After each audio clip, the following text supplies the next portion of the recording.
Watch it live December 4th and 5th on ESPN and ESPN Plus, 12 to 4 p.m. The competition will be tense, but feet will be comfy. Tune in to Skechers World Champions Cup, final round of golf on Sunday, December 7th on ABC, 1 to 5 p.m. Adopt US Kids presents What to Expect When You're Expecting a Teenager.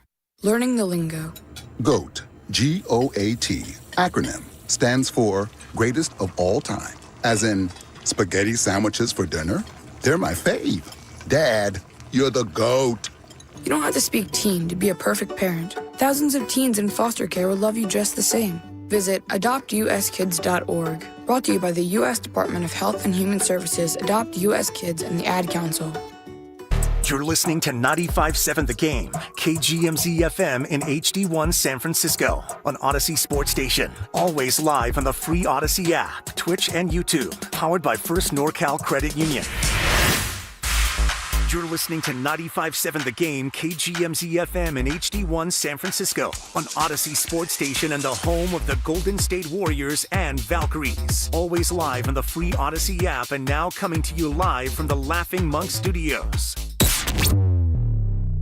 Tune in to 95.7 The Game for Warriors Live, 60 minutes before tip-off. Every Warriors game throughout the season as we get ready for the action. Presented by Xfinity, your home court advantage. Brought to you by Xfinity. Watch all your favorite teams all in one place. Xfinity, imagine that. Tired of the same old night out? Head to Ghostwood Kitchen, your neighborhood spot for an incredible time. They take pride in their huge selection of in-house craft beer, innovative craft cocktails made with fresh ingredients, and full menu of delicious scratch-made food. From their smash burgers to their unique appetizers. Don't miss their special entertainment nights featuring Wednesday night trivia. On Friday and Saturday night, Ghost Hour is 50% off all drinks, 9 p.m. to close, and featuring a live DJ on Fridays. Find your vibe at Ghostwood Kitchen, 911 Main Street in Redwood City, and at ghostwood.com. Hey, it's Dan Dibley. Picture this. It's game night at Chase Center. Instead of sitting in bumper-to-bumper traffic, you're already on your way, cruising up the peninsula on Caltrain. No stress, no parking hunt, just an easy ride straight into San Francisco.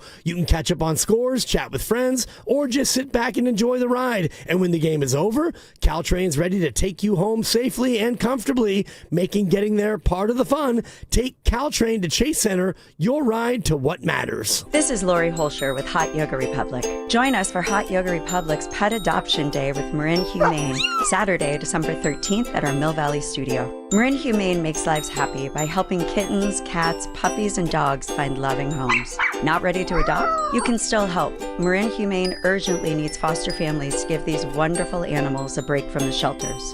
This holiday season, give a gift that matters, providing a cat or dog with a forever home. Visit hotyogarepublic.com for more details. Looking for lifelong financial guidance? Look no further than Pettinelli Financial Partners, your dedicated financial coaches for every stage of life's journey. Whether you're planning for retirement, starting a family, or buying a home, we're here for you every step of the way. Visit PettinelliFP.com. The financial consultants at Pettinelli Financial Partners are registered representatives with and securities offered through LPL Financial. Member FINRA SIPC. Investment advice offered through Stratos Wealth Partners, a registered investment advisor. Stratos and Pettinelli are separate entities from LPL Financial. Hey, it's your boy Guru. Every time we put a rat on the table during our show, it's brought to you by Atco Pest Control. Atco Pest Control is a family-owned local business proud to provide pest control in the Bay Area for over 35 years. Atco uses natural methods to give you a peace of mind and keep your family out of harm's way.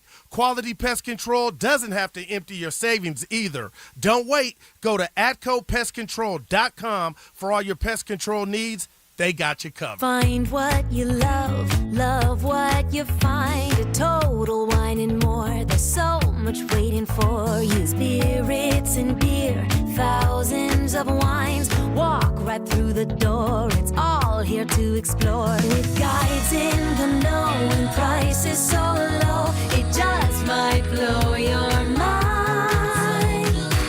You're gonna find what you love and love what you find. Drink responsibly, B21. Makita's built for the pros who show up early, who don't do shortcuts, only precise cuts.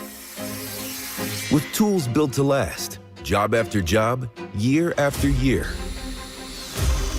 Performance that pays off, because when the job calls for the best, you answer.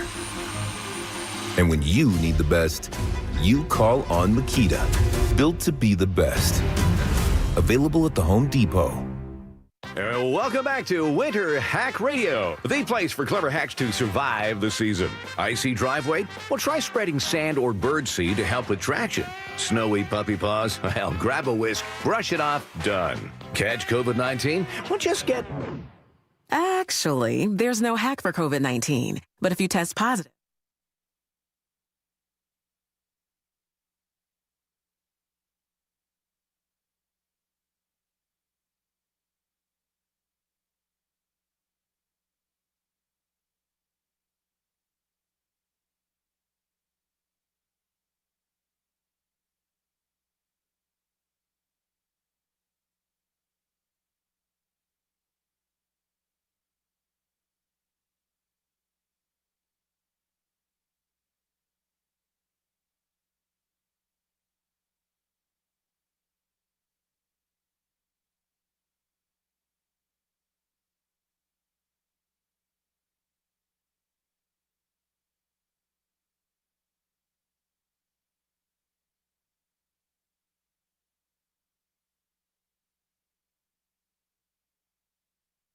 Just a heartbreaker for the Warriors.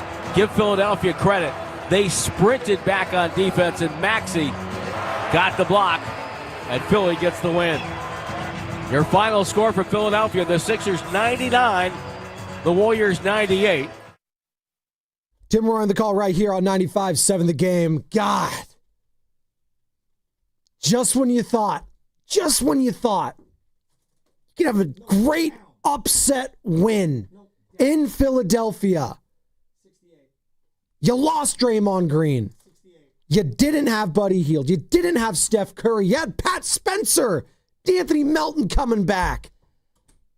Just wasn't enough. 99-98, and that game had everything, folks, and we'll dive right into it. Joe, good morning to you. Carter, Sam, all you lovely people just getting off work, getting ready for the weekend. It is a payday Friday here on 95.7 The Game, and Matt, it's a heartbreaking loss. Another one, Joe. I don't want to let my disappointment in losing that game and specific disappointment on specific players overshadow the fact that I absolutely love the fight from a handful of guys yesterday. You know, I thought Quentin Post had some really good minutes for this team. I thought that D'Anthony Melton looked great. I mean, he looked great in his return. And obviously Pat Spencer, you know, I've been kind of riding the Pat Spencer train for about a year now. And he's earned everything that he's gotten. This guy deserves to be on the regular roster. Deserves to. Now, I mean, I'm going to lose my mind over execution late. I mean, these are backups. I mean, that's what we are. We got guys in their first game after missing an entire year. You know, Melton should just be thrilled that he was able to get through the game physically for the horrible, you know, health hazard that he has navigated over the last couple of years.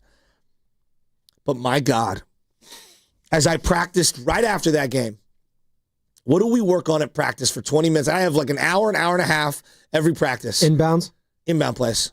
Blobs and slobs. Side inbounds, basically sideline inbounds, baseline inbounds. And oh, you're calling me a slob. It's bewildering. It's bewildering that NBA players don't understand basic execution.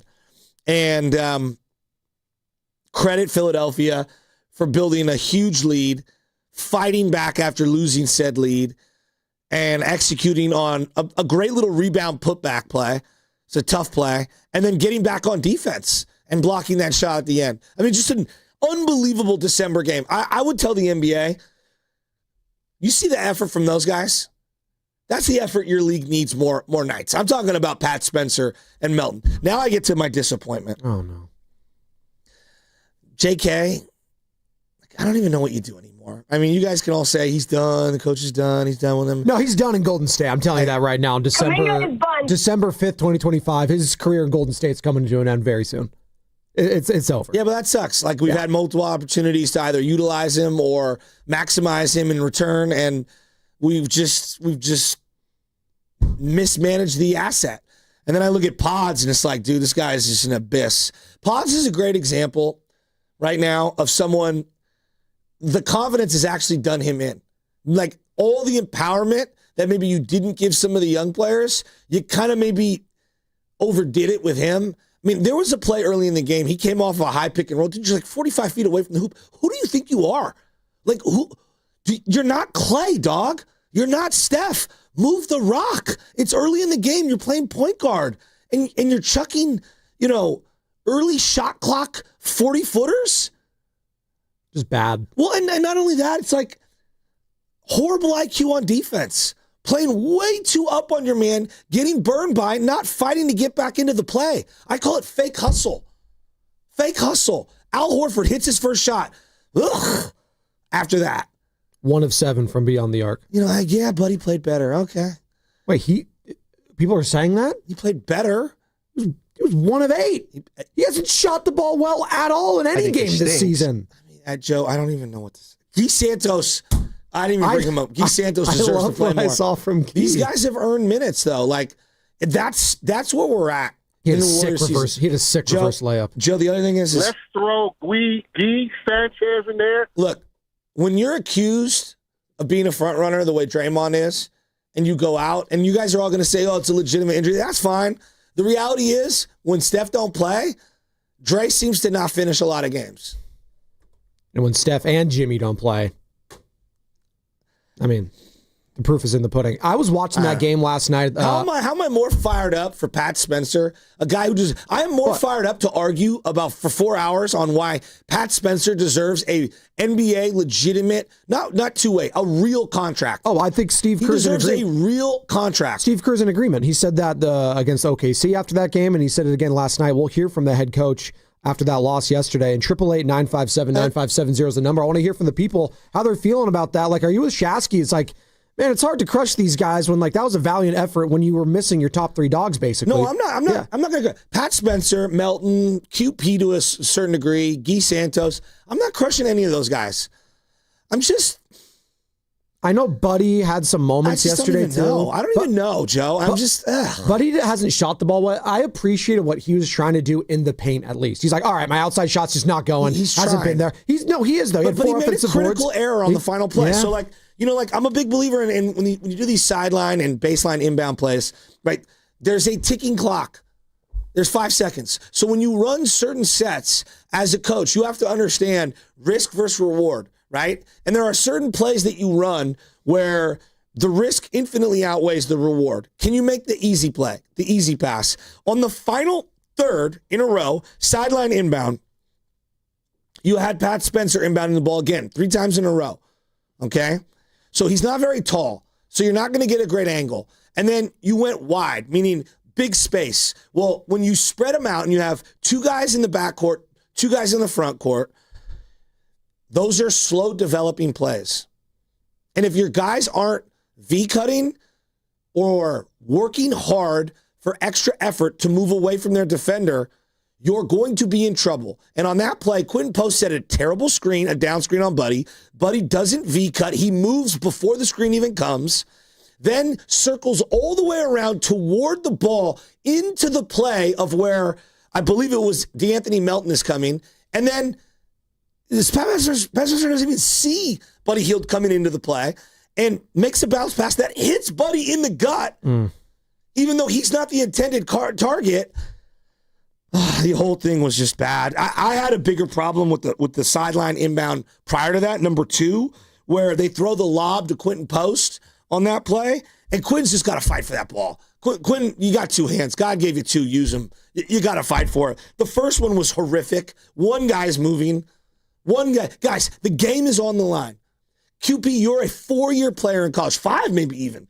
Buddy Hield, you played multiple years at Oklahoma. You've been in the NBA 10 years. Melton's been in the NBA for a long time. Seth Curry's 35 years old.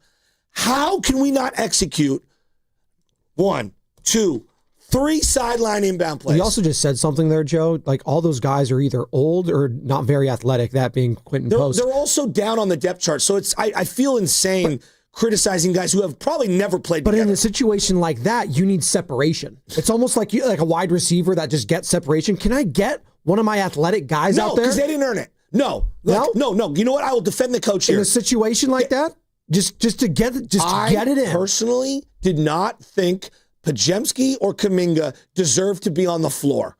That's my prerogative. We can argue. We can disagree. We could say, hey, the proof is in the pudding. They lost the game. They should have used those guys. I felt like you should have rode and died with the guys who were on the court. Now, here's a guy who might have been on the floor maybe Guy Santos is my inbounder. Maybe. Now, he's got size. You want to get your best free throw shooters out there because of the inherent belief that they're going to foul you, all right? But in my opinion, I did not believe that Kuminga or Pods deserved to be on the floor. That's my personal opinion. 0.00 fourth quarter minutes for Brandon Podziemski and Jonathan Kuminga yesterday. Joe, they have no one to blame but themselves. I'm just throwing it at you. Your point, well taken. They stink right now. If you see, I'm just throwing it to you. Do you see the way Guy Santos is hustling, moving without the ball? Do you see the way that, I'm watching Pat Spencer make the most of his opportunity? And I'm here, caping up for JK and Pods for the last 3 or 4 years. Moody even too. These guys are playing like guys who think they have 10-year equity in the league with very little passion and desire. Yet Pat Spencer has out-earned and out-hustled all of their minutes. And so is Guy. Guy's not the most talented player, but when he's in there, he's busting his ass. Well, he at least gives them some size and some more athleticism. You know what I'm tired of? That reverse layup he had the last couple minutes? Yeah, it was great. Moving without the ball and fighting for rebounds. Yeah. I'm tired of pity parties. Pity party for young players who aren't playing with their pants on fire. And quite frankly, neither was my leader in Draymond Green, who gave me front-runner vibes yesterday. I'm really ticked off at Dre. The whole, maybe the injury is legitimate. You know what? I'm being real here. Maybe it is. But, boy, how is it every time Butler's out and Curry's out, somehow you find a way to be out? I can't overlook that. Shout out to those watching on YouTube, brought to you by First NorCal Credit Union. For a low-rate auto loan, apply online or just ask for First NorCal financing at the dealer. And as always, we are coming to you live from the Laughing Monk Studios. 99-98 the final. Sixers now 12-9. Warriors fall to a game under 500, 11-12, and now 4-9 on the road. 2 more games to go on this road trip. You know what last night, the tale of two halves for me was? You have a handful of guys who don't appreciate what they have in life and feel like they've always been shortchanged and aren't ready to maximize their opportunity. And then you have other guys who are going to fight tooth and nail for everything they have. My uncle told me, everyone's got a rough life. Things that you go through in life make you who you are. And, my parents weren't perfect. My dad wasn't perfect. He went through his own trials and tribulations, but it left certain marks on me and him in our relationship. And I love him. And there's things that, he regrets. There's things that I regret that we went through. My uncle used to tell me, he goes, hey, look, you're going to be a victim? Are you going to be a victim the rest of your life? Or are you going to go out and you're going to make something of yourself? And when I was sitting in a jail cell one time, because I did a bunch of dumb things, it was not my first time, he said it to me, he goes, dude, are you going to be a victim the rest of your life and continue to just cry and accept where you're at in life? Or are you going to make the necessary changes that you need to make to uplift yourself from where you're at? And that thing set on me. And my Uncle Jim saved my life in that sense. And I'm using a real world analogy. Joe, when I put a sewer rat in a cage with a puppy, who comes walking out? The sewer rat. Because the sewer rat's been fighting his entire life for every scrap. I see a bunch of puppies out here. Oh, I'm not getting my minutes. Oh, I want the keys to the franchise. I want this. I think I can do that.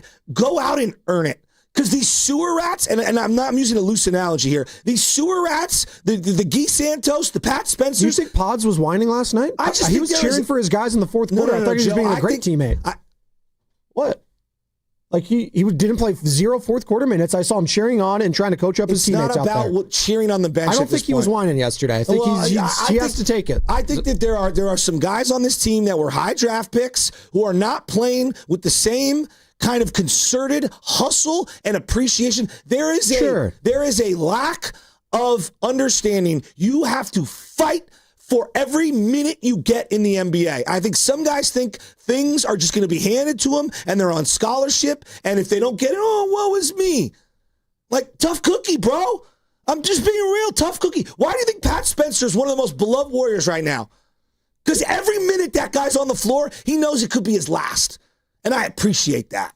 He had 16 points in 24 minutes off the bench, 5 of 8 from the field, 2 of 3 from beyond the arc, and he was talking his talk after that big 3-point shot when they won up 4, Joe. And I was watching that entire fourth quarter actually in a Mexican restaurant in Oakland. Shout out my mom came up and visited yesterday. It was very nice to see Marianne alongside my lady friend. And they were chit-chatting. And I was just locked in on that fourth quarter. I was just like, there's no way. There's no way they're going to come back in this game. They were down at 18 still at one point in that fourth quarter. There's just no. They scored 10 points in the first. Joe, they want to stretch. Did you see their effort? No. Did you see their effort? No, hold on. Can I? In the first quarter, Joe, they went 7 minutes without scoring a single point. 7 minutes. 7. It's almost impossible to do. 30-10 after 1, and somehow, some way, they were able to get the lead with less than 2 minutes to go. 4 points. And then after that big Pat Spencer 3, then you get the and one. It's a tough foul on him. And immediately when that happened, I was like, you needed to stop there. I need another stop. Didn't get it. Lazy, inbounds pass, the rest is history. And then that block towards the end of Melton. I mean, that was just sick. That was incredible. And I want to hear where the people are at today. And what do you come away from this today? Like, what is the bigger story for Dub Nation? Is it the Pat Spencers? No. Is it the Guy Santos? No. Or is it Pajemski and Kuminga getting iced out in the fourth? And it looks like their days might be numbered coming up here. No, you know what it is to me this week has solidified? What? There are certain players who cannot play for this team anymore.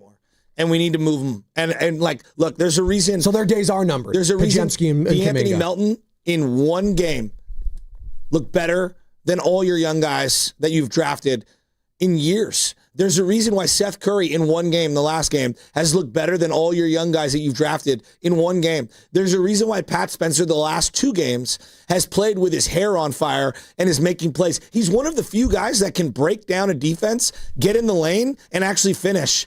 How sad is that? How sad is that? A guy that didn't play college basketball might be one of the best perimeter players at attacking into the lane. Like, that's sad. I'm watching a guy in Draymond Green. Also, like, you're my leader, dude. And you've been talking about how, this is the way that, this is how we play. And you want a podcast to do all this. Bro, in a game last night where all my other top dogs aren't playing, did you bring it? Like, I'm asking sincerely, did Draymond bring it last night? Didn't have a good game prior to that foot injury. They're calling it a foot sprain. Al Horford's been useless. It's sad. It's just sad. And, I'm not even mad. Honestly, Kerr, normally everyone wants to bash Kerr. I'm not here for the Kerr bashing. Kerr played the guys that deserve to play, in my estimation. You were going to win or lose, in my feeling. You deserve to win or lose with the guys who earned it on the floor. And I agree with Steve. And I will defend Steve. You want to come at Steve for some of the stuff he's done prior? That's totally fair. Last night is not the night to come at him.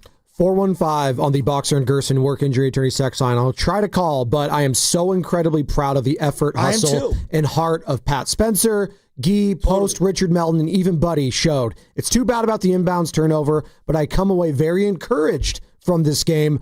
Well-coached game from Kerr, too, given all the criticism he gets. I've been coaching a long time. I don't want to pretend that youth sports is like... We know it's different. But I have a saying, and there are certain players who may not be the most skilled or talented. Show me a guy with heart. I'll take 12 of those guys all day over 12 talents who are malcontents. All day. And every other coach would too. Do you need Jimmys and Joes at the end? Yeah, of course you do, right? Give me a little heart. Show me some heart and show me that you care. I had the pin yesterday in my pocket my mom gave me. She went to the game Saturday. It was Kevon Looney. And I was telling all the boys after our practice started up after that Warrior game ended. And I said, why do you guys love Pat Spencer? And they're like, oh, he's just hustling. He's hustling. He's hustling. I go, this pin, this 10-year pin that they gave out for Kevon Looney, he didn't get that because he's all world physically. He got that because he's all hustle, all class, fundamental, all teammate, all compete. Yeah. That's what wins. That's what wins. And if you want to be a glue guy in the NBA or a guy that's going to come in and contribute and not be a superstar, those are the qualities. Not athleticism, not how high you could jump, not how well you could shoot in a gym with no one guarding you. It's all the other things. And these guys like Guy and these guys like Pat Spencer, you know what they're proving? They're proving there's more to life than just athleticism and, what you shoot. When in an empty gym, you got to play basketball. You can't be a robot. 510 on the Boxer and Gerson work injury attorneys text on. I've been defending Pods this entire time, but I just can't anymore. He's entirely too inconsistent, turnover prone, and unreliable. Well, my biggest issue with him right now, the irrational confidence offensively is just out of this world. It's just out of this world. Like, run the offense, dog. Pass the ball. Move. Pass and move. Pass and move. Pass and move. Stop jacking up shots. You know why you're open? Because you're open because they want you to shoot because they know you can't hit. No. Can't hit water if you fell out of a boat right now. Him and Kuminga, quite frankly. It is a Football Friday presented by Merit America. Visit them at meritamerica.org/super. Hey, we got the saintly one joining us in the 8 o'clock hour. I'm sure he watched every single second of that game. He'll give us his thoughts, the saintly one, Gary St. Jean, at 8:20. What's coming up with the game is brought to you by Bay Area Fast Track. Tough loss last night in Philadelphia, Dubs fans. Where are you at on this team? The fight, the effort, all of it. And Kuminga and Pods getting iced out. Are their days numbered here in Golden State? And should they be? 888-957-9570. Also, it is a Football Friday, like I mentioned. And there was a big football game happening last night in Detroit. That does affect the San Francisco 49ers. I'll explain later on. Plus, get this. In the 9 o'clock hour, we got some World Cup action, baby. That's right. On 95.7, The Game. On January 1st, tolls will go up on all bridges except the Golden Gate. These funds will be used to maintain and rehabilitate the Bay Area's 7 state-owned bridges. Learn more at bayareafasttrack.org.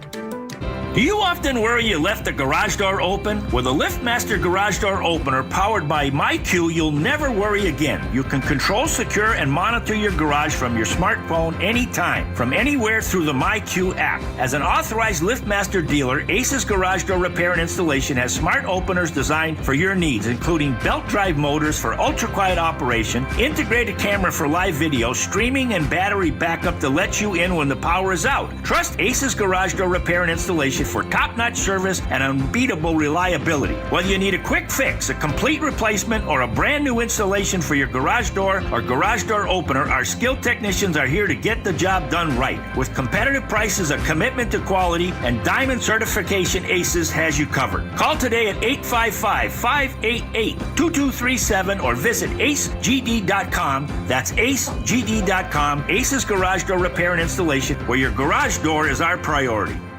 I know that hiring can be challenging. You sort through tons of resumes and you get too many so-so applicants. You're just waiting for someone to match your role perfectly. Why does it have the phone? Now, there's a place where you can meet them fast. ZipRecruiter. Need to hire right away. Start your search for strong candidates. The right fit awaits. Build your team. Build it sooner. Meet your match on ZipRecruiter. Just head to ZipRecruiter.com/free right now to try it for free. And you're on your way to meeting your match. 4 out of 5 employers who post on ZipRecruiter get a quality candidate within the first day. So try it now. Go to ZipRecruiter.com/free. Once again, that's ZipRecruiter.com/free. Meet your match on ZipRecruiter.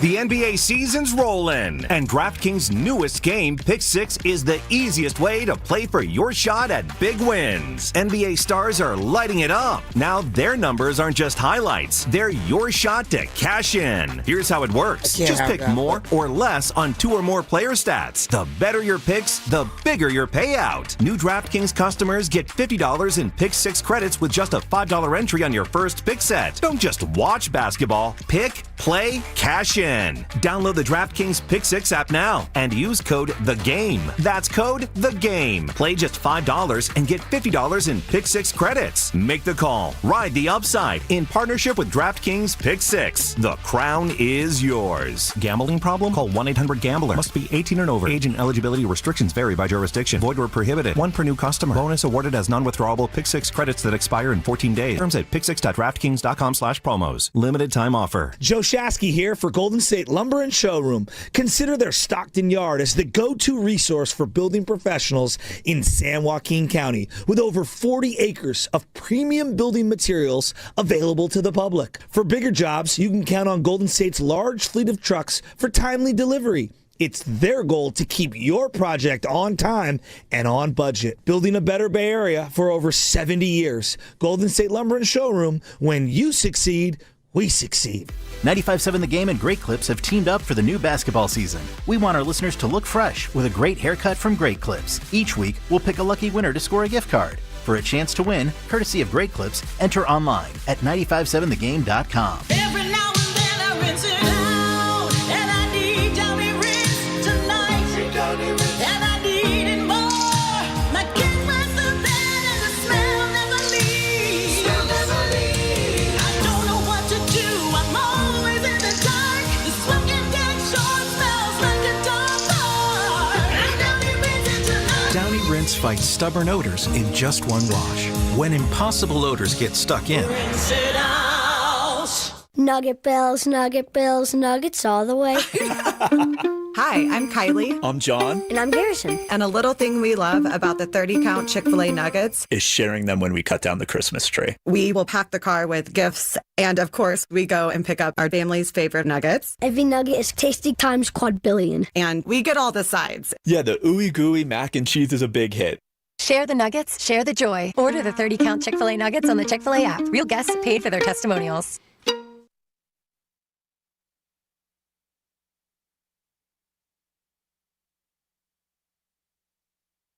And it comes to Tyrese Maxey. Guarded by his former teammates. Tyrese Maxey to win the game. In it goes! DeAnthony Melton blocks! And the Sixers win it in South Philly! Kate Scott on the call, NBC Sports Philadelphia, former Morning Roast host who joined us yesterday. And if you missed any of that interview, really good stuff. Scott, great Scott. How about that? Going Doc Brown. Tough loss last night, 99-98. Spadoni, Shasky, Morning Roast. We're rolling here on a payday Friday. The loss. VJ Edgecombe, by the way, made that shot. It was not Tyrese Maxey. So I'm very, an air ball. How do I put this? Conflicted. Okay. Because on one level, it's like just a gut-punching way to lose. On another level, I am extremely proud. You know? And I'm also, like, disgusted and disappointed in a variety of people. Like, there's so many feelings I have this morning. Who are you disgusted with currently? Tell me. Just this whole attitude of, like, I've been shortchanged. I'm not getting the right time and the opportunities. There's just, like, body language that I see on this team, and everybody's got to make excuses. And I've made a million excuses. At some point, you got to go out and produce. And I'm just tired of making excuses. And all of us we're an entire fandom is arguing over a couple of minutes of a handful of players who, quite frankly, we shouldn't even really be like fighting over. Like, it's so stupid. You know what's not stupid? This Monday, Tuesday, and Wednesday, we are giving away 3 Warriors jerseys. All 3 are the town jerseys that they debuted in the November 24th game against the Jazz. And I'm going to be holding it up here for our YouTube audience to check out right now. So go to YouTube. If you're just listening on radio, you're going to want to download that Odyssey app as well. My Stephen Curry one right here. Yeah. Steph Curry, Draymond Green, and Jimmy Butler. The town jerseys are up for grabs, and one of them could be yours. Listen for your chance Monday, Tuesday, and Wednesday next week. For more details, go to 957thegame.com. These are pretty cool. I don't want to just take this one home for me, but I know I can't. I won't. Don't worry. We got some people I want to go to the phones here. Joe, you want to go? Want to listen to the people? Yeah, I need help today. Okay, we'll help you out. Cheer me up. I know who can cheer you up. The guy that's always Captain Positivity when it comes to the Dubs. He has his own rejoin here. It's Oscar in Stockton. Hey, Oscar. What's up, Oscar? You're on the roast. Hey, what's going on, fellas? But check this out. I got a couple of things to say. And, Joe, you right on it. Hey, I was saying the same thing last night. Steve Kerr coaches butt off. And one thing about coaching sports, like you said, the body language. Kuminga, his body language is so off, you can tell. And that's why he sits down a lot, because people can say, oh, yeah, he does just that, but the little things he doesn't do. That is going hard, extra hard. And like I called the other day, remember I said I want to see Pat Spencer and my Brazilian partner, G. Santos. When they played yesterday, and they played hard and smart, you got to give Kirk credit, because he shot Man, I was watching the game, and I came home just for that. When they shot 16 threes in the first quarter, only had 5 points at one point. And then Pazinski just pulled it, like you said, from 45. I'm like, what? I couldn't believe it. I said, put the bench players in. And when Steve Kerr did that and didn't play Pazinski or Kuminga in the fourth quarter, that's when I knew something from the change in the Golden State. Because you got Milton, he's playing ball. Curry playing ball. Not only that, they playing smart and hard. And I got to give Buddy Hield credit. Buddy, his shot was off. But one thing about Buddy Hield, he was playing defense. And how many offensive rebounds he got? He played hard. I know we've been on him and he's been in the slump. But guess what? He was part of that 7 that Steve Kerr left out there and played hard, just like in the Oklahoma City. I was getting so upset because we keep on giving these players, like you said, time. And they don't deserve the time. I want to see the players that's going to play with pride and play hard. Like I was always taught. I played at Emory High School, Alameda College, and the College of Notre Dame. My coaches always said, hard work beats talent when talent don't work hard. And I mean, we need to start playing the players that's going to play hard. Because the other ones sit their butt down, point blank. And the other ones play with pride. That's what we want to see. I'm not going to keep on wasting my time watching cats because they got drafted high getting playing time. Sit their butt down and play Pat Spencer because he's one point guard. He's guard 94 feet. And he plays defense, and he gets inside the paint, and he's tough. Pazinski, like you say, he plays up 2 posts, and then he don't play no defense. He compromises the whole defense. Come on, man. We gotta start seeing players down, man. Yeah. I'm Joe. I'm glad you like that. I'm with you today, man, because everything you said is spot on. I was saying the same thing too. Let's start playing the players with pride, because I'm getting tired of seeing Kuminga and all the rest of them cats being so inconsistent. Come on, man. No doubt. Hey, Oscar, great call. I love the passion this morning. I think he speaks for a lot of Warriors fans right now. They just love the effort from those the others, as Shaq likes to say. Well, the others are just better, flat out right now, than those guys that we all thought could take another step this year. And the future Dubs, well, let's be honest. What future is that with those two guys? Nothing right now. Joe, Odds and Kuminga aren't giving you anything. And if the head coach is telling you that they don't deserve any fourth quarter minutes, it says it all right there. When you don't have Steph, when you don't have Jimmy and Draymond, and they still can't get any minutes in the fourth quarter, yeah, tells you all you need to know. Well, and I would throw Moses Moody into that group as well because, they did extend Moses Moody. And shot the ball well yesterday. Yeah, but he's just so... Yeah. Like he goes through moments where it's like, wow, he teases you. And the consistency's not there. He has an Andrew Wiggins-like quality 100%. to him, Moses Moody, where he fades in and out because it's very skill set-wise, very similar to Wiggins. Obviously a bigger body, more talented athletically, but you want more. Yeah. More often than you want less from him. Here's one thing that I'm not here to give credit for. Wow, look at how engaged they are on the bench cheering on their team. I was saying that about Pajemski because I knew, but listen, I trust me, he didn't play any fourth quarter minutes. He could have pouted, is what I'm saying. He didn't do that yesterday. Your job as a teammate is to, you would think, look engaged. You would think. No, I know. Some people don't. Yeah. So, to me, it's the Chris Rock. You don't get credit for stuff you're supposed to do. I'm not giving him credit, by the way. I was just saying, I don't think he was pouting as much as other, maybe in the locker room, maybe to the media. Here's that game yesterday. Here's the thing, the JK thing. It's just that's.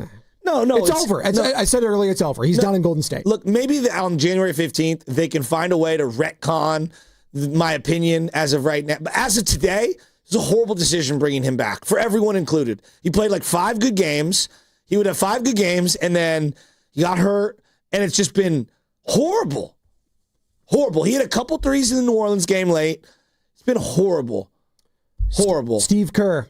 And this thing, what do you expect all these guys to pout? No, your job. If you're not an NBA superstar, you better be a good teammate.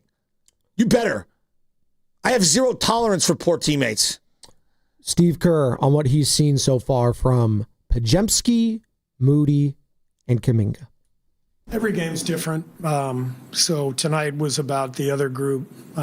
Next game could be about those 3. So you just roll from game to game and do what you can to try to win the game. And that's why we have 15, 17 players, But if you include our two-ways, we got a lot of guys who can play, and I think we played 14 people tonight. So, we believe in our depth, and we know that a lot of guys can help us win.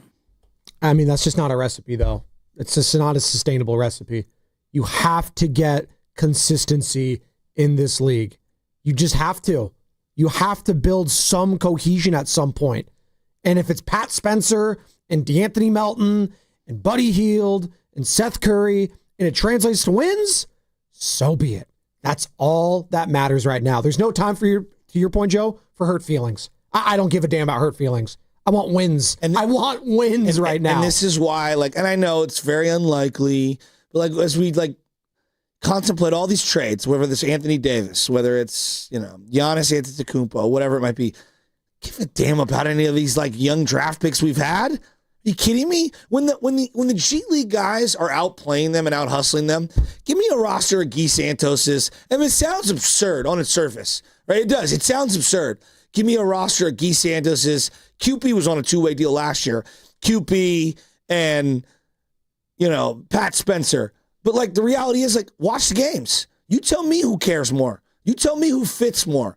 These random vets on vet mins and G Leaguers or some of the high draft picks. Alex in Oakland, I think, is going to echo those same sentiments. What's up, Alex? You're on the Morning Roast. Hey, what's up? No, I'm not about to echo those same sentiments because I've been calling this radio station for the past 2.5, 3 years and telling everybody if they play their younger players, they will probably win more games or be more competitive. When Draymond Green left out of that game, what happened? They were down. What happened in the second half of that game? Their younger players played, they caught back up. Young legs will win you games. Number two, as far as Guy and all the rest of the third stringers, I've been saying play them guys so they're more cohesive when they get in the game together. Same thing with Kuminga and Dempsey. They look better when they play with Steph and them. Why? Because that's who they're used to playing with. Everybody else is not used to playing games like that. Let them play more. And as far as cohesiveness, you can get cohesive with playing more players. You just got to do it on a regular basis. Give Steph, Jimmy, and Draymond an extra 3 minutes of rest in the game and put Guy and the players on the back end, put them in the game and see what happens. Thanks, Alex. I actually think you were echoing the same sentiment Shasky was just saying, playing some of the younger guys more minutes. That's okay. He wants to be confrontational. So he's angry. He's upset. I guess he's a Steiny and Guru caller because that's the energy I kind of felt, which is great. We'll accept all callers here on the Morning Roast. 888-957-9570 is the number. Tough loss last night in Philadelphia, 99-98. Valiant effort after scoring just 10 points in the first. We're talking about all the different angles, and it's brought to you by Fremont Bank, here for you, here for good. Hey, it's Willard. Right now, hunger is hitting our community hard. Families trying to hold it together, veterans quietly struggling, even the teachers who care for our kids. As the school holidays begin, thousands of children will lose the one meal they can count on. Join the Habas Law team in the fight against hunger with Loaves and Fishes. Loaves and Fishes is a lifeline, serving hot, dignified meals, no judgment, no barriers. Join Omar, Tariq, and the Habas Law team. Visit loavesfishes.org. Habas Law, fighting to end hunger, fighting to make it right. When selecting a financial institution, how do you know you're making the right choice? As Bay Area bank customers find themselves at a crossroads, maybe it's good to consider if you want your bank to be community-oriented or corporate-minded. Fremont Bank has grown by providing stable, consistent service to the region, its families, and its businesses for 60 years, all without a single merger. And we intend for more of the same for the next 60. Fremont Bank, here for you, here for good. It's the most magical time of the year. At Shane Company, we're feeling grateful for you. Since 1929, throughout 4 generations as a family business, we always put our customers first. My team and I handpick only the most beautiful diamonds and gemstones, ensure our jewelry is crafted with care, and provide an unmatched free lifetime warranty because we're in it for life too. From our family to yours, happy holidays. Shane Company, your friend and jeweler. Running a business means wearing multiple hats. So if you're like me, you probably started out using your personal phone, taking client calls and texts nonstop.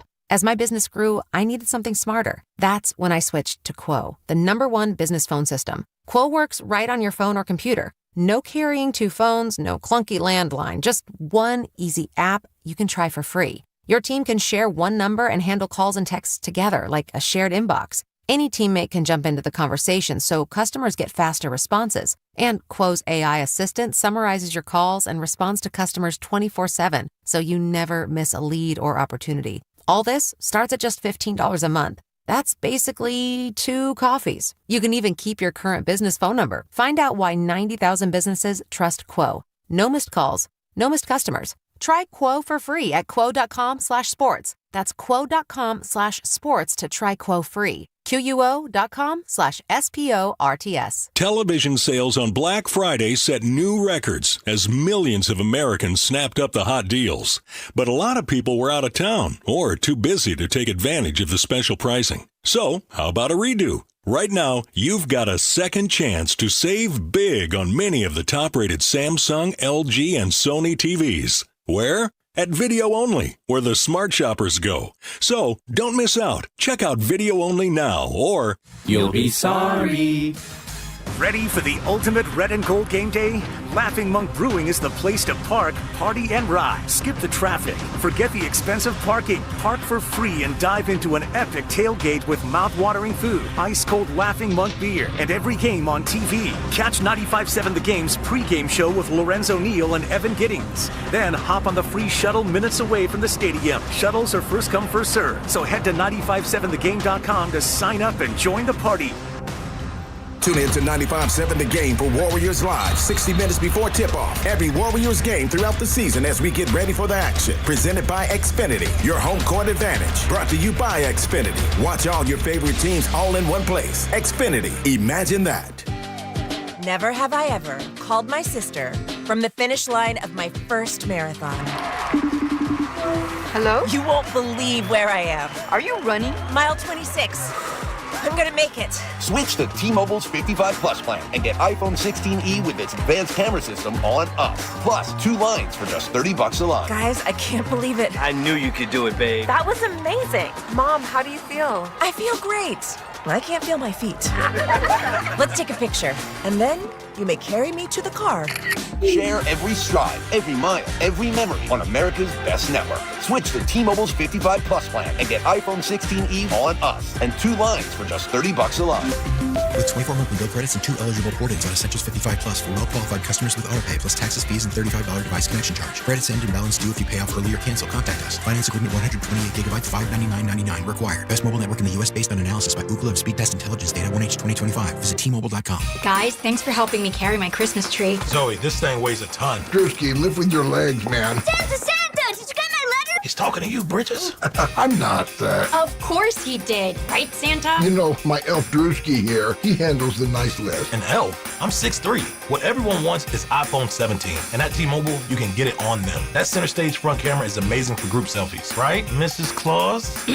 I'm Mrs. Claus's much younger sister. And at T-Mobile, there's no trade-in needed when you switch. So you can keep your old phone. Or give it as a gift. And the best part? You can make the switch to T-Mobile from your phone in just 15 minutes. Guys, my side of the tree is slipping. Timber! The holidays are better at T-Mobile. Switch in just 15 minutes and get iPhone 17 on us with no trade-in needed.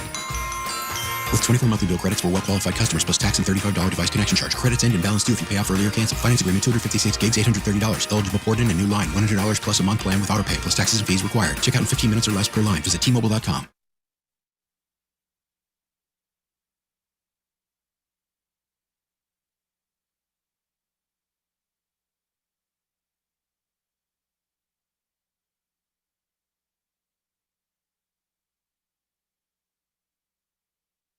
Melton had trouble making the pass, gets to Spencer. He'll penetrate right down the lane, throws it out to Melton. 3 ball on the way. Good! It's a 2. It's a 2. They're calling it a 2. It's 84-81. The Warrior bench erupting in glee right now.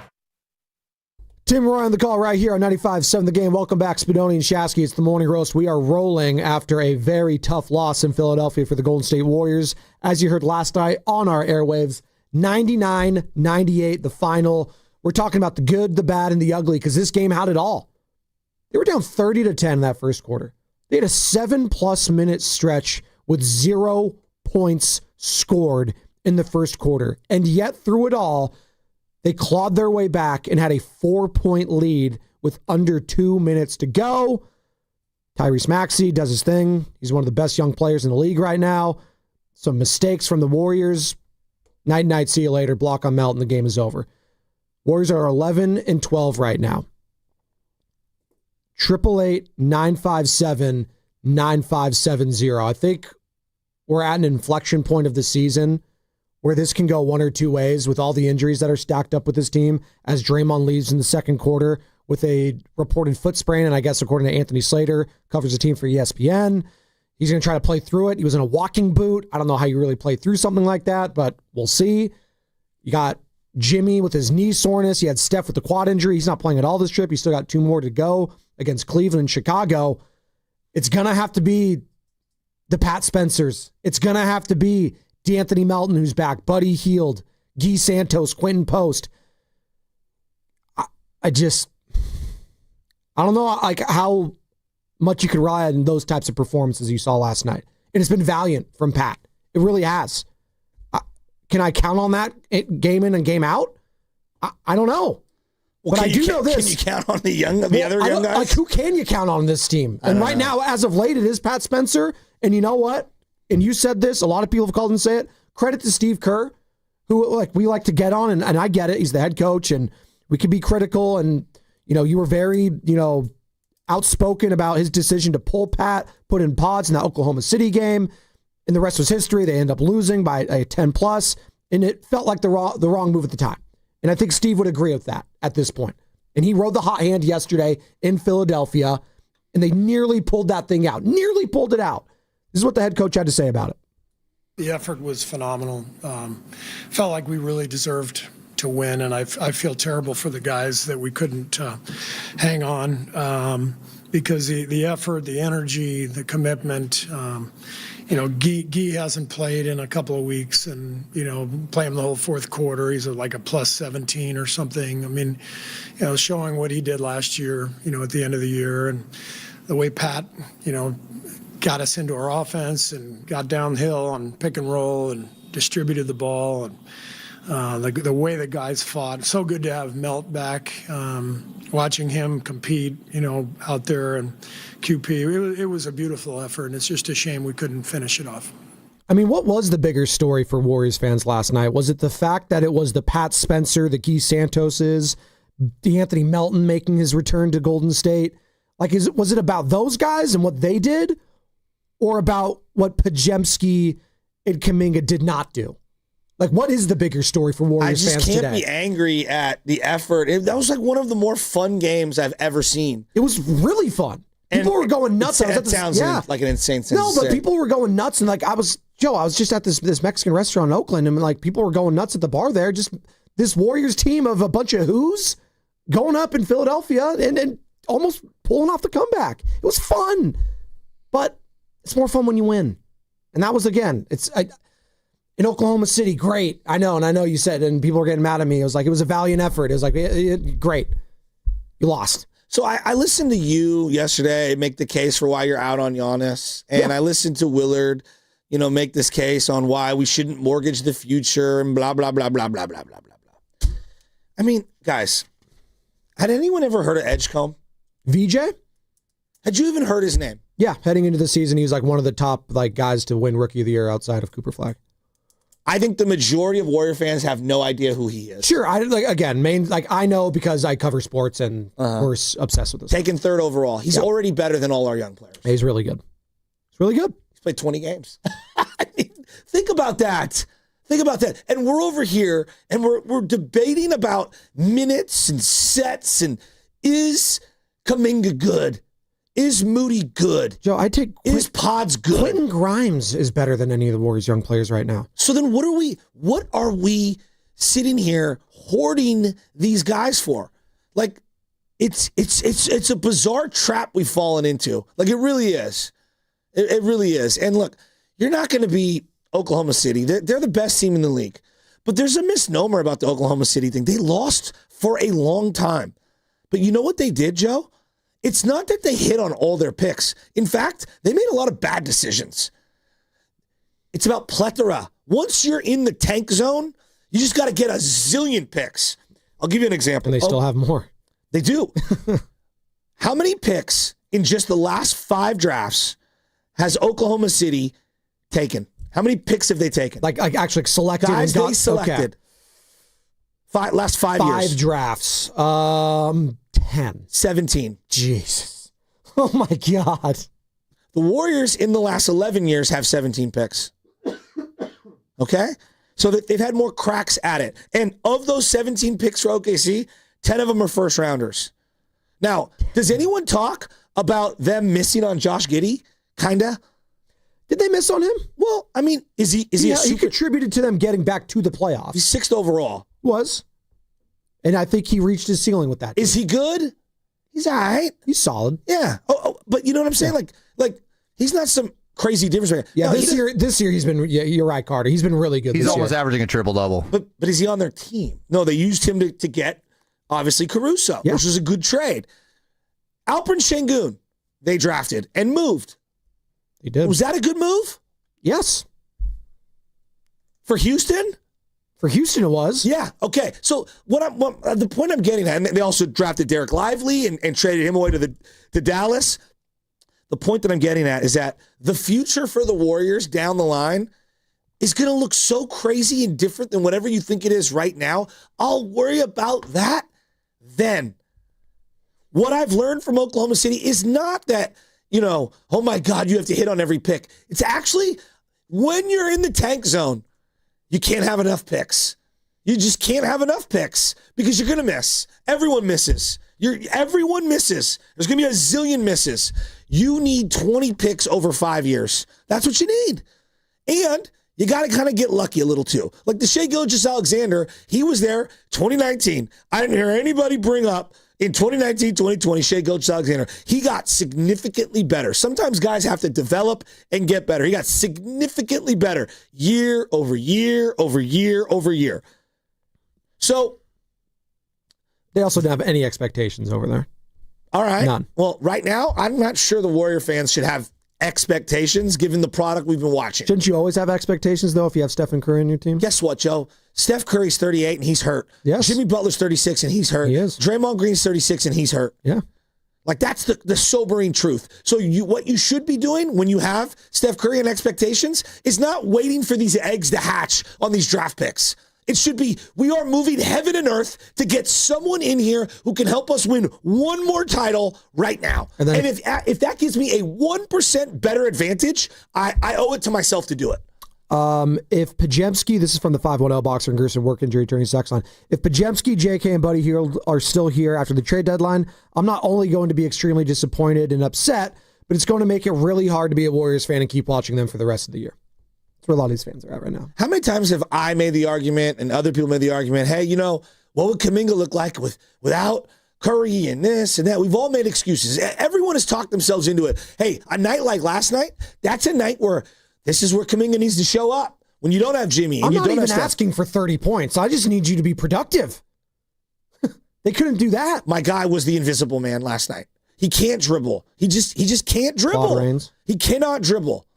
Joe, name a superstar in the NBA who gets their own shot who cannot dribble. Crickets. I can't think of any. Jaylen Brown. Like a big, yeah. He's gotten better though. Jaylen Brown is dribbling left-handed. Yeah. Right-handed, he's okay. It's left-handed. And big men, but I'm not putting them into it because they're not supposed to. Yeah. Jokic is such a better dribbler than JK. It's not even funny. 20 minutes for JK off the bench yesterday. 9 points, 4 of 12 shooting, 6 boards, 2 assists, 3 turnovers, and didn't have a single minute in the fourth quarter alongside Brandon Pajemski. And then like the Potts thing, like for like 2 years, he's a solid player off the bench. He can't get his own shot. He's an undersized guard who doesn't defend, particularly well. He can hustle at times. His shot is all over the place and over dribbles into traffic. Who has a high turnover rate. That's not a good point guard. Moses Moody, just real quick. Moses Moody, all right? Inconsistent shooter, struggles laterally at times, can defend certain players on the perimeter, undersized to play the 3-4, under athletic for the 3-4 based on other players in the league, kind of an erratic shooter. Well, that's not a real reliable player. Who can you rely on this team? No one. No one. Let's just keep it a buck. I can rely on Rick Celebrini working on one of the 3 old guys at any given time. There we go. And their health. Brought to you by Golden State, serving the Bay Area for 3 generations. When you succeed, we succeed. Visit GoldenStateLumber.com. I'm just diagnosing what I'm seeing. And then I look over at Guy Santos. And that guy's just so happy to be here. And I don't even think he's that good. The Brazilian Orlando Bloom, baby. But you know what he's doing? The dude is smiling and playing every minute like it might be his last. And then I look over and I see Pat Spencer. And I say to myself, well, man, this is a team that really struggles to beat anyone off the dribble. Well, Pat checks that box. All right, man, this is a team that really struggles for guys to get shots in the lane. Shockingly, the lacrosse player checks that box more than the other 3 draft picks. Okay? And then I go, he can make a couple of passes. He can break down his defender and open things up and hit timely shots and is not afraid of the moment and can dribble. Wow, he checks that box. How are the 2 G Leaguers checking more boxes than the high draft picks? From the 510 on the Boxer and Gerson work and journey attorney sex line, who has more first-round busts, the Warriors or the Niners? I mean, it's sad to laugh and almost like we had this exercise. It's actually pretty close as of late. But you know what the Niners have done? Said sayonara to said high draft picks. They rip off the Band-Aid. And then they go right to the 5th, 6th, 7th undrafted players. And also, let me just trade for Hall of Famers if I want to, a la Christian McCaffrey or Trent Williams. I'll do that. If they were using the Warrior GM logic, we'd be still messing around with Trey Lance. Would we not? He'd be the Jonathan Kuminga. And Pods would be, and it's not, but he's like the equivalent of, Pat Spencer or whatever. Right. And speaking of Pat Spencer, he actually talked after the game. We're going to hear him in just a minute as you are listening to 95.7 The Game. KGNZ FM and HD1 San Francisco. An Odyssey Sports Station in the home of the Golden State Warriors and Valkyries, always live on the Free Odyssey app, coming to you live from the Laughing Monk Studios. And as you know, Joey, it is a Football Friday presented by Merit America. Visit them at meritamerica.org/super. Here's my biggest problem with everything. And I can make it many excuses on JK feels X, Y, and Z. Because of just everything that's going on. Hey, JK, how about you show professionalism and pride and go out there and play for yourself, your family, and the pride of being an NBA player? Instead of getting all in your feelings and worried about what hasn't happened throughout your career and who's doing what elsewhere, why don't you look in the mirror? I'm being real here. Sure. Why don't you look in the mirror and why don't you maximize the moments you do have? And then if things shake out the way that they shake out and you do end up getting moved, at least you could say you gave your all. Then does professional pride matter at all? At all for anyone these days? As I look at Brandon Ayuk, does it matter at all?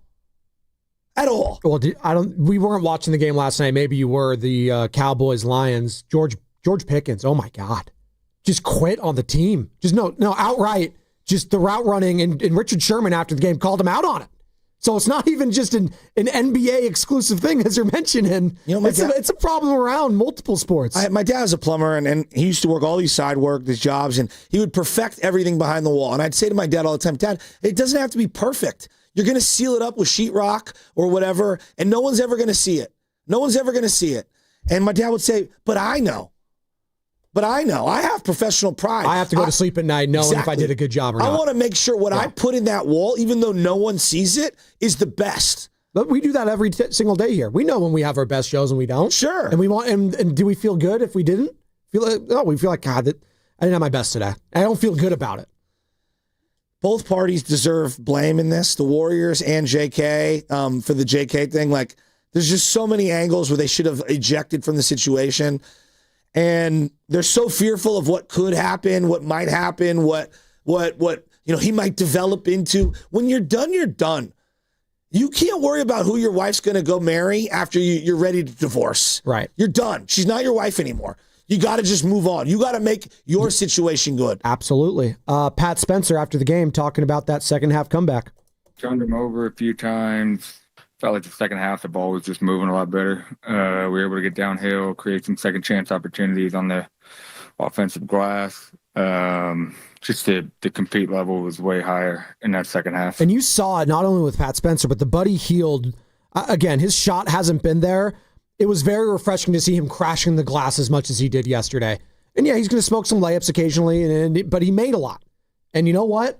Just keep having that effort level. As you heard from Steve Kerr saying what he felt like they deserved to get that win last night, If you have that sort of effort level from everyone on the team, you're going to get more wins. And the fact that it's December 5th right now. We're 2 months into the season, and we're talking about effort level. It's honestly, it's disgusting. And so they're 11-12. We're talking about effort level on a team that consists of Stephen Curry, one of the highest effort level guys in the history of the sport, Jimmy Butler. There's a meme with this guy exhausted because of the effort he has given in his career in that NBA bubble. And Draymond Green, say what you will, and I know he had the foot issue yesterday. I think he is a high compete level guy when he is at his best. And if that's not trickling down to the rest of those guys on that team, there's an issue somewhere. Well, let me ask you this. Before he went out with the ankle injury. He was not playing very well. He wasn't. What did you see from Dre? Not a lot. Not a lot. And that was disappointing. That was disappointing. People always want to stick their chest out. He's the heart and soul. He's the heart and soul. Draymond's the heart and soul. You can't be the heart and soul when things are only going well. No. You can't be the heart and soul only when Steph Curry's on the floor. Those accusations are going to continue and again, whether he legitimately injured his ankle or not, when you play that way, very blasé, very checked out, what do you expect people to accuse you of? I'm asking Draymond seriously. Steve Kerr on sticking with Pat Spencer last night. Tonight was a no-brainer. The other night was a tricky decision, but tonight was obvious. Pat was just incredible out there and controlled the game, and he's just about the right stuff. It's organizationally, you just want to stand for something. You want to have an identity, and it's got to be about competitive spirit and just playing together and competing, and that's what was so beautiful about what that group did down the stretch. It used to be what? Strength in numbers. That's used to be their tagline. Then they got strength in Kevin Durant, Steph Curry, Klay Thompson, Draymond Green. We're just better than you. Andre Iguodala, we're just better than you. That's our strength. We're just going to run you off the court because we are so much significantly better size, shooting the ball, athleticism, all of it. Then they had their lumps. They got back to strength in numbers when they won that title a couple years ago. They got back to that. You had contributions from everyone. You had the Otto Porters of the world. You had the Jordan Pooles of the world. You had these guys. Hell, Bielitsa had a moment, right? You had the Blue Gary Payton II. That's where he came out, right? It's coming out party that season. Andrew Wiggins. Right now, you can't have Pat Spencer off the court. He needs to play.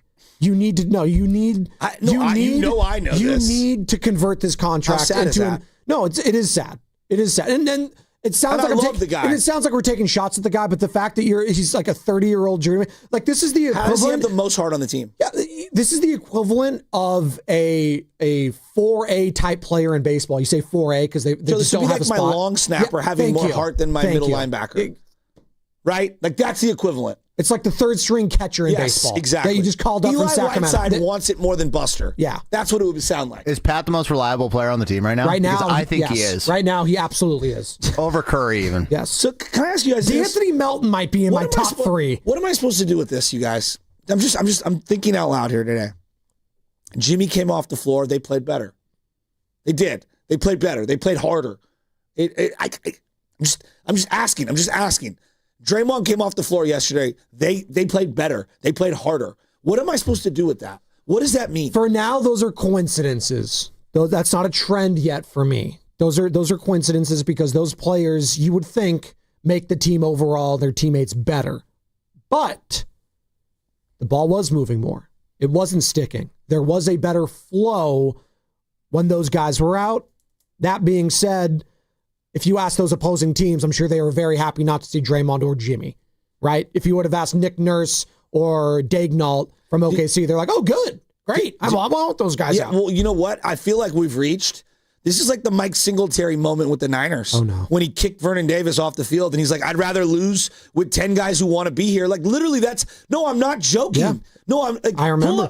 Pull up the Singletary speech, please. Because I want winners. Listen to this. And instead of thinking about the Niners, the 08, 09 Niners or whatever year that was, and Vernon Davis, think about Pat Spencer. Think about Guy Santos. Think about the guys that are playing really, really hard. I want you to listen to what Mike Singletary's saying in this thing, and you tell me if this is not a microcosm for the way that the Warriors are right now. I would literally rather watch Pat Spencer and Guy Santos bust their humps than some of these other guys, and I'd rather lose with them trying hard than win with some of the lackluster effort. I'm being dead serious. I know you are. Not all of them. I'm just saying a handful of them.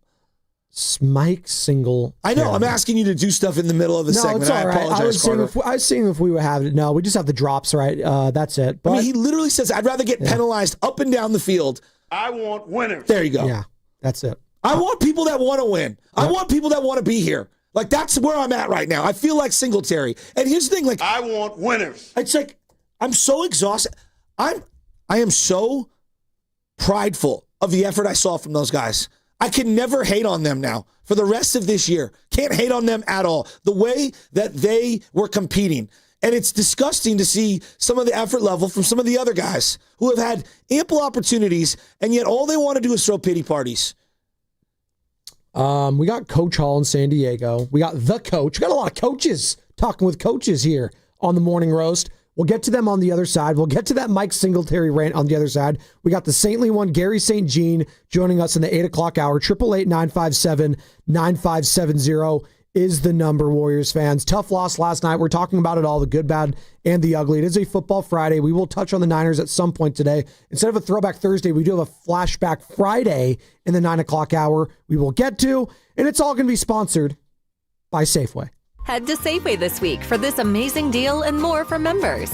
Enjoy Signature Select chicken, boneless, skinless breasts, thighs, or wings for just $3.99 per pound. Visit Safeway.com for more details. See you in the aisles. This is Katherine Cowan with Hot Yoga Republic. Join us Saturday, December 13th at our Strawberry Village studio for our first ever pet adoption day with Underdog Animal Rescue. Underdog Animal Rescue works tirelessly to save puppies and dogs, giving each one the chance to be home at last. A huge shout out to our friends at Cartelligent, proud sponsor of Hot Yoga Republic's Pet Adoption Day. To learn more, visit hotyogarepublic.com. Elevate your kitchen at the Mila Innovation Center at Friedman's Appliance in Pleasant Hill. Out of your dreams and into your kitchen. Select the qualifying built-in kitchen appliance package that is right for you. With unrivaled technology and luxury-grade quality, when you bring home a Mila, you're bringing home true innovation. Now, for a limited time, save up to 10% with the purchase of a qualifying Mila kitchen package. Visit the Mila Innovation Center at Friedman's Appliance in Pleasant Hill or at friedmansappliance.com. When businesses thrive, communities score.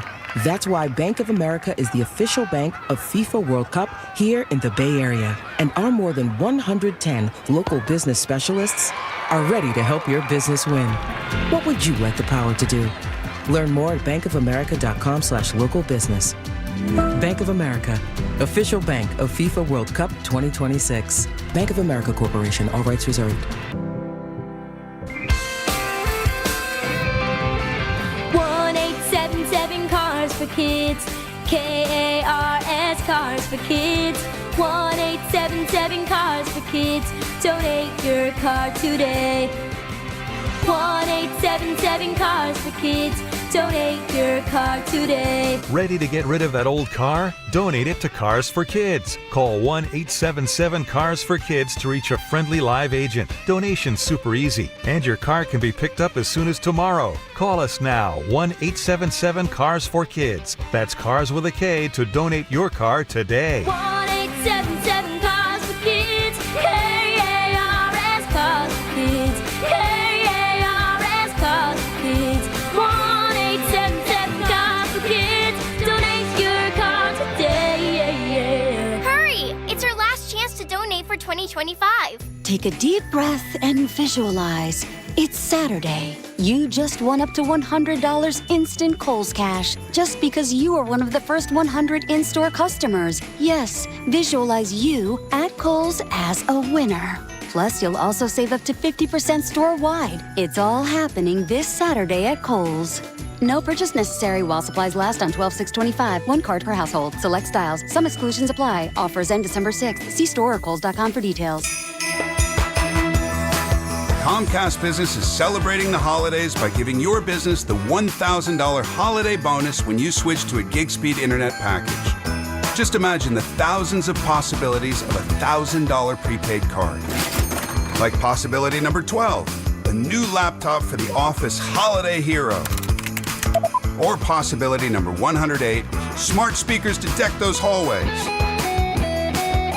Or possibility number 192, new equipment for the new year. Or possibility number 555, Bluetooth holiday lights for office decor. Switch to Comcast Business, designed for 100% reliability with business internet and wireless connect, plus advanced cybersecurity, and now get the $1,000 holiday bonus. Comcast Business, powering possibilities. Ends 12/14/25. New customers only with 2-year agreement. Requires qualifying gig package. Other restrictions apply. Jingle bells, jingle all the way. Nick, what are you doing? Well, Adam, Thanksgiving is over, so it's officially time for the holidays. And it's time for our Legacy Box Cyber Monday sale. Legacy Box is the most meaningful gift you can give this holiday season. It's simple, safe, and has been trusted by millions. That's right. It's our best sale of the year. Right now, when you go to LegacyBox.com, you can save an unreal 65% on your Legacy Box. And for a limited time, you can preserve your tapes, film reels, and photos for as low as $27, saving you hundreds. Hurry, our best sale of the year won't last long. Visit LegacyBox.com for an unreal 65% off during our Cyber Week sale. With limited quantities ready to ship, this deal will go fast. Shop our Cyber Week sale now at LegacyBox.com/value to take 65% off. Buy your Legacy Box today and send in when you're ready. LegacyBox.com/value. Get 5 quarts of Syntec Full Synthetic and a MicroGuard Select Oil Filter for just $32.99 now at O'Reilly Auto Parts. Limit supply. O'Reilly Auto Parts. Out here in the middle of these acres, it can feel like you're the only person on Earth. That's how it feels when you're struggling with your mental health. But you don't have to feel alone. Find more information at loveyourmindtoday.org. Brought to you by the Huntsman Mental Health Institute and the Ad Council.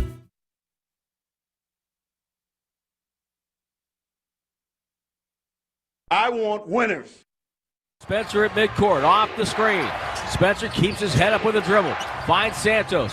Gets it to post, mid-post, left side. Over to Spencer. 3-ball! Spencer nailed it! And he's really happy with himself, patting himself on the chest and says, look at me now. Dub Nation is Brandon Pajemski. You're listening to The Morning Roast with Joe Spadoni and Joe Shasky on 95.7 The Game. Why didn't you just hit the Pat Spencer rejoin? I know you have it. There's got to be there somewhere. No. We need a Pat Spencer rejoin. No Pods, no Kuminga. They're getting iced out like they were in the fourth quarter last night. No more their rejoins. Who's staying, who's going on this team right now? You know, a couple years ago, Joey, and I'm calling you Joey a lot lately because you like to call me Joey and I'm calling you Joey back, and that's fine. Yes, to your point, Joe, too. Yes. A couple years ago, Steph Curry was like, who's coming on the bus? He had a speech. He's like, hey, if you're not all in on this team, don't come on to the bus. Who's coming onto the bus right now and who's staying off of it? 888-957-9570. Who's staying, who's going?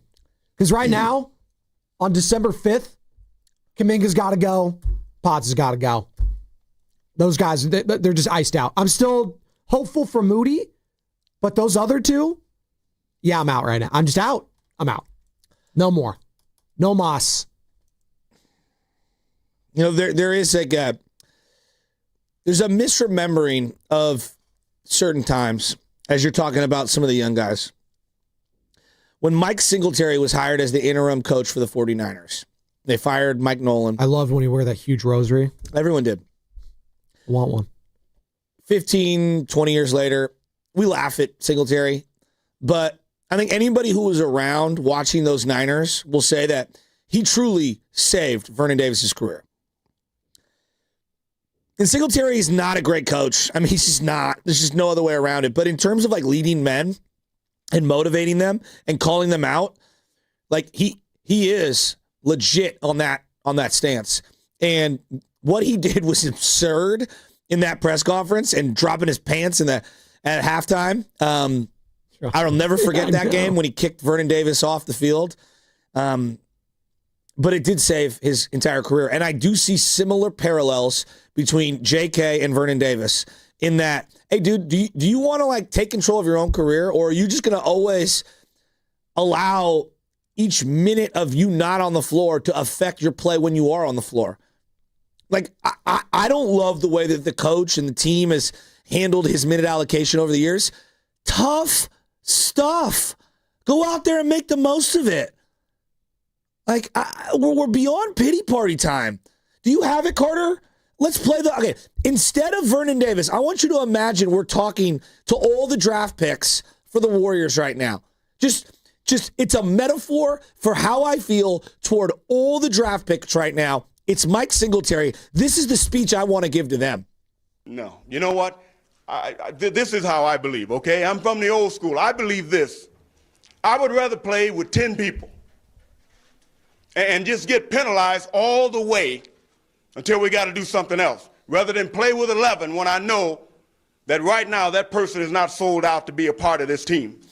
It is more about them than it is about the team. I cannot play with them, cannot win with them, cannot coach with them, can't do it. I want winners. I want people that want to win. Right there. Mike Singletary. Tell me that is not the most appropriate feeling this morning. And can't do it. I'd rather play with 4 players on the court. He's Get right, penalized every time. Like, all I care about is winning right now. And so if Guy Santos and Pat Spencer, they want to like step to the plate and they care about winning, let's go. You're talking about getting on the bus? Yeah. Like, let's ride. Yeah, who's getting on the bus? Who's getting on the bus? Who's staying off? So, we can all laugh at Singletary all we want. Like, and I know he was not a great head coach. He was right. He was right. And we could talk about what Vernon Davis showed before and after. The reality is he saved his career and changed his career.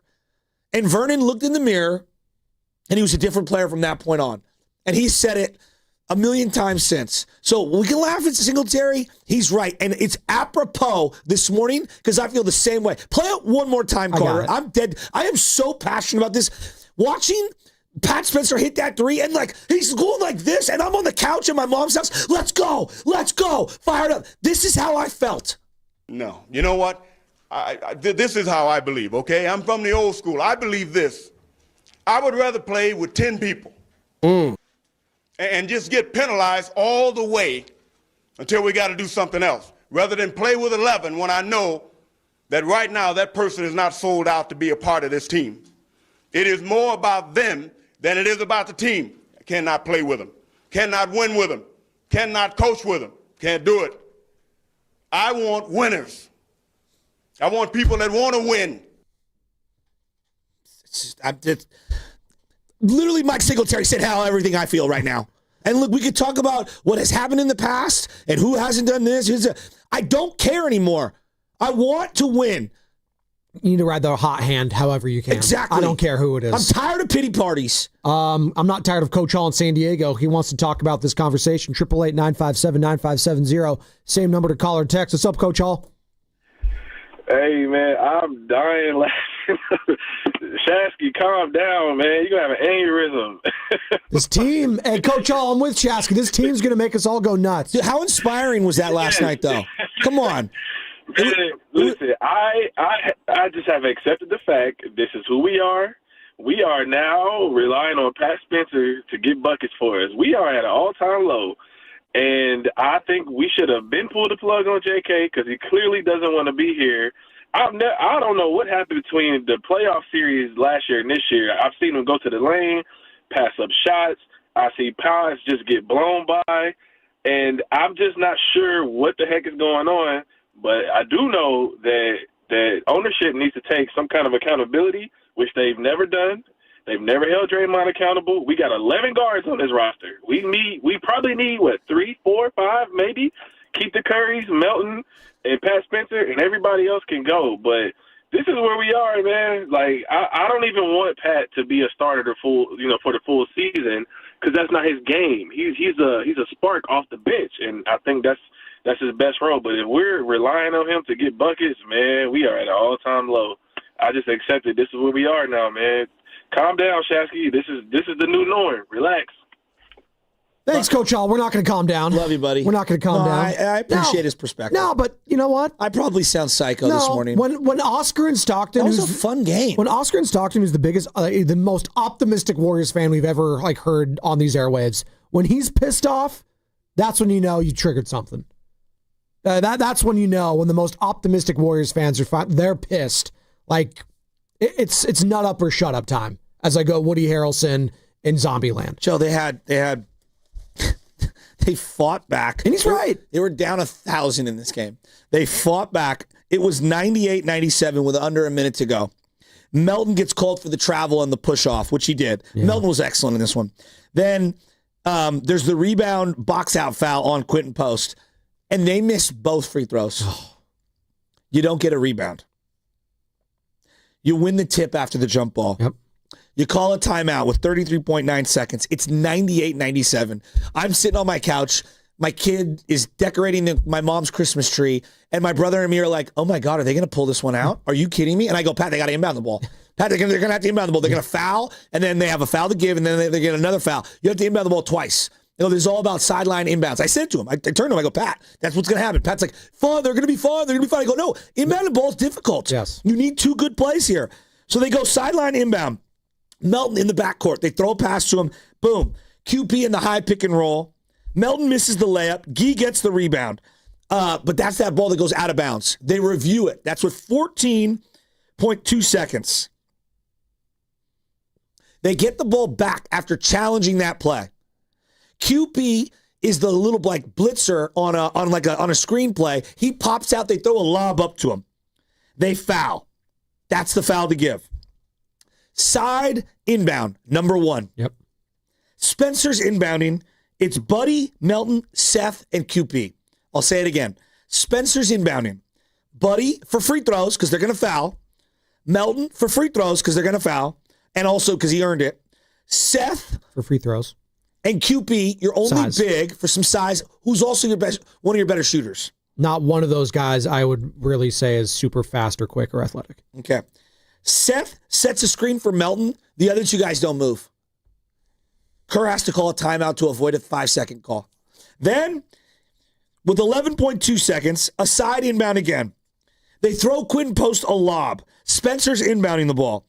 Edgecombe makes a hell of a play to deflect it, and they end up challenging it. Because they called it a foul initially. No foul call after review. You get the ball again because Quentin Post reclaimed the ball. Sideline out of bounds, number 3. And this is where you have the two formations, 2 guys in the backcourt, 2 guys in the front court. Melton does a cross screen on Seth. Buddy waiting for the cross screen from Quentin Post. It takes forever to play. Pat Spencer's inbounding it, throws a bounce pass, goes right into the gut of Buddy Hield, who doesn't see it coming. And also, Pat doesn't see him cutting into the play. They had so many chances to win this game. So many. But I have a hard time being mad at that group of guys who fought so hard to get them back into this game. It's one thing if it was Steph and Jimmy and Draymond and they're the ones that tricked that game away. Not those guys. Like not Guy Santos, who hasn't played in weeks. Not Pat Spencer, who's fighting for his life to just stay in the NBA.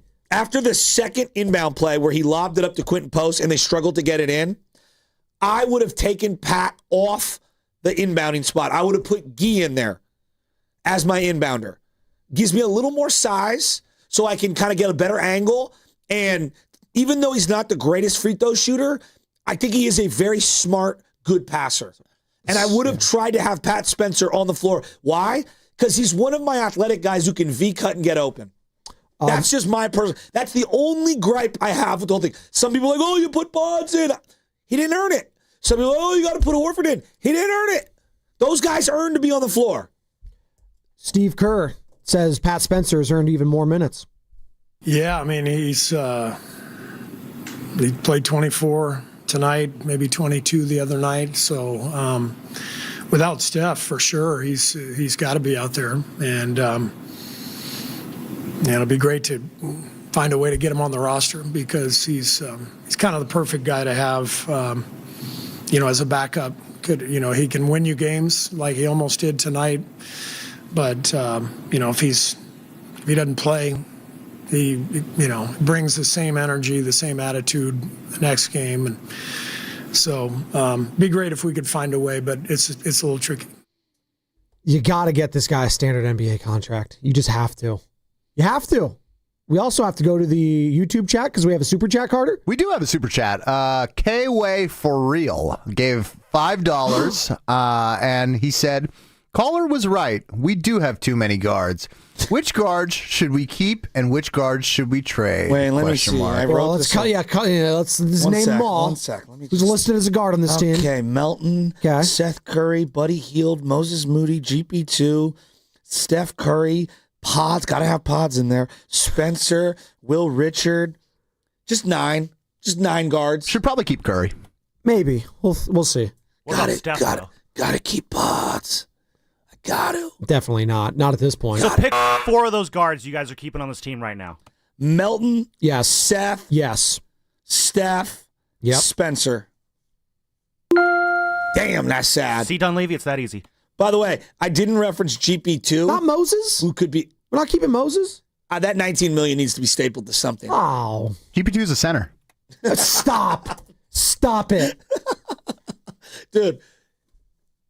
Him standing next to Chet Holmgren the other day, I can't get that image out of my head. Laker I legend. can't get that out of my head. George Mikan might be taller than GP2. The Mikan drill? Is that what GP2's doing before the game? Poor GP2. Is the Mikan drill? Poor GP2. He won that game on Saturday. I can't be mad at GP2 right now. Oh, no. Let's go to Coach in Vallejo. What's up, Coach? You on the roast? GP2 is your center. It's true. Hey, good morning, Joe and Joe. Nice seeing you guys. You look great. Thank you. I'm only going to mention management for the Warriors. Not going to mention players, but I compare Spencer to Brock Purdy. The only difference is that the 49ers were willing to admit that they were wrong with Trey Lance, and they put Brock Purdy in because Purdy, even though he was undrafted, was the better quarterback. And it takes a little bit of pride for management to do something like that. After all those draft picks they traded for Trey Lance, to admit that he wasn't the quarterback that they thought he was, and Brock Purdy, undrafted, is the quarterback playing well, leading this team to playoff games into a Super Bowl. Sometimes management and the coaches have to put their pride aside.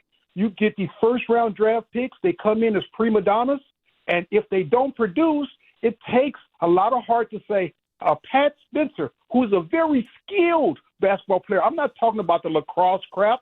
The guy knows how to play basketball. I agree. He dribbles well. He plays defense. He sees the court well. He's the Brock Purdy of the Warriors. Let the kid play. And I tell you right now, if you were to ask him if he's one of the better guards on the Warriors team, he's going to say, probably outside of Steph, yes, I am, because he is. He's the real deal. He's showing it over and over.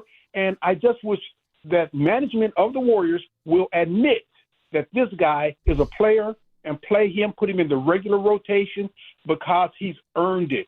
And he's not a prima donna. He's Brock Purdy of the Warriors. Coach, how hard was it to watch them struggle to inbound the ball? Even though I was so proud of the fight that they had, I'm so conflicted. I can't believe they couldn't run a better play than what they did 3 times in a row. I think at that point of just inbounding the ball, and it was so important, that's when an Al Horford is a guy, okay? He's been through it all. He's tall. He's been through it all. Let him be the inbounder. That's a good point. Okay? And I would not put it in the hand of Spencer. He doesn't have the experience yet. He doesn't know the speed as well as Al Horford does. When you got the Edgecombe's and the Maxis out there. Horford would have been a better guy. It's a good call, actually. It's a good call. Al Horford's been awful this season. He hit his first 3, and I go, uh-oh. And then he just kept shooting. He's been absolutely atrocious. He just has been. I can't sugarcoat this during the season of giving. I'm not giving him anything. Well, you know what? He's getting a big fat lump of coal right now. You know what they're calling him? What? It's not Social Time Club. It's Social Security. I'm not going to sugarcoat it. You can sit here and do a sugarcoat job. What's that guy thinking right now? Al Horford? No. Joe Lacob. Oh, he's not happy at all. Come on. What, are you kidding me? He probably heard Willard's rant about keeping all the young players and the future and everything, and he was just like, what are you talking about? Hey, remember a few months ago when JK and him were sitting next to each other at that Valkyries game? You guys remember that? Like all summer when Pods was sitting courtside of Valkyries games. That's our insider here. You better be careful. That's our Valkyries insider, Brandon Pajemski, courtesy of River Island's guest line. We love Pods. He's our teammate. Just like Draymond's our teammate at Odyssey. When's his next podcast? Hopefully it's soon.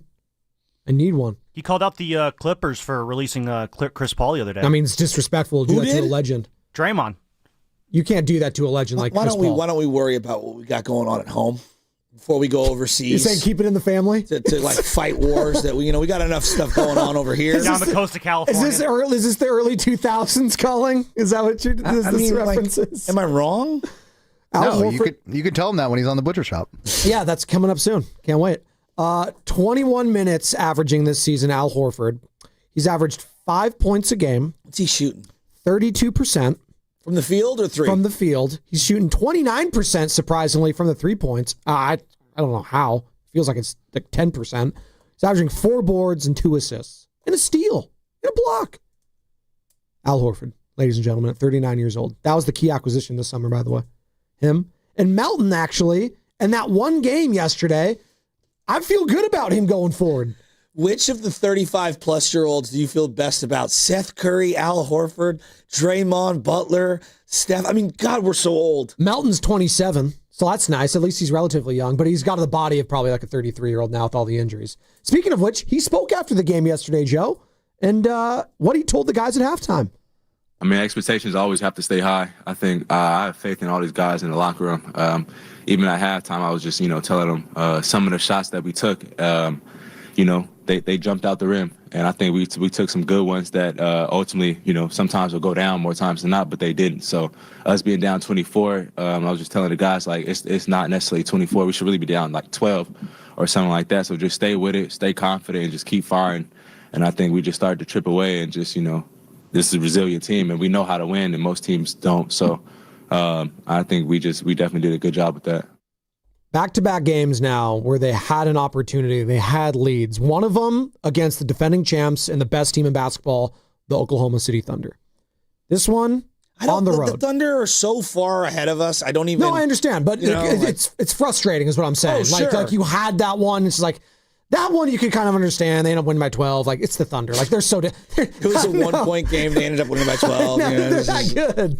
They are. They played 14 seconds of good ball, and it's like, boom, boom, boom, boom, boom, game over. And then that's the difference between against a team like that. The Sixers... Tyrese Maxey hit a left-handed layup yesterday in traffic. It was just so filthy. But the Sixers are like... They are the Warriors. They're 12-9. They're right around. They're like, eh. You know what's funny?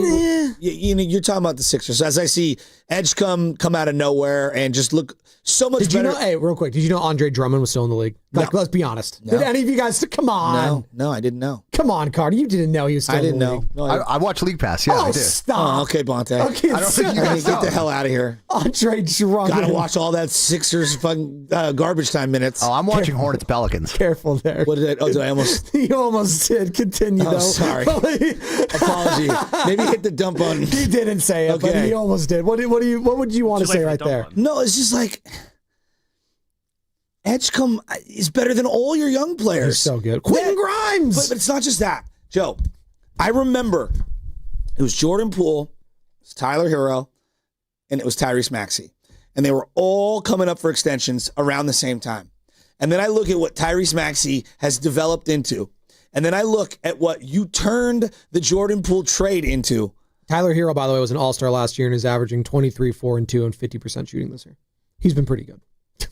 The one guy of the handful of like decent picks that you've had, you mismanaged it so bad. And your other guy who quits when Steph doesn't play, punched his lights out and ended his career. Like every Pajemski minute on the floor makes Warrior fans elevate the Jordan Poole experience to heights it never reached when he was here.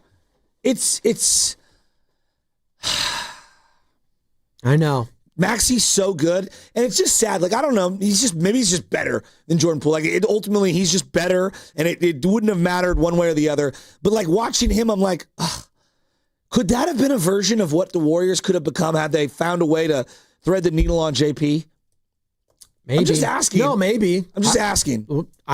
There's no way of knowing. I mean, he's been in a very dysfunctional spot, and he's still a really, really, really, really good player. Absolutely. By the way, this Monday, Tuesday, and Wednesday, we are giving away 3 Warriors jerseys. All 3 are the town jerseys that they debuted in that November 24th game against the Utah Jazz. Steph Curry, Draymond Green, and Jimmy Butler, town jerseys are up for grabs, and one of them could be yours. Listen for your chance again, Monday, Tuesday, and Wednesday next week. For more details, go to 957thegame.com. I'm holding one up right now for the YouTube audience. I held up the Stephen Curry one last hour, and this is the Draymond Green version. And as you heard me say, Draymond, Steph, and Jimmy, all 3 of those jerseys, your potential to win one of them next week. Can't wait for that, and I can't wait to hear from Fred in Oakland. What's up, Freddie? Hey, what's up, fellas? How's it going? It's going. We're getting through it. Tired. Okay. Yeah, listen, I did the guy that referenced Pat Spencer and Brock Purdy. I think that's an excellent reference, and I think that Spencer should get Pods minutes in the beginning of the game. I think he needs to get more time and Pods less time. And the other thing was, I don't know if you guys saw Kuminga, but he threw a one-handed pass out to the top of the key, and it got stolen, and the guy went down for a fast break and had an and one, and then Kuminga was smiling. He was laughing about it right after it happened. I don't know if you guys saw that, but yeah, I'm just fed up with Kuminga, and so I just wanted to say that. I think Spencer's he's really doing it, man. He's showing it, and I think Pods is, he's back and forth. So I think I just wanted to say that. Wouldn't you agree that, like, they obviously have January 15th. Maybe they trade him. Maybe they find a way to make me forget what I'm about to say. But as of right now, what a terrible decision to bring him back. I agree. Totally. Gosh. Thanks, Fred. I mean, who could have saw this coming? Everyone. I mean, let's just ask it then. Is it official now? Was it a mistake to bring Jonathan Kuminga back this summer? Joe, 888-957-9570. Let's open it up. Was it a mistake to bring him back? I was wearing a costume. We were like around Halloween, and we were talking about maybe it was before that. It was one of the reels that we did. Sure. That 95.7 The Game posted, and I basically had said, and it was Halloween. It had to be before that, but I was like, every time I hear about the Kuminga thing, my head wants to explode. This is before he finally signed the $22 million deal. Both parties just totally botched this. Like, they just totally botched this. And maybe they make a trade on January 15th and they find a way to salvage what has been just a horrible situation. He shouldn't have been brought back. They should have made a move. He didn't want to be here. He played nice for a second. And then, everyone's wrong. Warriors were wrong. The coach was wrong. The players wrong. The agent was wrong. Aaron Turner. They all screwed this up. 888-957-9570. 0 fourth quarter minutes yesterday. 0 fourth quarter minutes against the Oklahoma City Thunder. Is it official now on December 5th, Warriors fans? Was it a mistake bringing back Jonathan Kuminga this summer? 888-957-9570. That does not exonerate Jonathan. Be a professional. Show some pride. Play hard. Honestly. Stop throwing a pity party. Yeah, that cool dunk, though. Oh, great. Yeah, that cool putback. That was pretty cool. Throwing a pass late into the flat across the top of the key and then not going back on defense after it gets intercepted for a dunk. I mean, God, show a little bit of pride. D'Anthony Melton actually spoke about Pods and JK after the game yesterday. I think everybody, should step up. It's everybody's livelihood on the line, too, at the same time. So I think everybody's stepping up. But, specifically for those two guys, just, staying confident, I think is the biggest thing. And instilling that for them. And just, play your game. Sometimes there's a lot of outside noise that goes into it, especially a young players in such a great organization. You're going to have a lot of he say, she say stuff that's going on. But I think just staying confident and playing your game and, take whatever comes with it. People are always going to say something. So just playing confident and being aggressive. Sometimes you better rather err on the side of being aggressive than not. I totally agree. Let it all hang. This is a guy whose career, if anyone has an opportunity to kind of coast or figure it out, it's the guy returning from an ACL injury in his first night, and he's fighting out there like his entire career depends on it. God, I was so hoping he'd get that final shot in there. That was a sick block, but I was like, damn. He would have just, what a moment that would have been for Mel. I was actually low-key scared he got, re-injured himself on that. The way he was laying down, I was like, oh my God, poor guy trying to go for the game-winning shot gets blocked. Everyone's celebrating. This guy's laying on the ground. I was like, oh, The one thing they did not need after the game he had was Melton getting hurt again. All I kept thinking during that And game, we'll see today. Hopefully, it's nothing. I was waiting for the Aaron Turner, Kuminga's agent, to like tweet, and I wanted to tell him like first comment underneath there should have been from me, and it would have been like, "Hey, dude, instead of tweeting at the coach, why don't you message your player and tell him to like show a little heart?" Right. Speaking of a guy that has a lot of heart and likes to call our show, and we appreciate it, Big Smooth in Oakland. What's up, Big Smooth? Good morning, gentlemen. Good morning. Good morning. Good morning.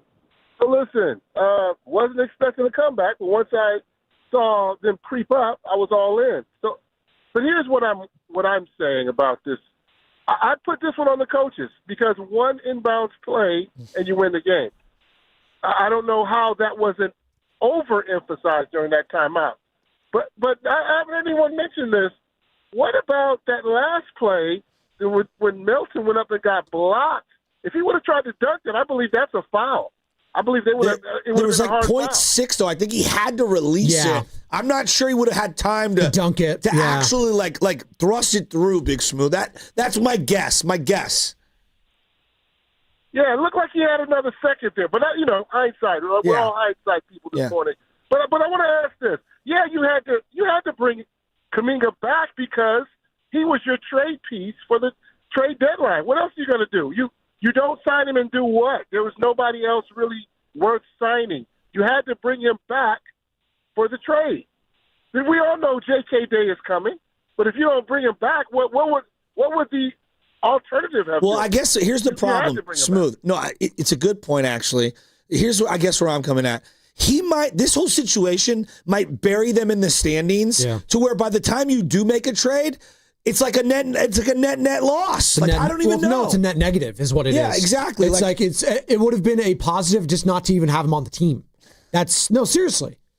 And which is unfortunate because the first couple weeks we were all like so happy about like, wow, he looked like he's bought in. He's worked on his things that he needed to work on with the head coach. It looks like everything's working. Gets hurt. Back to square one. With him, with Pajemski, with Moody potentially. Literally, it's regurgitation hour on 95.7 The Game when it comes to talking about those three guys. And that's the frustrating part in all of this because we've been talking about the same thing with all three of them. You just heard it from their teammates. Yeah, confidence is the issue for both of them. Really? How long have we been saying that? How many years? Confidence. Moses Moody doesn't have any right now. Pods has too much, or maybe he's in his own dome right now. I think that's what it is. Kuminga. His green, his light is just too green. Yeah, it's just way too green. But I do think he's in his own head right now too, and it's contributing to all these mistakes. Shocker. Yes, all of them. Well, the guy who wants the keys to the franchise thinks he's the white Shohei. Is a little too much in his own dome. Wow.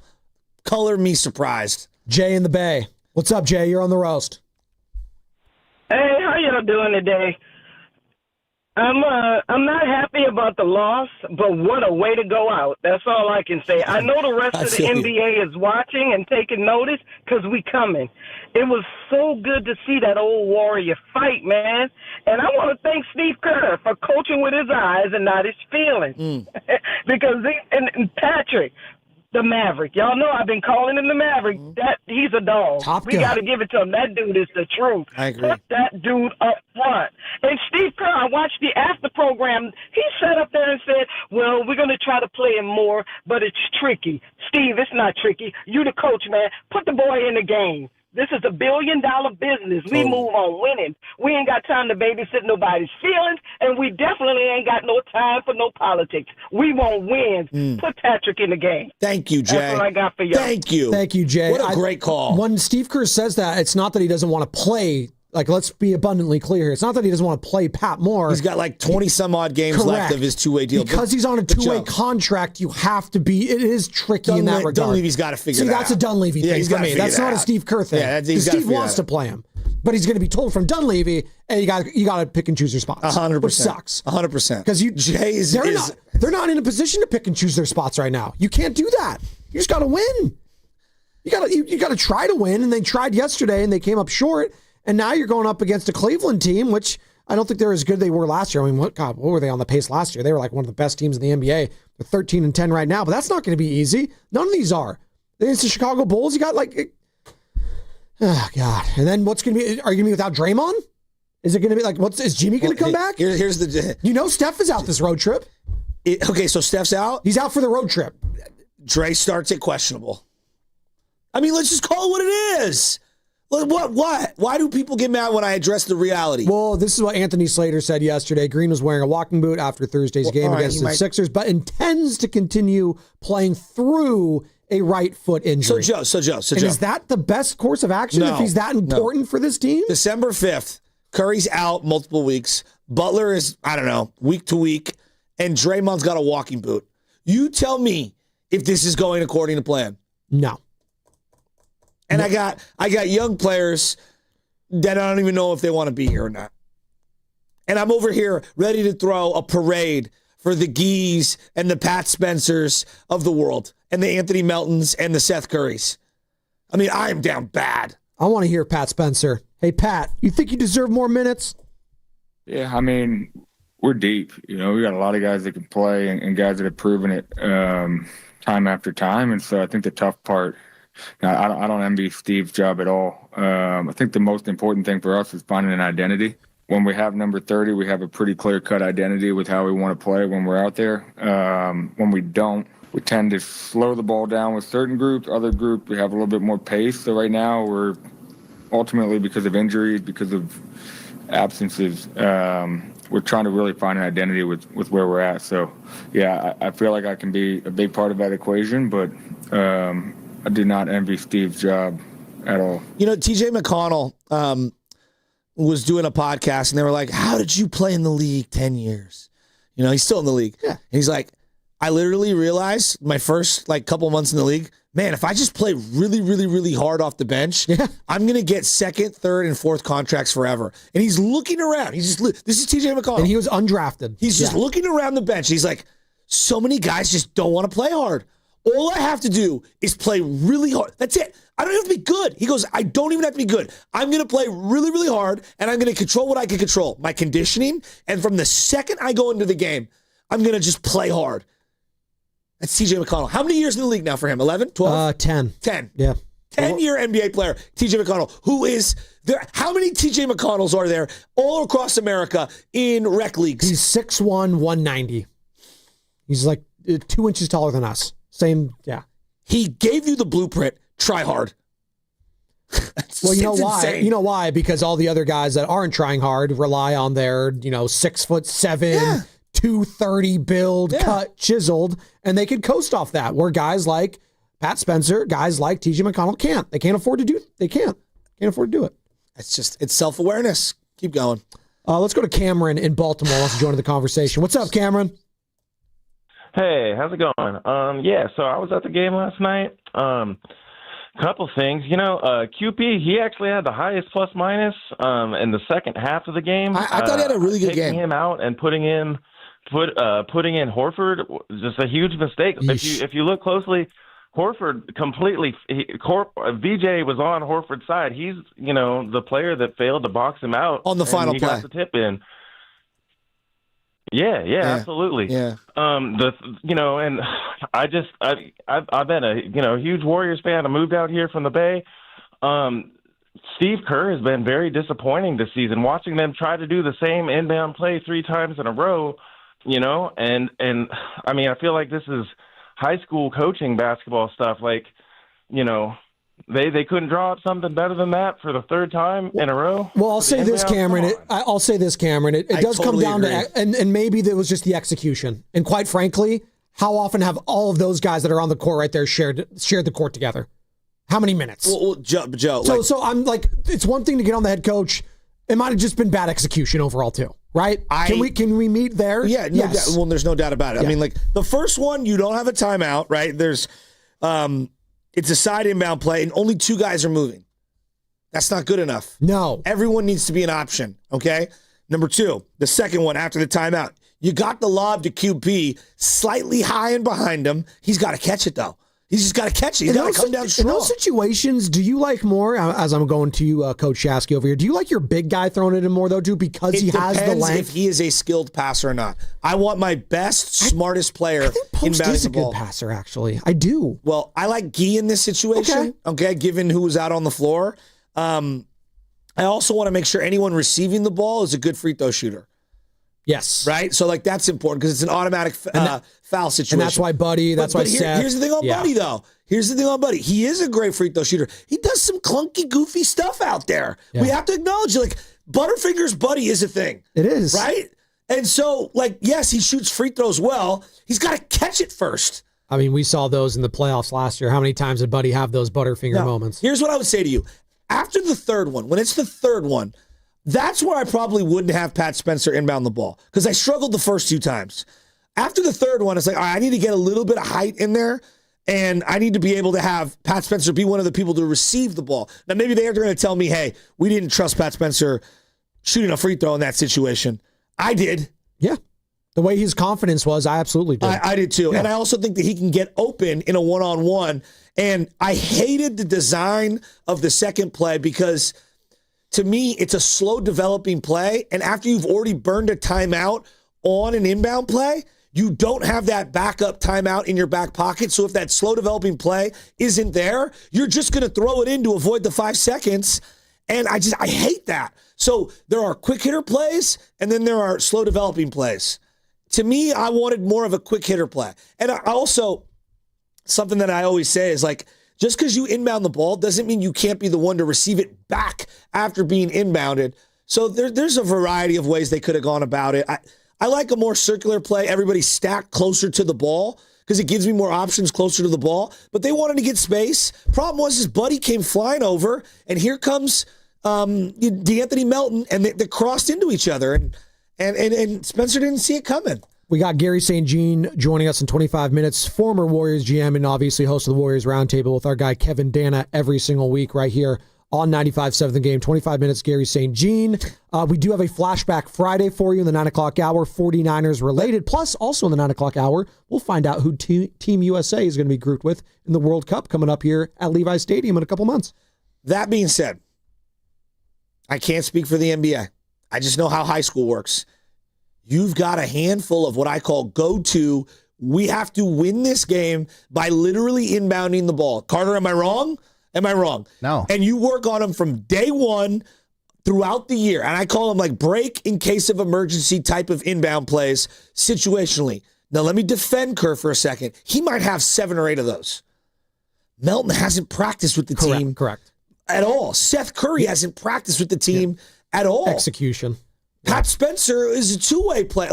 So I have to give a little bit of grace given who's on the floor here. Absolutely. I thought that's well said. Jan in Mountain View. Hey, Jan, how are you this morning? Happy holidays. She is the GOAT. Good morning, you two.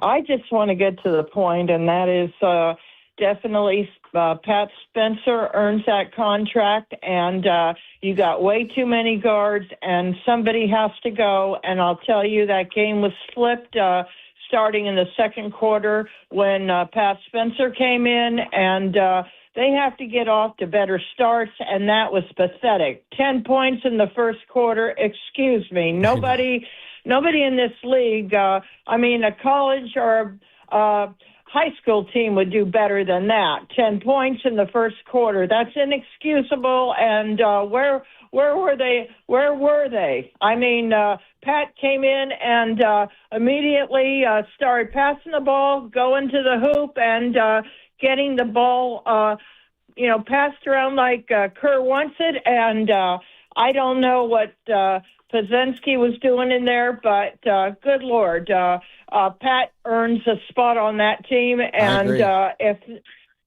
not only that, but coming down the stretch, you could see that he was engaged, and he was getting the whole team engaged, and it was good that Melton really, on his first game back, showed that he was into it, and that's how they need to start if they're going to win a championship. Thank you. Jan, Thanks, Jan. Like on that final play, and again, I'm nitpicking because this is real. Like, this is real criticisms. Buddy Hield's been in the league forever. He played multiple years at Oklahoma. Watch him as he knows that screen is coming for him. A, he's giving it away by going in the direction of where the screen is coming from before the ball's even handed to Pat Spencer. Okay? B, he doesn't V-cut or cut away from the direction where he wants to go, which is a principle. C, He doesn't go off the shoulder of Quentin Post. Come off the shoulder. Carter, I can hear my high school coach screaming, come off the shoulder. Come off the shoulder. Allow zero wiggle room for that defender to hedge through. Come off the shoulder. Let him set. Come off the shoulder. He doesn't do any of those. It's basic basketball. Is that on Steve Kerr or is that on Buddy Hield? Execution, man. It takes two to tango. We can blame the head coach all you want, but sooner or later, the players have to make a play, right? Steve Kerr's not out on that court. He's not the one throwing it away. He's telling you what to do. And you know what? For the most part in his career, what have we said about Steve Kerr when it comes to the inbound plays? He's pretty freaking good at it. Now, it helps when you have Stephen Curry. It helps when you have Draymond Green, Klay Thompson, Kevin Durant. In this case, you had Pat Spencer, DeAnthony Melton, Seth Curry, Buddy Hield, Quentin Post. Yeah, but a great example. Yep. I mean, Kevin Durant, in one of the biggest moments of his career before becoming a Warrior, did something stupid by going into the corner, getting trapped, not calling timeout, and not pivoting and just throwing the ball into no man's land. It's one of the great plays in Warrior history. And we're going to throw it to the injury report.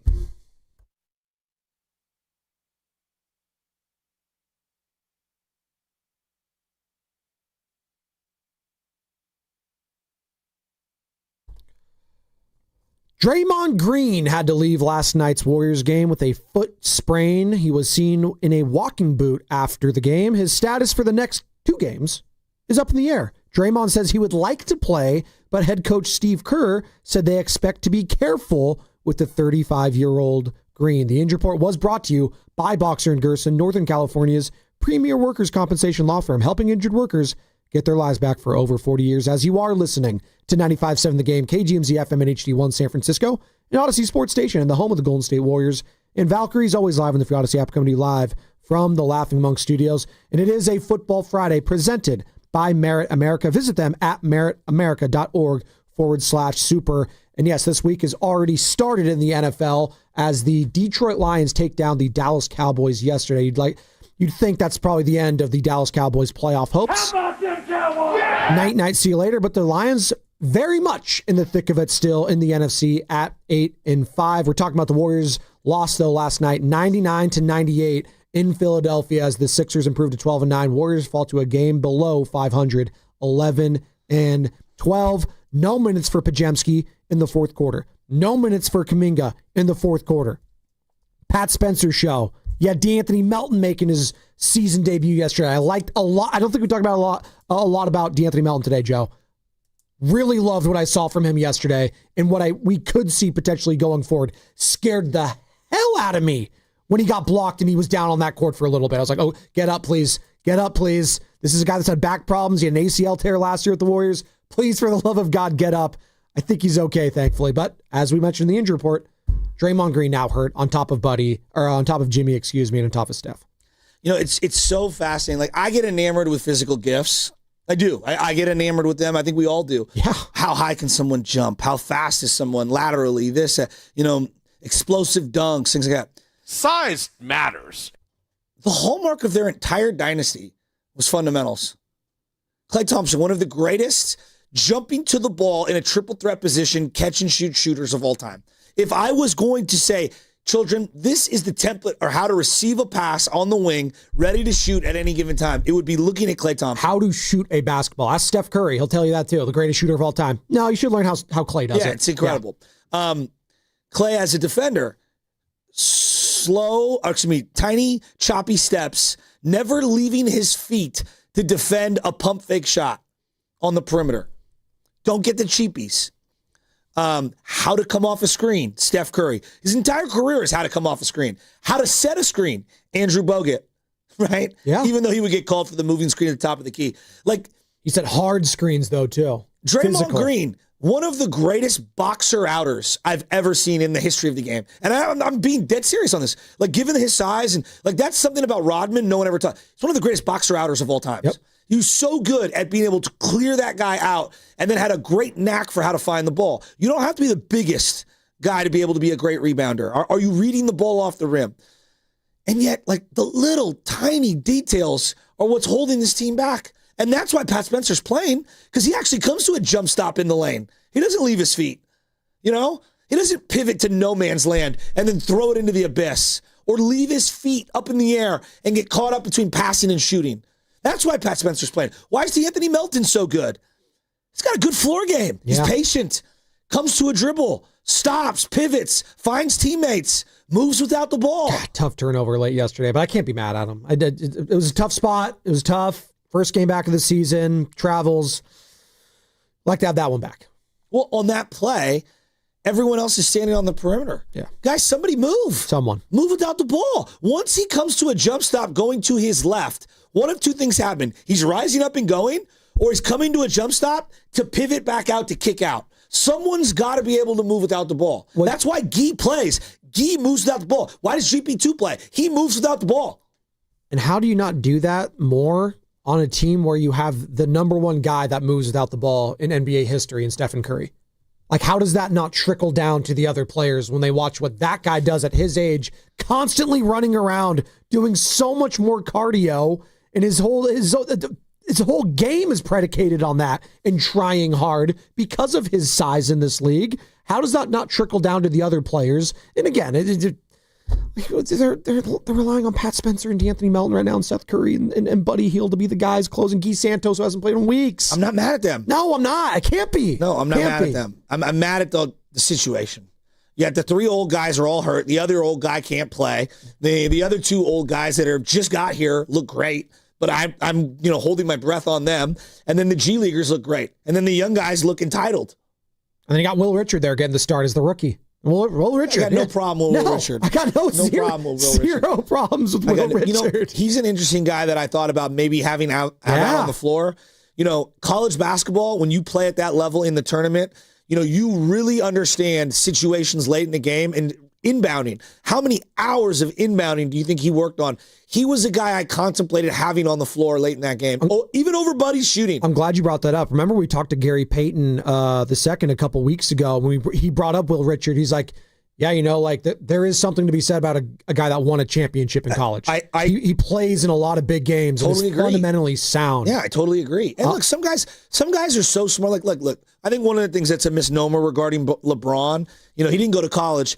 His intelligence on a basketball court is through the roof. It's all time. Yeah, his IQ is unbelievable. So you don't can't have score to 10 points though. What a scrub. Kobe too. You don't have to be a 4-year player or a 3-year player to be intelligent in terms of half court IQ. But there are some guys that go to college and never figure it out. Corey Maggette went 1 year, just did not understand basketball. No. And that's Kuminga's looking closer to Corey Maggette than he is anything else. You just brought that up. I was going to say Kuminga's kind of the opposite of the LeBron if we're going to the IQ level right now. IQ in basketball. When you watch Franz play, Franz plays that way. Yeah. High IQ, under control. How long has he been playing professional basketball? Oh, forever. Luka too. In Europe, man, that 15, 100%. 14, those European academies, they're doing this at a very young age. JJJ played for Michigan State's Tom Izzo, and even he does some dumb stuff out there. Dumb. Yeah. Leaves his feet all the time. Draymond will tell him to his face. I know. Austin's in San Mateo. What's up, Austin? Hey, nothing much. I just want to say this. Hey, Jimmy Butler then caught Draymond fever. Whenever Draymond Green not playing well, and Curry's injured, all of a sudden they get injured and they don't want to play when they're not playing well. But what I really wanted to say is these starters got something to they got to say something about themselves not playing well, because the bench is outplaying these starters, and Moody and Kuminga and Paz, they didn't play their way out of the starting lineup. I want to see the bench, because the bench been playing way better than all the starters put together other than Stephen Curry. And Pat, man, that's our Jordan Poole right now. And, handling the rock, getting in the lanes, kicking it out, and everything. Podge is over there playing like he's playing at the 24-hour fitness all over the court, not knowing where to be at, and fumbling the ball and throwing it. I'm tired of that guy. He needs to go. Kuminga, man, you a foot out. You might as well be out. But, what y'all think about that? Pat is our Jordan Poole right now. Thanks, Austin. I'm not ready to say that. Yeah, no, not yet. And also their games are just different. Very different. Jordan Poole's so much more athletic. He just is. He was longer. He has the hops. But he would do some boneheaded things on the court that Pat really doesn't do. Because he can't afford to do those things. His game isn't predicated on athleticism and anything like that. And I think he's a better facilitator of the basketball.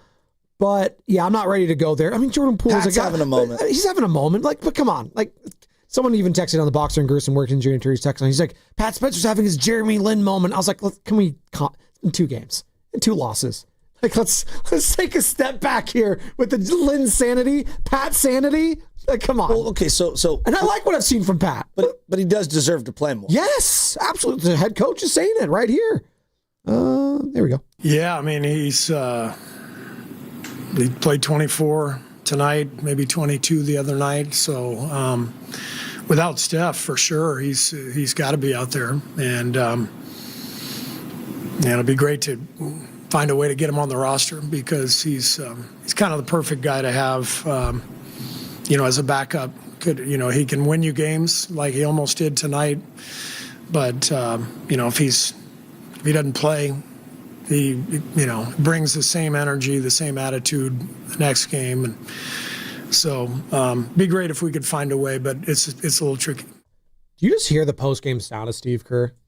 My guy, it's December 5th. We're more than 20 games in the season. He's exhausted. What would Don Nelson do right now? You tell me. He'd be playing Pat Spencer way more than what they're doing. That's what Don was notorious for. Like, if you're not going to give me full effort, I am not going to play you. Now, Don was flawed. He'd go Singletary. He'd want winners. Well, bro, he threw guys, Robert Tractor Trailer, Anthony Randolph. He would throw guys in the doghouse. The doghouse. Oh, yeah. Kyle Shanahan. Brandon Shanahan. He's not the only coach. Thibodeau does it. Spoelstra does it. I got to be honest. I am kind of watching this Warriors season as we're watching the 49ers do what they do. They're on their bye week, obviously, this weekend. And Niner fans just get to kick back and relax this Sunday and just enjoy fantasy football and watch everything else. It's great. It's where you want to be at. It does make me appreciate even more the adversity that they've been able to fight through this season in San Francisco. That red and gold team, what they've been able to do. Because I'm seeing a team right now try to fight through adversity after they've lost most of their best players due to injury. And they just can't do it. They just can't do it right now. And I'm not saying the culture is broken in Golden State, because that's unfair. They were a second-round playoff team, and, there's no in-house fighting, and there's none of that. But when I compare it to that of the San Francisco 49ers, it is hard to swallow and stomach some of these losses in effort level when that team over there that plays at Levi's had every opportunity to just mail it in and mail it in and mail it in. And they don't. Am I wrong in comparing and contrasting those two teams right now, Joe? No. I mean, Jair Brown got benched at the beginning of the year and has shown he was a little delusional, but he fought his way to get back on the field and has earned it. And he's not blaming the coaches. He just went out and earned it. I mean, listen, I'm not saying that Kyle Shanahan's a better coach overall than Steve Kerr, because Steve Kerr has the hardware. He's an all-timer. He's a Hall of Fame coach, and he's going to go down as one of the greatest of all time. That being said, best coaching job in the Bay, not even close, is Kyle Shanahan. We'll talk about that more in the 9 o'clock hour. Has his fastball lost a little steam, though? Yeah. Couple. Hey, all it takes is a couple of those MPHs to go away. Those strikeouts turn into home runs. Just saying. What's coming up the game is brought to you by Fremont Bank. Here for you, here for good. Gary St. Jean. Ho, ho, ho, fellas. On 95.7 The Game. Brought to you by Fremont Bank. Here for you, here for good. Miss out on any family business. Hola, mija, ¿cómo quedó el mole? It turned out great. This holiday, switch to T-Mobile and stay connected with Los Tuyos. Get 4 Samsung Galaxy S25 phones with no trade-in needed. Plus 4 lines for just $25 per line. Visit a store at T-Mobile.com or call 1-800-T-Mobile. With 24 monthly bill credits and 4 eligible port-ins on essentials. For well-qualified customers with auto pay plus taxes, fees, and $35 device connection charge. Credits and imbalance due if you pay off early or cancel. Contact us. Funding agreement 128 gigabytes, $800 required. Not for extended international use. You must reside in the U.S. and primary usage must occur on our network. Visit T-Mobile.com. When businesses thrive, communities score. That's why Bank of America is the official bank of FIFA World Cup here in the Bay Area. And our more than 110 local business specialists are ready to help your business win. What would you like the power to do? Learn more at bankofamerica.com/local business. Bank of America, official bank of FIFA World Cup 2026. Bank of America Corporation, all rights reserved. This is Jessica Smith with Hot Yoga Republic. Join us on Saturday, December 13th at our Strawberry Village studio for our first ever pet adoption day with Marin Humane. Marin Humane works every day to rescue kittens, cats, puppies, and dogs, helping each one find a safe, loving home. Not ready to adopt? You can still change lives. Marin Humane urgently needs fun, loving foster families just like yours. A huge shout out to our friends at Cartelligent, proud sponsor of HYR's Pet Adoption Day. Visit hotyogarepublic.com for details. This is the story of the one. As an HVAC technician, he and his digital multimeter are in high demand. So when a noisy office HVAC turns out to be a failing blower motor, he doesn't break a sweat. With Grainger's easy-to-use website and product information, he selects the product he needs to keep everything humming right along. Call 1-800-GRAINGER, click Grainger.com, or just stop by. Grainger, for the ones who get it done. Boxer & Gerson, Northern California's premier workers' compensation law firm, helping injured workers get their lives back for over 40 years. Jack here, with the sound of a freshly cracked egg, sausage grilling, you busting out of your front door. Oh, hey, no rush. My 2 for $5.50 sausage croissants are available all day. Get so much more. Plus tax, limited time only. Price and participation may vary. Welcome to Jack in the Box.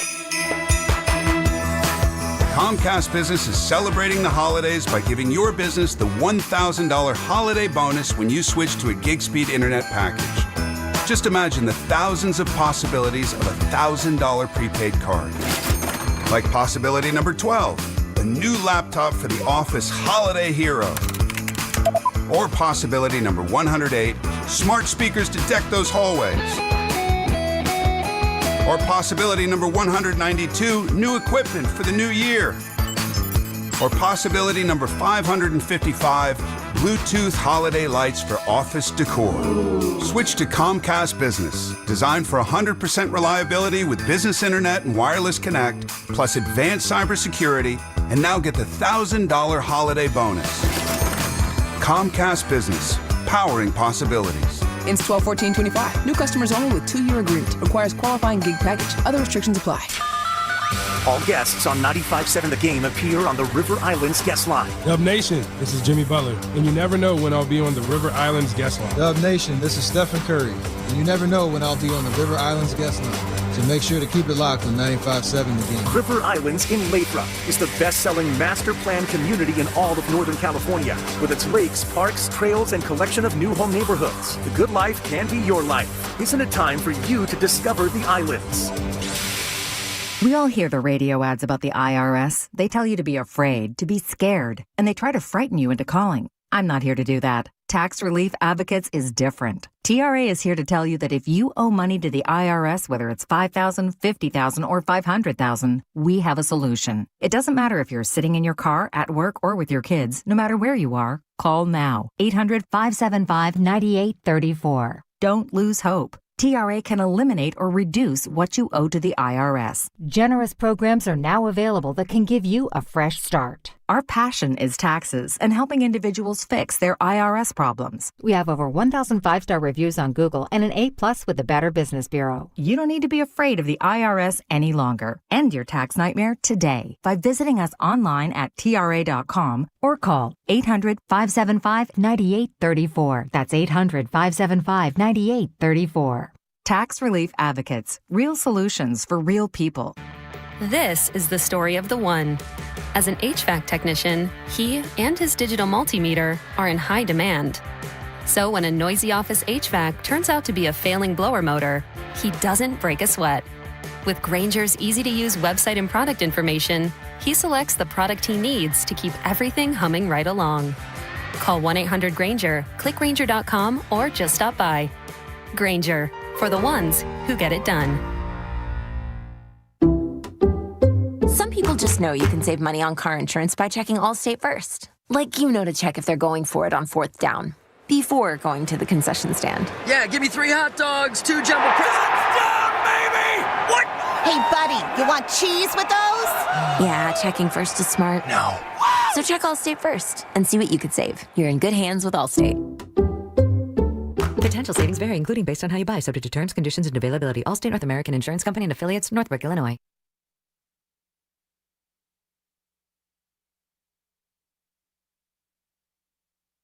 Now back to the morning roast with Joe Spadoni. Spadoni, you hit the ground running, dude. You are off the hook. I love how you guys vibe. And Joe Shasky on 95.7 The Game. You know, often overlooked, Joe, is just the art of an inbound play. And there's so many elements, right? So, first one, posture of inbounder. If you're leaning forward, you have an opportunity and you're going to go try to make this pass and you're leaning forward. You could fall over and step inbounds and now it's an infraction. It's a turnover. Ball goes the other way. Yeah. They can call travel out of bounds.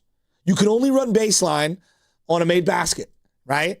You want a good angle on your pass. When you pass, chest pass or lob pass, they are more likely to be intercepted. A bounce pass is an infinitely more effective and efficient way of inbounding the ball. That being said, depending on the angle, where you're throwing it, who you're throwing it to, you might need to change the trajectory. They made a really nice baseline inbound play with Quinton Post throwing the lob up to the big man. Now, in that circumstance, he's able to backpedal, stick his left arm out, put his right arm up in the air like he's receiving a ball at the block on that type of a play. I would have liked to have seen something like that if you're going to use QP as someone to inbound the ball to as the receiver. If you're going to run these screens and these X actions,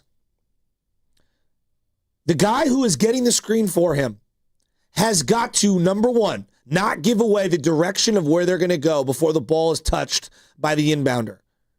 Number two, you've got to be able to move away from the direction of where the screen is coming from initially, just to get a half a step, because that's all you're looking for, half of a fraction of a step. Number three, when the screen is set, it is your job as the one coming off said screen to get as tight off the shoulder as humanly possible to not give an ounce of airway for the defender to forge through. They did none of those things right last night. No. And then, you never want to run your defender who's trailing you into someone else who might be receiving said ball. You had two guys going in the same direction right at each other. It's like having two routes, like wide receiver routes, just running into 100%. Yeah. 100%. For a play that started with so much spacing, what ended up happening there, Joe? It was muddled and it was congested. Now you had two defenders, both able to guard both guys simultaneously. So, it's just fundamentals, man. It's just fundamentals. Fundamentals. And then Buddy running head that way, not looking at the inbounder to be someone who could receive said ball. Even though he was unaware the ball was coming to him, had he paid attention as he's sprinting, there's just so many little things on that play. And you actually won the turnover battle yesterday. That's the frustrating part. They had 19, you had 13. But it was those plays towards the end that killed you. And that's often the difference in a game like that. Who blinks first? Who makes the big mistake? Warriors made the big mistake. They're on the road. Sixers are at home. Rest is history. Night, see you later. 1 down on this road trip, 2 to go. You might not have Draymond, Jimmy, or Steph too. And that's the frustrating part about all this. And then even more frustrating is the effort level when Draymond was off the court. And it was better. But let's not get it twisted. We haven't talked about this enough. And Jan brought it up. 10 points. 10 points in the first quarter. How is that possible, Joe? I watched it. They were taking bad shots. They're not good. I watched it. They were just taking horrific threes, clanking, turning it over. That's how. That is the fewest amount of points in a first quarter under Steve Kerr as head coach of the Golden State Warriors. 10. And they had a 7-minute stretch of not a single point. I believe it was from the 8.5 mark all the way down to a minute 30. In the first quarter, they couldn't get a single freaking point. Not a bucket. Couldn't even get to the free throw line to make one. And yeah, they've battled all the way back, but that's what I go back to too in a game like that. It's like if you did anything, just anything in the first quarter, you're probably coming out of there with a win. And you didn't, and it's 99-98. And I was talking to Big Boss Man during the break. He's like, that was the best game I've watched all season with the Golden State Warriors. And then he said, and then he said, isn't that pretty sad? Yeah. Yeah. Pretty sad that it didn't include Stephen Curry, Jimmy Butler, in 2.5 quarters of Draymond. Why do you think an hour ago I played the Mike Singletary sound? You mean this one? No. You know what? This is how I believe, okay? I'm from the old school. I believe this. I would rather play with 10 people and just get penalized all the way until we got to do something else, rather than play with 11 when I know that right now that person is not sold out to be a part of this team. It is more about them than it is about the team. I cannot play with them, cannot win with them, cannot coach with them, can't do it. I want winners. I want people that want to win. How long ago was that? 15 years? I mean, no, 17 years. Probably closer to 20. 08? Is that? Yeah, 17 years ago. We got our guy? All right, good. All right. This guy will talk some sense into everyone. And I think this is his most favorite time of the year, too. We got the holidays approaching, Christmas in a couple weeks. We're less than 3 weeks away. We got Gary St. Jean joining us now on the River Islands guest line, former Warriors GM and obviously host of Warriors Roundtable alongside Kevin Dana. They do it every single week right here on 95.7 The Game. Saint, good morning. We're talking about that game last night. I mean, the biggest takeaway from you in a game like that is what? A valiant effort, but a loss is a loss, right? Well, first, fellas, ho, ho, ho, happy Friday. Papa has done his duty. I took Joe to Montessori school, and I took William to St. Isidore's, so the limo service is working beautifully on Friday. And I'm glad I'm not coaching. My gosh, guys, that was tough. You know what? You love your guys. That's the takeaway for me.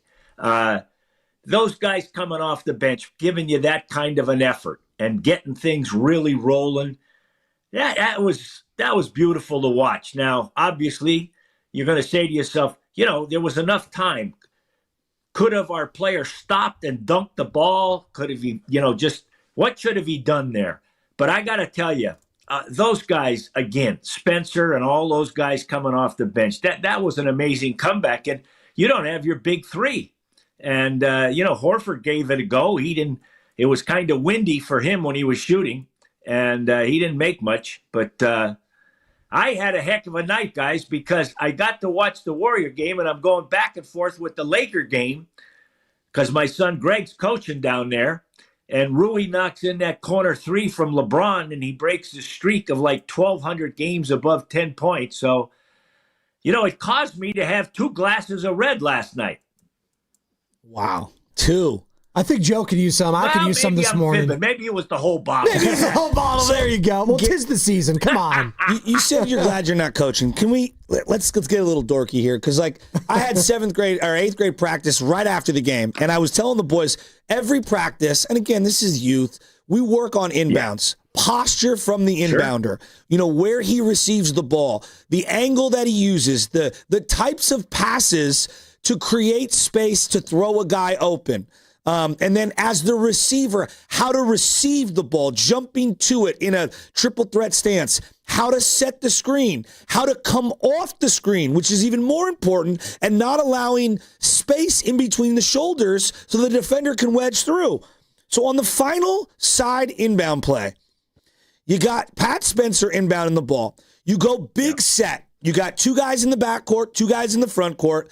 In my mind as a coach, when I call that play, it's about spacing, but I also understand it's going to take time to develop.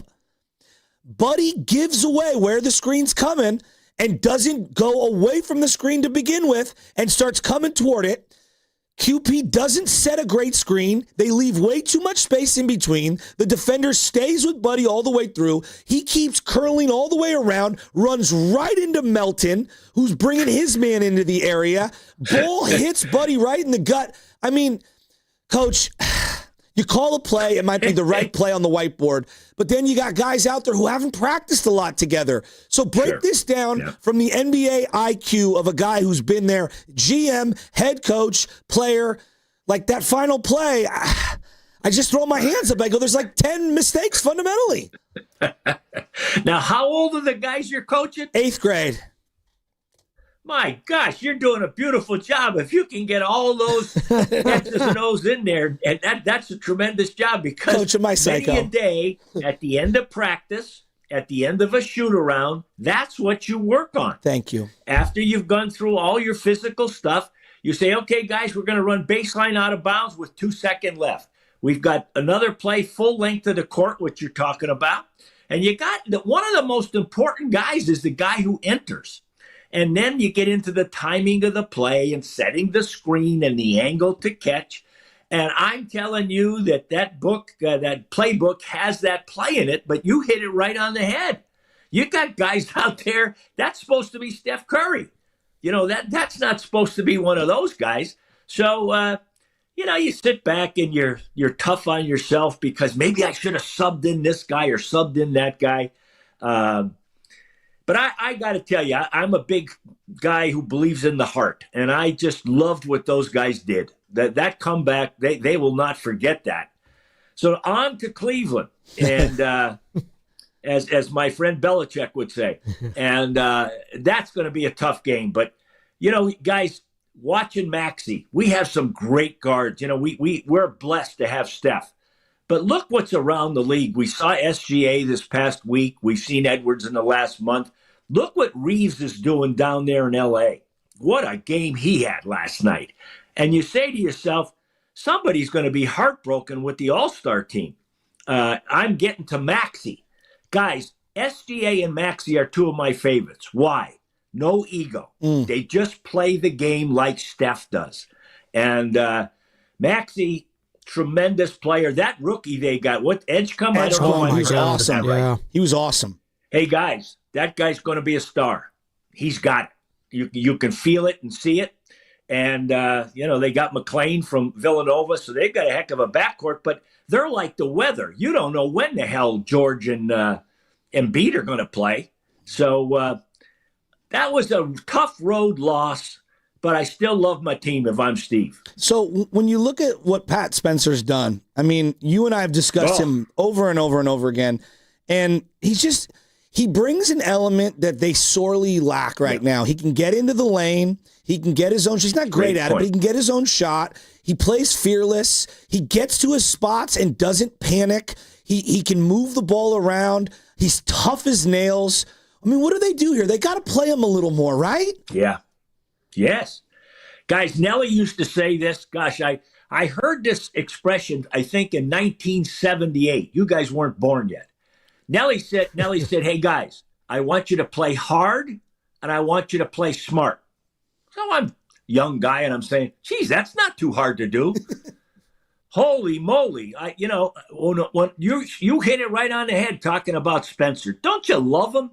I'm sitting with Kevin Dana for the Summer League, and we're sitting, he knows everybody. And I'm the old guy sitting there with him. I said, Kevin, who is this guy? I love this guy. He's smart. He's tough. He gets in the paint off the dribble like you're talking about, and he makes good decisions. And that kind of guy I love on your team. I just love that guy. So you bring out a big point that Mike Dunleavy and the guys are going to have to deal with. And you got a lot of teams. Look at what's going on down there with Chris Paul leaving and the Clippers. You have teams that have guys leave or they have to make a move, and they can't make it because of the salary cap, because getting against that first or second apron. I'm used to wearing an apron when I'm helping MJ in the kitchen. This second apron stuff is, holy moly, the limits there are phenomenal. And guys are spot on. That guy deserves to be on the team, and I think he will start to play more. Gary St. Jean joining us here on the Morning Roast, former Warriors GM, Warriors Roundtable. Catch that with Kevin Dana every week right here on 95.7 The Game, and obviously joining us now on the River Islands guest line. Another guy that made his debut yesterday, D'Anthony Melton. Yeah. I loved what I saw. I actually got concerned there on that block. He was laying down on that floor for a little long, saying, I was like, oh, God, that's the last thing they need after that performance you got from Melton. What did you see from him, and how much of a boost can he be going forward for some of these younger guys, too? Yeah. You know what? Don't you guys look at him and you say that's a prototype NBA wing player? Yeah. Now, I had to, when he was in Philadelphia, he caught my eye 2 years ago. And then when the Warriors signed him, I had to go to my ace in the hole. I called my son Greg down in L.A. with the Lakers. I said, Greg, tell me about this guy. He says, Dad, he said, this guy's got length. He's got intelligence. He's smart. He can run the point. He can defend any guy that's out on the perimeter. And so then he tears his ACL. But in those short, what do you want to say, 5-6 games he played last year? Boy, he showed you a lot. To step back out there, his first game and be that productive, I was like, good for him.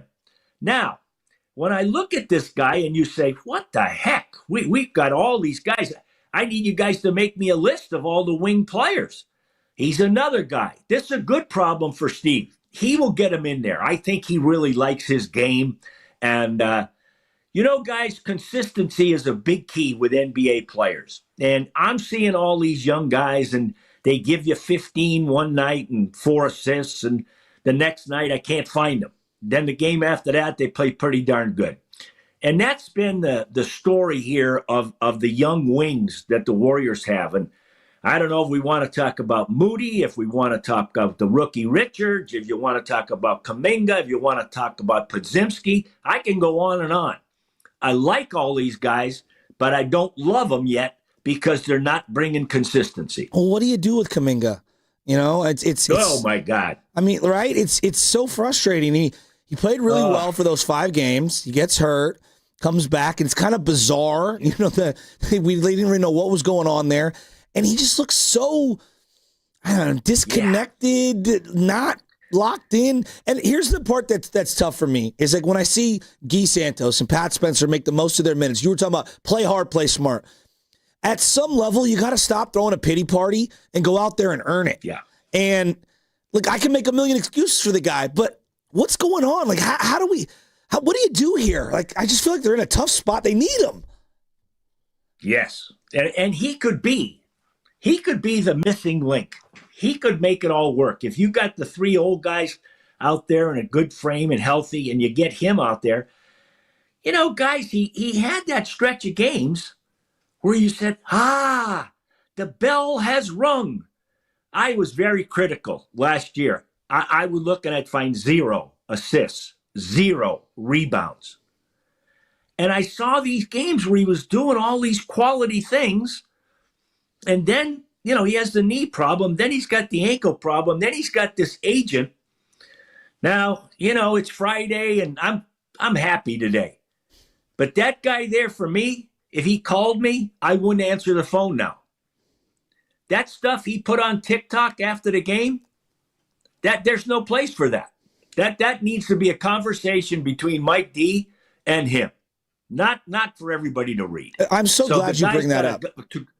Well, he's got a place he can go cry on the shoulder, and the guy says, "You're right, you're right, you're right." Hey, he's blessed in my mind to have Butler and Green and Curry to tell him, "Hey, this is business." Okay, there's a salary cap. Everybody would like to make a ton of money. And maybe he has an overinflated value of himself. But at the end of the day, listen to these guys in the locker room, and they'll help you. And he had a stretch where he played good. So I'm tracking William off. He's in 1st grade. Don't show me what you can do, because then I want to see you do it every day. And that's what I'd say to Kuminga. Come on, man, it's time. And it's just really frustrating. I don't have a lot of sympathy anymore. I feel the same way, Coach. And, it's like I wanted to make excuses. I also understand you bring up young players being inconsistent. That is real. But I also, when I saw the agent put that out there, I said on the show earlier, dude, have the private conversation with Jonathan to be professional. And have some pride in your craft and go out there and play with your pants on fire. And I know not everyone's going to have the same demeanor. Not everyone's going to play like Pat Spencer or Guy. That's not in everyone's DNA. Yeah. Some guys are just a little more monotone. But show me you want it through the professionalism and the hard work and the grit and the hustle plays. And it's just, I'm really frustrated with the whole thing. Yeah, and that's very well said on your part. And I think that sums up the feelings of a lot of people in the organization. This guy's got a well, you guys read this last week. I don't know, it was Hoop Pipes or whatever. some GM or executive in the league said this might be the most talented player that's going to be available at the draft. I mean, at the trade deadline in February. And I think he's probably right. Now, I don't know what's going to happen here, but maybe it's a piece to a bigger deal. You know, you guys probably saw yesterday on the NBA Today show, they picked 5 teams for Adetokounmpo to go to. Mm-hmm. And Kuminga was in the deal. And at the end of the day, the other teams didn't have as much as the Warriors could give to get him. I like seeing stuff like that because I don't have to do all that stuff. Would you move heaven and earth? Would you? Yeah, exactly. Gary, would you do that? Honest, would you gut everything if you could? Just hypothetically, would you gut it for this guy? Because, I mean, this guy is an incredible player. He's an all-time player. Yeah. Well, guys, you know, and you guys are way on top of this better than me. And help me here. I think they said it was Kuminga, Green, would get you to the number within 10% of Adetokounmpo's deal. That's how you have to do this. And then what else are you going to throw in? And the Warriors have a 2026 first-round pick. And I think that was the other piece. I don't think there were other picks involved. I don't remember. It's a total of four firsts. Is that what it was? Yeah. Wow. Would you do that? It's a lot. That's a lot. But you're making me think. You're teasing me, guys. It is. Hey, it's Christmas. You could dream a little bit. Ask Santa, right? Oh, right? My God. It's my wish list, Santa. Can I get Giannis? How do you, like, I'm looking at Podziemski right now, Coach, and confidence is one of his great, it's one of his great attributes as a human. It's also at times can be a net negative, I think, for him in regards to shot selection, over dribbling, playing way too high on his defender in the half court when that guy's not a threat from 45 feet out. How do you reel that back? Well, that's you'd rather have that than to get a guy going who has talent, who doesn't have a motor, who doesn't have a confidence level. So with Podziemski, I think they're handling that. You know, Steve's got a great staff. You know, I coached many years against Terry Stotts, brilliant offensive mind. Jerry Stackhouse, I coached during his whole career. You talk about tough. And it's a conversation that those guys have. They're watching film with him. You got his teammates talking to him. And you're right. I mean, he gives you everything he's got. I love the willingness to take a charge. He reminds me of Reeves down there with the Lakers. Boy, he'll put his puss in front of anybody. And then he's good rebounder for a guard, but you're on it with shot selection. And again, I get back to like LeBron last night. Podziemski sometimes has to say who he's on the court with. Last night, I could see a reason for him saying, okay, I'm going to shoot the ball, because Hield's going to come in here eventually, but who the heck else is going to make a shot here? So, but when he's out there with those other guys, I'd like to see the ball move a little. It gets a little sticky. You know, it's like, those cinnamon rolls, you put your hands on those things and then you got that goo on there. Icing, and I think sometimes he's got that sticky stuff. Yeah. Hey, Saint, we really appreciate your time this morning. I love that sticky icky. We're definitely going to talk Gary. before Christmas, but if we don't, Merry Christmas. Merry Happy Christmas. Holidays. We love hearing you. Love seeing you. Hey, you guys make my day. I'm old. I get up early. I got the limo service and getting to talk to you guys about the Warriors. That's my favorite thing. So we'll talk before Christmas. Totally. But if some reason the guys hey, guys, I got to leave you with this. Yeah, give it to me. Our guys in the studio are brilliant. You know what they've done? They've made it so simple for me to sign in to talk to you guys. I was intimidated by this. I'm a tech genius. I only know where the power button is.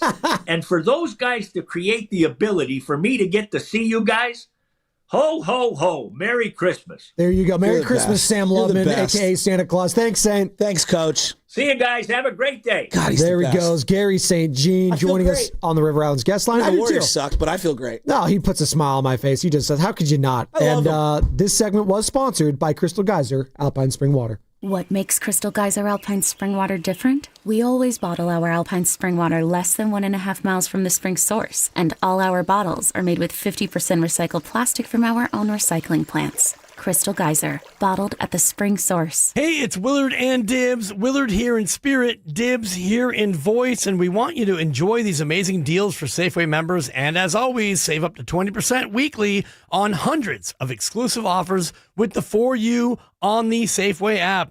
Signature Select chicken, boneless, skinless breast, thighs, or wings, just $3.99 per pound. Hass avocados or mangoes, just 99 cents each. What a bargain. Oral Wheat variety bread, 24-ounce selected varieties, buy one, get one free of equal or lesser value. When you buy two, and why wouldn't you buy two? You got to have two. You put one in the freezer, and it's good to go. These and other great digital deals are available in the For You section on the Safeway app. Just download the weekly deals to your account, and they automatically deduct when you use your phone at checkout. The app is simple to use and makes it easy to save money. Go to Safeway.com for more details, and we will see you in the aisle. Ready for the ultimate red and gold game day? Laughing Monk Brewing is the place to park, party, and ride. Skip the traffic. Forget the expensive parking. Park for free and dive into an epic tailgate with mouth-watering food, ice-cold Laughing Monk beer, and every game on TV. Catch 95.7 The Game's pregame show with Lorenzo Neal and Evan Giddings. Then hop on the free shuttle minutes away from the stadium. Shuttles are first come, first served. So head to 957thegame.com to sign up and join the party. Running a business means wearing multiple hats. So if you're like me, you probably started out using your personal phone, taking client calls and texts nonstop. As my business grew, I needed something smarter. That's when I switched to Quo, the #1 business phone system. Quo works right on your phone or computer. No carrying two phones, no clunky landline, just one easy app you can try for free. Your team can share one number and handle calls and texts together like a shared inbox. Any teammate can jump into the conversation, so customers get faster responses. And Quo's AI assistant summarizes your calls and responds to customers 24/7, so you never miss a lead or opportunity. All this starts at just $15 a month. That's basically 2 coffees. You can even keep your current business phone number. Find out why 90,000 businesses trust Quo. No missed calls, no missed customers. Try Quo for free at quo.com/sports. That's quo.com/sports to try Quo free. QUO.com/SPORTS. A lot of Bay Area banking customers are faced with a choice. Which financial institution best fits what they're looking for? It might make sense to consider a bank's history. Take Fremont Bank. For 60 years, we've provided stability and consistency with an emphasis on relationships. We've grown one customer at a time, not through mergers or acquisitions, because that's how you can do business when you're independently owned and community focused. Fremont Bank. Here for you, here for good. Kohl's Customer Appreciation Event is here, right in time for the gift exchange. Even though everyone pretends gifting isn't a competition, it kinda is.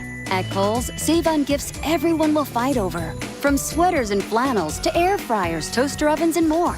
Because deep down, the gift exchange isn't just about giving, it's also about winning. Shop Kohl's and save on top gifts now. Select styles, some exclusions apply. Offers end December 14th. See store or Kohls.com for details. Don't watch the game alone on your tiny screen. Ghostwood Kitchen is the ultimate destination for every major sporting event. They have huge screens, energetic atmosphere, and ice-cold craft beer. Their bar is ready to pour your favorite drink, and the menu is packed with delicious game day food perfect for sharing. Bring your team spirit, rally your friends, and catch every single moment with us at Ghostwood Kitchen, where the game is always on. And when the game is not on, we have the arcade to keep you going. Ghostwood Kitchen, 911 Main Street in Redwood City. This is the story of the one. As the purchasing manager at a manufacturing plant, she knows the only thing more important than having the right safety gear is having it there when you need it. That's why she partners with Grainger for auto reordering, so her team members can count on her to have cut-resistant gloves on hand, and each shift can run safely and efficiently. Call 1-800-GRAINGER, click Grainger.com, or just stop by. Grainger, for the ones who get it done. 250 years ago, a promise was made to connect families and friends near and far. And during the holidays, that promise is more important than ever. That's why USPS is building a better network to meet your needs, with timely deliveries, easy and affordable ways to ship, and everything you need to make your season full of holiday cheer. Our purpose is delivering your peace of mind, knowing your love will arrive, bringing joy to all. The United States Postal Service. Learn more at USPS.com/holidays. What if you could have reliable and intelligent Wi-Fi at the same price for 5 years? That's the Xfinity 5-year price guarantee. No annual contracts, no hidden fees, and our best equipment included. Just 5 years of Wi-Fi that boosts speeds to the devices that need them most, that finds and fixes problems before you even notice them, and that keeps you gaming in the fast lane. Lock in your price and unlock the possibilities. Xfinity. Imagine that. Select plans only. Restrictions apply. Red and Gold Game Day starts at Laughing Monk Brewing. Park for free. Enjoy amazing food, ice-cold beer, and every game on TV. Catch 95.7 The Game's pregame show. Then hop on the free shuttle straight to the stadium. Sign up now at 957thegame.com.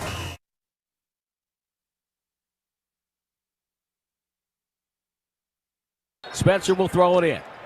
Screen across for Seth Curry. Can't get free. Nobody's getting open. Ball bounced in. It goes to Hield. Knocked away. Philly's got it, and they call a timeout. It's exactly what you couldn't have happen. Tim Roy on the call right here, 95.7 The Game. Great read, join some Zion I. Don't lose your head. Well, I feel so validated. I think Warrior fans have lost their heads already on this team. Off with his head. Off with the heads. 11-12. They're a game under 500. The Road Warriors, they are not. 4-9 now on the road as they take on the Cleveland Cavaliers tomorrow in Cleveland, wrapping up this 3-game road trip in Chicago on Sunday. So no Niners because they're on a bye week, but we'll watch some Warriors this weekend, Joe. And I know you'll be in Vegas and enjoying some steaks and enjoying some baseball. So that'll be fun. Right? You excited about that? I am. Yeah? Went to San Francisco Baseball Academy on Geary yesterday. Fun. And, is that what you were posting yesterday on your social? My boy Crow was hitting rips, 86 mile an hour exit velocity. What was he ripping? He was ripping 86 mile per hour exit velocity with a softball bat. Was Lucas pitching? It was Lucas. Lucas was pitching? Yeah, Lucas was pitching, yeah. He could throw 80 miles an hour, he said. Yeah. Right. Well, this is what he said. I think he said 90. The frailest guy ever. My boy, the greatest ever. My dad's funeral. I got to tell this story. Oh, God. Lucas, who is the T-Rex throwing that thing? assistant brand manager. At my dad's funeral, I walk over. It's like what do they call it? It's not an after party. What do you call it when you have like a... Is it a wake? Yeah, a wake. No, it's not a wake. It's like... Celebration of life? Kind of, but you afterwards everyone gets food. Like it's an Irish Italian type of thing. It's a Catholic thing. Yeah, you guys know what I mean? I'm sure everyone does it, where everyone eats afterwards. The reception is they call it a funeral repast. There you go. Okay, yeah. Well, whatever. Well, I've never heard that, but reception is more. Yeah, I'm in a malaise, and I smell all the good stuff, as in the weed, and I walk over and there's my boy Joycey, and he's like, going to Lucas, show me how you throw. And I'm like walking on this car, show me how you throw. And Lucas in a suit is like pretending to throw. And of course he doesn't look right. Well, the suit, I mean, it hampers what you can do. So I got Lucas's back. Yeah. And my boy Joycey pulls out a wad of cash, slams it on the table and goes, I got $5,000 for the rest of your life that says you'll never be able to throw 90 miles per hour. Money time! And I go, what did I walk into? Lucas claimed he could throw 90 miles per hour. And we just laughed and kept laughing. I wish I had that sort of confidence. So he's the Pajemski of 95 in the game, Lucas Alexander. Is that what he is? Lucas Pajemski? By the way, I know Lucas I want the keys to the radar gun. He's our assistant brand manager guy, the number 2, if you will, director of sports, as I'm pulling out all of these town jerseys that the Warriors are rocking this season. I got the Stephen Curry one right here on our YouTube chat. So if you can't, you can't see it through the radio. You got to go see it through YouTube where we are streaming. And next Monday, Tuesday, and Wednesday, we are giving away these 3 Warriors jerseys. 1 Stephen Curry, 1 Jimmy Butler, 1 Draymond Green. You got to be listening Monday, Tuesday, and Wednesday next week. For more details, go to 957thegame.com. You like these jerseys? The town? They're actually growing on me. These are kind of cool. Well, no, the design is great. The color is okay. I like the colors now. It's actually growing on me. The little gold trim on top of the brown. Joe, I'm not mad at that. How many colors do the Warriors need? You could have just said any NBA team. Yeah, that's the problem. I liked the Sixers throwbacks yesterday. They're pretty fire. I'm not going to lie. It's interesting you bring that up because I had a whole rebrand question to ask you. Oh. Ask it. Hey, just come on. if you had to choose, you like the throwback 76er jerseys, red, white, and blue, 76ers, obviously America, or the black and red? Black, red, and gold. I think those are way cooler. And they're unique. With the wide shoulders? Yes, I love those ones. But also, Joe, as we go back to our eras, I was a kid. I was 8 or 9, 10 years old when AI was doing his thing, and he was the coolest basketball player when I was young. Okay. So that is, I think as an alternate, that is a nostalgia for me. Yeah. As an alternate, it's fine. I have no problem with it. But you're the 76ers. Yeah. You're representing America in 1776, right? And so, to me, red, white, and blue is the most appropriate. Sure, but God, red, white, and blue is so boring. No, I know, but Joe, that's their name. No, this is America. Yeah, I mean, that's literally the time. Kind of, but I don't even call them the 76ers. It's always just the Sixers. It's like the Niners. Exactly, the Niners. Yeah. And, it's the Niners. Yeah. They had their little 49er with the guns and shooting, and everyone got all sensitive. We can't have that guy shooting his pistols off. Even though the characters from like the 1800s, what did they do? They carry their pistols out, and that's what they did. It's the Wild Wild West. Yeah. And we got all sensitive about it, forgetting history. Right? Bring those back. I like those. I thought the Washington Bullets was a cool name. But, I guess we can't do that anymore. So, it's the Washington Wizards. The hell? And you know what? Just lean into that. Just be Harry Potter. All right? Just have Merlin be your symbol. All right? Gandalf. You said Bilbo Baggins. Yeah, sure. Throw a Hobbit in there. Why not? So no, I'm out on red, white, and blue. I think it's boring as hell. And there's only a handful of teams that actually do it right. Well, if he'll be rooting for in the World Cup. Well, no, that is one of the teams that does do it right. Is the red, white, and blue of the U.S. men's national team. The Liberty Bell and who does it right for you? I just said Patriots. U.S. men's national team back in the early 90s. Patriots throwbacks with their old Patriot football guy. Very cool. Yeah, the red one. Yeah. Those ones are clean. Pistons. I like those. Pistons. Those are sick. The classic ones, yes. Phillies.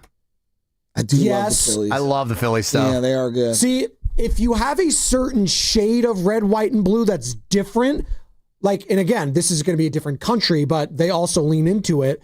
The Toronto Blue Jays do it beautifully. Well, they have baby blue. But that's what I'm saying. If you have a different shade of it, it can work. The red is not necessarily emphasized as much. It's a lesser, which is interesting considering their whole flag is red and white, and they have the red maple leaf. Yeah, but they're the Blue Jays. I understand.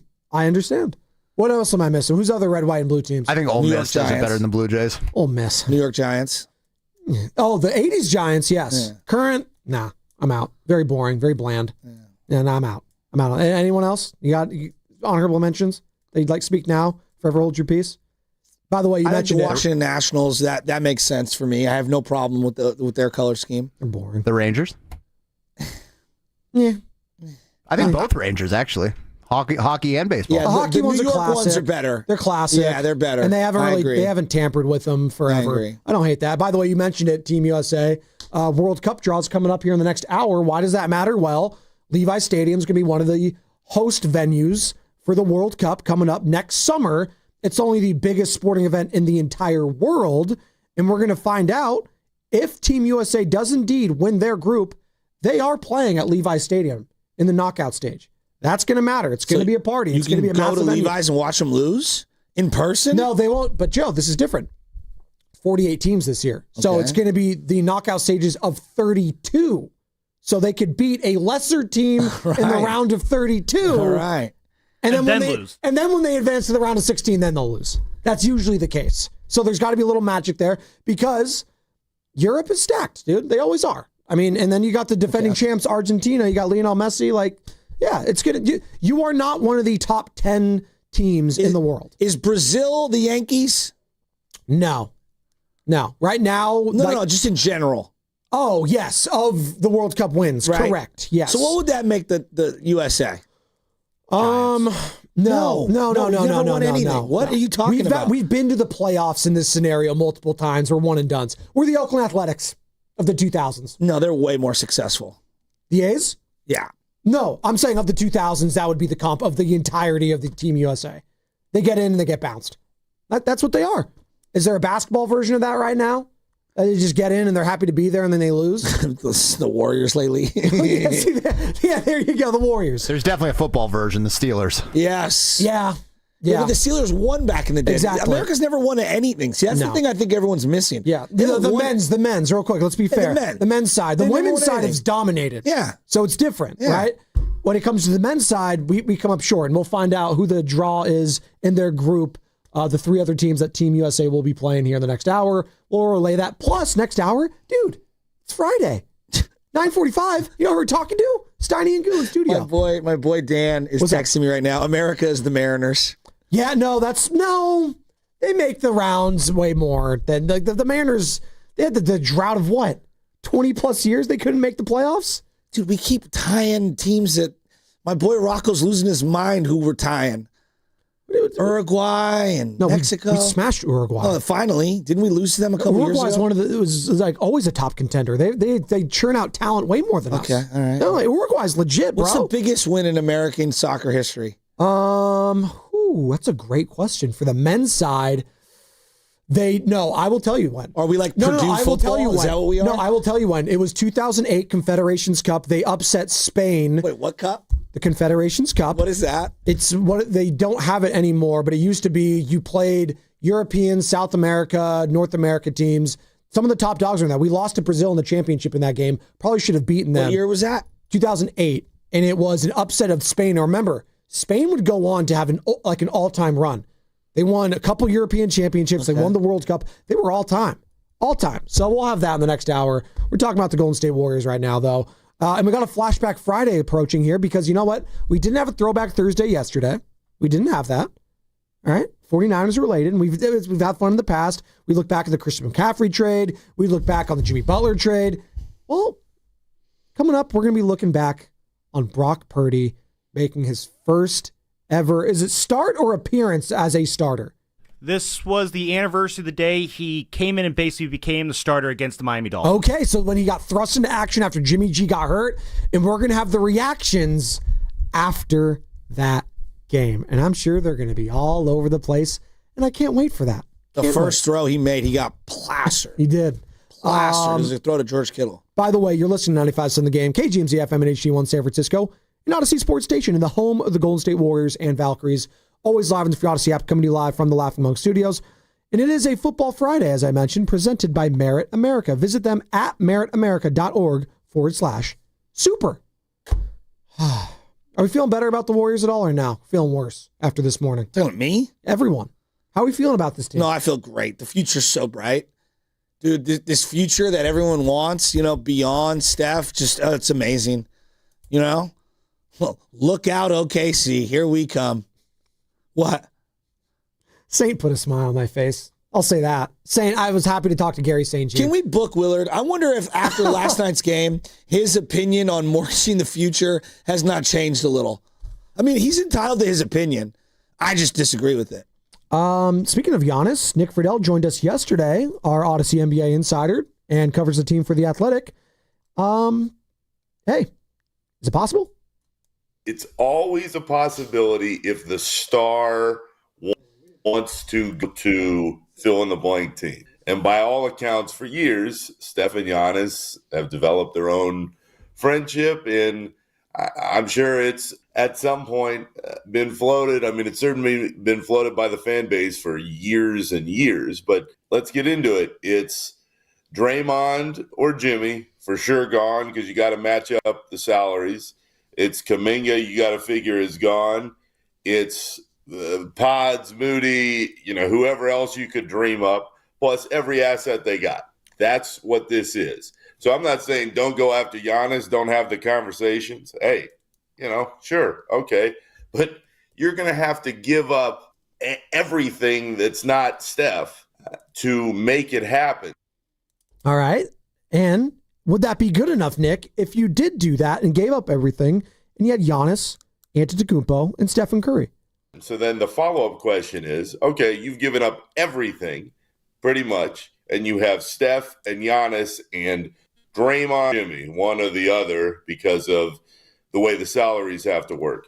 Is that enough? And as I sit here right now, I tell you, no, that's not enough, because the Thunder, if they stay healthy, are going to roll through that team and every other team, and they're probably going to win their second title in a row. The question then becomes, though, okay, well, is Steph and Giannis, at least for another couple of years, as long as Steph plays, is that enough? We'll see, but that's part of the problem with Steph at about to be 38 years old. Paints a very bleak picture for the Golden State Warriors right there, even if they were to get Giannis Antetokounmpo. I just think the NBA, what I've learned is it's so hard to hit on these picks. I just need as many as possible. I need as many turns at it as possible. I think it's the hardest of all the sports, even more so than baseball, to hit on a guy. I referenced the 17 draft picks in the last 5 years for the Oklahoma City Thunder. Who's a superstar of those 17 picks? Well, Chet's not a superstar. Jalen Williams isn't a superstar. Okay. They got the trade. The superstar is Shai Gilgeous-Alexander, but they didn't draft him. Right. 17. But those two other guys are like stars, I'd say. Okay. Yeah. You know, I would agree with you. Like 17 swings. That's how many they had. 17. 10 first rounders. And we're talking about two guys. Two. And we think that they are the benchmark for how to draft, right? Mm-hmm. Isn't that kind of wild? I think it tells you like plethora over actual picks. You see a lot of them. You need a lot of swings at it. I think we're all viewing the NBA draft totally wrong. Like, and what I've learned throughout the Wiseman, Moody, Kuminga, dude, you could think you have the right player, you could think you have the right situation, and it still might not work out. You need a variety of picks. If you're really going to go like draft hunting, you need to do it multiple over multiple years and then just pray something hits. They need win. That sounds insane, but that is your best avenue. They need to win this weekend so bad. They need to win. They just need to win. For the mentals. This fan base just needs a win, Joe. I don't want to be coming in on Monday morning. It's a 3-game losing streak on the road, or 4-game, whatever it is now, but you lose the entire road trip. They just need to win, man. That's it. They just need to freaking win a game. Who's another team currently that you love their future? Who's another? Like a young team. Honestly, the team I saw last night. Can I say that? They're young pieces? Is that insane to say? No. The Sixers? Sure. Let's leave it right there. All right, well, let me pull up their little draft history. Yeah. Pull up the Philadelphia 76ers draft history. Do that. I will. Nick Nurse. Do you like Nick Nurse, by the way? No. Whenever you have your own monogrammed logo, NN for Nick Nurse, like, no, you're ridiculous. But he beat us, so. See the LJ hat that LeBron was wearing the other day? No, I didn't. Well, you should get LJ one of those hats. That's actually kind of a good. You want that for Christmas? An LJ LeBron hat? That's interesting. You take it. All right. So this is actually really interesting. I'm glad you're doing this. So when do we think the process started? Oh, with Sam Hinkie? Yeah. That was a decade ago. Yeah, that was a decade plus ago. So yeah. Is it 2013 when they first started seeing those picks? Jahlil Okafor. All right. They had 1, 2, 3. Michael Carter Williams. Rookie of the year. Bust. The next year, Embiid, Elfrid Payton. 1, 2, 3, 4, 5, 6, 7 picks the next year. Embiid in 2014. Embiid, MVP, Hall of Famer, hit. Okay. The next year, Jahlil Okafor. Bust. 6 other picks. That's crazy. The year after that, Ben Simmons. Bust. 2 other first-round picks.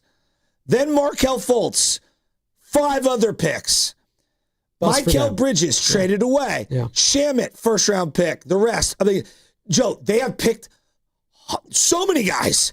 Tyrese Maxey. That was an old regime, though. That was who's like the current regime. Like, where is that? Well, I'm just saying, like you're asking about. You feel really this. I'm just getting through it. Tyrese Maxey, 2020. Okay, 21st overall. Anyone could have had him. Tyrese Maxey. By the way, in 2019, they were very close. If not for a Kawhi Leonard crazy buzzer beater, they're going. They're advancing. They could have been an NBA Finals team. They were that close. Okay. That's the difference. No, I'm just telling you. Yeah. We forget about that. Yeah. Like, that was a thing. And Jimmy Butler was on that team. And then he goes to Miami. Things like that one shot changed a lot. Finals. No, they didn't even get to the conference finals. That's my point. They were a shot away from making that. Yes. So listen to what you're saying after all that losing, right? So then, right now, they got the kid number 3 overall, Edgecombe. He looks amazing. Yeah. But last year, Jared McCann. Wasn't he looking good, though, McCann? He was. Yeah, but is he some superstar? Difference maker? The year before that, they didn't have a pick. Year before that, David Roddy, who's Jared McCain. What'd I say? McCann. Oh, whatever. Jared 21. Springer. Jaden Springer, excuse me. Like, you just got to hit on one guy. It's random. There's no guarantees. And we're looking at that team like, wow, they really know what they're doing. They traded everything for Paul George. Not everything is guaranteed, but on a Friday around 9:08, I can guarantee you we got the Ghost Report. Oh, give it to me, baby. Let's go. Brought to you by Ghostwood, your neighborhood brew pub in Redwood City. All right. We're going to do a little bit different this week. Usually we do who the opposition for the San Francisco 49ers should fear. The Niners don't play on Sunday. So what are we supposed to do? Oh, I'll tell you what. Good job, Sammy. I love this. Who the NFC should fear for the rest of the season? Now, Sam, is this a player or a team you want me to do? It's your interpretation. Okay. I think that the NFC should fear the San Francisco 49ers. Okay, you take it. This is a battle-tested team with a quarterback that's won an NFC championship game and a head coach who's 8-4 in the playoffs. And they've got elite weapons on offense who are in their prime. Defensively, we just don't know. But I think they are a team that can win on the road because they can run the ball when need be, even though they haven't done it proficiently this year. We know that they can. The offensive line is coming around. They've got a quarterback who can throw from behind and proved it in an NFC championship game just a couple years ago. They got a Hall of Fame tight end and arguably one of the great running backs who's ever played in Christian McCaffrey, having a really good year. Really good year. And then they've got a defensive coordinator who I wouldn't want to go up against in a one-game scenario with 7 days to plan. I think everyone in the NFC should fear the 49ers. I love that. I'm going to piggyback off that and say the rest of the NFC should fear Kyle Shanahan. Kyle Shanahan, if he gets into the playoffs, at minimum, does what? Gets to the conference title game. That's what he does. You should fear that man if you are the Bears, the Bucks, Seattle, Green Bay. There are 2 teams there, though, that have beaten Kyle in conference championships. Sean McVay and the Los Angeles Rams, Nick Sirianni and the Philadelphia Eagles. But you know what? One game, it's all it takes. This ain't a series. I think there would be a fear factor for those other squads if the red-hot 49ers came to town. That was the Ghost Report, brought to you by Ghostwood, your neighborhood brew pub specializing in quality craft beers and cocktails, plus great fresh food, plus ice cream sundaes with a cherry on top. Ooh, I can go for one of those right now. Also, be sure to check out their live karaoke. Hey, you karaoke guy, Shasky? Come on. Vegas karaoke. Of course I am. No, you're not. Come on. What's your go-to? What's the song you're scrolling through the Rolodex of karaoke? What's Shasky picking? Wrong answers only. 888-957-9570. What is it, Carter? I love dancing. It was a clear black night, a clear white moon. Oh, Warren G? Come on, man. Nate Dogg? But I got to have someone to do the duet with me. I like the other song there. Keep forgetting. Who at this station would you do that duet with? It has to be someone at this station. Oh, who you doing that? You and Gil? It's got to be Lucas, right? Lucas? Me and Goo would put together a fire album. But when Guru doesn't show up, who are you going to then go to? Well, wait, what's Guru's karaoke song? What's his go-to? It'd be Sugar and Spice. That's coming up, brought to you by Surfside, and they're going to be joining us, by the way, in about 30 minutes. We'll ask them themselves, Steiny and Goo, every Friday. The crossover. Again, this segment brought to you by Surfside. The Golden State Warriors are back. Cheer on your Warriors with an ice cold Surfside. Only 100 calories, 2 grams of sugar, and 0 bubbles. So it's easy to sip and enjoy. It's not a seltzer. It's Surfside. Proud partner of the Golden State Warriors. Must be 21. Please drink responsibly. Comcast Business is celebrating the holidays by giving your business the $1,000 holiday bonus when you switch to a gig speed internet package. Just imagine the thousands of possibilities of a $1,000 prepaid card. Like possibility number 12, a new laptop for the office holiday hero. Or possibility number 108, smart speakers to deck those hallways. Or possibility number 192, new equipment for the new year. Or possibility number 555, Bluetooth holiday lights for office decor. Switch to Comcast Business, designed for 100% reliability with business internet and wireless connect, plus advanced cybersecurity, and now get the $1,000 holiday bonus. Comcast Business, powering possibilities. Ends 12/14/25. New customers only with 2-year agreement. Requires qualifying gig package. Other restrictions apply. Hey, it's Willard. Right now, hunger is hitting our community hard. Families trying to hold it together, veterans quietly struggling, even the teachers who care for our kids. As the school holidays begin, thousands of children will lose the one meal they can count on. Join the Habas Law team in the fight against hunger with Loaves and Fishes. Loaves and Fishes is a lifeline, serving hot, dignified meals. No judgment, no barriers. Join Omar, Tariq, and the Habas Law team. Visit loavesfishes.org. Habas Law, fighting to end hunger, fighting to make it right. Jack here with the sound of a freshly cracked egg. Sausage grilling. You busting out of your front door? Oh, hey, no rush. My 2 for $5.50 sausage croissants are available all day. Get so much more. Plus tax, limited time only. Price and participation may vary. Welcome to Jack in the Box. Upway.co delivers premium e-bikes for riders who want power, speed, and top performance without paying full retail. Shop leading brands like Aventon, Trek, Specialized, Cannondale, Turn, and more, all up to 60% off in new or like new condition. Electric Assist turns climbs and long routes into effortless rides. Each e-bike is fully inspected, refurbished, and certified by our U.S. master mechanics, backed by a 1-year warranty and 14-day return policy. Fast delivery gets your e-bike to your door in just a few days. Discover more at Upway.co. With T-Mobile, we don't miss out on any family fiestas. Hola, mija, ¿cómo quedó el mole? It turned out great. This holiday, switch to T-Mobile and stay connected with los tuyos. Get 4 Samsung Galaxy S25 phones with no trade-in needed, plus 4 lines for just $25 per line. Visit a store at T-Mobile.com or call 1-800-T-Mobile. With 24 monthly bill credits and 4 eligible port-ins on essentials. For well-qualified customers with auto-pay plus taxes, fees, and $35 device connection charge. Credits and imbalance due if you pay off early or cancel. Contact us. Finance agreement 128 gigabytes, $800 required. Not for extended international use. You must reside in the U.S. and primary usage must occur on our network. Visit T-Mobile.com. Elevate your kitchen at the Mila Innovation Center at Friedman's Appliance in Pleasant Hill. Out of your dreams and into your kitchen. Select the qualifying built-in kitchen appliance package that is right for you. With unrivaled technology and luxury-grade quality, when you bring home a Mila, you're bringing home true innovation. Now, for a limited time, save up to 10% with the purchase of a qualifying Mila kitchen package. Visit the Mila Innovation Center at Friedman's Appliance in Pleasant Hill or at friedmansappliance.com. What if you had the smartest Wi-Fi? If you did, it'd be Xfinity, of course, and it'd come with their best state-of-the-art equipment. It would boost speeds to the devices that needed them most, prioritizing your most important connections, whether you were streaming, gaming, or gaming while pretending to work. And it would let you stream 4. That's right, 4 games on one screen. It would even power your mobile connection so you could bring faster, secure Wi-Fi speeds with you where you use it most. It would be proactive and fix problems before you knew you had them. Impressive, right? And it would have security features that protect you from threats at home and online. Kinda like a force field for your life.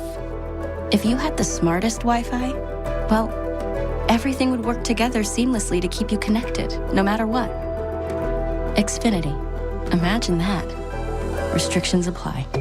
You've got a big day, so you use Unstoppable scent boosters to give your laundry non-stop freshness. So no matter how long the day goes, you can't stop this power, this walk, this pose, this strut, this look, this talk. Your clothes will be so fresh you can confidently strut into that end of the day meeting like a bosses. Let's talk business in my office. Add new Unstoppable beads to your wash for 24-hour non-stop freshness so you can smell unstoppable. It's time for Cyber Monday, Dell Technologies' biggest sale of the year. Enjoy the lowest prices of the year on select PCs like the Dell 16 Plus featuring Intel Core Ultra processors. And with built-in advanced features, it's the PC that helps you do more faster. Plus, earn Dell rewards and enjoy many other benefits like free shipping, price match guarantee, and expert support. They also have huge deals on accessories that pair perfectly with your Dell PC and make perfect gifts for everyone on your list. Shop now at Dell.com/deals. Well, good morning, kiddo. I love that you're home from college. I've missed you. Still taking your nature-made vitamins? Every day. A multivitamin and a probiotic. You better be taking yours. Still looking out for me, Mom. I'll never stop. Made to care for you every day. Nature Made, the #1 pharmacist-recommended vitamin and supplement brand. Find us in the vitamin aisle, based on a survey of pharmacists who recommend branded vitamins and supplements.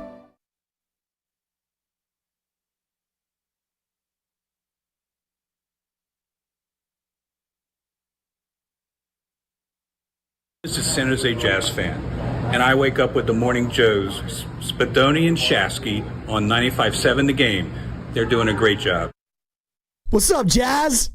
Let's go. Still. Yeah, we're still doing the show. We got Steiny and Evan filling for Gooer, so it'll be E-Dog and Steiny joining us for the crossover in about 30 minutes. Shut up, Evan. It's pretty good. We're talking about the Warriors' tough loss last night against the Philadelphia 76ers, 99-98. We've got Flashback Friday approaching momentarily. Go down memory lane after Brock Purdy's first win in the NFL when he came in relief for Jimmy Garoppolo, who broke his ankle against the Miami Dolphins. And Brock Purdy's favorite player? Why he wears that number? Dan Marino. There you go. Sure, whatever. Okay. So, and we got we got the World Cup draw here, and we'll find out who Team USA is playing in their group because we got the World Cup coming up in 6 months over at Levi Stadium. 6:48 this morning, I received a text message. Text message said, "Make sure you tell Bonte next Tuesday that BPA was right the entire time." Morning. How you doing? BPA texted you that? No. Wait, you have Brian's number? No, a friend who shall remain nameless. Yeah, I thought he is your friend. No. BPA is my boy, but if it was BPA, I'd admit it. He said, "Make sure you tell Bonte next good luck Tuesday finding some friends." that BPA was right all along." And I said, "About?" ? Everything. Kuminga and everything. Speaking of which, Brian in Palo Alto on the line now. Brian, good morning. Good morning. We regret to inform you the death of the second timeline officially, and or actually a refactoring of the second timeline with Pat Spencer in it and some other people in it, and Kuminga and Pod's not in it. But yeah, hopefully, like I don't know if there's any JK/Pod stands left going at this point, but yeah, last night was a pretty crushing blow for their Warriors legacy, which doesn't exist, by the way. But yeah. You couldn't even tell him. Hey, but Brian, Pat Spencer, though, right? Pat Spencer. That's how down bad we are. Give me a justification for why Pat Spencer shouldn't be above Pods in the rotation, and I'll wait. But yeah, I don't. Like putting people on the court that actually care and actually try and don't have this like absolutely distorted opinion of themselves as players and people. I'd say Pod's distorted sense of self goes beyond basketball, it goes into baseball and other things. But, put people on the court who don't think the world owes them a living, and they don't have, their agent, blowing up Twitter after their client scores 5 points in a game. Yeah, I think put people in who care, put people in who are rowing in the same direction. Totally. And good things can happen. Put actual basketball players on the court, like having Seth Curry and Melton around. It's like, wow, what an eye opener, right? Like these guys aren't world beaters, but they're just good basketball players, and they help. Totally. Hey, Brian. So, Kuminga's not an actual basketball player, right? He's a concept of like, imagine how good this guy would be if he could shoot or he could dribble or not turn the ball over every time he goes one-on-one. And Pods is a concept. Imagine if this guy could shoot, right? But they can't, right? They're just not actual basketball players. So that's my 2 cents. Hey, Brian, you big karaoke guy? No, come on. Have you ever done it in your life? Come on, be honest. Have you ever done it in your life? Yeah, I actually feel like I have a decent singing voice, to be honest. But hey, Okay, what's the go-to song? What's the go-to song for Brian? Mountain. What's my go-to? I don't know. Come on. Probably Fleetwood Mac or something. There it goes. Oh, I've been changing because I built my life around Pods. Man, you and BPA doing a duet for that one. Children get older and Steph's getting older too. Shut up. That was actually pretty good, not gonna lie. Thank you. I tried off the top of my head. I tried. I'll give you points for as 3. I'm seeing the Italian Adam Silver on my screen for FIFA. God, talk about corrupt organizations. You guys think college football playoffs are corrupt? Oh my God, Jeez. Well, you and I were discussing that at the break. Like, American sports leagues corruptions are one thing. When you go international, that's a whole new layer of not corruption. even close. When you start dipping into the Saudis, I mean, just ask Phil Mickelson. Say less. Hey, we got Flashback Friday instead of a Throwback Thursday. It's a Flashback Friday. Are we ready for it? Do we got to know? This Warriors. I'm trying to be happy. Get them out of here. We've spent enough time being sad about them. I'm over it. No more sadness. Could you imagine the gall of your agent when the whole league tells you what you're worth? You broke the mic again, didn't you? No, it's you and Steiny, dude. Like on the real, like. No, I keep putting it up and it keeps limping back You know down. what I'm going to do is like honestly, you and Steiny are going to have to wear a straight jacket while you do the show. You can't stop touching the microphone. I'm fidgety by nature. I'm Italian. I speak with my hands. I have to hold something. I actually don't jerk it as much as Steiny does. As out of context, We should get you guys headsets, like Madonna. I would love that. Unlike when we're on remotes. Do I fidget when we're on remotes with it? I don't. I don't touch my headset. When I think of Spadoni, I think of Like a Virgin. That's actually pretty apropos. Shout out 2 kids, but thank you. Joke. My father had 10 of them. Do we have to? Is it Flashback Friday?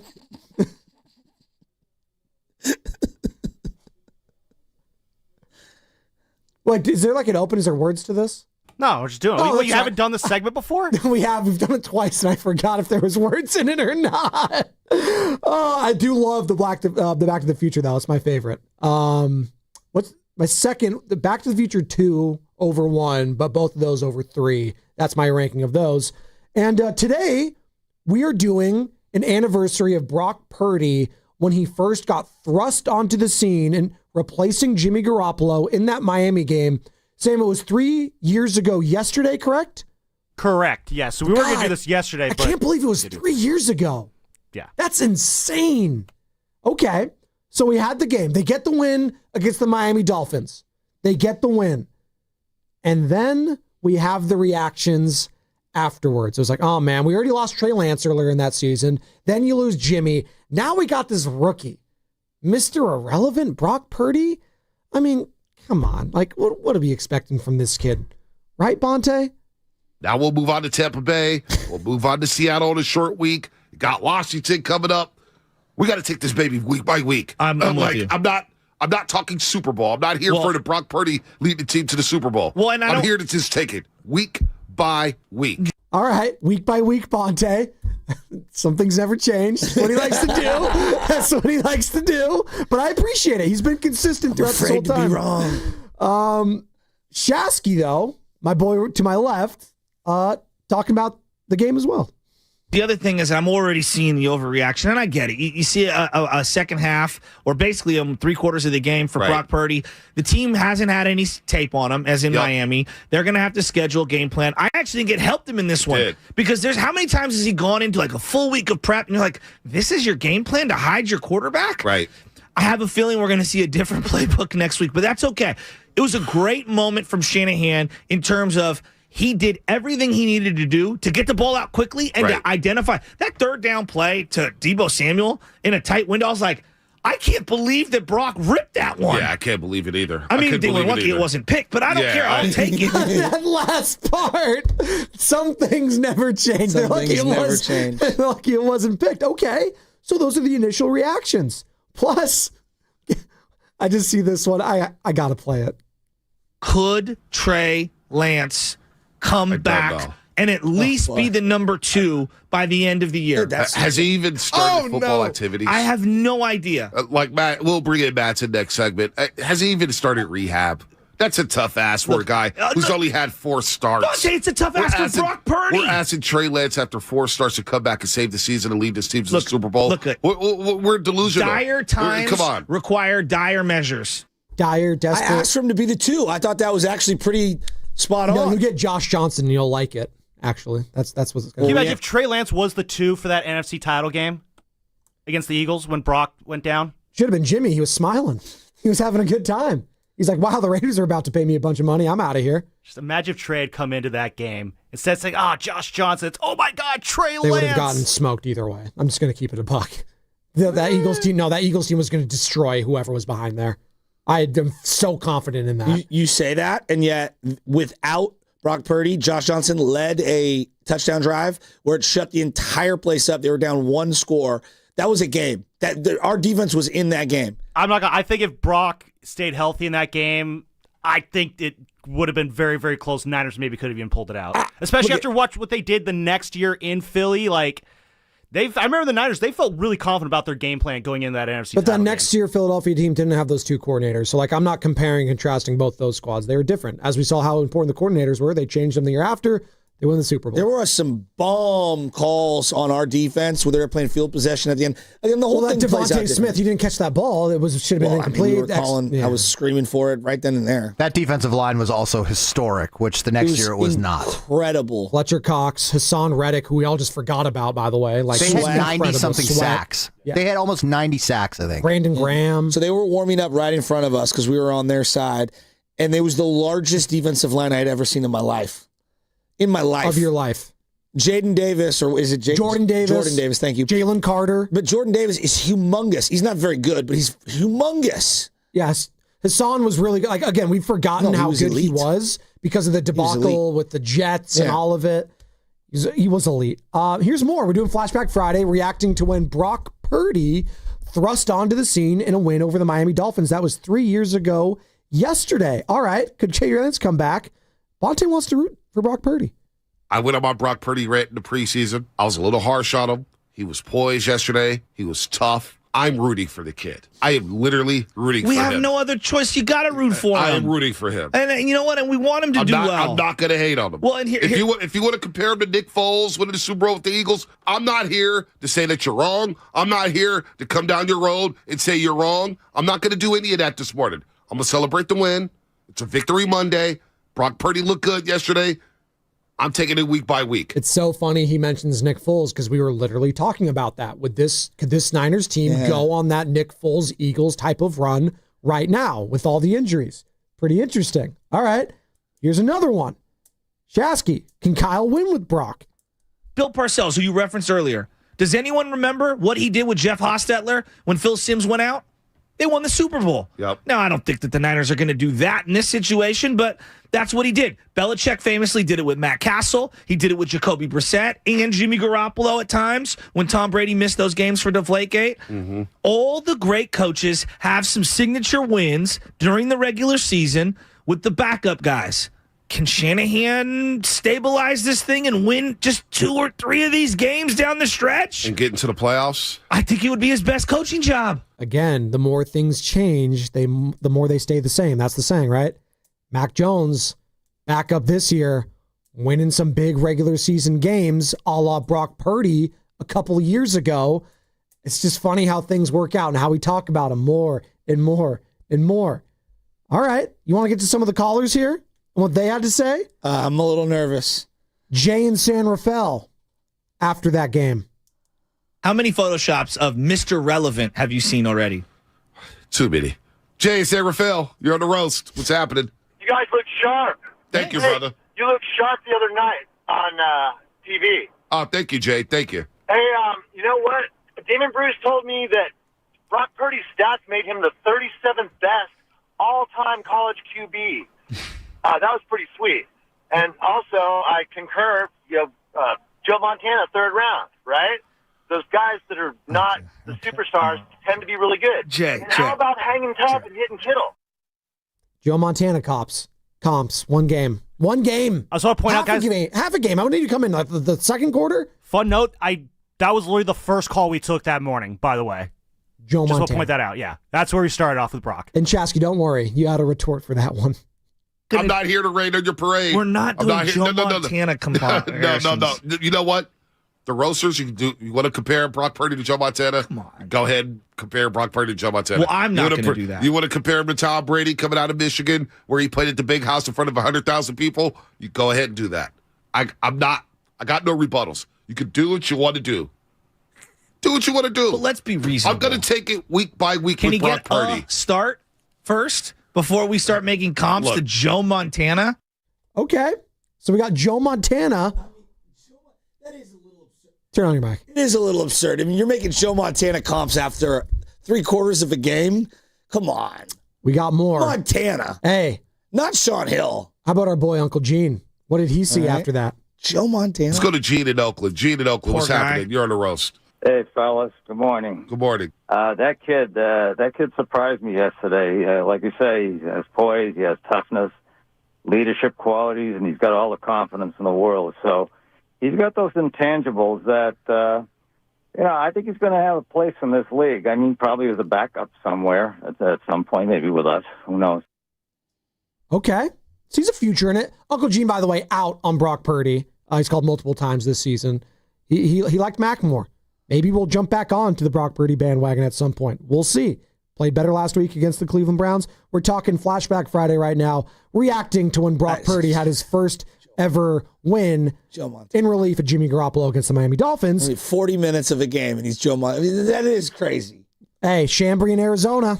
He's confident in Brock. Chambry, what's happening? Obviously excited to see what Purdy did. I mean, he showed some cojones. He came to Perry High School out here in Chandler, Arizona, my neck of the woods over here. So that was pretty dope when we got him and to see him ball out. And like you guys, we're not saying anything about Super Bowl. It's just when you break him down, I mean, going forward, we're going to ask him to do the exact same thing we would ask of Trey Lance and Jimmy, right? We're going to run the ball, screen pass, and all you got to do is not turn the ball over. So from that aspect, I mean, we have confidence in him. And his style is a more mobile Jimmy G, and he's got swag like Heineke. So to me, a more mobile Jimmy G is kind of like Kirk Cousins. So I have confidence in him. We got a Heineke comp? Is he still in the league? Actually, Chambry was pretty on with that. Taylor Heineke, a way more mobile, more accurate Jimmy G with swag like Heineke. It's actually a good call. It's not bad. Probably the most accurate assessment thus far. George, who, of course, is in the jungle. George in the jungle. What's happening? You're on the roast. Gentlemen, it's a beautiful day. We got to win. I've got three quick things I want to ask you. The first one, wasn't that a Purdy win? I mean, it was beautiful. I'll allow it. Said it, I had it here. That's a two. Number two, that throw, that interception was on 4th down, and somebody was going to catch that ball. One of those two men were going to catch that ball, and we gained 20 yards on that. It was like a short punt. It was beautiful. The third thing, what could be more beautiful than watching Mr. Irrelevant go up against the legend and beat him? Come on. Tom Brady? It's going to be a beautiful week. And he did. They destroyed the Bucs in that game. I remember I think Dre Greenlaw had like an interception. He's like, hey, Tom, can you sign this ball that I intercepted from you, please? That was the best moment of the game for me. They're chanting Brock Purdy. We're Tom Brady. Remember, he had that touchdown pass to Christian McCaffrey that I think that's the one that just like blew everybody's mind. Like, whoa, who is this guy? Yep. Here's more. Why can't Brock Purdy be Trent Dilfer? I have no reason why he can't. Dad. Dad, you like him? Are you falling for it? It's okay. Just tell me. Well, no, look, he made it. There was about 3 throws that he said, I saw him lipping. He says, my bad, Debo. He missed one. He said, my bad, McCaffrey, right? So, he's gonna get a whole week of playing with the first team. That's only gonna get him better, right? We can't expect him to be Joe Montana overnight, right? But all we can do is expect him to be the best Brock Purdy that he can be. I love that. And by the way, whenever your dad is talking, the cadence between you and your dad, it's almost the same thing. Like father, like son. Here's more from Papa Shasky. Look, he doesn't have to win the Super Bowl. All he has to do is play really, really well down the stretch and just let the chips fall where they may. That's all he's got to do. Just be the best player he can be. That's all we're asking. We're not asking for him to be anything better. Yep, there you go. Hey, got to the NFC Championship game as a rookie, Mr. Irrelevant, coming in as a third-string quarterback. You couldn't have asked for anything else there, right? Yeah. I mean, it's great. I love hearing your pops, by the way. These are great. Good job getting these, Sammy and Carter. Jerry Rice, how about the GOAT talking about it? Well, Mr. Irrelevant, man. Okay, I'm looking at this guy, very poised. You could tell, he was in complete control. And that, the players actually, they had confidence in him. So he did a fantastic job. And, but coming out of college, man, this guy had over, about 32 individual records, So this was a great opportunity for him. He was 25 of 37 attempts for about 210 yards, 2 touchdowns, 1 interception. And he did what he had to do to get that win. Thanks, Jerry. That was a fun little flashback Friday, which leads us now to not the injury report, Fast Five.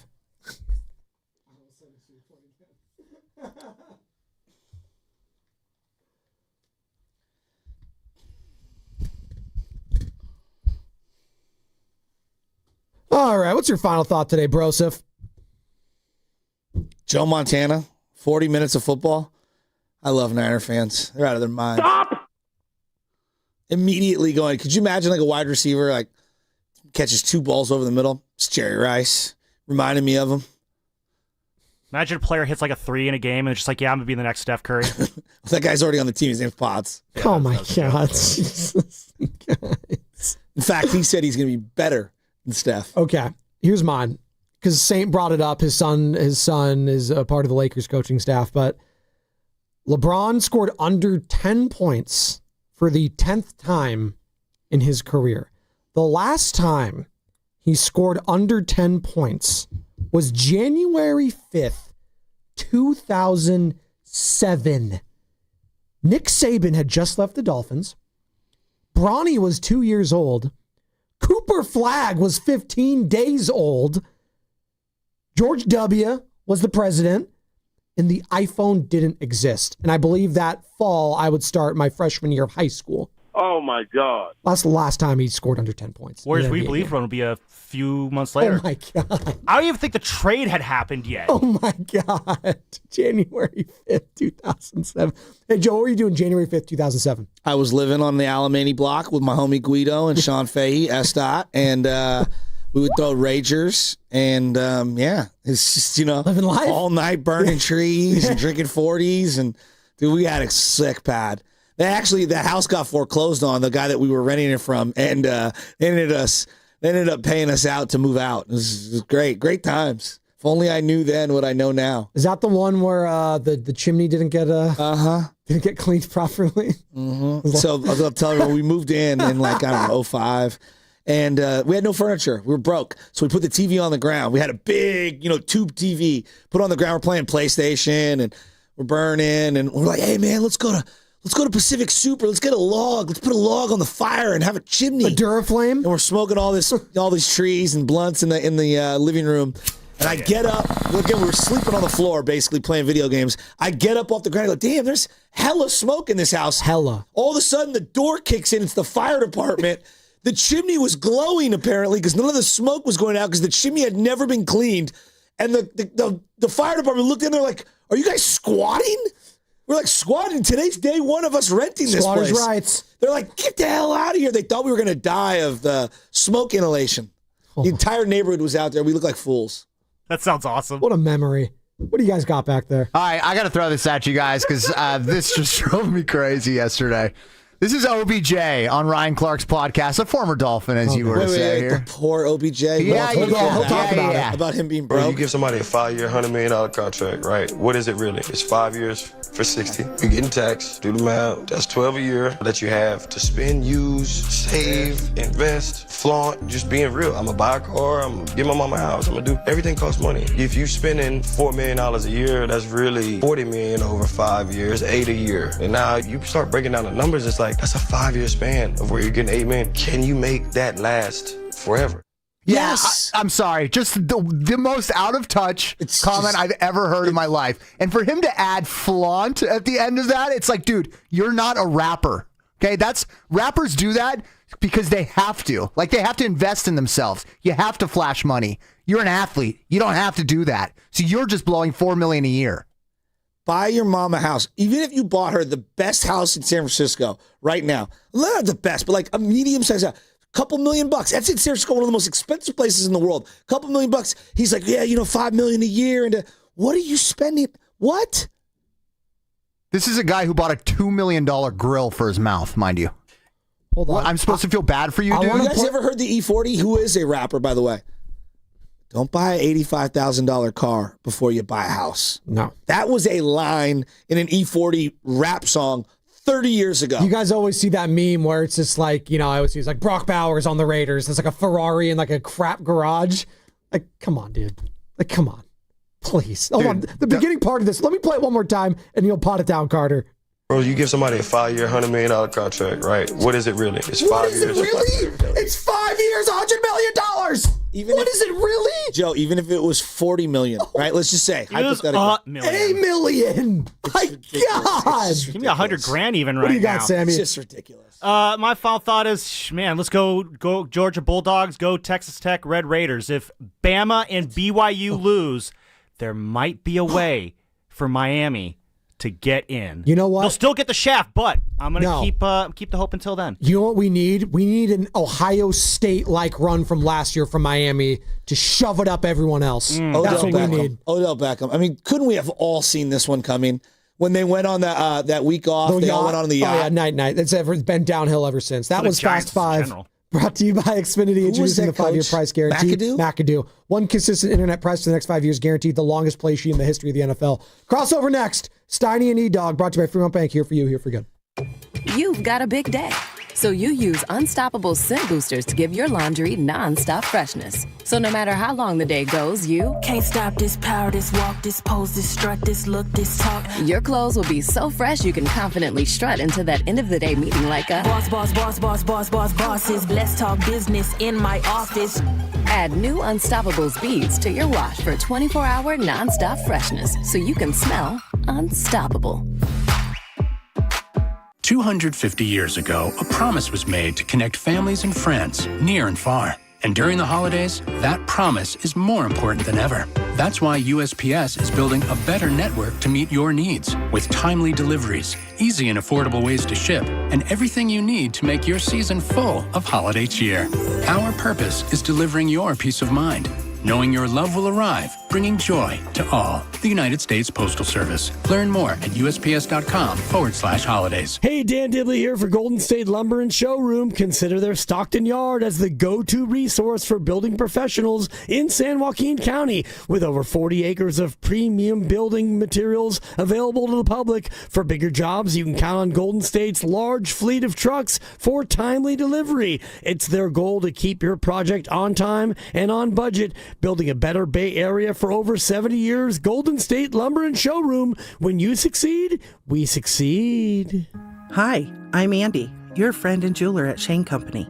As a product development manager, I make sure every piece of fine jewelry at Shane Company is meticulously designed for quality. From 14-karat gold chains, pearl necklaces, diamond studs, and of course, dream engagement rings. We know you can get your holiday gifts anywhere these days, but knowing your loved one's gift was crafted by master jewelers? It's a difference everyone can see and feel, no matter the price. All of our fine jewelry begins with a vision by our in-house designers. Then, we ensure each piece meets our high-quality standards every step of the way, including the smallest details. It's why our jewelry comes with our all-inclusive, free lifetime warranty that covers everything and doesn't cost a dime. At Shane Company, there's no shortcuts, just craftsmanship. Because a friend wants your fine jewelry to be nothing short of perfect. Come see for yourself. Visit us in store or at shaneco.com. Shane Company, your friend and jeweler. Mama Bear, I hear our old Fast Track tag won't be saving us money on bridge tolls anymore. That's because bridge carpool rules are changing on January 1st. But don't worry, Papa Bear. I got a new Fast Track Flex tag. Huh? See? Mama, what are the numbers for? Well, Baby Bear, that tells the system how many people are in the car, so we can get a discount when there are 3 or more of us. We are 3 bears, and we're setting our tag to 3+. So it's just right. So now we'll keep saving money on tolls? Mm-hmm. You bet your cushy driver's seat, Papa. That'll make up for this cold takeout porridge. Yeah. My breakfast burrito is just right. Starting January 1st, 3 or more people are required for carpool discounts on all bridges. A Fast Track Flex toll tag set to 3+ is required for discounts on all bridges except the Bay Bridge and the Golden Gate. Visit getfasttrack.org for details. Imagine being the wizard of your own home. With Xfinity, intelligent self-healing Wi-Fi fixes problems like magic. It boostifies speeds to your devices when you need it most, and makes your favorite Wicked content sparklify on every screen. All while a spell of protection helps keep your family safe online. When you're out in Oz, Xfinity Mobile joins Wi-Fi and 5G to keep your phone connected from here to the Emerald City. If you had the most intelligent Wi-Fi from Xfinity, everything would work together for good. And now you can cast a spell to stop time and keep your internet bill steady for 5 whole years with the Xfinity 5-year price guarantee. No contracts or commitments with amazifying equipment included. Xfinity, imagine that. And see Wicked for Good, only in theaters November 21st. Restrictions apply. Select plans only. Xfinity Mobile requires Xfinity Internet. Hey everyone, I'm Josh Radner, and I am so excited to tell you about How We Made Your Mother, a rewatch podcast looking back at How I Met Your Mother. And I'm here with Craig Thomas, who co-created the show along with Carter Bays. Hi, Craig. Hey, Josh. Somehow it has been 20 years since the show premiered. I'm going to check the math on that. 10 years since it went off the air, and we thought that made this a perfect time to look back, see what the hell we did, and why the show still seems to resonate with fans around the world today. Follow and listen to How We Made Your Mother wherever you get your podcasts. Hey, it's Brian Baldwin here. Makita knows that pros never settle. Get tools that perform at the highest level on every job without compromise. When you shop Makita at the Home Depot, these tools don't just meet expectations, they redefine them. Makita is for the most detailed pros, expertly designed to deliver precision job after job. When the job calls for the best, call on Makita. Makita, built to be the best, available at the Home Depot. How pros get more done. With Target, gifting has never been easier. This Saturday and Sunday, Target gift cards are 10% off with Target Circle. Treat everyone on your list to something you know they'll love. Gift cards for the trendsetters, the techies, the fashionistas, the foodies, and even yourself. The perfect time to save is now. This deal is a yearly fave, so hurry. Get more gifting for your buck and save 10% on Target gift cards with Target Circle for 2 days only. Only at Target. Restrictions apply.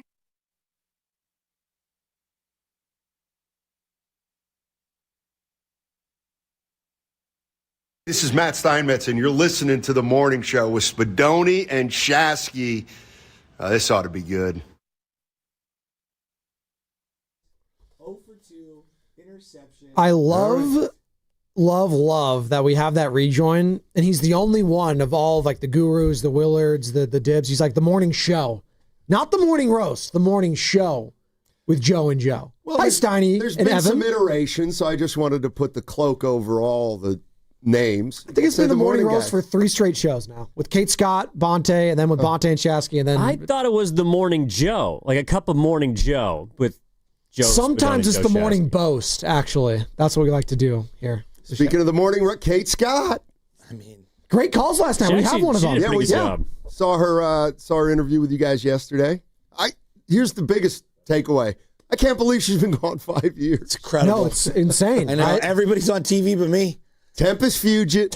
Do you want to be on TV? It means time flies. Just occasionally, you know? To do what? Just get a lob to do what? here and there. Yeah, you know? It's not what Ask it's Evan. cracked up to be. E-Dog gets on there sometimes. It's overrated. There you go. It's completely overrated. Are the Warriors overrated, or are they properly rated? Well, the bottom of their roster might be a little underrated. But you've been a big Pods guy from the beginning, though, doggy.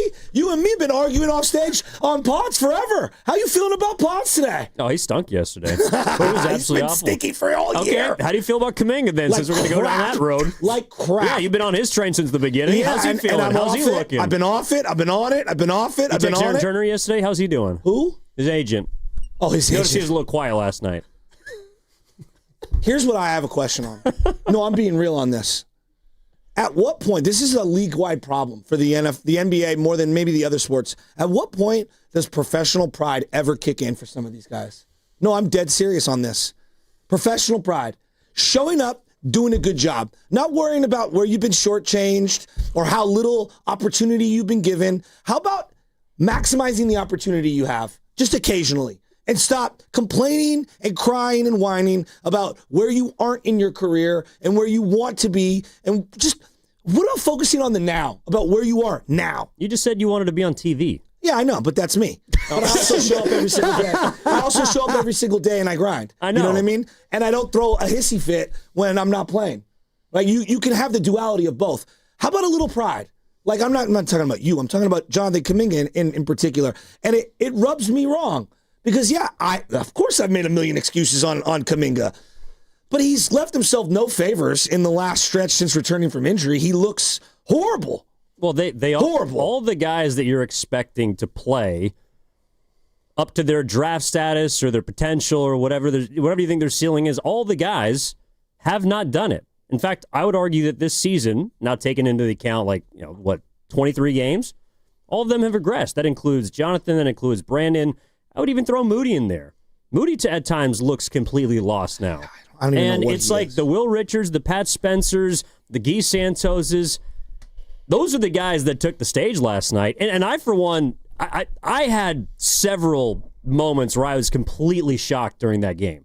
The beginning of the game, the middle of the game, the end of the game. Because the thing about it was, yes, we can talk about who stunk and all this and the rest. Well, they all did. It was a great game. It was. It was a great game. How did the beginning? Because I'm going to ask it. The beginning did not shock me. Were you 10 shocked? points. Oh, it did. Really? 10. Yeah. They scored 5 points in 10 and a half minutes. Who's scoring on the guys that are out there? Horford hit the first three, and I go, uh-oh. Right? You know what I'm talking about. I go, oh, here we go. He's going to keep shooting. So you know me, I like to watch the games, just observe, and don't really get emotionally involved. That's one of the few games last night where I was hoping the Warriors were going to win the game. I was hoping that unit was going to be able to bring it home, just because it was incredible.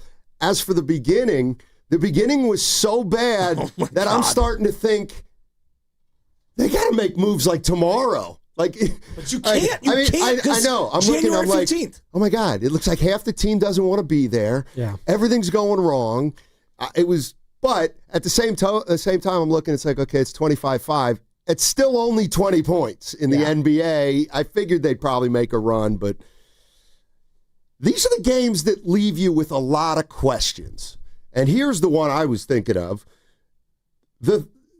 Are our 9 through 12 tougher than our 6 through 9? So when you put Pods, Moody, and Kuminga out there. Emotionally, yes. Like, think about the effort level between that group of three and like Post, Spencer, Peyton, and Santos. It's like the second second group is just, they're tougher.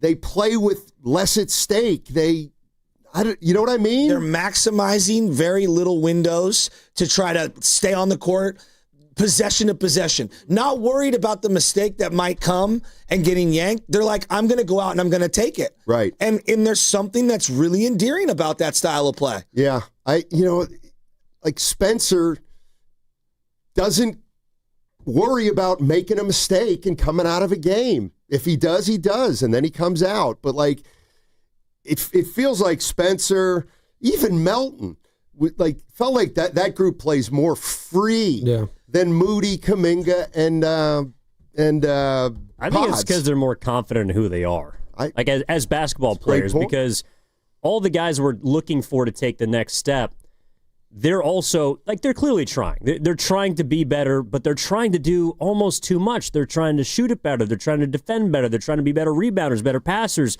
And all the work they've put in, it's like they want it all now. Whereas, like the Spencers of the world, he knows exactly who he is. He knows exactly why he's on the team. He knows what he can do and what he can't do. And he doesn't try and do any more. I think that's why he, along with some of the guys we saw out there last night, had success, because they're not playing outside of themselves. They're not trying to be different versions of Pat Spencer or DeAnthony Melton, who he looked great. Yeah, he did. Like, I kind of understand now why he broke why his back again when he got blocked. I got scared. No, I understand why guys are like, this guy can help us. Yes, no doubt. But like everyone else on the team, it's like, can he stay healthy? In a game where Draymond walks off the floor. Now, you asked about questions. I don't know what to do with this. And this is something I was thinking about. I'm listening to Goo yesterday. He's going on and on and on. They played better without Butler. Okay? And then yesterday, it did feel like they played a little better without Draymond. Coincidence? Correlation? I don't know. Like, what do you do with that? Like, I don't even know what to do with that. It's such a small sample size. I know they need Draymond, but when you don't have Steph and you don't have Jimmy, Well, Steiny, I looked at it the other way. I was like, I'm sure the Sixers were happy to see Draymond leave if I'm Nick Nurse, and I'm sure Mark Daignault was happy to see Jimmy Butler not return. In his heart of hearts, he's like, I'm glad those guys aren't on the court. You're not better without them. They might have won that game if they had Jimmy last night. Yeah. I mean, they needed a guy to make a choice in a last-second situation. I just think if you're going to have like Steph, Butler, and Draymond, and it's like when they play, it's their team. And everything's got to dovetail around them. It has to, and rightfully so. But the problem is the more and more games they miss, then you're asking other players to completely have to turn into something else. A big three, or they have to score. They have to do the things that the stars usually do. And sometimes they can do it, but what happens okay, so the rest of the trip, let's say they miss Draymond, Butler, and Curry for the rest of the trip. Okay, we'll get this for 2 more games. Maybe they win one of those next 2 games. Fine. What happens against Minnesota? Well, then the 3 guys come back, and then everybody else gets slotted into a smaller pocket, and now we're really reliant on how the big 3 play in their first game back together after not playing for a week. It's just... But that's the league. I know, but it's... Like, if you look at every team... But they might not have as much talent as other teams on that back end. I mean, the kid but their talent isn't playing well. Whether they're good or not, well, they're not playing. I don't think they're that talented. Like, that's something like, it was year 5, Kuminga, my God, can we dribble? Like, can we dribble? No. Just telling you. Yeah, like this thing about some of the random players, I don't know. Did you guys watch after we believe, like, there are certain things that happen. I know, Steiny, this is going to hit you in the tenderloin. Marco Bellinelli was a high draft pick. He showed a lot of promise in Summer League. Everyone was like, oh my God, this could be the guy. At the time, the European craze was big. Shooting, we need shooting. And out of nowhere, this G Leaguer, Anthony Morrow, took his spot and was better than him.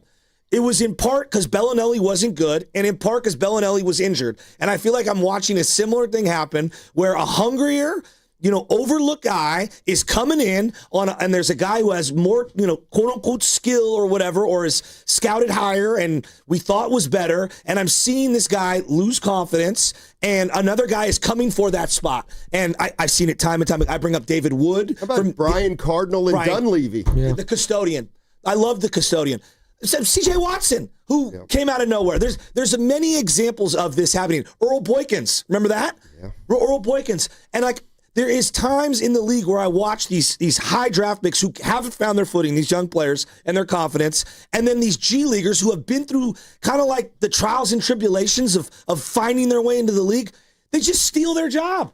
Happens all the time in the NFL. You see with the running backs, right? Highly Well, Brock did it. Jet McKinnon, how about that guy, right? Yeah. Dre Greenlaw did it to Quan Alexander. There you go. I think that's basically what the Thunder are trying to do with their strategy now. It's like they have 9 first-round picks in the next 4 years, and somebody's like, well, they're not going to be able to keep everybody. No kidding. They're going to let guys walk. Yeah. They're going to let good players walk, but they have such a stockpile and they've been brilliant with their drafting. But they've also traded away good players. Yeah. They had Şengün. Yeah. Or the rights to Şengün. But again, I think this goes back to totality. I did the little execution. I said, from 87, the Sarunas Marciulionis, after they went to 2 rounds in the draft, from 87 to 2007, there were 5 big hits for the Warriors. Mitch Richmond, Tim Hardaway, Latrell Sprewell, Gilbert, Jason Richardson. From 09 to now, 5 hits. Different regimes, way more chaos, same amount of hits over the same amount of period. You're listening to 95.7 The Game, KGMZ FM and HD1 San Francisco, an Odyssey Sports Station in the home of the Golden State Warriors and Valkyries. Always live in the Free Odyssey app, coming to you live from the Laughing Monk Studios. And it is a Football Friday presented by Merit America. Visit them at meritamerica.org/super. It's the crossover. We got Steiny, E-Dog filling in for Goo, Shasky, Spadoni. We're talking about the Warriors lost last night. I don't know if you guys heard this. We had the Saintly one, Gary St. Jean, on last hour, actually 2 hours ago, in the 8 o'clock hour. He ain't got no more sympathy for Jonathan Kuminga. Oh, can you pop me up, Carter, please? I'm with him on this. And the guy Hold says, on, one more time. I want to get it's ho, Saintly one more time. got a place he can go cry on the shoulder. And the guy says, you're right. Hey, he's blessed, in my mind, to have Butler and Green and Curry to tell him, hey, this is business. Okay? There's a salary cap. Everybody would like to make a ton of money. And maybe he has an overinflated value of himself. But at the end of the day, listen to these guys in the locker room, and they'll help you. And he had a stretch where he played good. So I'm dropping William off. He's in first grade. Don't show me what you can do, because then I want to see you do it every day. And that's what I'd say to Kuminga. Come on, man, it's time. And it's just really frustrating. I don't have a lot of sympathy anymore. I feel the same way. And it's like, I've been in his corner, I've been out of his corner, I've been back in his corner, out of his corner. He had a pass to Melton, the top of the key. He just you know exactly which one. He fires it late and then kind of just jogs back. And I'm thinking to myself, like, you've got to be kidding. You made the mistake. You threw it. You swung it late. You didn't hustle back. You loafed it. Come sit down and don't get back in. Well, and then he had a little smile on his face. What was that? And I almost felt like part of him was saying, you got to come meet the ball. You know what I mean? Yeah, jump to it. Yeah, I know what you mean. Like, it wasn't a great pass, but it was 50% on him. Like, you know what I mean? But you still got to get back. No, I know. But, like, I wonder if he takes full responsibility for that play. And that's one of those, even if it's 50-50, it's your fault. Yes. Like, it's your fault. And it's like Pat Spencer. That's your fault on the last play. You Anyway. No, there's a lack of accountability and a lack of awareness, not just from him, but, like, I'm watching the first quarter, and Pods misses I think it was his third one, the wide open three that he clanked in and out. And he comes off after an offensive rebound, he drifts into the corner, gets the ball, and immediately chucks it. And it's like, dude, you've missed your first three shots. Maybe you shouldn't be the one taking this next look. And again, and at that point, I'm just thinking this guy has no clue what he's doing. Like, he's trying to Kobe Bryant his way out of a shooting slump but you're not Kobe. Like, you can't outshoot yourself. Like, just put the ball on the ground and give it to somebody else. Well, and Ev, like, to your point about the threes, if you've clanked a couple, take a hard dribble and take a midi. That's how I appreciate what Buddy Hield. Buddy Hield was doing that yesterday. He's like, I don't have my outside shot. Let me just drive to the rim. It's just, it's so maddening. I mean, there's such a frustrating watch. I don't even know. But that's the thing, though. It's like, by the end of the game, the first quarter was frustrating to watch, but the first half, you could say. But by the end of the game, I wasn't frustrated watching the game. I might have been frustrated with some of the players, but they had a chance to win a game that they were down 27-5 at, like, the end of the first quarter. Yeah. And the guys on the floor were Pat Spencer, DeAnthony Melton, Buddy Hield, Guy Santos, and Quentin Post. That's unbelievable. Yeah, but they had three opportunities on a side inbound. See me, the X's and O's. Unreal. I hear you, but I go to and we watched it over and over this morning. I go, guys, side inbounds. Now, two of those guys couldn't practice with you because they had subbed in Seth at one point. They didn't practice with you at all, but a side inbound should be executed. One of three of those you've got to get that ball in. And Steiny and I were talking in the green room, and it's like, the last one, Spencer completely just kind of panicked and had to get rid of it because of the 5 seconds.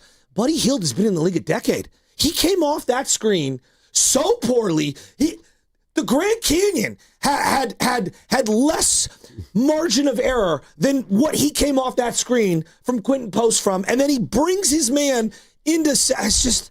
That's basketball 101. Like, two of those guys have been in the league for a decade. They called a timeout before that. Yes. Yeah. Well, they called their last timeout. Yes. They used their last timeout. After throwing the floater high and late to QP, it's just. I thought Evan had a pretty good point on, like, the vibe of the game is they get down 25-5 or 27-5, and they're doing it with, the Pods, Moody, and those guys, and you're just like, all right, this one's over. Yeah. Whatever. You resign yourself to it. Then there's a new group of players, 10 through 15, that come into the game and do that and almost win it, and you want them to win it, and you end up, like, more disappointed than you ever should have been had those guys not done what you want them rewarded on a game like it's last similar night. to the, and I know it's different because Oklahoma City's so much better than you, and they can hit a switch like that, and you're down 10, and it's over. But it was similar where it's like you come all the way back and you make it a game and you have a lead and you lose the way you did. I would have rather just gotten blown out and just save me the embarrassment. Like, there's an element of that, and I get it. I get it, but I don't think anyone's mad at Guy and Spencer absolutely. and those guys. Here's the thing that crossed my mind, and I'd ask you guys, like, did it cross your mind who the inbounder should be after the second one that they threw in? Like, I was like, all right, maybe it's Guy, and I get Spencer on the floor to try to get open. Maybe they don't trust him in free throw situations because it might be an automatic foul. Like, I was thinking maybe we change who the inbounder is. That's about it. I did not think Pods deserved to be on the floor. I did not think Kuminga deserved to be on the floor. Well, I'm sorry to interrupt. Go ahead. No, I'm just saying, because personnel is something that you can change in between when there's that timeout and there's, 2 coaching reviews? Well, I said to Evan, isn't it funny that nobody is waking up today saying he should have put Moody, Podziemski, and Kuminga back in the game? Like, nobody's saying that. No. Well, I thought about the Kuminga real quick, Evan. Didn't play the whole fourth quarter. Not 0 minutes. He didn't Zero. Did you think he deserved to? No. Good. Which, by the way, too, okay, if you're going to put a guy in the game, you're going to put a good free throw shooter in the game, which is why Seth was in the game. Which makes sense. Neither Pods, Kuminga, and Moody, I don't know. Was he 70? He's not a great free throw shooter. You wouldn't want any of them in the game. No. Well, that's why I didn't like Guy. Like, again, it crossed my mind. Maybe Guy's the inbounder, but I'm like, do you trust Guy Santos in this Hasn't situation? played in weeks, right? Like, you put all the pressure on him. By the way, did you guys think Melton had enough time to dunk that instead of lay I thought up? he lost it on the way up. Yeah, I thought he had to throw it up. Yeah, I didn't think that shot was going to go in. That was an unreal play by Maxey. It was. He's so cute. And, He's a stud. and a He's hell of a stud. play by Buddy, and a hell of a play by Melton. It was, actually. He gave himself a chance, I can't believe how far Maxey ran him down from. Maxey, every time, when we were talking about it on our show called, like before the game started, every time I see Maxey, I go, damn, him, Tyler Hero, and Jordan Poole all got paid around the same time, about the same amount of money. Look what he has evolved into, and look what they've turned the asset of Jordan Poole into. Hey, Steiny and Evan. Drives me nuts. What were you guys doing January 5th, 2007? Oh, well, hold on. Let me think about it. It's 18 years ago. Covering the Warriors. I would have been in 8th grade. 2007. Oh, my God. That was We Believe. Yeah. That was the start of We Believe. Oh, that's the trade. Wasn't that the trade? Dunleavy and Murphy? Well, that was February, I believe, of that year. I think you might be... That was the last time prior to last night that LeBron scored under 10 points. Not true. You know what? Not true. This frustrates me more than anything else. You know the last time he scored 8 points in a basketball game?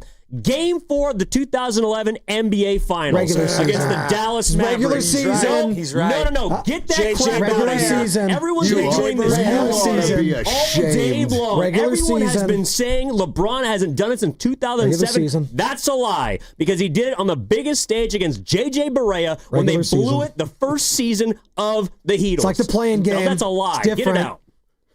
Who had more left? giving a point to Clearly Evan on very that one. emotional about this. Does he have anything left? Who? LeBron. That was a great pass. You see that thing? That was a great No, pass. I'm saying just last year, you could make an argument he was a top 15 player. Well, they'll just switch him for Giannis now, right? Just trade him and Bronny. He's the kind of guy you can always use. You know what I mean? No, he's a high IQ. But the other thing brilliant. is, like, he could try to turn into a assuming he wants to post be up 4. I don't think he wants to be in LA. He might he could turn into a spot up 3-point shooter. You mean that step back? He was like 4 for 17 I gotta believe he can get 8 rebounds a game by accident. What do you guys got coming up? What are you Steiny, are you mad he never got the drop step, just a little baby hook in his game? Just a little drop step. I never really thought of it that way. He's a pretty good player.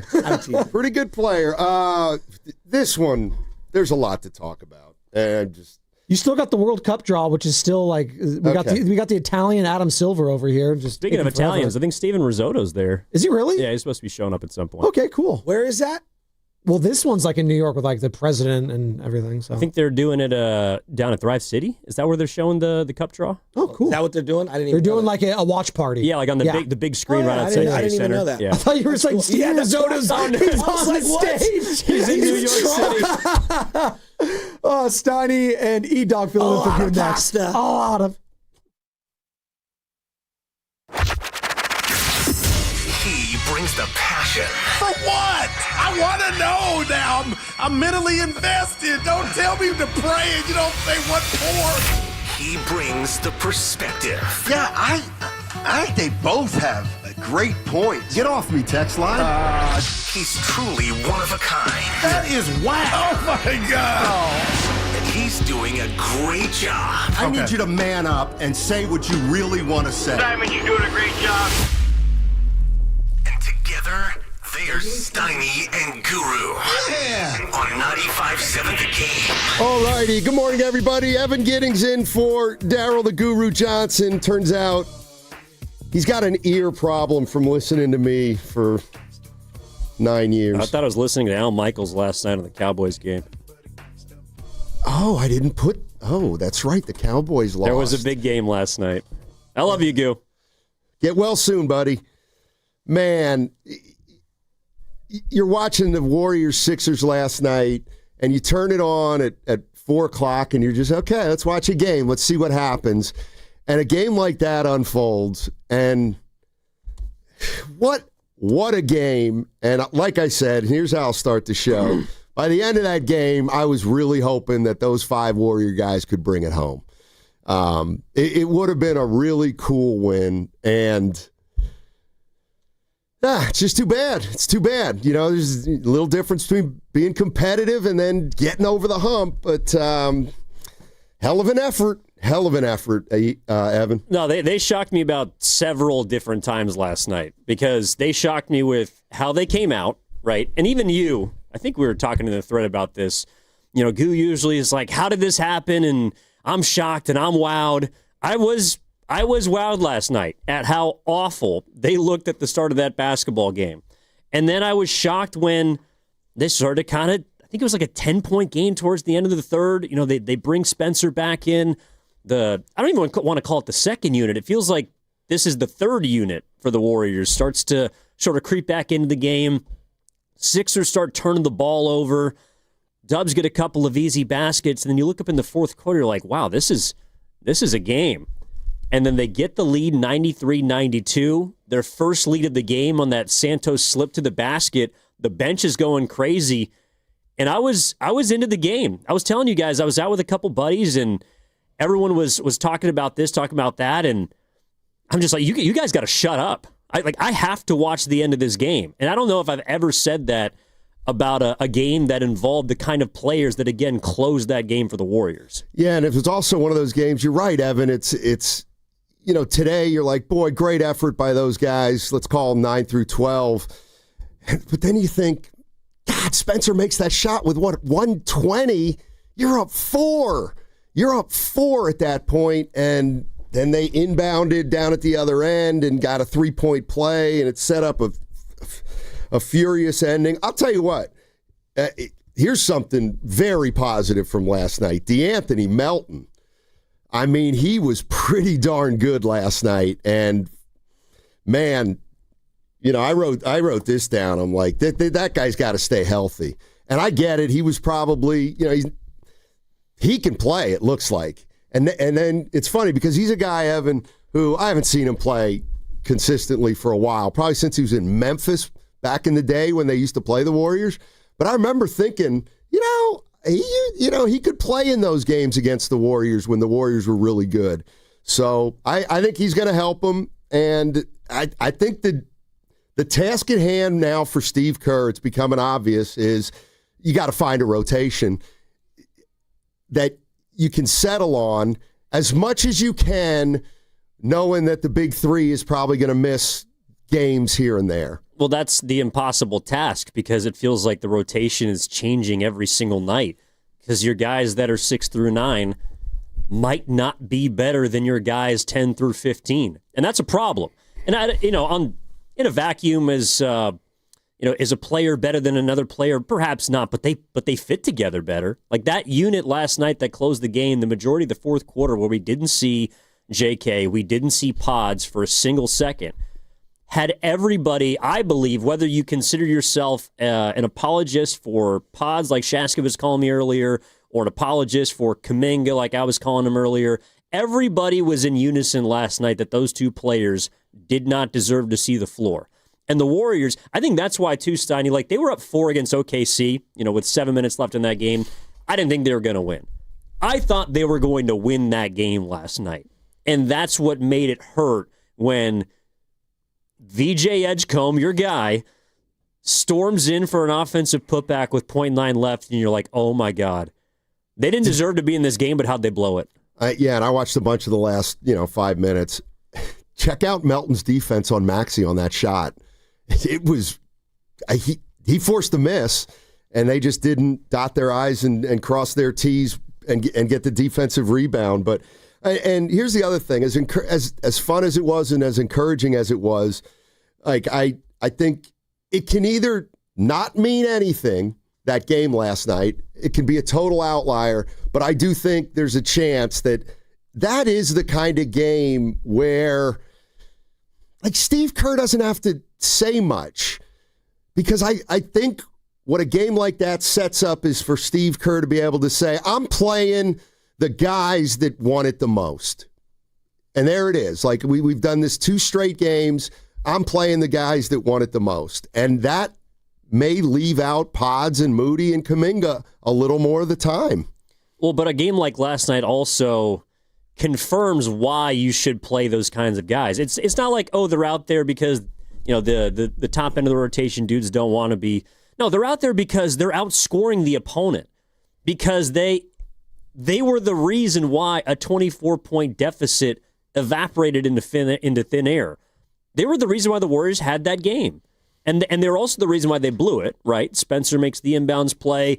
Buddy cuts where he shouldn't cut. I would say even Spencer on the and one on Grimes right beforehand. That was kind of a tough play. But they deserved to win or lose that game. It wasn't like, again, the other night where we can battle back and forth about whether Spencer should have came out, shouldn't have, whatever. Maybe it makes it look like more of a mistake now, considering how he played against Philly. It doesn't matter. Steve Kerr let them decide the fate of that game. And that to me is telling. And it's also why it made it such a fun game to watch. I mean, like, what I saw last night is you look at Podziemski and Moody and Kuminga, and they're all supposedly this important three-person, young group of players. And Moody's been paid. Kuminga's making money. Pods is probably going to get paid.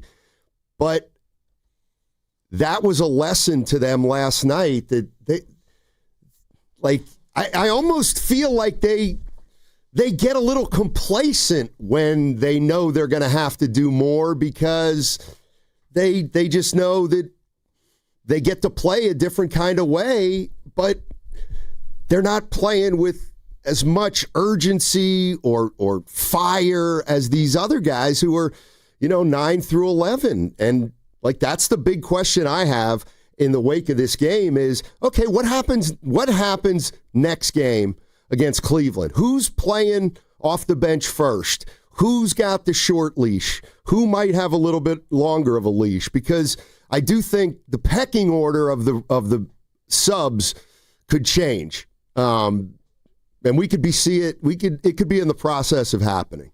Yeah, I mean, you think about last night, just who has to play more? Okay, well, Melton's going to play more than 20 minutes. Well, actually, I don't know. He might be on a minutes restriction for a little bit just because he's coming off of a catastrophic knee injury, and the Warriors also want to make sure that he's healthy for the remainder of the season. But, well, Seth Curry looks like he's got a spot. Obviously, Pat Spencer needs to play, and he played 25 minutes last night. Will Richard is around 20, so he's getting time. Guy Santos played 12 minutes last night. I don't know if he's going to give him another chance, but Guy's probably going to get a rotation somewhere in the first half, I'd imagine, this upcoming game. Because the other thing, too, is they have a back-to-back, so they're going to need some of these guys. And then you're looking around at, all right, well, who might need to play less? Pods probably is going to play less. Kuminga, I know he played 20 minutes. That might be about right. Moody, 20 minutes. That might be about right. And there's going to be more available depending on if Draymond is ready in Cleveland and Chicago or not. But you're just looking around and it's like, if Draymond doesn't play, I would expect to see more GP2, not more Jonathan Kuminga. You know what I mean? Like, right. There's back end of the rotation guys who are now fighting for spots, and it does feel like those minutes are more up for grabs than they've been at any point this season. Yeah. 888-957-9570 is the number. What a fascinating game last night in Philadelphia. Warriors lose it. You know what? I'll do what Don Nelson said. Warriors got beat last night by Philly. But, man, there were some encouraging signs from the back of the bench. Now, I know that I could come in here and say, big deal, it was the back of the bench guys. What are those guys really going to do down the stretch? But I think if you watch that game last night, Evan, there's just a little more going on with the hunger level of those guys versus Pods, Moody, and Kuminga. I think the message that was sent last night was those three guys better start playing harder and with more urgency. They're not guaranteed anything. They shouldn't be. You're right. Well, but it doesn't matter. Like, Kuminga's under contract, Moody's under contract, Pods feels like he should get an extension this summer. None of those things mean anything. Like, just because you're a first-round pick, just because you got money or you got paid, that doesn't mean anything. And I feel like almost in a way, not that it's an internal competition, but some of the guys on the back end of the bench are like, yeah, I'm better than him. Right. I can play right there with this guy because he doesn't have the confidence right now, and his job is I know we're all on the same team. We're trying to win, but I just feel like there's a lot of jobs that are up for grabs right now outside of, the four at the top? Yeah, and I also feel like, I don't want to say there's an issue, but there's something's going on with the... we need to refer to, okay, so we got the old guys, then we got the 9 through 12 guys, but then we got the Moody, Kuminga, and Pods. Like, those are the guys that, to me, were put on notice last night. And it makes sense because we're 23, 24 games into the year, and if you look at all three of those guys, you'd have to say all three have been pretty darn inconsistent. All right, 888-957-9570 is the number. I was telling Evan, this is one of those games where there's about 50 things you could grab onto. And so if you want to grab onto one and call in, there's so much to talk about with this one. 888-957-9570 is the number. This upcoming Monday, Tuesday, and Wednesday, we're giving away 3 Warrior jerseys, and they are town jerseys, the ones that debuted on November 24th against the Jazz, Steph Curry, Draymond Green, and Jimmy Butler. Those town jerseys are up for grabs next week. So you want to listen Monday, Tuesday, and Wednesday for your chance to win. If you want more details now, you can go to 957thegame.com. And that segment was brought to you by the Los Altos Village Association. You know, covering Bay Area sports for as long as I have, I've seen a lot of athletes go through a lot of stuff, the highs, the lows, and the pain that comes with getting knocked down. But when it's not just a game, when you're the one injured or when tragedy strikes someone you love, that's where Beam Law comes in. Beam Law is the Bay Area's go-to personal injury law firm, and whether it's a car accident, a serious injury, or a wrongful death, they are there to shoulder the legal burden so you can focus on rebuilding, recovery, and taking care of your family. Beam Law is local, and they win with millions recovered for clients across the region. SF Weekly has voted them Best of the Bay 4 times. So if you've been hurt or lost someone because of someone else's negligence, please call Beam Law at 415-523-5555.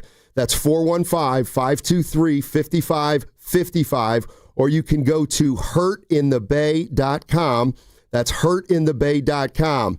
Because it's not whether you get knocked down, it's whether you get back up. Beam Law, they've got your back, Bay Area.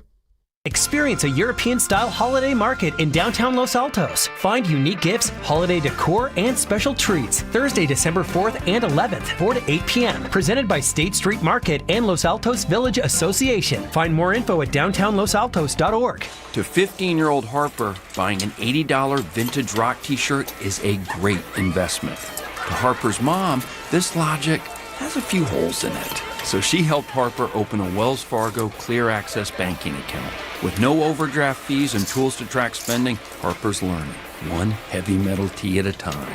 However you make money work, Wells Fargo can work with that. Terms apply. Visit wellsfargo.com/deposit disclosures for fees and details. Running a business means wearing multiple hats. So if you're like me, you probably started out using your personal phone, taking client calls and texts nonstop. As my business grew, I needed something smarter. That's when I switched to Quo, the #1 business phone system. Quo works right on your phone or computer. No carrying 2 phones, no clunky landline, just one easy app you can try for free. Your team can share one number and handle calls and texts together like a shared inbox. Any teammate can jump into the conversation so customers get faster responses. And Quo's AI assistant summarizes your calls and responds to customers 24/7, so you never miss a lead or opportunity. All this starts at just $15 a month. That's basically 2 coffees. You can even keep your current business phone number. Find out why 90,000 businesses trust Quo. No missed calls, no missed customers. Try Quo for free at quo.com/sports. That's quo.com/sports to try Quo free. QUO.com/SPORTS. In sports, success is about team effort, and the same is true for your hair. At Great Clips, we save your haircut details in clip notes, so every member of the highly skilled team knows exactly how to create your signature look. And with our easy-to-use app, you can check in from anywhere and get a ready next text when you're up next for a cut. It's the confidence of a great haircut delivered by a team you trust. Download our app today. Great Clips. It's gonna be great. Ready for the ultimate red and gold game day? Laughing Monk Brewing is the place to park, party, and ride. Skip the traffic. Forget the expensive parking. Park for free and dive into an epic tailgate with mouth-watering food, ice-cold Laughing Monk beer, and every game on TV. Catch 95.7 The Game's pregame show with Lorenzo Neal and Evan Giddings. Then hop on the free shuttle minutes away from the stadium. Shuttles are first come, first served. So head to 957thegame.com to sign up and join the party. If you've been diagnosed with moderate to severe plaque psoriasis, this is what it sounds like to be 1,000,000 miles away. Imagine being 1,000,000 miles away. Tremfya guselkumab, taken by injection, is a prescription medicine for adults with moderate to severe plaque psoriasis who may benefit from taking injections or pills or phototherapy. With Tremfya, clearer skin is possible. In clinical trials, at least 70% of patients saw at least 90% clearer skin at 16 weeks. Results may vary. Tremfya is also indicated for adults with active psoriatic arthritis. Serious allergic reactions and increased risk of infections and liver problems may occur. Before treatment, your doctor should check you for infections and tuberculosis. Tell your doctor if you have an infection, flu-like symptoms, or if you need a vaccine. Ask your doctor about Tremfya. Call 1-800-526-7736 or visit Tremfya.com. Nationwide is so much more than a great insurance company. They're one of America's largest financial services companies. Like how I'm more than just Peyton Manning. I'm also motivating Manning. When I say insurance, you say financial services. Insurance. Financial services. Insurance. Financial services. Now, when I say nationwide, you say is both. Nationwide. Is both. Nationwide. Is both. For your insurance and financial needs, Nationwide is on your side. Nationwide Investment Services Corporation, member FINRA, Columbus, Ohio. You've got a big day, so you use Unstoppable scent boosters to give your laundry non-stop freshness. So no matter how long the day goes, you can't stop this power, this walk, this pose, this strut, this look, this talk. Your clothes will be so fresh you can confidently strut into that end of the day meeting like a boss, boss, boss, boss, boss, boss, bosses. Let's talk business in my office. Add new Unstoppables beads to your wash for 24-hour non-stop freshness so you can smell unstoppable.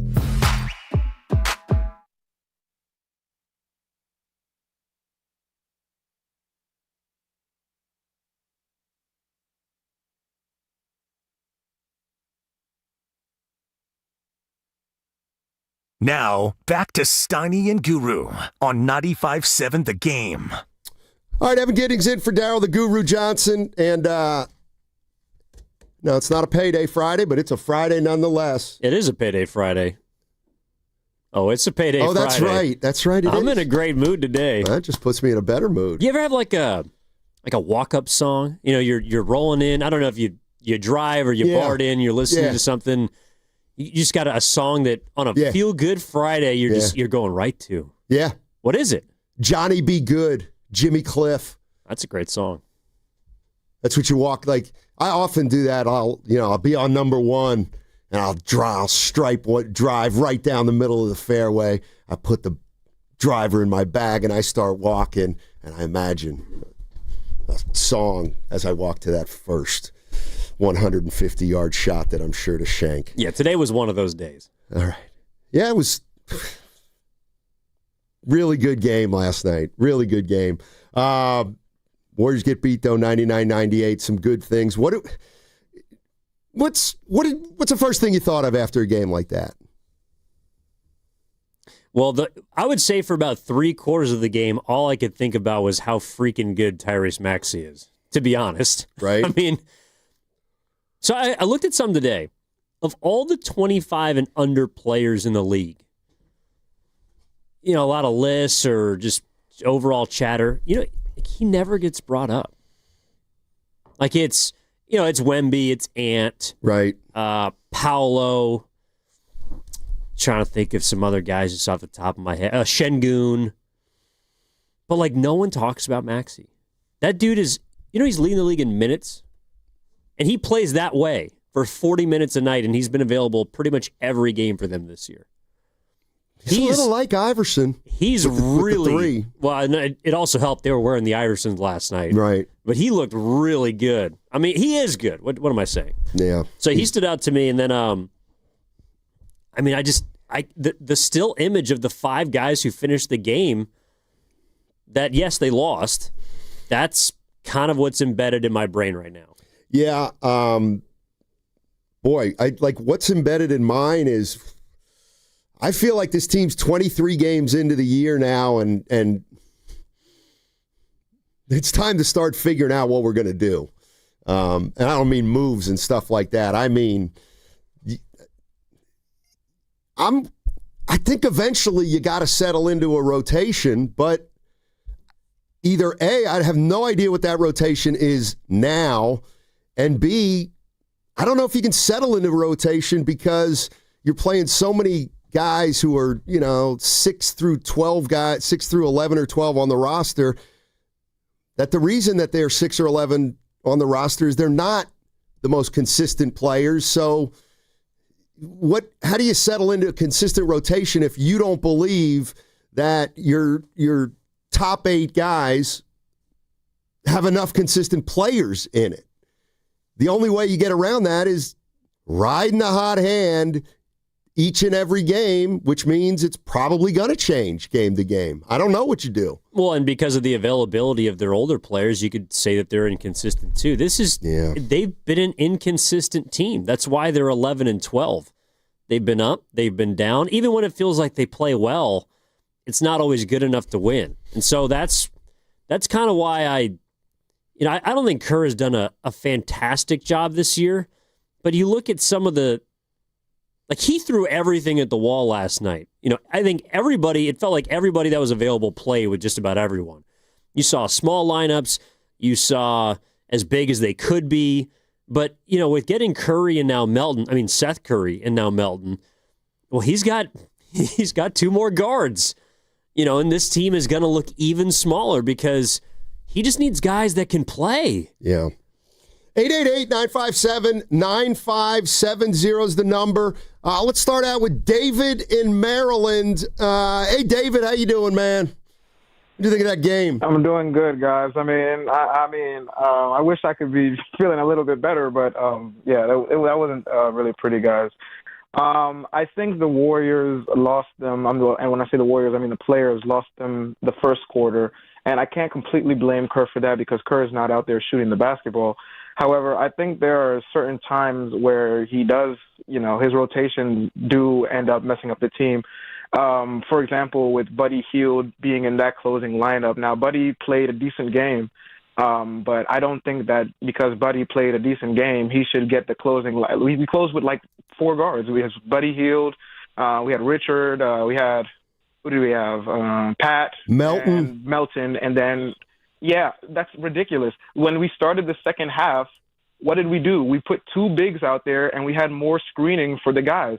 So why do we not have 2 bigs to get us aboard so that we can, have the possession? Why is that? And one other thing I want to say is this is not the first time that we've seen Pat Spencer and Guy Santos show more promise than we expected from them. If you go back to that Houston series, it was a game where the starters were getting their butts kicked. I think it was game 3, and we brought Pat Spencer in. It was that infamous game where he headbutted Şengün, I believe.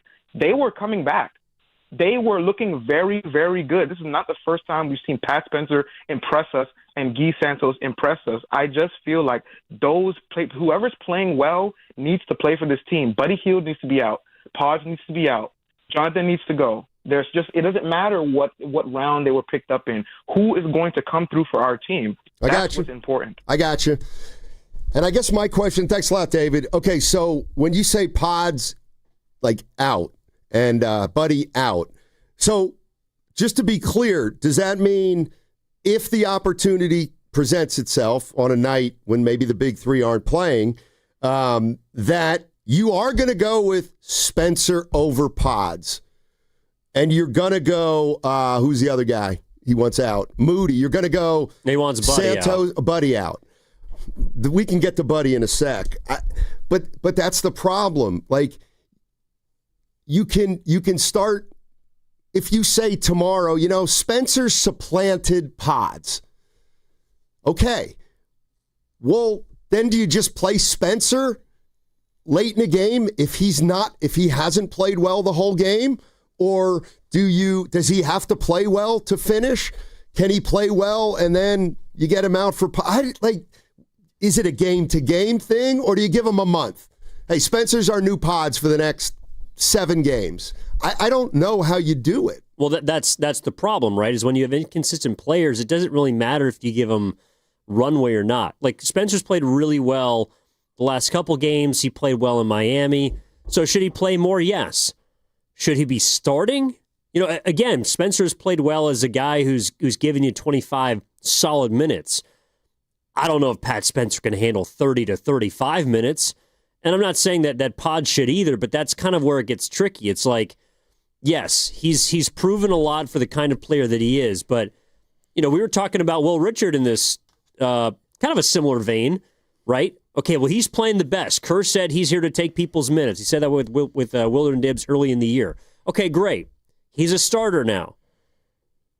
He plays well, but is he a starter or just because the guys behind him aren't good enough to start?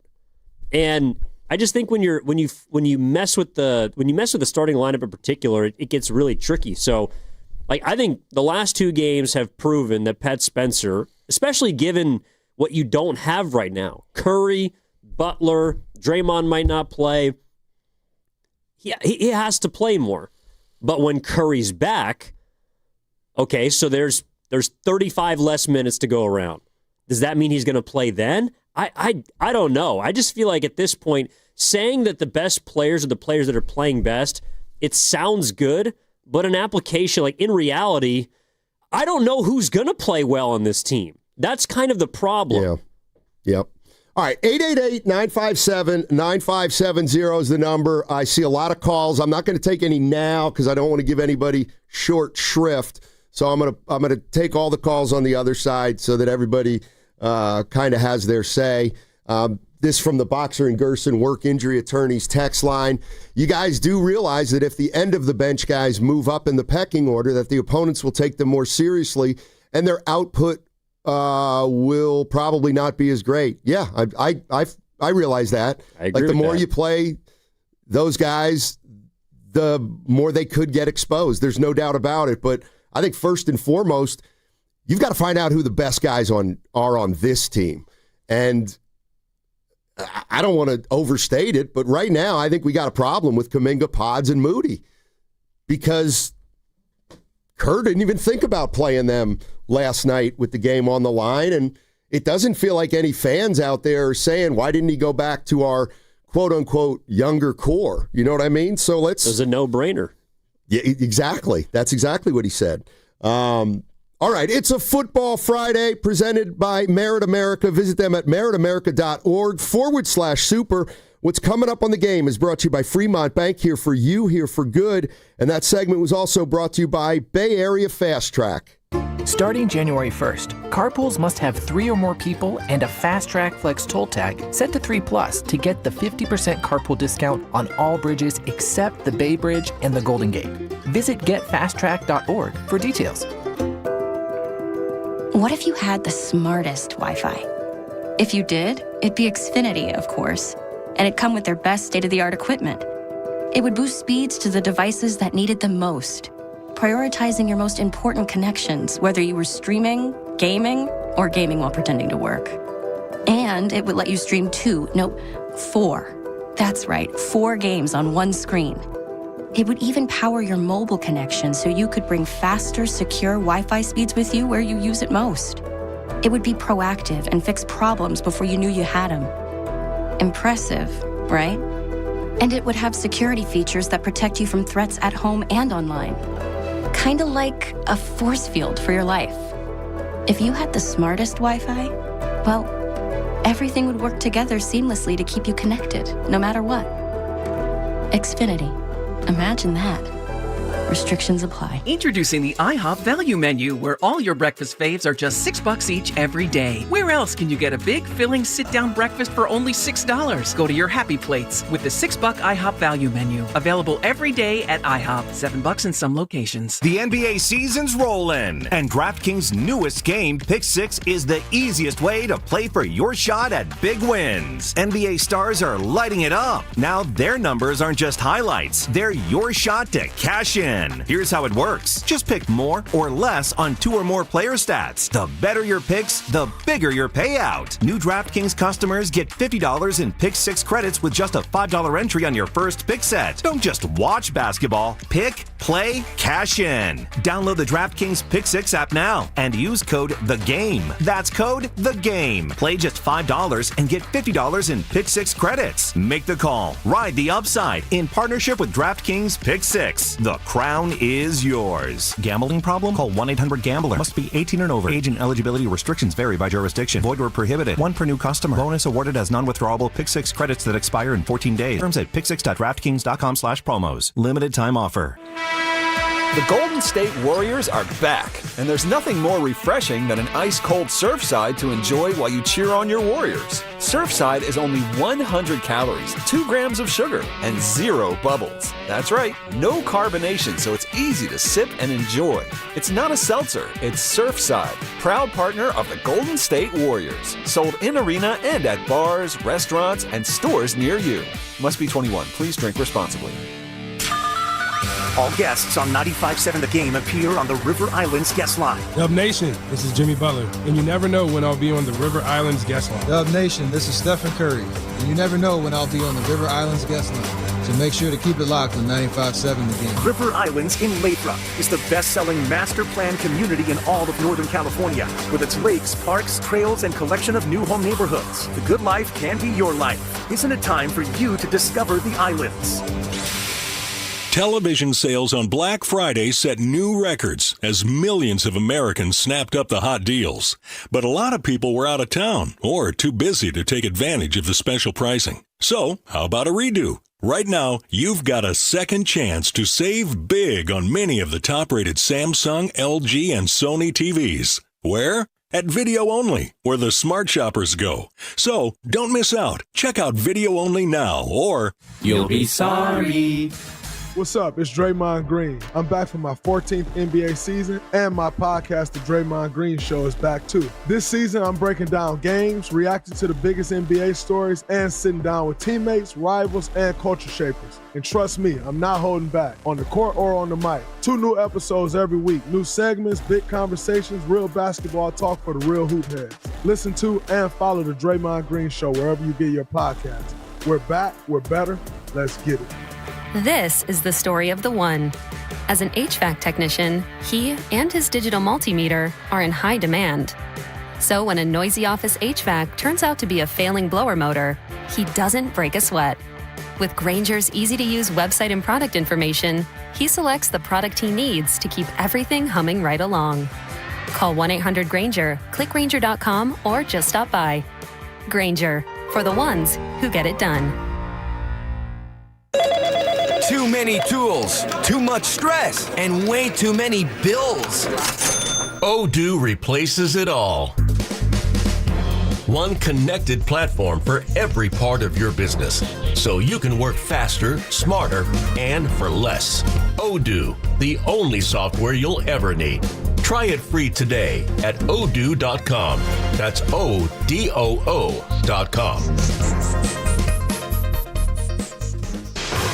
Red and Gold Game Day starts at Laughing Monk Brewing. Park for free. Enjoy amazing food, ice-cold beer, and every game on TV. Catch 95.7 The Game's pregame show. Then hop on the free shuttle straight to the stadium. Sign up now at 957thegame.com.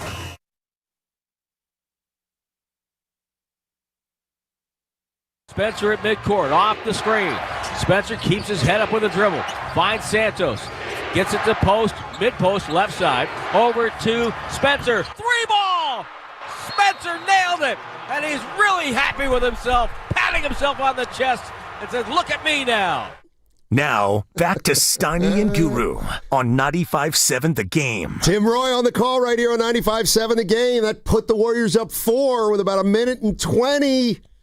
Couldn't bring it home. He said a little more than I'm that guy. That was another moment that shocked me. Pat Spencer on the road in Philly hits this massive three and is screaming expletives at the that was great. And no fan base deserves to get cussed at more than the Philly fan base.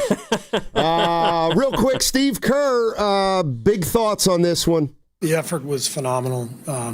Felt like we really deserved to win, and I feel terrible for the guys that we couldn't hang on because the effort, the energy, the commitment. Guy hasn't played in a couple of weeks, and play him the whole fourth quarter. He's like a plus 17 or something. I mean, showing what he did last year. At the end of the year, and the way Pat, got us into our offense and got downhill on pick and roll and distributed the ball and.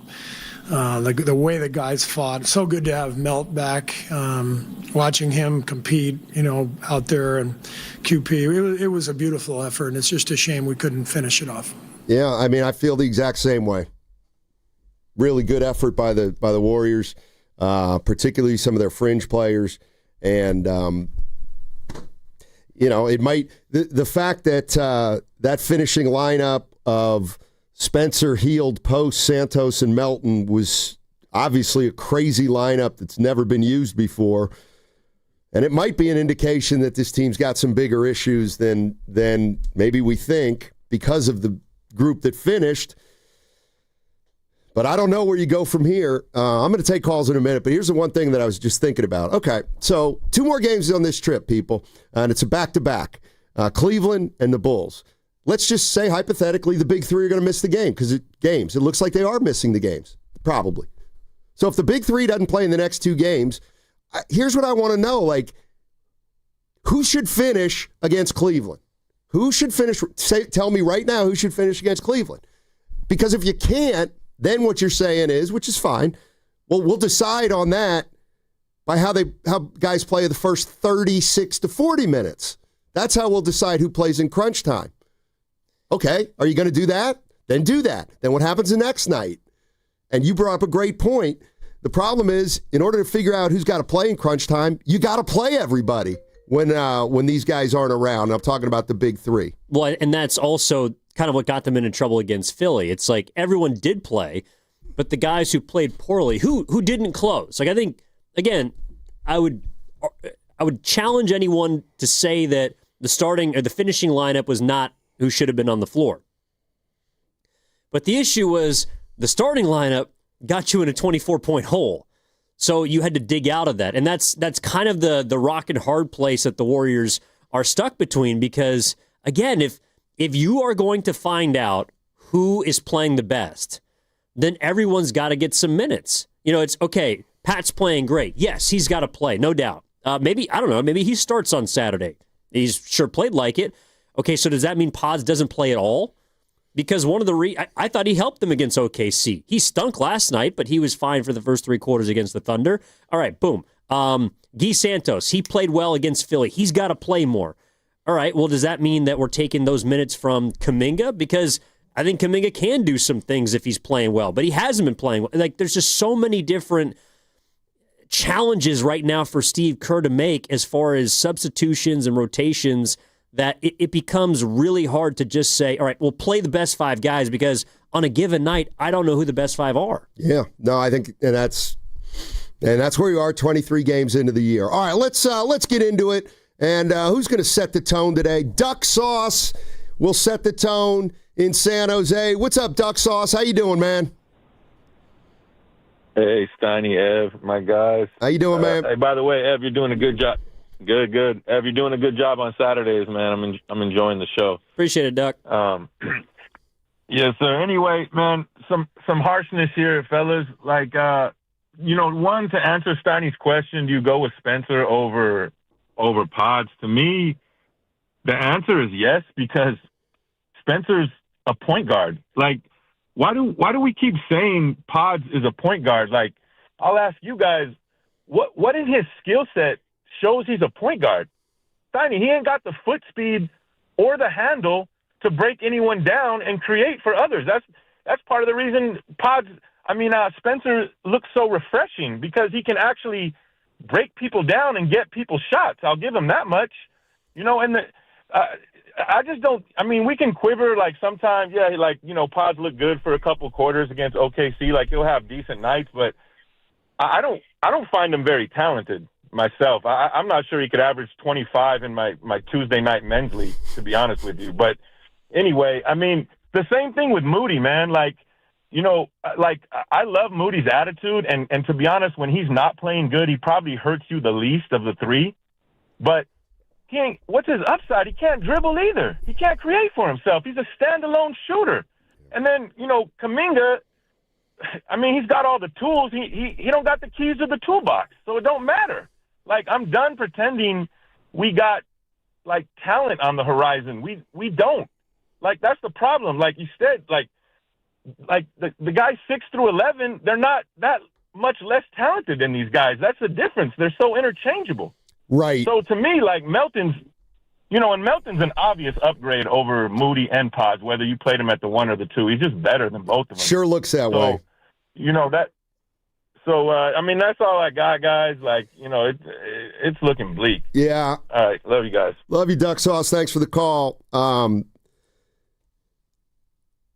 See, like, here's part of the problem is I'm going to ask this question, and I guarantee if I asked Steve Kerr, he'd laugh me out of the studio. But I think it's part of the issue.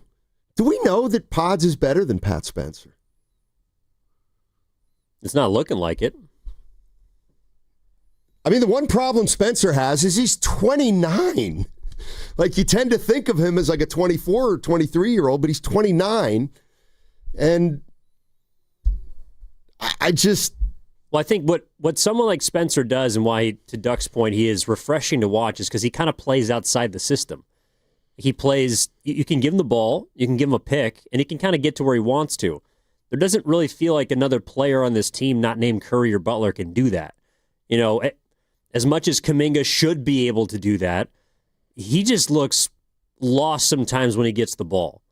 Moody can't put the ball on the floor. Pods, unless he has a head of steam, can't get around a guy. And there's no one else that can put 2 feet in the paint when they want to, not named Pat Spencer. That's just, I think that's why he right now is looked like he's playing with the most force and confidence, is because he has a skill set that no one on this team, I don't think that Pat is going to be an all-star, but he has a skill set that not many people in this team have. And that's that speaks to a larger problem, but that's also why he's probably been successful lately. Well, I think here's where I think the Warriors are right now, and it doesn't mean it can change.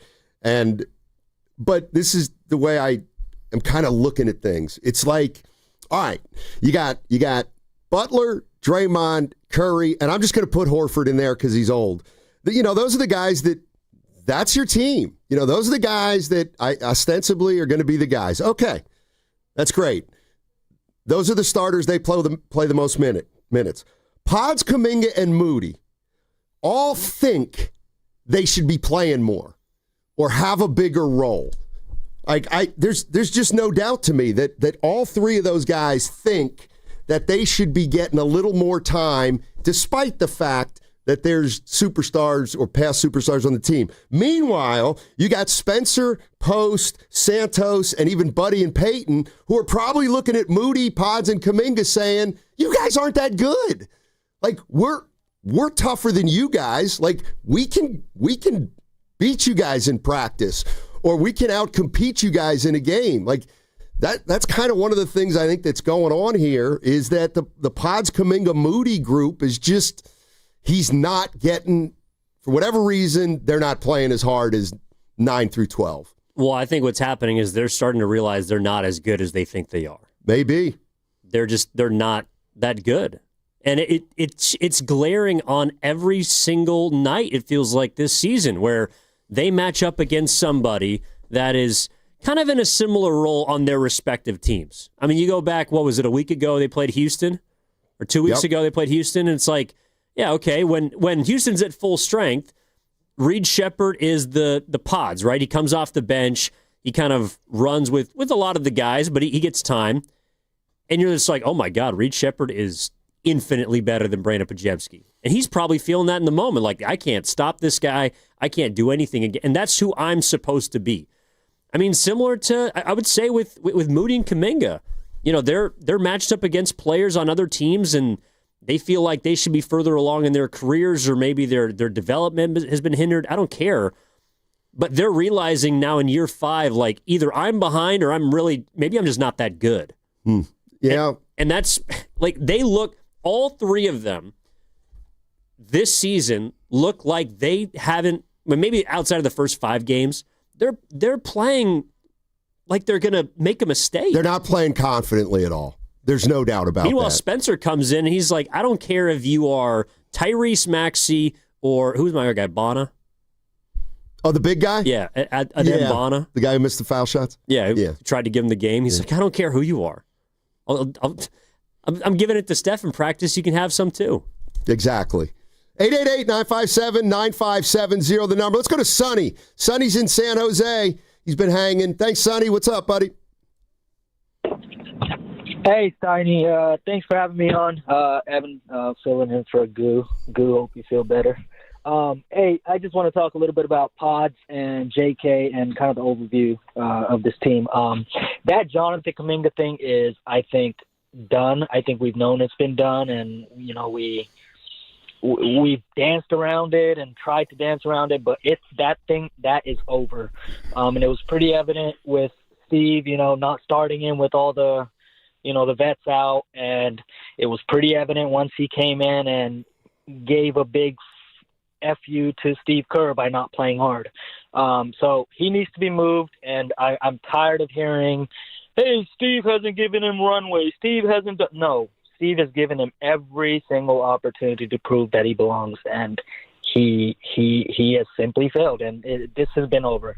All right, so moving on to Brandon Podziemski. How sick and tired – tell me if you guys are sick and tired of watching him try to very obviously play way above his capabilities. I mean, and to his credit, it's not really his fault. It's the makeup of the team, but, I mean – Jesus Christ, he doesn't have the foot speed, doesn't have the handle.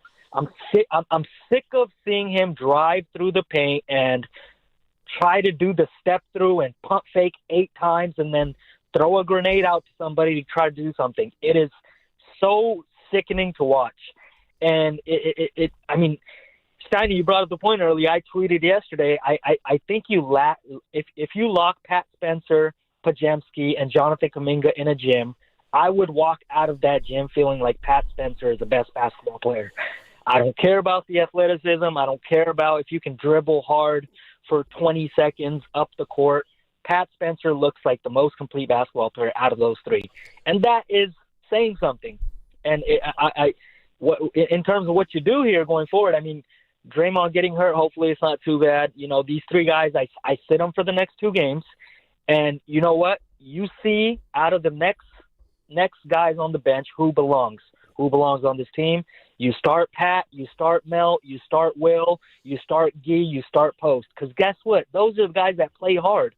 Well, those are the guys that show they've grown. Look at QP defensively from last year to this year. I mean, it's night and day. Well, you know what? You have to reward that. Good stuff, Sonny. You know, for all Post shortcomings, I do think he's pretty tough, and I think he tries. And you know what? We'll probably get into Buddy Hield a little bit too, but like, he's not the greatest defender, but like, if you watch the games, he's trying. And I know that sounds condescending, but like, I don't think Buddy was a problem last night. I mean, he was trying to, like, he can't make a shot, but he's still trying to impact the game and did with some offensive rebounds. He tries to stay with his man. God, it would have been great if he could have been rewarded on that last play, because that was a really heads up pass he made, but he can't do it all. I mean, we're learning on a night like last night. It's glaring, and I think OKC too. But this Warriors team, we've talked about it for 20 plus games. They don't have a lot of talent. They just don't. So you have to play with effort. If you're not talented, you got to play hard. Like, if you don't have a ton of skill on your group, you have to make up for that with energy. And the last two nights, you've seen consistently the guys that do that. And it's the bottom of the bench. They're hungry. There are jobs, there are minutes that are available for them to go get. And that's why I wanted them to win last night, because I wanted those guys to be rewarded. And it sucked that they were up 4, and they were also the reason why you could say they lost the game at the end there, but they were the reason why they got back into it. And that's what left me feeling a little bit saddened almost. And I don't really care night to night what the result of the game is, but I wanted those guys to win. Like, I wanted Pat Spencer to win that game. I wanted Guy Santos, Quentin Post, DeAnthony Melton, Buddy Hield, Seth Kerr. I wanted all those guys to win that game, because at least, damn it, they played hard. I mean, the guys in front of them might have more talent than them. We can debate it, but like, they don't have the heart that those players put on the floor last night and left in Philly. And also, I get the sense that they're going to bring that to Cleveland. They're going to bring that to Chicago. That I agree with. And that's why I believe a lot of people are calling in feeling like so-and-so should take another guy's spot. It's because when you play that hard and I watch you and you can see it, that you really want it, you want those guys to be rewarded. Yeah, I agree. All right, let's go to Jay in San Jose. Hey, Jay, how you doing, buddy? Okay. And I'm not going to argue. Hey, Jay. No? Oh, boy. I'm not going to argue with you, Jay. No, I'm not going to argue, Jay. I'm not going to argue with you, Jay. We might have jumped into the middle of something we shouldn't have heard. Let's go to AJ in Los Angeles. Hey, AJ, how you doing, man? What's going on, my man? Hey.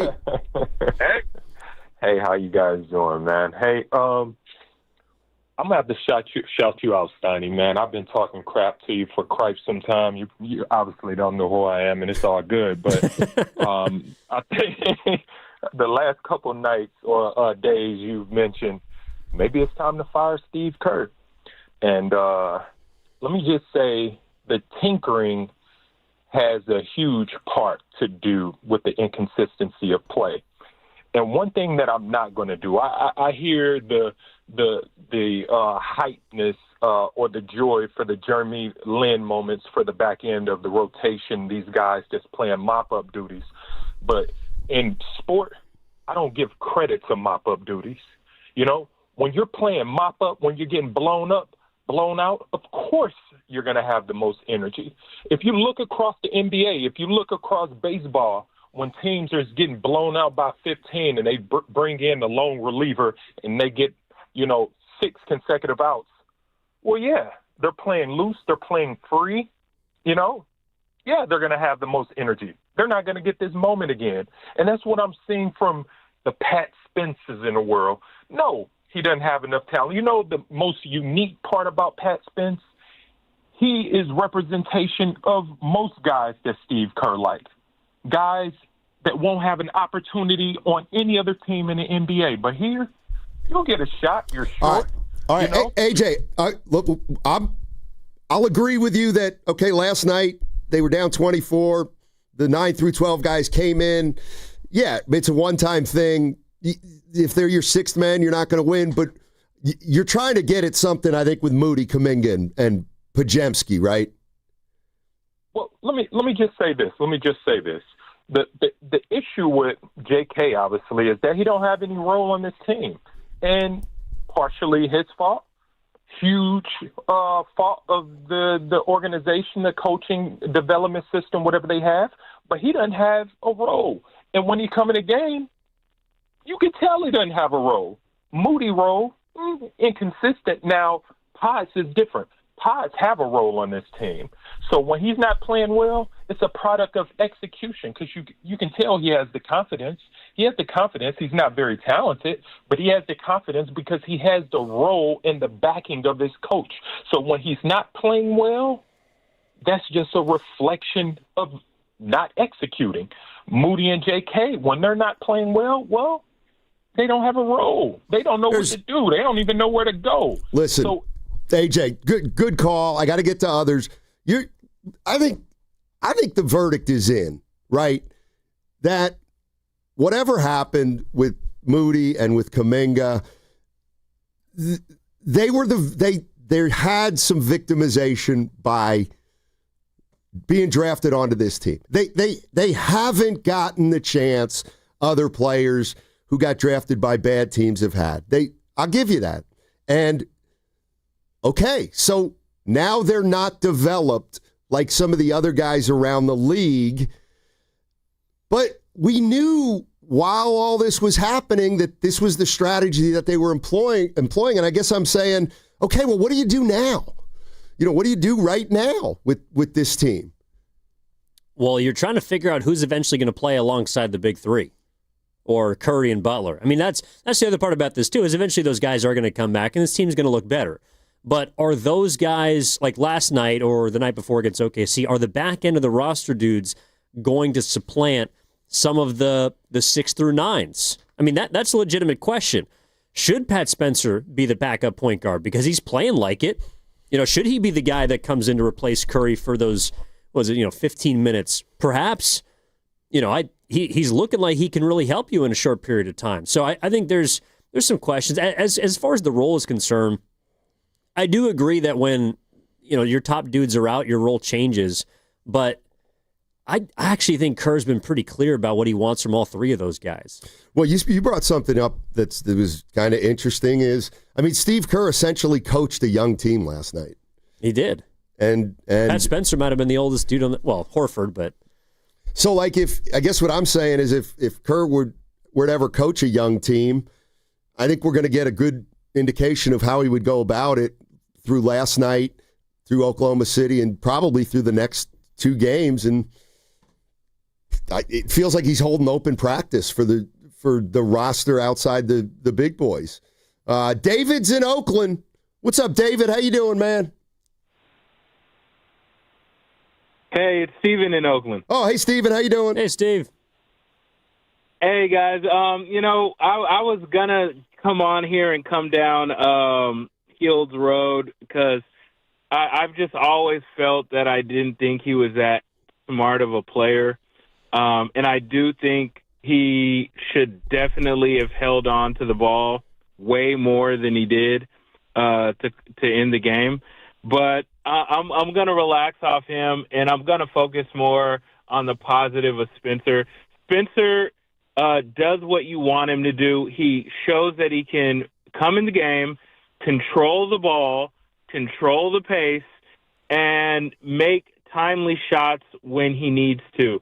And that's really what you want from your backup point guard. It's what we wanted from C.J. Washington, your Sean Livingston, your Leandro Barbosas. Come in, ball control, make timely shots, and not really muck it up. I think the game was more about who can't finish than it was about who should be in there. Me personally, I don't really want Buddy in at the end of the game. And I think him not even knowing which way to cut. Hey, Steve, real quick, if I can ask you, who would you have liked to see play or close instead of Buddy? Instead of Buddy, I would have wanted, honestly, because of length, I would have wanted, just for that last bit, I would have probably wanted Kuminga just for the length alone to be able to inbound the ball. All right. But other than that, I think the bench guys definitely deserve it. Pods, I don't know why he's been getting as much playing time as he has. Hey, David, I gotta run, but good stuff. And yes, I think we're all seeing some interesting things with this team. I'll tell you what, though, and not that we've buried the lead, but we all seem, Pat Spencer, good story, but the best part of last night was DeAnthony Melton. I mean, he's got a chance to really help, I think. And now you look at a guy like him and you say, boy, there's a guy that they're going to need to stay healthy. This upcoming Monday, Tuesday, and Wednesday, we're giving away 3 Warriors jerseys. All 3 are town jerseys, and they debuted on November 24th in that game against the Jazz. Steph Curry, Draymond Green, and Jimmy Butler. The 3 town jerseys are up for grabs next week. Listen Monday, Tuesday, and Wednesday. And for more details, go to 95.7 The Game. That segment was brought to you by Crystal Geyser, Alpine Spring Water. What makes Crystal Geyser Alpine Spring Water different? We always bottle our Alpine Spring Water less than 1.5 miles from the spring source. And all our bottles are made with 50% recycled plastic from our own recycling plants. Crystal Geyser, bottled at the spring source. When selecting a financial institution, how do you know you're making the right choice? As Bay Area bank customers find themselves at a crossroads, maybe it's good to consider if you want your bank to be community-oriented or corporate-minded. Fremont Bank has grown by providing stable, consistent service to the region, its families, and its businesses for 60 years, all without a single merger. And we intend for more of the same for the next 60. Fremont Bank, here for you, here for good. Hi, I'm Emily, your friend and jeweler at Shane Company, where a small box with a burgundy bow will help you win the holidays. As an in-house designer, I love creating meaningful, fine jewelry gifts. Choose a necklace with a gorgeous infinity charm to symbolize your everlasting love. Or go for a personalized piece with an engraving, their zodiac sign, favorite color gemstone, or their initial accented with pave diamonds, because a friend wants you to be a holiday hero. Stop by or shop now at shaneco.com. Shane Company, your friend and jeweler. What if you could have reliable and intelligent Wi-Fi? And get this, what if you could keep it at the same price for 5 years? That's the Xfinity 5-year price guarantee. 5 years of Wi-Fi that boosts speeds to the devices that need them most. That finds and fixes problems before you even notice them. Like super intelligent Wi-Fi with a 6th sense. And that keeps you gaming in the fast lane, even when the whole family's banking on bandwidth. All your devices working in perfect harmony for 5 whole years. And here's the best part. No annual contracts, no hidden fees, and our best equipment included. Hey, let's face it, a lot can change in 5 years. Kids grow taller, dreams grow bigger. But your Wi-Fi? It would stay reliable and the price would stay put. The Xfinity 5-year price guarantee. Lock in your price and unlock the possibilities. Xfinity. Imagine that. Select plans only. Restrictions apply. Injured at work? Don't wait. Every day you delay can mean lost wages, delayed medical care, and more stress for your family. At Boxer & Gerson, we fight for people just like you. Construction workers, delivery drivers, factory workers, restaurant staff, hardworking folks who get hurt just trying to earn a living. We won't back down. We get results. You work hard, you deserve real help. Call Boxer & Gerson now at 510-835-8870 or visit boxerlaw.com. The consultation is free, but waiting could cost you. Boxer & Gerson. Justice for workers.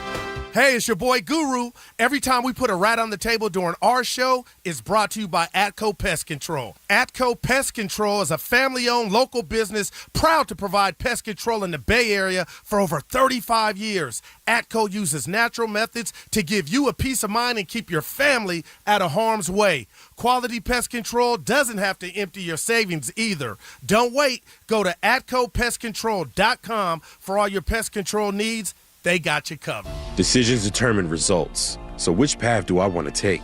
Help people in need or stand on the sidelines watching? Worry about how to pay for school or have my education paid for? Push myself and learn new skills or stay the same? My decision is to serve part-time with the Army National Guard, and my results will be life-changing.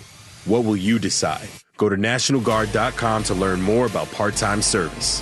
Sponsored by the California Army National Guard. Aired by the California Broadcasters. What's your financial future look like? At Pettinelli Financial Partners, we help you shape it. Whether you're planning for retirement, buying a home, or saving for something special, our professionals are here to provide clear guidance and smart strategies. Visit PettinelliFP.com today and take the first step toward a more secure financial future. The financial consultants at Pettinelli Financial Partners are registered representatives with and securities offered through LPL Financial, member FINRA SIPC. Investment advice offered through Stratos Wealth Partners, a registered investment advisor. Stratos and Pettinelli are separate entities from LPL Financial. We are Mercy on a mission. Together we bring hope and healing. Millions live with treatable conditions, but no access to surgery. Mercy Ships changes that. For 50 years, our hospital ships have brought free, life-changing surgeries, restoring health, dignity,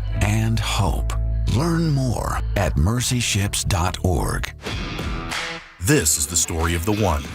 As the purchasing manager at a manufacturing plant, she knows the only thing more important than having the right safety gear is having it there when you need it.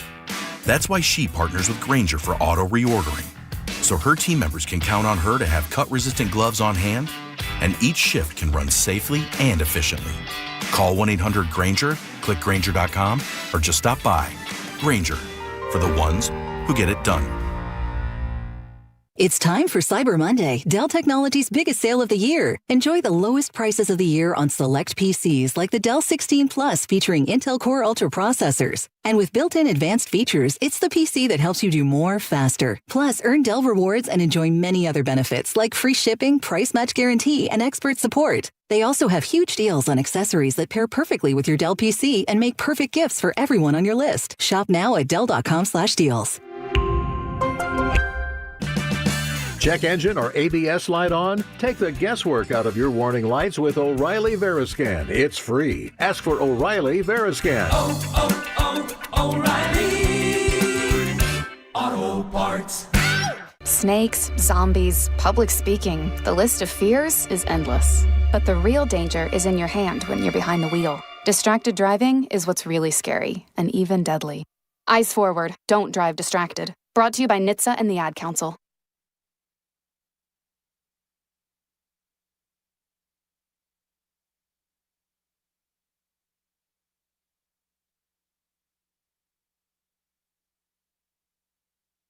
Now, back to Steiny and Guru on 95.7 The Game. All right, Evan Giddings in for Darryl the Guru Johnson today. Warriors coming off a tough one, 99-98 in Philly. Great effort from some of the lesser played players over the year. Spencer, really good. Melton made his debut. He was really good. And Steve Kerr goes with Santos a lot in the fourth quarter. He goes with Spencer. And he basically leaves Moody, Pods, and Kuminga off the floor. I don't feel like anybody's got a big problem with that last night. But I'm going to throw this at you, Evan, and it's from the Boxer and Gerson Work Injury Attorneys text line. It's a good jumping off point. Name a coach other than Kerr that changes players' roles in the lineup more than he does. One day you start, one day off the bench. The next day you're starting, and the next day you're a DNP. How would you answer that? I know how I would. A coach that does that more? Yeah. Well, probably a coach on one of these other teams that's 11-12. I mean, I'm just saying, like, when your team's not good, you're in a constant search for answers, and you see some of the teams around the league. Also, I would say teams that have injuries. You know, that's another part of this too. Is I think the Warriors' rotations would look a lot more stable. Ironically, when they were 4-1 and they had their big three and they were playing consistently, this looked like, all right, we know who the top 8 was. We knew who the top 9 was. But now, without those guys, you're in just a constant search every single night. I don't know. Like, if I asked you, and maybe fans out there at 888-957-9570, who do you think is going to play well on Saturday? How would you answer that? Because my answer would be, I don't know. Well, there's one guy that's like, okay, let's talk about a pecking order.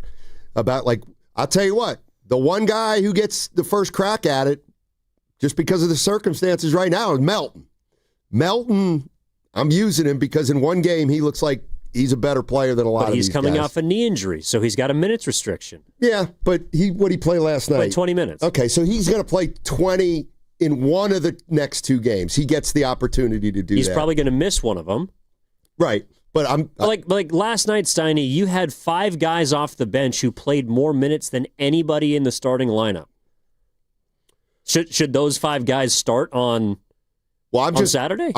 I don't know about starting, but what I'm saying is if they get into I think of it more as a finishing lineup. And to me, Melton without the big three's got to finish if he can. Peyton the second is an interesting one. He didn't really play last night. No, and I feel like Kurt trusts him, but he maybe just wasn't a part of it last night. I mean, Buddy, I think's got to play. I think Buddy's got to play, believe it or not. I don't know about the other. Ideally, Moody would be out there, but if he's not making shots, Moody wasn't bad last night, but he just kind of got lost in the flood, if you will. But that's kind of the point is after DeAnthony Melton, we start to have conversations about who should start, who should close. No doubt. And I'm sure they're having the same conversations on the plane, right? Who should play? Who gets to play? And then they got to go and have a conversation with each guy about what they think the role is going to be that night. And it's in constant flux without Curry and Butler, and even probably without Draymond Green this week. And in a way, I would Curry's already here in the Bay. He didn't make the trip. I wasn't sure if Jimmy's on the trip. They should just send Draymond Green back to the Bay Area. If you have a calf strain, come back to the Bay, get ready. You got a full week between now and your home game against Minnesota. We're going to run with these guys and try and figure something out. The other thing is I'm assuming all 3 guys aren't going to play Saturday and Sunday, but let's just hypothetically say Butler could play. Okay, so Butler plays Saturday against Cleveland. What happens around him? How do you play around him? He's a different kind of play. It's game to game, week to week, they haven't developed any consistency. And a lot of it's been because of they're going to have guys missing games here and there. But you're right, it's a league-wide problem, but boy, they're just so different without those guys. I just don't know how you go from night to night, going with them one night, without them the next 2, with them 4, without them 2. Well, okay, so let's look at there's a few other games last night that were pretty close. The best one is probably the Lakers and the Raptors, right? So I agree with you that when your role's getting changed, you don't know what to do. Do I have to be a scorer one night? Do I have to be the 2? Do I have to be the 3? Do I have to defend? What do I have to do? And I use this player as an example just because his role constantly changes, but he's good enough that it doesn't matter. Austin Reeves can get you 45 and 10 one night. He can be the second scorer when Luka's back. Sometimes he'll be a third option this year when LeBron starts to figure things out. He can just gravitate between whatever the Lakers need him to be. And obviously that's an outlier because Austin Reeves looks like a really good player. But my point is the Warriors don't have anybody that can do that can even change roles. I'm not saying go and score 45. That's unrealistic. But anybody that can just float between, it's all right, yes, the coach hasn't made things clear of what you got to do every single night. That's kind of where I need someone to emerge. I need someone to just grab it. And I think that's honestly the biggest problem with Podziemski right now is he thinks that he can be the guy that can be a 1 night, a 2 another night, a 4 another night. He clearly can't. He just can't. He's a 5 at best, it feels like on a good night. But nobody else on this team seems willing to do it. And so he's dumb enough to try. It's one way to put it, and I get it.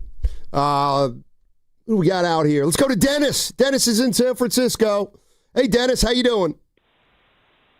Hey, how you guys doing today? Doing well. It's I turned off the game at halftime. 34 points and a half. I had a hard time with that. But it's just, we've been talking about this for a long time now, and I'm one of the guys that called in all the time saying Kuminga and Moody weren't getting enough of a chance.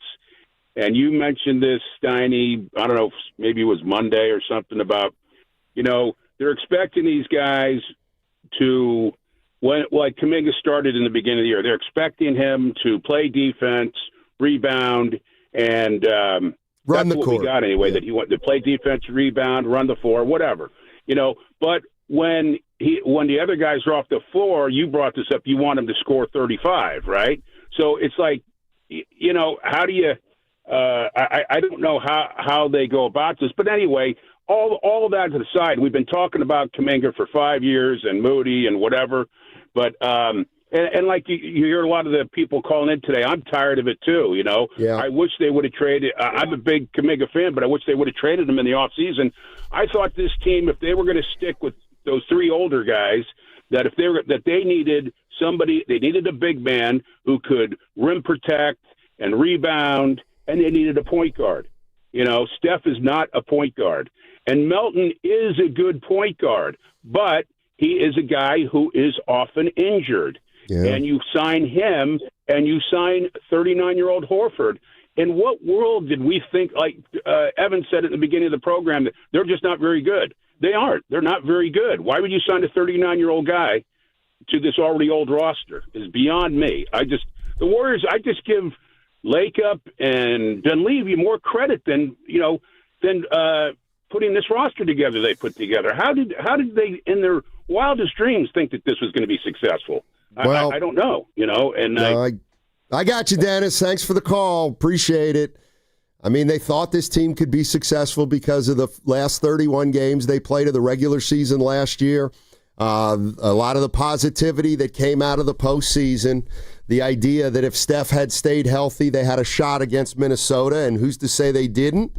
And I believe that they thought, with Butler in the fold for an entire year, that if they could stay healthy, that they could build on last year, but they haven't been able to, and there's probably a lot of reasons why, not the least of which is they haven't been able to get completely consistent with Curry, Butler, and Draymond, but more than that, the other guys have been inconsistent.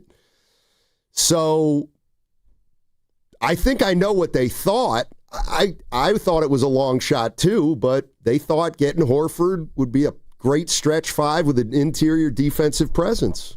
I don't think they expected him to be a game changer. I think they expected him to just kind of help. I mean, look, they talked about it. He was going to come off the bench, play 20 to 25 minutes. I think where this summer they messed up is they felt like the guys who, honestly, the three players who got played off the floor last night, Kuminga, Moody, and Podziemski, they thought those three players were ready to handle a larger load. And clearly they're not. I'm not saying it's their fault directly for what the Warriors have been, but it's also the fact that the older three guys can't stay on the floor consistently. But that's something they should have expected. And I think, honestly, they did. I think they knew a lot of times they wouldn't have Curry and Butler and Green all together. And even Horford, who doesn't play back-to-backs. All of that was built in. But it was built in with the understanding that when you waited the entire summer to sign this one guy, that he was going to be ready to handle more of a workload, that Moody, who started and helped you win a lot of games last year, was going to be ready to, instead of maybe shoot 37%, shoot 40+% from three, who is going to be able to be a lockdown defender. You thought Pods was going to be able to run the second unit. You had a lot of these things envisioned, but they haven't worked out in reality. And that's why, to me, it's watching a game like last night, it was fun, and I really wanted the back-end guys to go win, but it was also, it leaves you just wondering what they're going to do with the three players that, coming into this season, they expected to be a lot more important than they are right now. And I think, just to piggyback on that, what I find interesting about the whole basketball discussion is, okay, they haven't played great, those three guys. And so the question is, well, what do you expect? They didn't develop them. Or if I want to come at it from the other side, I could say, see, they were never that good in the first place. You know what I mean? Like the season these three guys are having can be both an indictment on their talent level and their abilities, and the fact that maybe the coaching staff thought more of them than they really were. One, and each of them has showed promise. Again, before they made the trade for Jimmy, before J.K. got hurt, you could see him starting to turn a corner. Okay, well, this year, you're going to have more playing time. You're going to have more opportunity. And it's almost like when he lost his starting role, whether it's because of injury or otherwise, he just kind of lost his confidence. I think Moody might have lost his confidence because he thought he was going to step in and be a starter, but the moment he got hurt, he got supplanted. Yep. Pods is going to get supplanted. And you can see it. He is losing minutes every single night. It feels, whether he plays as a starter and is getting a long leash, or like last night when he just played himself out of the game. Brandon Podziemski is not a guy that, especially with Melton coming back, it looks like Seth Curry can help you in some ways. Pat Spencer's obviously playing with a lot of confidence right now. At full strength, it's like I could see if Pods didn't play one night. And that has never been the case for him. And I think all three of those guys are playing scared right now because their roles, yes, they're fluctuating and they're changing, but they're being diminished. They're being kind of phased out. Yeah, at least they were last night. Trevor's in Rohnert Park. What's up, Trevor? How you doing, man? Hey, what's up, guys? Hey, listen, I just wanted to call. I wanted to say a little bit about Al Horford because I heard that last caller. The reason they signed Al Horford is because that's what the budget allowed, and he's a decent player off the bench. It's a good move. Nobody expects him to play every night. So far, despite his injuries, he's played pretty well otherwise. I still think Kuminga is a guy with all the talent in the world, but just no basketball IQ. I've been saying this. I've been talking with you guys, Matt, for the last couple of years about Kuminga and how I don't like the fact that they've kept him for as long as they have, because you could say they didn't develop him, but that doesn't matter. He's an adult. He's an NBA player. He needs to step up by now. It's been 4 years. The guy's got all the athletic ability in the world, but he just doesn't have the basketball talent. He's on the trading block. Podziemski's on this experiment's over. We could talk about this all day of like how they're going to play or what the Warriors should do. We know what the Warriors should do. The Warriors have to shed themselves of Kuminga, have to shed themselves of Podziemski. They signed Seth Curry. He looks like he's shooting pretty decently. I would start moving him into the rotation more. And then you get you get rid of those two guys, because Kuminga and Podziemski both have these diva attitudes without actually achieving anything that should require that kind of an attitude coming off the bench or starting. It's just crazy to continue to watch these guys. I think right now the Warriors know exactly what they need to do. They need to trade those two guys. Moses Moody's the only guy I feel kind of bad for, because I see him hustling out there. I see a guy who cares. I see a guy who wants to play. Does he deserve to start? Probably not, but he's great coming off the bench. And these two other guys don't deserve it. Will Richard deserves more than – look at what Will Richard has done this year. He's done more to me, shown me more than Kuminga has shown me, honestly. I see a guy like Will Richard, and I say, oh, this guy's going to be something in 2 or 3 years. He already is making an impact. I look at Kuminga, and I go, like, where is this going? Why is he not out there showing the same kind of basketball IQ and learning and adding tools to his belt to make himself the player he thinks or wants to be? Podziemski, I don't care the fact that he's actually out there throwing up the ball and trying, because somebody out there said he was dumb enough to try. I think it was one of you guys. I don't know if I would call it dumb enough to try. He's just the only one on the team that's got the guts to go out there and do it. Is he good enough? Absolutely not. He should be traded too. But at least he's out there doing it. Appreciate it, Trevor. Thanks for the call. I mean, where I'm at with Kuminga at this point is, we had a caller earlier. It's just, it's over. It's pretty much over. I think they knew that when they signed him to the deal. They're gonna have to move Kuminga. So he's not in a great spot. He looks a little disinterested, confused. I think this is the way it's going to play out for him until he gets traded. The idea of trading Pods to me is a little more of a long shot. I don't know what his value is around the league. It's hard to imagine any other team valuing Pods as much as the Warriors seem to value him. Will Richard, I mean, he could turn into a nice rotation player, but I don't know that he's headed toward a starter's role in 3 or 4 years. Well, you don't have to look any further than some of the guys on the team right now who contributed like Will Richard is as rookies that don't play anymore. Trace Jackson Davis started for a lot of his rookie season and was pretty good. But we've seen what Trace Jackson Davis is. He's fine, but he's not a starter. You know, Pods played a lot his rookie season. He started a lot. He played pretty well his rookie year. And now we're seeing him kind of bottom out. So, Will Richard's a good player, but would he have started on Philly last night?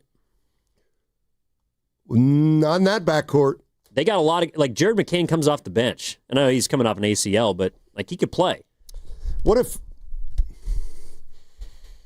I got to put a rat on the table, sponsored by Atco Pest Control?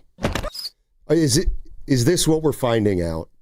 The following. Are we finding out the following? Pods, Moody, Kuminga. We're finding out they're not NBA starters. None of them. Pods probably should be coming off the bench. Moody maybe could turn into a 3-and-D guy who's more consistent down the road, and, you know, I could see him starting. But Kuminga's not a starter right now. Like, maybe you don't even have a quality starter among them. Dare I say it?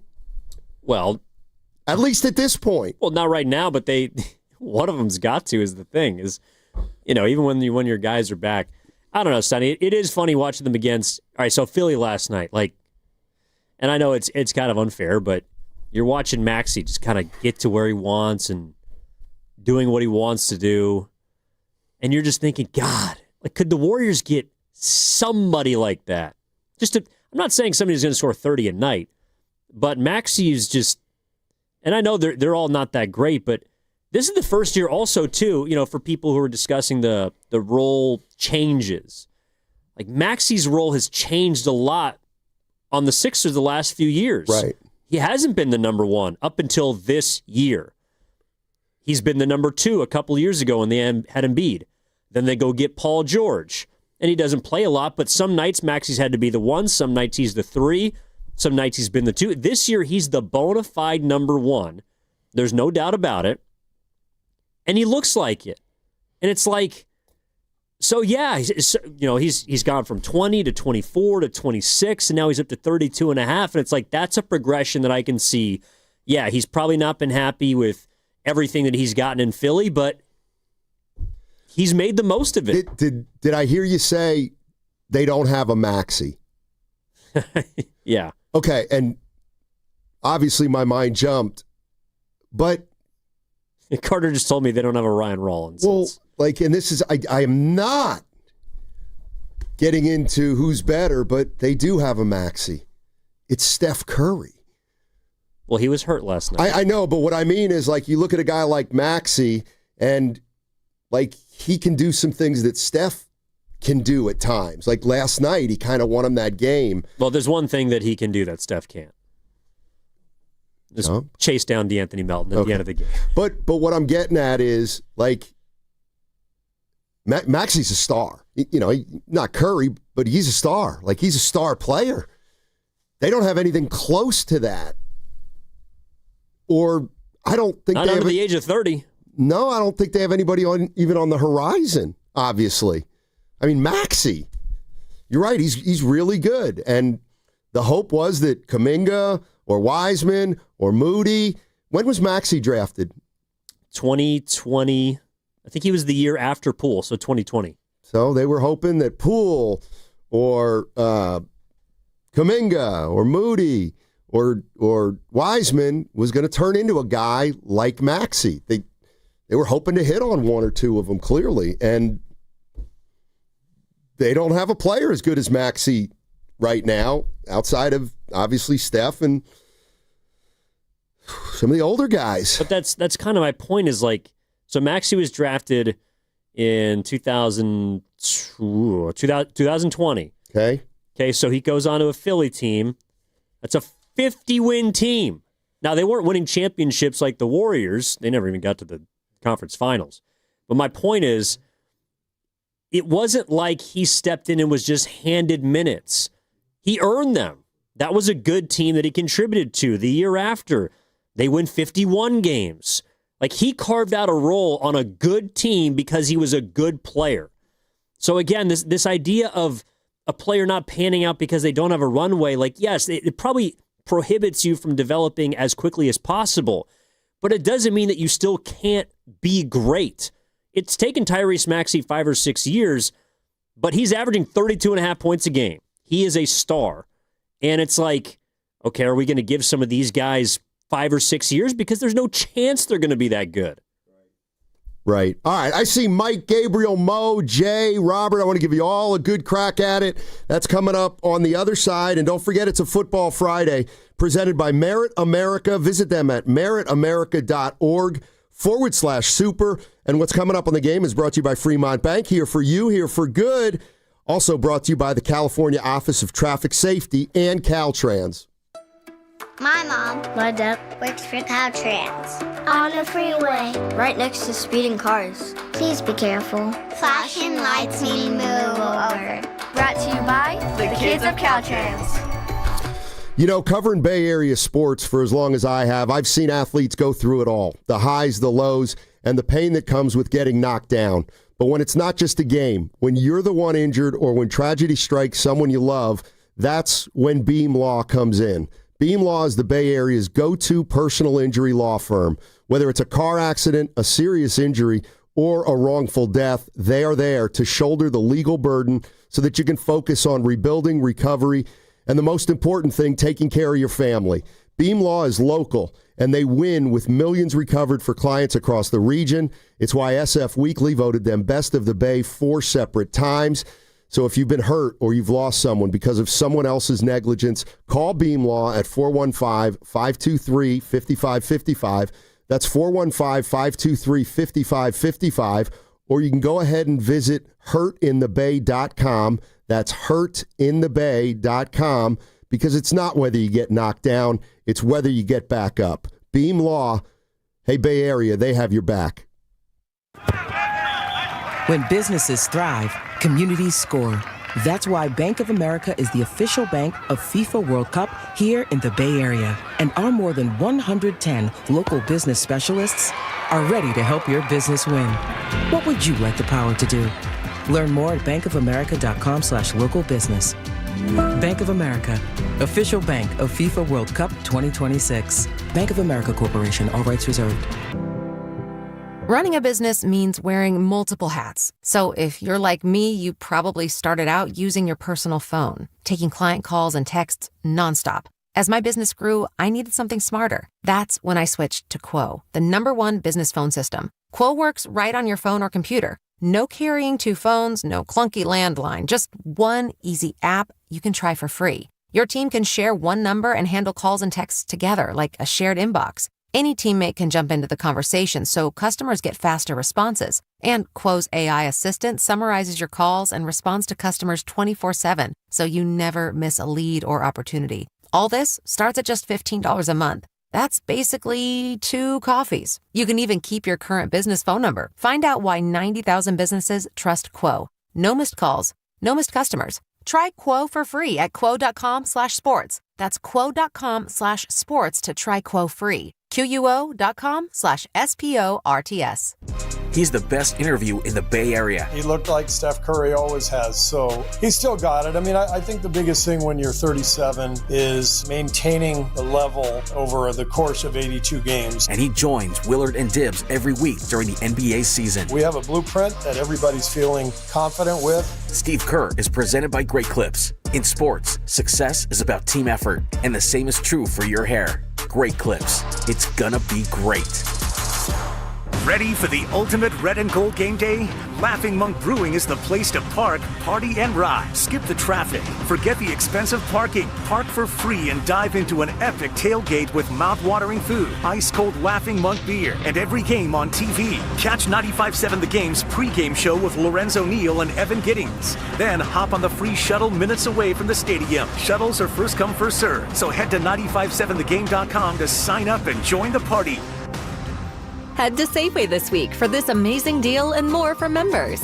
Enjoy Signature Select chicken, boneless, skinless breasts, thighs, or wings for just $3.99 per pound. Visit Safeway.com for more details. See you in the aisles. When back to the office means back in traffic. A solo spin out. Turn to the traffic leader, KCBS. Car that overturned. Brought to you by your NorCal Honda dealers. It's Happy Honda Days. Get the best deals of the year on the super efficient Civic Hybrid at your NorCal Honda dealers. Guys, thanks for helping me carry my Christmas tree. Zoe, this thing weighs a ton. Drewski, lift with your legs, man. Santa! Did you get my letter? He's talking to you, Bridges. I'm not. Of course he did, right, Santa? You know, my elf Drewski here, he handles the nice list. An elf? I'm 6'3". What everyone wants is iPhone 17. And at T-Mobile, you can get it on them. That center stage front camera is amazing for group selfies. Right, Mrs. Claus? I'm Mrs. Claus's much younger sister. And at T-Mobile, there's no trade-in needed when you switch. So you can keep your old phone. Or give it as a gift. And the best part, you can make the switch to T-Mobile from your phone in just 15 minutes. Guys, my side of the tree is slipping. Timber! The holidays are better at T-Mobile. Switch in just 15 minutes and get iPhone 17 on us with no trade-in needed.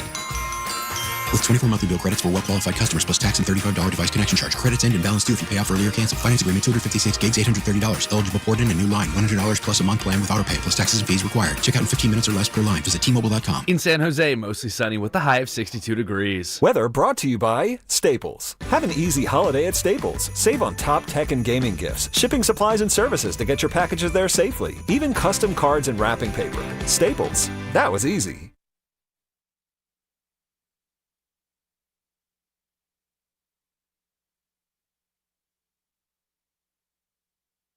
Shut up, Evan. Yeah. Now, back to Steiny and Guru on 95.7 The Game.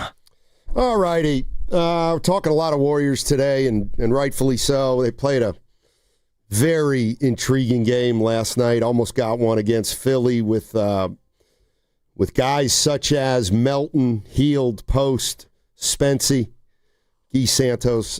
Philly ended up winning the game. Those guys ended up coming back from 24. You buried the lead. Okay. Did I hear we're getting a ping pong table in the office? It's being discussed, but I don't know if that was for publication. That's a game changer. I'm excited. I don't know that we have room for one. Well, I just wanted to put it out there so maybe we could get this ball rolling. It's in the early stages. Seeds have been planted. Well, you can't tell me anything. I mean, I just remember once going over to the back in the day, the Twitter offices when they used to be on Market. They had coffee, they had snacks, they had pinball machines, they had foosball tables, they had ping pong tables, they had pool? Probably. Jordan Poole? They probably had pool, and they probably had that stuff you kids play, Game Boys and Atari, stuff like that. Atari's from like the 90s. But I'm not a big video game guy, but I can run a pool table, Stein. We should play sometime. You know who you should play is Dan Daly. He is really good. Of Lawton Skilled Nursing, Generations Healthcare. He's a fantastic partner for us here. He's also a shark.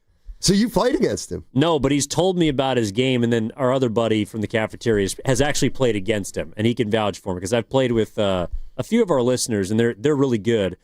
And they say that Dan Daly's he's a stick. He's pretty good. He practices a lot. He still practices? Well, that's you know kinda... what I mean. Oh. He practices. He's got it's a pool table's, just like an athlete, a pool table's gym is a bar, really. Instead of a stadium, they put it in a bar. And so there you go. Yeah, but there's a difference between playing at a bar and then just playing. Because usually, you have a couple and the angles start to change a little bit. And you find your sweet spot and then you lock in. Just like the Warriors. So here's my question. A lot of Steve Kerr can't develop young players. Isn't that more of an organizational thing than just Steve Kerr? I mean, the one thing this organization seems to be on the same page about, whether it's Curry, Butler, Draymond, Kerr, Dunleavy, Lacob, is, the first preference goes to the veterans who've won rings. That's a company-wide policy, almost. It's a company-wide strategy.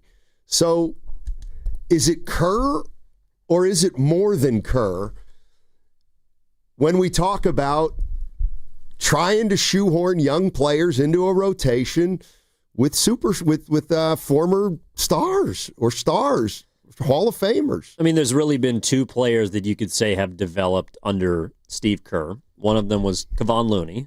I think you could say he developed into a player that helped you win a title. So that's multiple titles. That's a win. And then Jordan Poole is the other player that developed under his watch. And that's why, watching the game last night, and again, I hate to bring it back to Maxey, but Maxey was good enough to force, and I realize the Sixers didn't, they weren't a championship team. They never actually even got to a conference finals, but that was a player that made them feel comfortable with moving on from James Harden, who was pretty good for them. Not obviously not as good as a Curry or anybody of that caliber, but he's a pretty good player.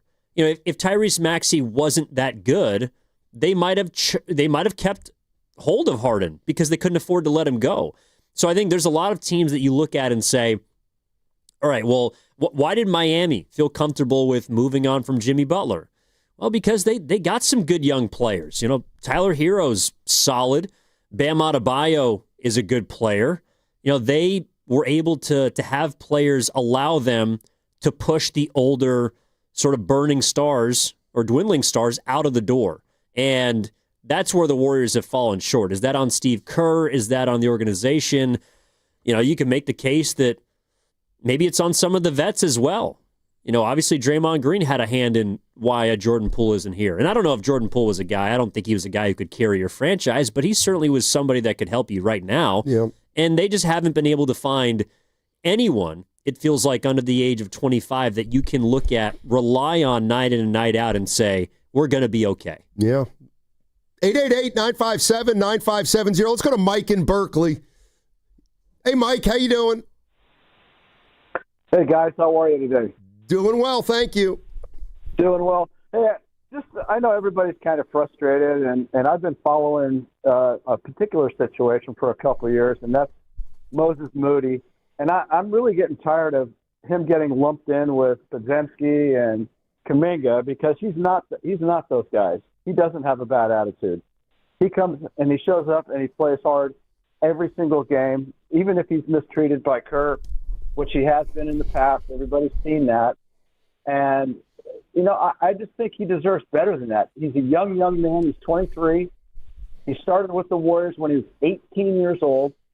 And my question is, and my thought is what conversations are being had with this young man as far as trying to develop him? Because I saw him go out and pump in 7 3-pointers in the first half of a game the other day. And then the following game, Kerr had him go stand in the corner, waiting to get his opportunity. Instead of designing plays for him, pumping him up, making him feel like he's a contributor, which he is, I think it all points to Steve Kerr. I don't think he knows how to develop these guys. I don't think he knows how to converse with them. All right, Mike, I'm going to take a shot at answering the question. And his main thing was he doesn't like Moody getting lumped in with Pods and Kuminga. And he said, those two guys have bad attitudes. That's not why I'm lumping them in. First of all, I don't think Pods has a bad attitude. He's got an attitude, but it's not a bad attitude. I'm not convinced Kuminga has a bad attitude. He is in a bad spot right now. The reason I'm lumping them together is because they're the three players who are representative of the Warriors' younger core that they hope will be here after Curry. And here's why I'm lumping them all in together, is because Kuminga looks lost. Podziemski doesn't know, is trying to do too much. And the reason I'm putting Moody in there, and I'm not saying he doesn't play hard. He's lost his edge. Moody's lost a little bit of his edge, and I think it's because of what you were saying, caller, in Berkeley, because I think he has grown a little frustrated with how he's been treated. But I do think Moody's lost a little bit of his edge because when he was helping, he was really defending with vigor. And that's the way, to me, his effort stands out, not so much whether he's making shots or not. I mean, I also think, too, that he's a streaky shooter. That's kind of been his problem. Is his percentages are fine. Like, he's shooting 38% from 3 right now, a little bit higher actually. But against OKC, he's 1 for 5. Against New Orleans, the caller's right. He was 8 for 12. That was back in the middle of November. And he's 1 for 6. I think one of the reasons why I put him with Kuminga and Podziemski is because the common thread is inconsistency. They're all inconsistent players. And in comparison to Kuminga, Moody is more dependent on other players, right? Right. Against some of the longer, lengthier, faster teams, he really struggles. Against Houston, you could tell he's just overwhelmed against some of those wing guys. I don't think it's a coincidence that he makes the 8 threes, 7 in the first quarter against New Orleans, a team that's not very good. And the next game, they go to Orlando, where you're looking at a bunch of 6'7" dudes that can fly all over the floor, and Moody can't get a shot off. That's just the reality. So I think why I put them all together is because for various reasons, coaching, individual, organizational failure, whatever you want to call it, all 3 of them have not been consistent enough to when the big 3, especially when Curry and Jimmy are out, to have any sense of reliance on them right now. And this is where I don't know how to process the stats.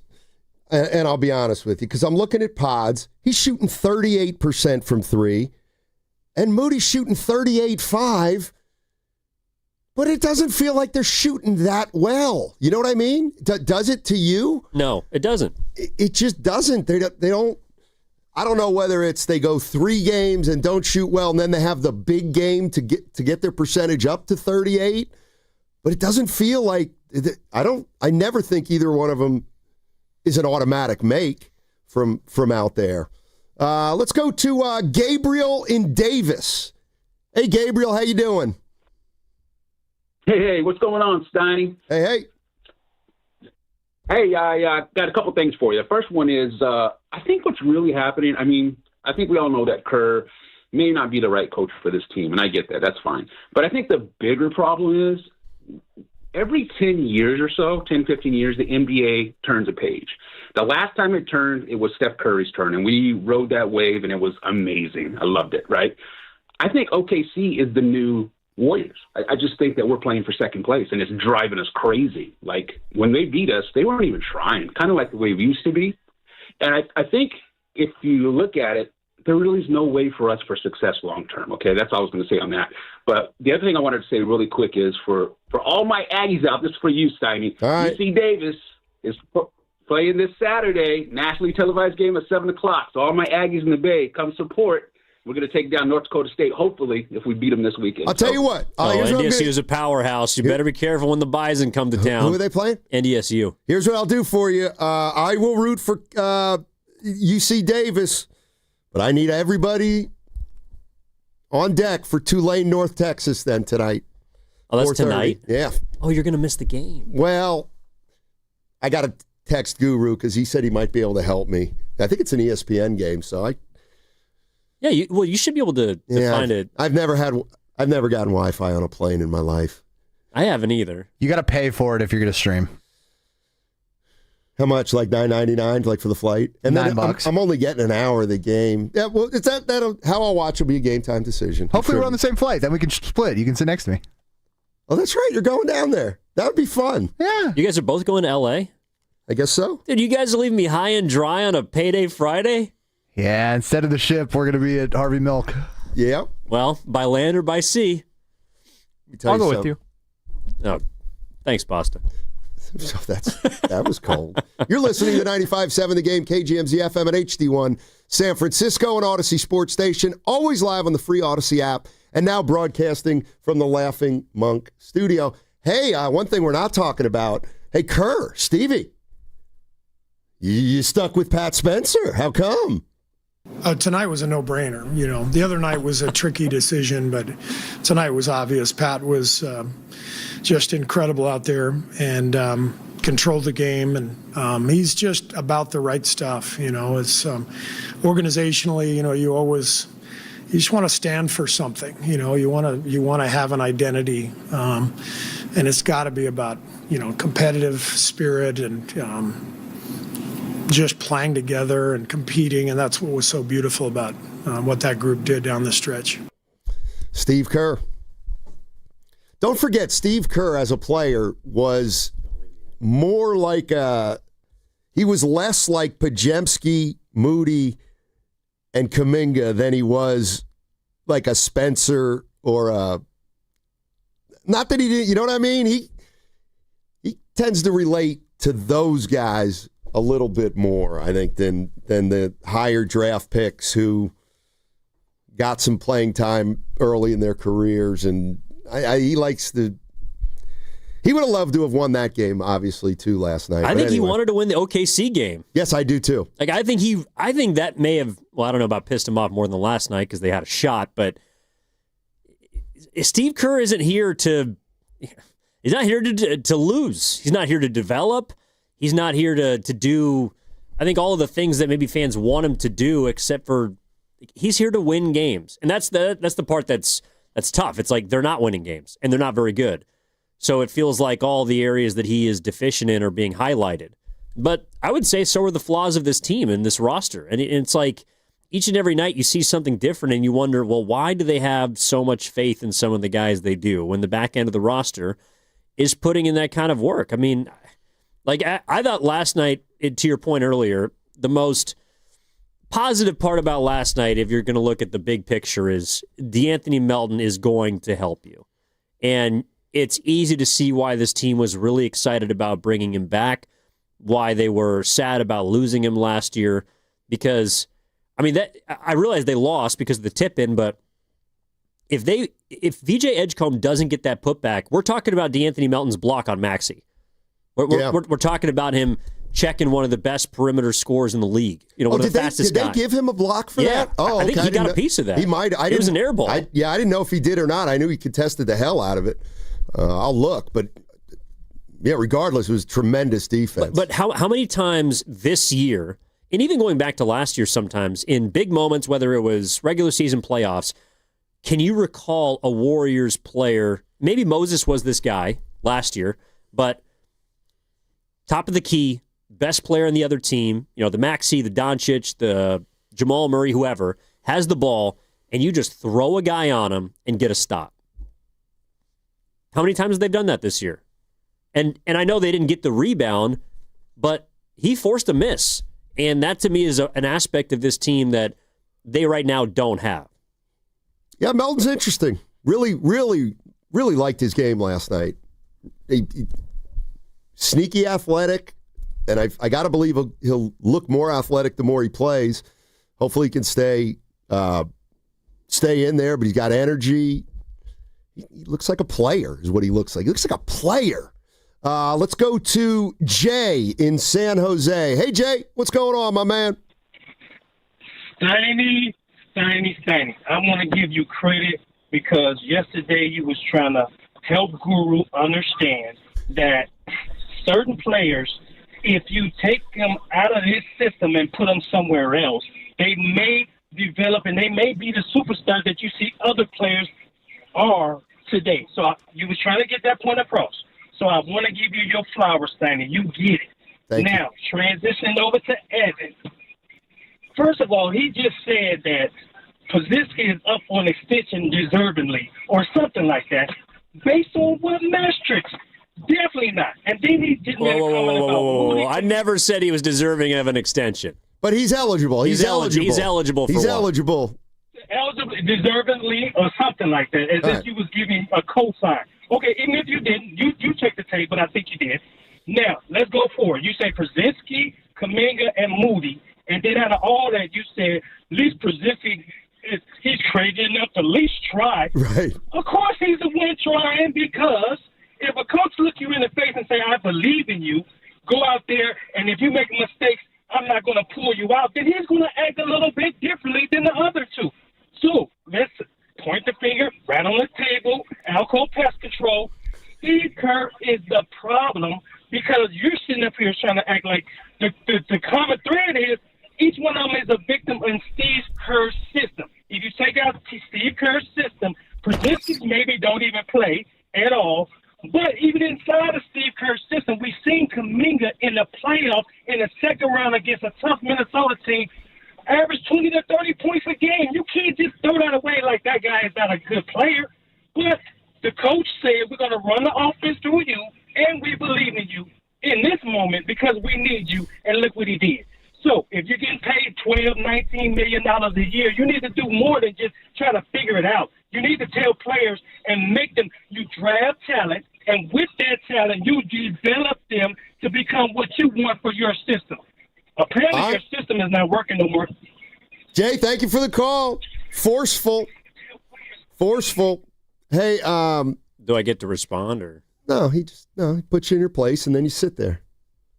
Of course you can respond. Okay. Pods didn't play the fourth quarter. Oh, is that it? Well, he doesn't have to worry about his rope, like his leash getting yanked. He literally did not play in the fourth quarter last night. By the way, like if we want to put a real rat on the table, brought to you by Adco Pest Control. Why were they in the game? Spency. He looks pretty good in the system. Yeah. Guy Santos looked pretty good in the system last night. Quentin Post looked pretty good in the system. I don't think the system is the reason why they won or lost the game. But if we're going to be honest, why are your players that are starting unable to play in this system, but the guys who are on two-way contracts can play in the system? Why? Well, I know one reason why. Because the coach believes in them? Get that baloney out of here. Well, keep in mind that the season's got ebbs and flows. There's no doubt about it. And if there's anybody that should be pissed on this team, it is Pat Spencer. Because he can go out and play games like he has the last two games, and then when Curry comes back, he's going to be buried. And he knows that. Sometimes you talk on the radio and you got to sugarcoat. You don't necessarily talk about. If we were at a bar, I would say this. You know what's going on right now in their own way with Moody, Kuminga, and Pods? They're feeling sorry for themselves. They are. They got their dauber down. They think, the coach has lost confidence in them. Now he's starting to take their minutes. They're feeling a little bit victimized because they maybe feel like they're getting leapfrogged when it's finally their opportunity to shine because of the three guys. And whether Kerr's handling it right or wrong, they're just, they've all just lost an edge. They're not playing with confidence. And I think they're just down and just, like I said this to you during the Oklahoma City game, and I love Moody, but I was like, Moody looks like he's over it, like just over it here in a weird way. Now, that's just body language that you catch on TV and you might not mean anything, but I think you add up the things Moody's been saying over the last year or two about, you know what I'm talking about when he said, well, it hasn't been easy coming into it. I do get in and out. Like, I think he's frustrated. Yeah, I think he's frustrated that he helped contribute a 23-8 record and then wasn't the starter at the beginning of the season. Like, he was told that, I think out of all the three players, Moody has bought into the system or the philosophy, whatever you want to call it, more than any of the three. He's the guy that has been he's had to wait his time. He's had to bide his time. He's a guy that signed a terrible for him, like a small contract, a team-friendly deal when he didn't have to. And he's just been waiting. And this year, I'm sure he came into the year wondering, all right, I'm finally going to get I know what I am. I'm the starting three on this team. I'm a 3-and-D guy. I can play great defense. I can knock down some shots. And then day one, he doesn't have a starting job. That's got to be frustrating. And still, he hasn't complained about it. He's been but you can't tell me that hasn't impacted his play. Right. I think there's two things. I think he is disappointed. I think he's frustrated. I think he's bummed out. But he has been the most professional. I mean, he has been the consummate professional while he's been here. So to me, Moody's an indication that you can be upset, and it doesn't necessarily have to affect your play, because I do feel like he was a grown-up when he was drafted here. At least, his game was his life. He was probably more mature than even his game at that point, because he only did play 1 year there. All right, at Arkansas I'm talking about. 888-957-9570 is the number. I'm like, what a December game last night. It's really, I do wish they had won that game. It would have been deserving for those guys. I mean, like, sometimes we talk about those guys like they're, the Make-A-Wish group, and it's like they deserve to get rewarded last night. Like, those guys, they turned that game around. Good for them. All right. 888-957-9570. I'm going to go run it down. Reginald, Bobby, Leroy, Pat. We got a lot of calls. I'll get to you all on the other side. That's how we do it here on 95.7 The Game. And don't forget, it's a Football Friday presented by Merit America. Visit them at meritamerica.org/super. Take a deep breath and visualize. It's Saturday. You just won up to $100 instant Kohl's Cash just because you are one of the first 100 in-store customers. Yes, visualize you at Kohl's as a winner. Plus, you'll also save up to 50% store-wide. It's all happening this Saturday at Kohl's. No purchase necessary while supplies last on 12/6/25. One card per household. Select styles. Some exclusions apply. Offers end December 6th. See store or Kohls.com for details. Now it's time for the closer of the week. Presented by LiftMaster and R&S Doors. Turn your garage into the envy of the neighborhood. Visit rnsdoors.com. This week's closer comes from Gabby from Oakland. Great work by Lupe and Juan. They repaired our roll-up door promptly without disrupting our operations, and now it looks and sounds even better than before. Thank you, R&S. Recently, my garage door opener was not working. I was in need of a closer. I was put in touch with R&S Doors, and they hooked me up with a brand new garage door opener from LiftMaster. With LiftMaster's MyQ connectivity, my garage door opener can be controlled right from my smartphone. You'll know when a door or gate has been left open and can close it with a tap, no matter where I am. Be one of the first 10 callers and receive 20% off a LiftMaster garage door opener. Call 1-800-FIX-A-DOOR. That's 800-FIX-A-DOOR. Or visit rsdoors.com. R&S Doors. Look for the red truck.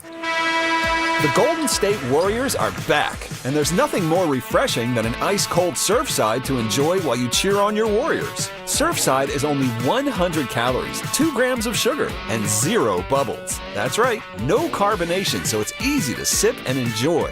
It's not a seltzer, it's Surfside, proud partner of the Golden State Warriors. Sold in arena and at bars, restaurants, and stores near you. Must be 21. Please drink responsibly.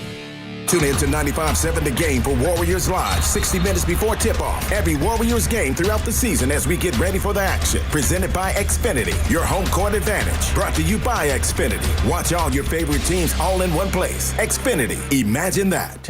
Mama Bear, I hear our old Fast Track tag won't be saving us money on bridge tolls anymore. That's because bridge carpool rules are changing on January 1st. But don't worry, Papa Bear. I got a new Fast Track Flex tag. Huh? See? Mama, what are the numbers for?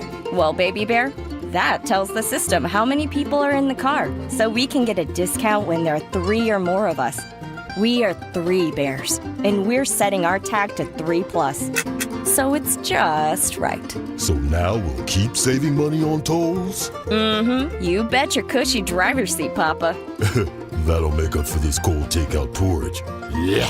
My breakfast burrito is just right. Starting January 1st, 3 or more people are required for carpool discounts on all bridges. A Fast Track Flex toll tag set to 3+ is required for discounts on all bridges except the Bay Bridge and the Golden Gate. Visit getfasttrack.org for details. Television sales on Black Friday set new records as millions of Americans snapped up the hot deals. But a lot of people were out of town or too busy to take advantage of the special pricing. So, how about a redo? Right now, you've got a second chance to save big on many of the top-rated Samsung, LG, and Sony TVs. Where? At Video Only, where the smart shoppers go. So, don't miss out. Check out Video Only now, or you'll be sorry. Tired of the same old night out? Head to Ghostwood Kitchen, your neighborhood spot for an incredible time. They take pride in their huge selection of in-house craft beer, innovative craft cocktails made with fresh ingredients, and full menu of delicious scratch-made food. From their smash burgers to their unique appetizers. Don't miss their special entertainment nights featuring Wednesday night trivia. On Friday and Saturday night, Ghost Hour is 50% off all drinks, 9 p.m. to close, and featuring a live DJ on Fridays. Find your vibe at Ghostwood Kitchen, 911 Main Street in Redwood City, and at ghostwood.com. Diabetes, high blood pressure, anxiety meds, everyone's on them. If you're a 50-year-old male, maybe a bit porky, and you may even have type 2 diabetes, $1 million of term insurance may only cost you about $200 a month. Call Term Provider. Speak with Big Lou at 800-830-4914. Big Lou will find a term life policy for you even if you have type 2 diabetes, are overweight, or have high blood pressure. Term Provider has helped thousands of people like you who think they can't afford term life insurance. To buy $1 million of affordable term life for you, all you need to do is call Big Lou at 800-830-4914. Lou will make sure the scales are tipped in your favor. Call 800-830-4914. Big Lou will answer your call and work to fit you into a term life policy that you can afford. Remember, Big Lou's like you. He's on meds too. Call 800-830-4914. That's 800-830-4914. It all comes down to this, folks. Yep, the entire season is on the line. But my throat has officially thrown in the towel. Sounds like you need Vicks VapoCool drops. They're max strength and vaporize sore throat pain. Whoa! These VapoCool drops hit fast! Speaking of fast, did you just see that play? Yeah, he vaporized that ball. That pun should have come with a penalty. Vaporize sore throat pain with Vicks VapoCool drops. Use as directed. Nationwide is so much more than a great insurance company. They're one of America's largest financial services companies. Like how I'm more than just Peyton Manning. I'm also motivating Manning. When I say insurance, you say financial services.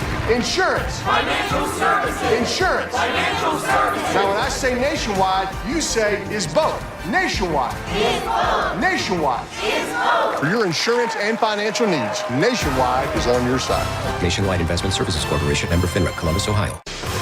Red and Gold Game Day starts at Laughing Monk Brewing. Park for free. Enjoy amazing food, ice-cold beer, and every game on TV. Catch 95.7 The Game's pregame show. Then hop on the free shuttle straight to the stadium. Sign up now at 957thegame.com.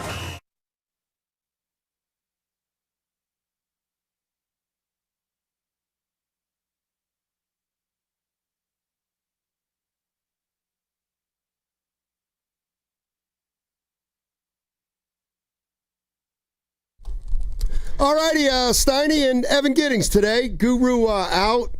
Got an ear issue. Insert joke here. Now, why do you say that? Well, because it's more of it, probably from listening to me, is what I was saying. Oh, that actually reminds me. So my brother, he works for a startup company. And Okay. typically at startups, there are people coming in, coming out. You know, the life expectancy is like that of a NBA player, right? A couple of years. Very short. So the other day, there was a friend of his he's leaving the company. He's moving on. He's getting a better job. He's working with some other, tech startup, yada, yada. And so the boss of the company that my brother works for sent out an email. And in the email, which was clearly crafted by AI, it says, "We would like to thank," insert name here, bracketed on both sides, "for his spectacular work with," insert startup's name. Oh, no. And there was multiple lines where it was a generic bracket of insert here. In this company-wide send-off farewell email about this guy who'd been working there for it was, in one breath, hilarious, and another, oh my God. Oh, y'all playing with me. Dude, I felt so bad for my brother's friend. I got a message yesterday at 1:47 that said, "Hey, Marty, stay positive and keep believing in yourself. You deserve good things." That's the text I got. Is it a fortune cookie? A 346 number. I get like one of those every 3 days now. You're doing it great. You keep your head up. Don't let the bad times get you down. All right, thank you. Appreciate it. I feel like doing my Clay. Who is you? Who is you? All right, let's let's try to be positive today. DeAnthony Melton. There it is. There's your silver lining, ladies and gentlemen. Leroy in Oakland. Hey, Leroy, how you doing, man? What's up, Steiny? What's up, Evan? Man, oh, man, oh, man. These Golden State Warriors, what can we say? You know what? I mean, we have overturned everything. We have overturned every rock, every building, trying to figure out what's going on with the Warriors. And I just found myself going back. And I look at after 2022, the draft.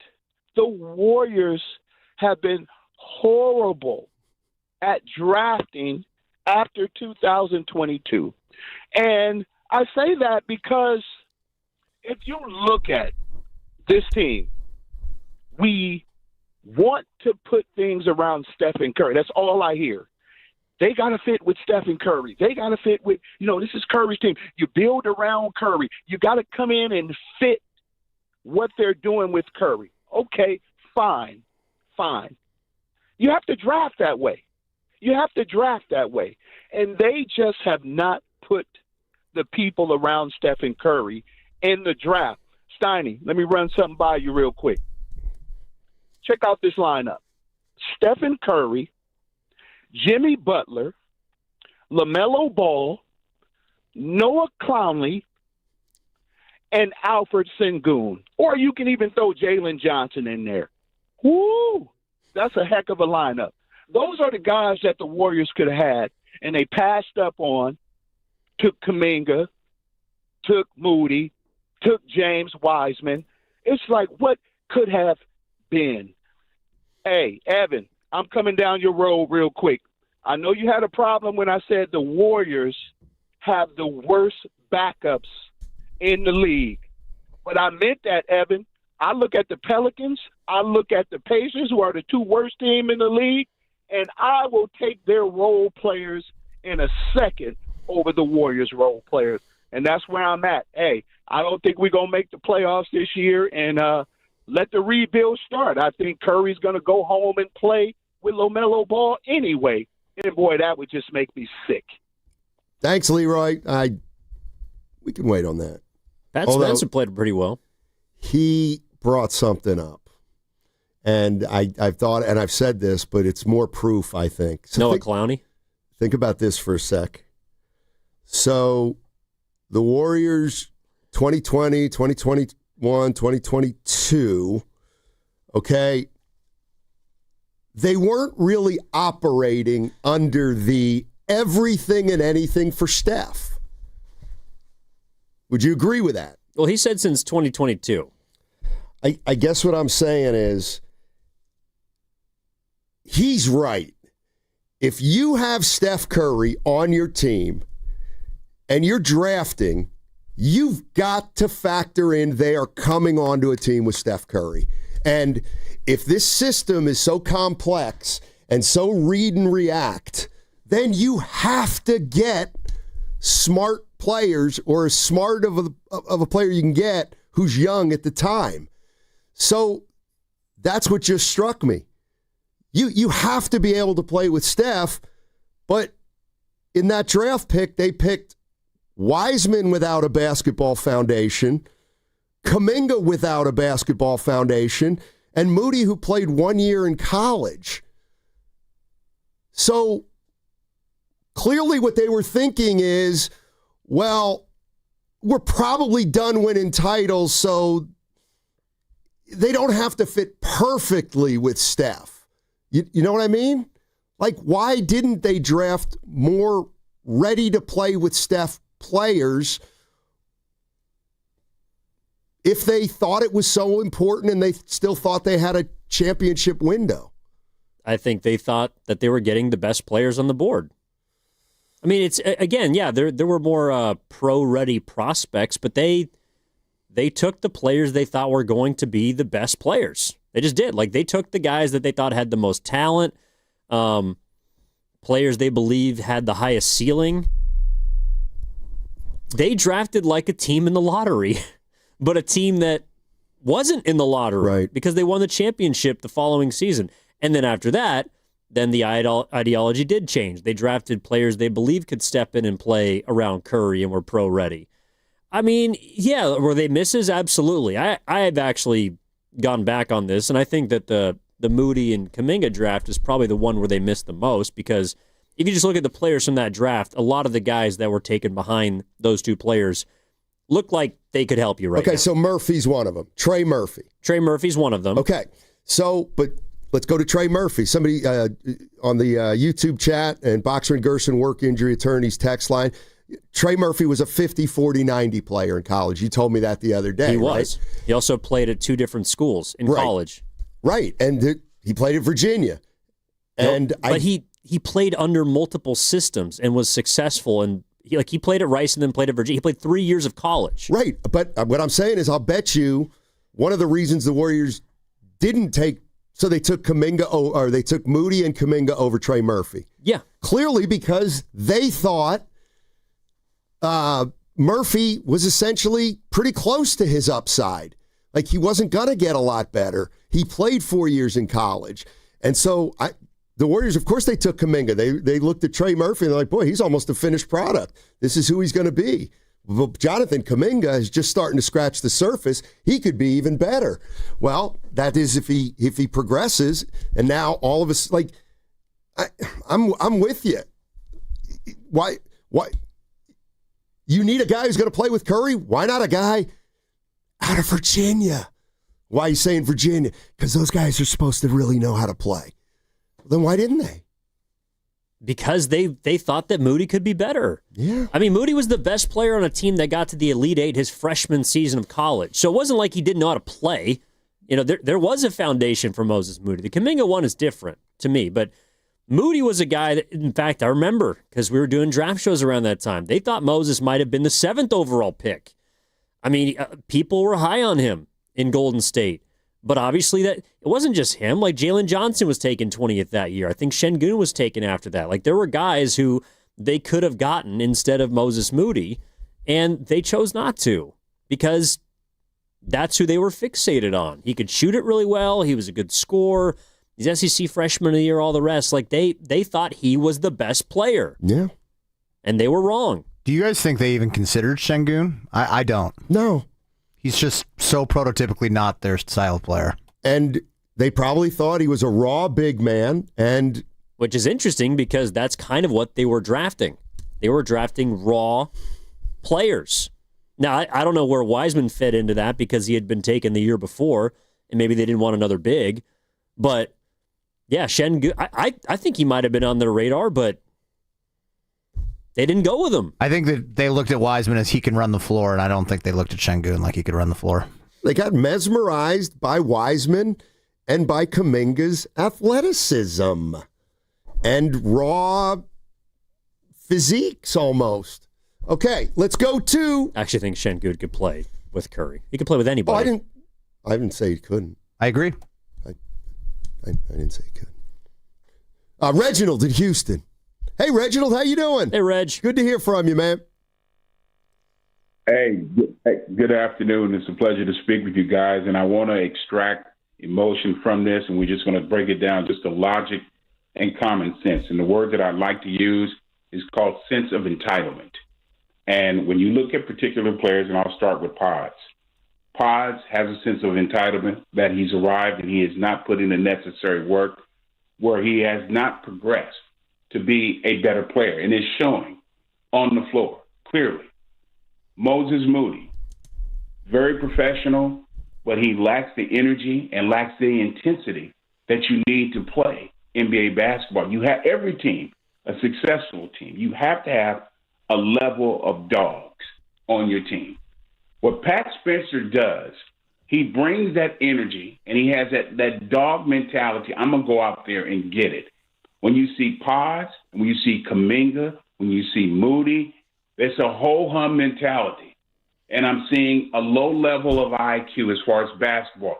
Buddy Hield, same thing. I seen him last night when the Warriors were up by one. He had actually stole He stripped one of the players from the Sixers. He could have easily drove to the basket. What did he do? He stood behind the three-point line and missed everything. Low IQ, not thinking. Pat Spencer, I remember a comment Pat Spencer said. He said, it's not all about ability, it's about IQ. If you come in there and run that offense, well, we all know it's a read and react offense. If you're slumping around and not doing the necessary things to play with that level of intensity, this is what happened. And finally, I will say this. If Mike Dunleavy Jr. is listening to the show, and I know he does, you're going to have to sit up here and grab your cojones and make a move. And I'll tell you one thing. You got Seth. He's a better player than Buddy. You move Buddy, you move Moody, you move Kuminga, and you also move Pods. You're going to have to do it. Those are valuable assets that you could do to upgrade this team. It can be done, but you're going to have to sit up here and make a decision and stand up to Joe Lacob and say, hey, look, we can't do anything else with Kuminga because, number one, he does not have the IQ to play in this system. You see, every time he does not get a call, what does he do? He sits on the floor. He complains. He does not get back on defense. He takes ill-advised shots when he goes to the rim. When they played the Rockets a couple of weeks ago, in the middle, he's surrounded by four players. Instead of passing into an open player, what do? He tried to force the shot. It's low IQ. Hey. You're not thinking. All I would ask all the callers when they call him, they complain about Steve, use your common sense. Extract the emotion and look at it from a logical perspective. Reginald, thank you so much for calling, man. Love you. Have a great weekend. And I would like to talk to when a coach says, we go 12 deep, right? Isn't that what Steve said early in the year? That's kind of good and bad. If you've got 3 or 4 really good subs and a starting lineup that kind of stays consistent, then 10, 11, 12 aren't going to mean anything anyway. But what I'm getting at is exactly what Reginald was saying. I would do the same thing. I don't know who the guys are, but of this group, and forget about what you'd get for them. I'm not saying you could get a difference maker. You could get a this, that, the other thing. But as it relates to Will Richard, Moses Moody, Pajemski, Kuminga, Heald, Post, Spencer, there's 8 guys. Move 4 of them. Move 4 of them. And the other 4 then just become the guys who've got to be those guys. And then whoever you bring in, they'll kind of fend for themselves. But you know what I mean? If you give a coach 8 guys of equal value and, hey, pick who's going to play tonight, well, you're just picking out of a hat. So just give him 4 to pick from. Well, are you bringing in a player that can help I don't know. You know what? Honestly, Evan, I'm being dead serious. I'm almost, if I could trade 2 or 3 of those guys for a pick or 2 and just one rotation guy, I would do it. But this is the thing, though, and part of it is because of the absence of some of your best players. But you also have to think about, are you bringing in a player that's going to help you when you're at full strength and is going to be, a 3? Or are you bringing in a player for a night like last night that could be the difference between you winning and losing against the Sixers? Because, again, I think you have, or is it a player that can do kind of both? They almost have 2 teams right now. They have a team that plays and that you're looking at, all right, they could be formidable in a postseason series. They think so, right? Curry, Jimmy, Draymond, Horford, and then insert the fifth guy. And then there's a team that you got to figure out, well, when Curry is out or when Jimmy's out, how are they going to play together? And that, to me, is the biggest problem right now. It's like the team that's out there last night, that's not their team. But it kind of has to be because of the unavailable players. They just can't stay on the floor as much. And that, to me, is where you do have to find, I don't know if it's a role player, but that's where a younger guy comes into play, and they just don't have that dude. Yeah. Shrinking the roster, it'll help you clarify some of your choices, and maybe it'll make people feel more comfortable with all right, here's our 8, but what if then you find out that 8 still isn't good enough?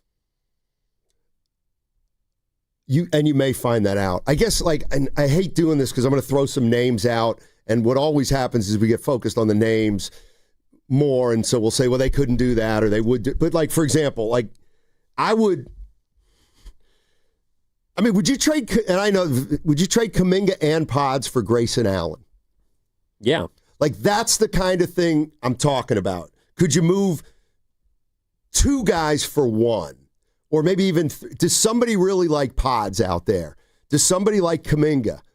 And then you get one player back in here that would know how to play with Steph, Draymond, and Butler. Like, that's the kind of deal I might be interested in. Yeah, but again, you're trying to improve the team, not the team we saw last night. Correct. You're trying to get a guy in here that can help when you have Steph, Jimmy, Draymond. They have to make a move. I don't know what they need. They need a lot of things. They need a wing. They need a big. They need a guy who can score. They need a guy who can shoot. They need a guy who can defend. I mean, yeah, combining 4 to get 1 is great, but it's not like you can just package a bunch of crap and turn it into a good player. No, I'm not. And I don't know who the player is, but it would be a player on another team who fits better than Kuminga and Podziemski. Probably will come in here and be, well, they're not as talented as Kuminga, but they'll be a better fit and impact winning more. I got to give it more thought, and then you live with whoever you're going to live with. If Gary, you decide, okay, we're keeping Gary Payton the second, and he's going to start playing 18 minutes a night for us, and we don't have to worry about Kuminga because he's not here, or Moody because he's not here, or who else would, anybody who's not here. Will Richard. Does anybody want Will Richard? I'm just in order to pare down the 8 names to 5 almost, Yeah, but again, this is the problem because your quote unquote 6th to 9th best players are not playing like it. So are you getting rid of are you getting rid of that portion of the roster? Are you getting rid of the back end of your roster? Are you trying to clear room for more minutes for Pat Spencer? Are you trying to clear room for more minutes for Guy Santos? I think what the goal would be, and again, I'm not saying it's easy, we would get a player in here at a reasonable age who we just know could play with those 3 guys. And I'm just using Grayson Allen, just to use Grayson Allen. So he comes here, and then... That was the deal, honestly, the Warriors didn't want to do this summer for Kuminga. They didn't want Royce O'Neal and Nick Richards. Right, and I don't think Grayson Allen was part of that. No, but now we're stuck on Grayson Allen. But my point is they didn't want to trade for a couple of players who aren't as talented, right, but might fit better. Right. So I'm ready to get somebody who'll fit better with those guys. Yeah, so was I, and I think they're going to have to do that because, again, it's like some of these dudes just seem checked out on given nights. All 3 of them at some point. And here's the trade. Here's a trade I was just thinking about. And again, don't get bogged down on the name of the player so much as, okay, are there people out there that think the Warriors should go try to get a center? Get more size. Sure. Okay. And I know, and the problem is that I'm using a hypothetical and it won't work but would a team, could you go get Clint Capella and you give up Moody and Pods, or Kuminga and Moody? Now, you're giving them more young players. They probably don't want it. But what I'm saying is then you get rid of 2 guys who are no better than the guys behind them, if that's what you think, and then you get a guy that you think, and I don't like Capella's name, but that's kind of what I'm thinking. I mean, the Warriors... Naz Reid. Could you go get Naz Reid for 2 Warrior players? Could you get Naz Reid for Kuminga and Pods? The Timberwolves would hang up the phone. You're probably right, but you got to just start scouring like that. Yeah, I agree, but I think the issues that the Warriors have, and this is more of a front office thing than a coaching thing, in my opinion. It's just the Warriors front office has been reluctant to sell low in their eyes on assets the rest of the league does not believe are as valuable as the Warriors do. They think their players are better than they are, and they're not willing to take a lesser value for them. And that's why they've kicked their can down the road in regards to a lot of these young dudes. They think Pods is better than he is. They think Kuminga is better than he is. I don't know if Moody's ever been involved in trade talks. I think he maybe last year for Markkanen, but then other teams are going to want picks too because they're taking on risks. They're taking on projects.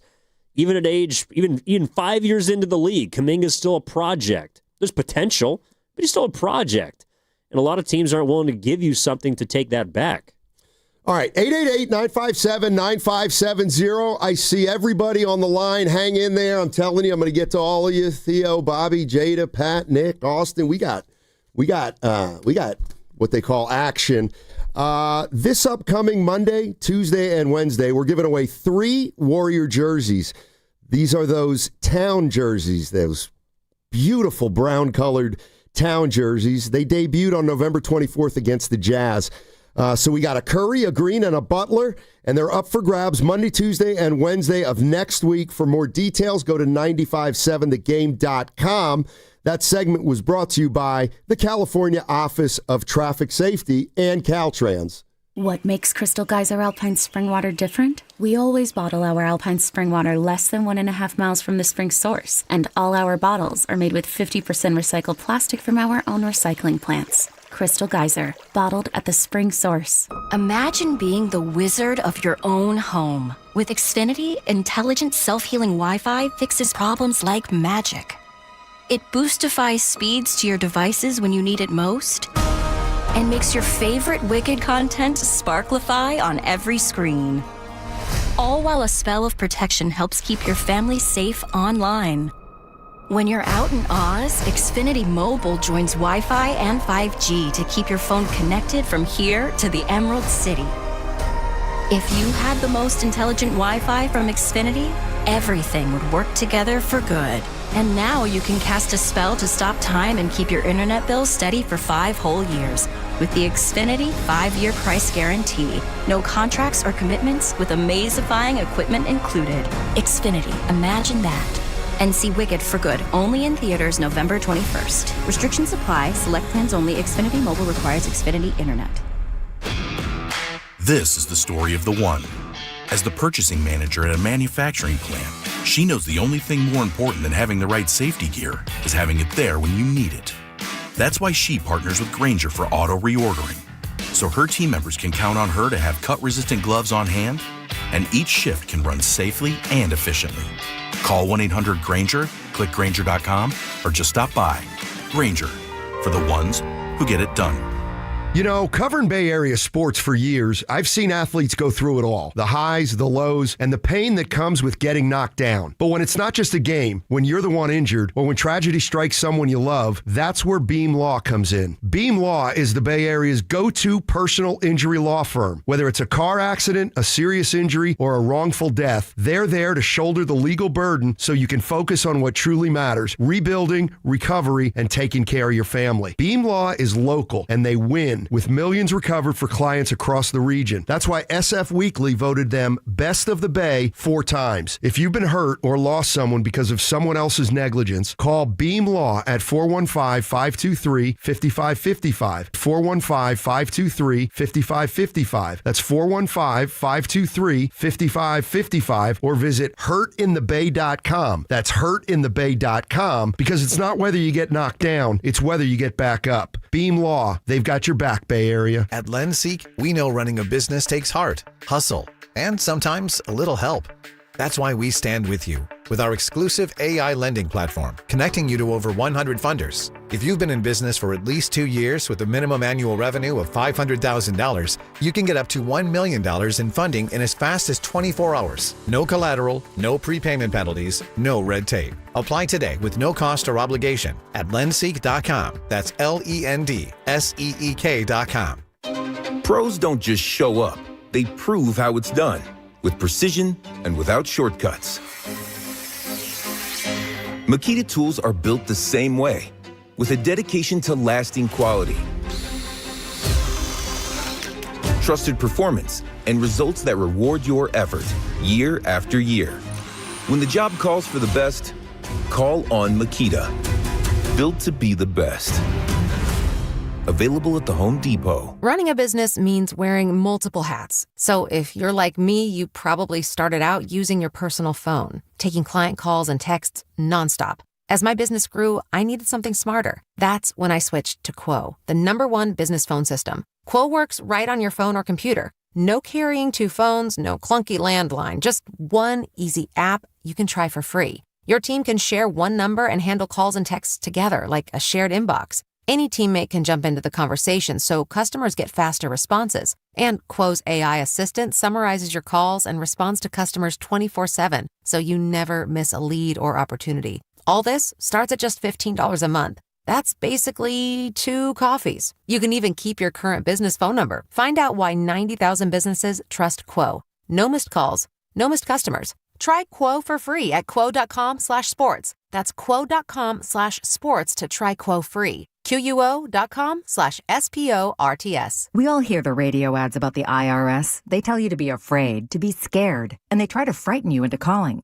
I'm not here to do that. Tax Relief Advocates is different. TRA is here to tell you that if you owe money to the IRS, whether it's $5,000, $50,000, or $500,000, we have a solution. It doesn't matter if you're sitting in your car, at work, or with your kids. No matter where you are, call now. 800-575-9834. Don't lose hope. TRA can eliminate or reduce what you owe to the IRS. Generous programs are now available that can give you a fresh start. Our passion is taxes and helping individuals fix their IRS problems. We have over 1,000 5-star reviews on Google and an A+ with the Better Business Bureau. You don't need to be afraid of the IRS any longer. End your tax nightmare today by visiting us online at TRA.com or call 800-575-9834. That's 800-575-9834.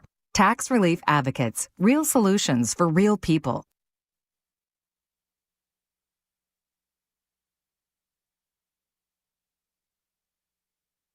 Dub Nation, this is Quentin Post, coming to you live from the Laughing Monk Studios. You're listening to Steiny and Guru on 95.7 The Game. Hey, Quint, I know you got some shortcomings. We all do. But let me tell you something, you might find yourself playing more. Dub Nation, this is Quentin Post. I like how competitive you are, Quentin. I don't think you're a great interior defender, but doggone it, you're trying. And you're trying to take advantage of that big body. And you know what? Nobody's saying, oh, Quentin's thinking too much when he's out there. He's looking over his head. He's letting them fly. So Quentin Post can do what are those called? He can do my liner any day. Effort gets you a long ways. Won't get you to the top, but it'll get you places. Yep. I think that's what, last night it almost got the Warriors a win. Like, if they had won that game, it would have been on the back of effort. It wouldn't be because there was a bunch of first-round picks out there. Let me run something by you that I think you might deem as clever or not from the Boxer and Gerson Work Injury Attorneys text line. The Warriors are like these old hoarders on television that hold on to dirty sweaters because they paid $30 for it 50 years ago, but nobody's going to pay that for them anymore.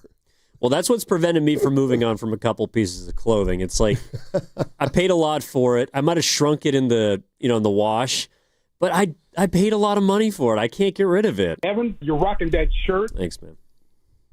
By the way, there have been some things circulating about just your look with the sleeveless vest.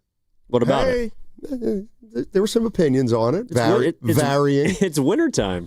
It is cold out there. Salivating. It is very cold out there. Saliva's frozen.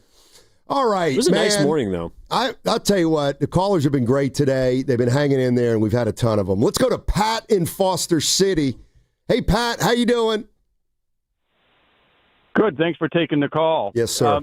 Hey, a question for you guys. What is a $35 million NBA player buy you these days? What do you get? You get a pretty good player for $35 million these days, right? Yeah.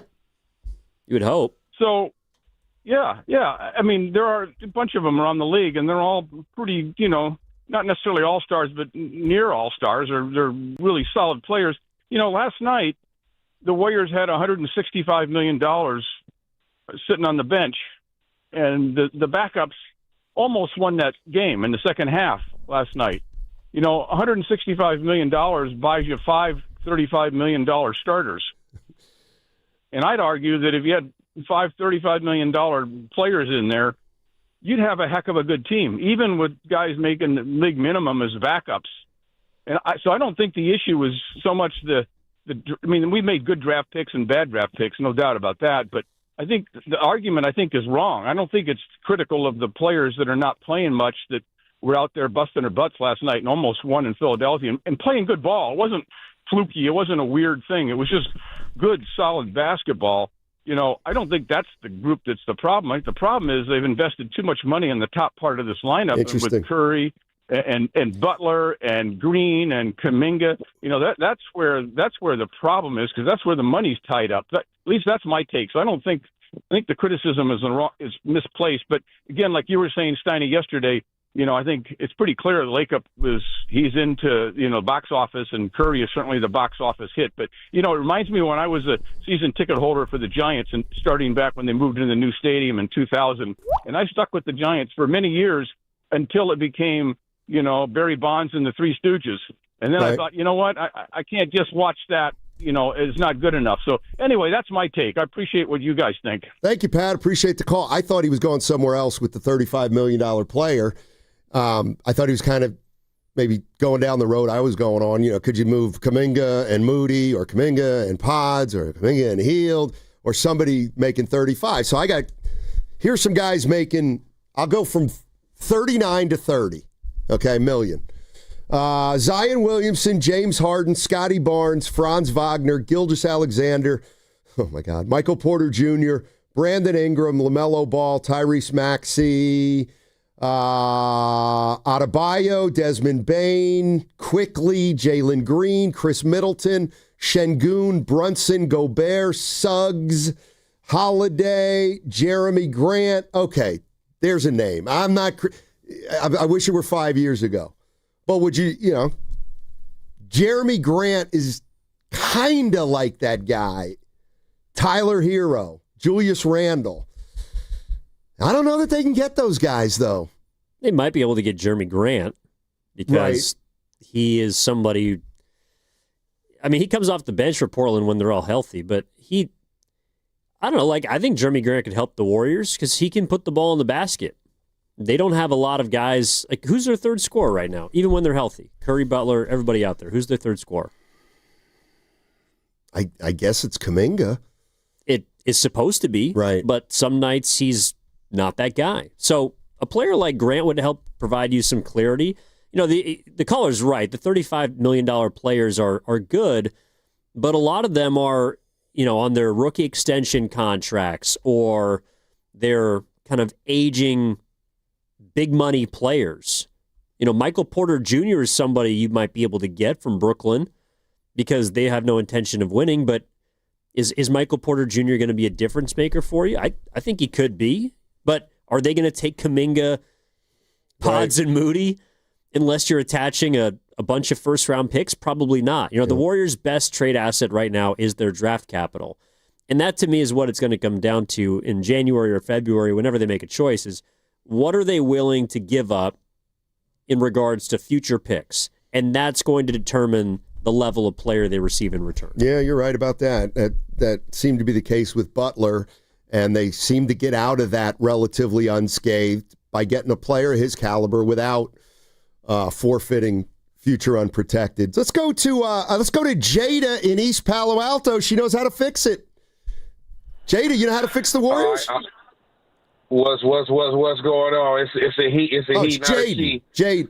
Okay, Jada, what's up? No, you had it right. You had it right. But no, I don't necessarily know how to fix it. I just got I think I got a little bit of different perspective on why I think the team is struggling. Okay.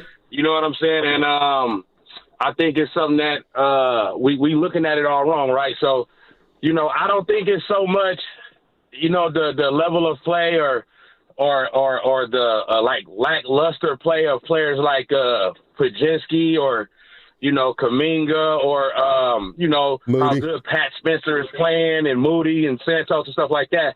For me, the reason why the team is struggling is because the best players, Steph Curry, Jimmy Butler, they're not available to play. You know what I'm saying? Like they're always hurt. So it's like like a lot of the fans we're expecting for like all the players that I just named, they're all role players. Like that's the reason why they're role players. Role players are inconsistent. So now we're expecting for players like Pods and all of that to be something that they're not, which is like star players.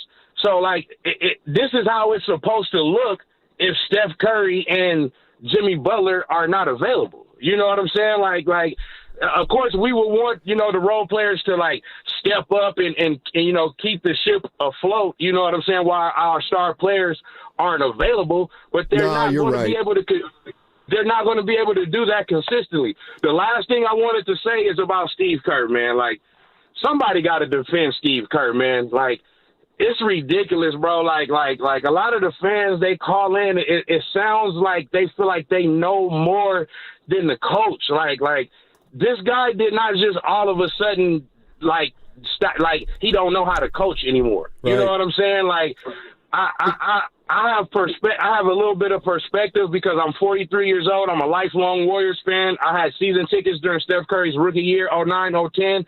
I remember what the team was before Steve Kerr and before Steph Curry. You know what I'm saying? So, hey, real quick, is this BJ? Yeah, it is. It is from East Palo Alto, the legend. Yes, sir. All right. Yes, sir. Right on. All right. Took me a minute, but welcome to the show. Oh, right on. I don't call in often, but I listen to y'all all the time, man. And I'm just like. I have a different perspective because I know what the team was before this era, and it's like they won so many championships since 2015 that it's like it's given a lot of the younger fans like they think this is supposed to happen like all the time, like they won 4. Like Steve Kerr has led the team to 4 championships. You know what I'm saying? Like he didn't all of a sudden. Forget how to coach. The team just isn't good enough. You know what I mean? This ain't 17, 18. You know what I'm saying? Yeah, and they also these kids weren't around when they missed the playoffs for 12 straight years. Hey, Jay, thanks, man. Exactly. Appreciate your call. No doubt. All right, man. Thanks, BJ. Thank you. Shout out. He listens to the show. See, okay, now what do you do here? What? We've gotten somewhat of a directive about from who? About that.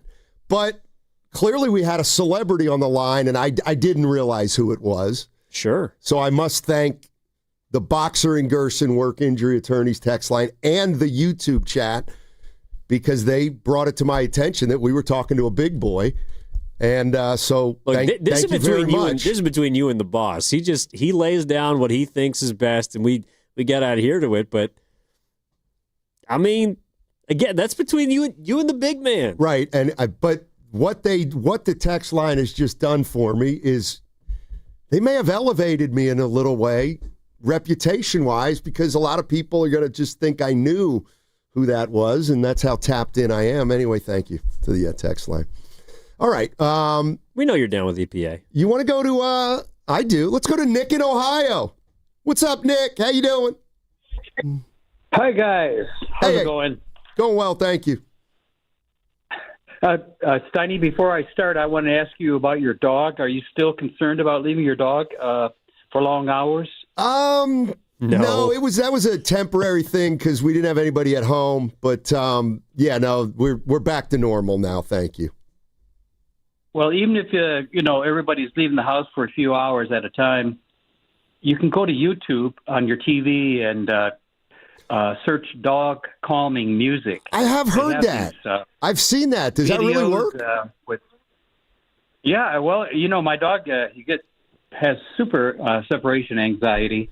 But I notice when I'm coming home after putting on the music or on the video, he's not all worked up and all. That's awesome. He's glad to see me. Sure. But anyway, I just thought I'd mention that. If you have that, just search. You get they go up to 12 hours. Okay. Yeah, I know what you're talking about. Thank you.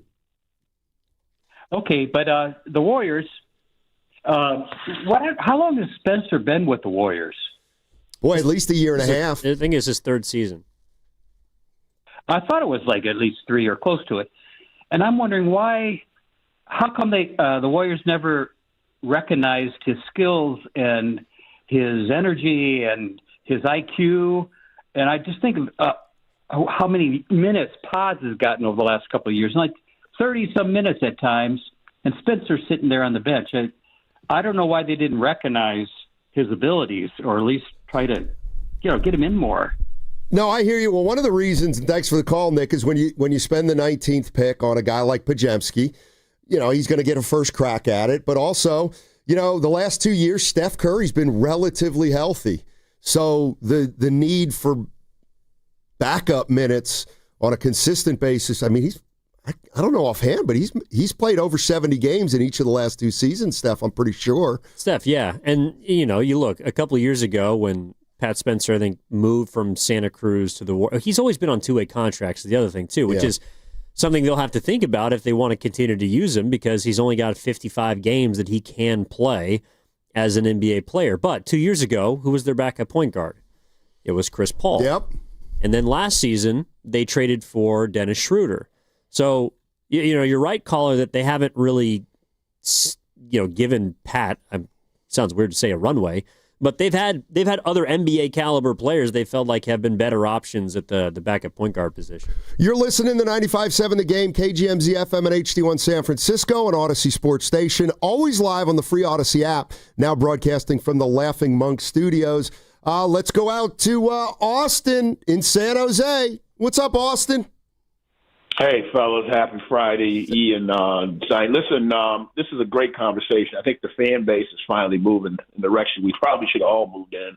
Stein, my perspectives on the roster, especially the young guys. I've always said from the beginning, and I don't want to repeat myself because Steiny's been kind enough to say it as well, but the roster is not as good. Our youngsters are not as good as the other youngsters on any teams. And that's even, somebody said it early, even some of the bad teams, I think I would take some of their backup. So that's just the way it is. I like the way you guys are going in terms of potential solutions, though. And I think one of them, step further, Steiny, would be, I think we got to take a leap of faith somewhere to get better. In other words, they seem to be stuck on safety. They want a comfort guy, Horford. They want these guys that are comfortable. And I think they're going to have to take a leap on someone that maybe not be as comfortable, but can add some talent to the roster, if that makes sense. And so I don't know who that is. I'm sure there's some guys out there. By the way, you're not going to get the guy you said, the big guy that shoots from the corner.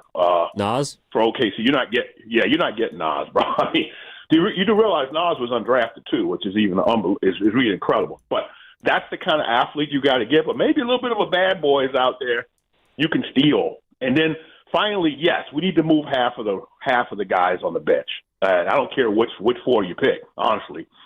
But just bring in at least 1.5 guys that you can play now. Don't tell me about development. Get somebody that can play now, Steiny. And if he's a little bit of a bad boy, but he can play and he's got some athleticism and can pop, go get him. That's all I'm saying, guys. You know what, Austin? Thanks for the call, and I'll back up that view from this point of view. You can't get a perfect star. You can't. It's impossible. And so when you're a team like the Warriors, maybe right now, but certainly back in the day, you do have to maybe take some chances. And the Warriors took a chance about 20 years ago on a guy who supposedly came with a ton of baggage, didn't have a great work ethic, needed a change of scenery, not the greatest reputation, and his name was Baron Davis. So Baron Davis comes to the Warriors and was motivated and becomes their unquestioned best player on a team that had some talent. And I think that's the kind of move that Austin's talking about. So really we're talking about guys like Ja Morant, maybe a LaMelo Ball, who are some, do you get to a point where those guys you start thinking about? Well, I think Trae Young. Now, I'm just throwing these. I'm just trying to use the names that Austin said, and I think when he means bad boy, he means guys that can be a bad boy, but also guys without great reputations. Jimmy Butler on line one. Yeah. They only traded for Jimmy Butler because that situation was untenable in Miami. He had to get out. And he wasn't their first option. He wanted to go to Phoenix, but they were willing to pay him more money. So, yeah, I think the Warriors have been able to kind of thread the needle. But this is the issue now. It's like, okay, Jimmy Butler he did come with risk because he eats up a lot of your cap space because he makes $55 million. So the moves that they're going to have to, yeah, you're right. I wouldn't dismiss John Moran or Trae Young or LaMelo Ball, some of these talented guards who, for whatever reason, maybe they're not happy there, their team's not happy with them. I don't know. Yeah, does it ever? But how do you get them? Like, I'm looking at guys like Patrick Williams from Chicago. I'm looking at Daniel Gafford in Dallas. Like, to me, one of the best contracts in the league, which they're not going to be able to acquire, but a team looked into someone like Denny Avdija in Portland, and they saw something that Washington didn't. And he looks like a really good player for them. Is there a player out there? Maybe the Spurs don't want to pay Keldon Johnson $18 million next year. I don't know. Like my point is, I don't know if they can just go and acquire another massive salary and keep the guys that they believe can help them win. Because you're right about Baron Davis. He was a guy that elevated them. But this team is trying to contend for a championship. That team, we believe, was trying to just get to the playoffs. Yeah, and you're talking a lot about the money. I'm talking about what you'd have to give up. And I just remember off the top of my head, what they gave up for Baron Davis was Speedy Claxton and Dale Davis. Dale Davis was I like Dale Davis, obviously. But they were both kind of rotation guys, especially Dale Davis late in his career. Speedy Claxton was the kind of guy who, if he started for you, you probably wanted to upgrade the point guard position, but he was a hell of a backup. And Dale Davis was on some really, really good Indiana teams and was a legit center. So, but none of them were as talented as Barron. They took a chance and it worked out. Zion, does it? See, I don't think they're there yet. I think the kind of names we're throwing out there are a little more desperation, and maybe that's what they have to look at if they find themselves at 19 and 26. Well, Zion Williamson might be a guy like that because I don't know how married New Orleans is to him. They got this new young big man, Derek Queen, that they traded an unprotected first-round pick for, and he can't stay on the floor. I think Anthony Davis is also a guy like that too, where could you get him? I would lean no because he's unavailable, but Zion is a person kind of fits or serves two masters because he's also young enough. They're in a tough spot where they are going to have to make a move. And the thing about it is, Steiny, I feel like we were having the same conversation last year about they're going to have to take a swing. They're going to have to take a risk. And they found Jimmy Butler, but I don't know who can be the savior for them this year. I mean, even if you go out and swing a trade for, let's say, a John Morant. Okay, well, how does he help you right now? I know he might help you in the future because he's a good player, maybe a change of scenery, but so you're going to have a backcourt of Steph Curry and John Morant? I mean, what if I'm over here sitting saying maybe? Like, there is a point. Well, we know Kerr will play small guards. There is a point when a guy's talent level is legitimate enough that maybe you're there. But they're not playing the most talented guys. The most talented players didn't help you last night.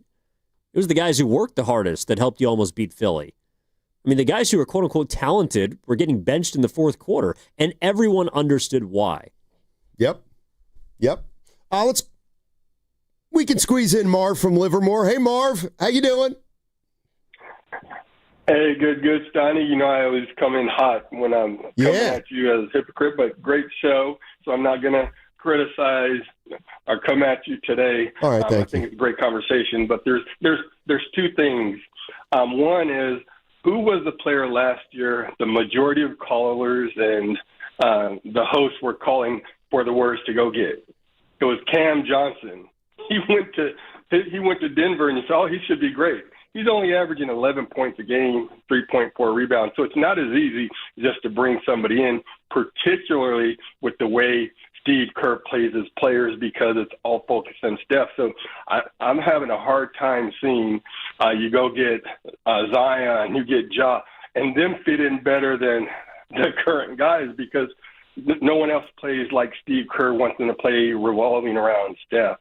And then the real rat on the table, sponsored by ADCO, is I don't think people are realizing, even the majority of hosts, you guys are not realizing, every dynasty ends. And so there are two things can be true. Steve Kerr could be a great coach, and Steve Kerr is not the solution moving forward for the Warriors because it happened to Popovich, it happened to Riley, it happened to Jackson, and it's going to happen to Kerr is because when you lose those transcendent players, you cannot expect the same result for people who are 2 or 3 levels below those transcendent players, and that's what Steve Kerr is expecting, and the fan base is expecting too. This is not going to change unless Steve Kerr changes and adapts to the current players and not just run Steph specific. Well, Marv, I got you, and you know what? If I had a bet, I don't think Steve Kerr is going to be the coach of this team next year. But that's a conversation for another segment. It's a Football Friday presented by Merit America. Visit them at meritamerica.org/super. What's coming up on the game is brought to you by Fremont Bank. Here for you, here for good. Joe Shasky here for Golden State Lumber and Showroom. Consider their Stockton yard as the go-to resource for building professionals in San Joaquin County, with over 40 acres of premium building materials available to the public. For bigger jobs, you can count on Golden State's large fleet of trucks for timely delivery. It's their goal to keep your project on time and on budget. Building a better Bay Area for over 70 years. Golden State Lumber and Showroom. When you succeed, we succeed. Comcast Business is celebrating the holidays by giving your business the $1,000 holiday bonus when you switch to a gig speed internet package. Just go roll foul. Just imagine the thousands of possibilities of a $1,000 prepaid card. Like possibility number 12, a new laptop for the office holiday hero.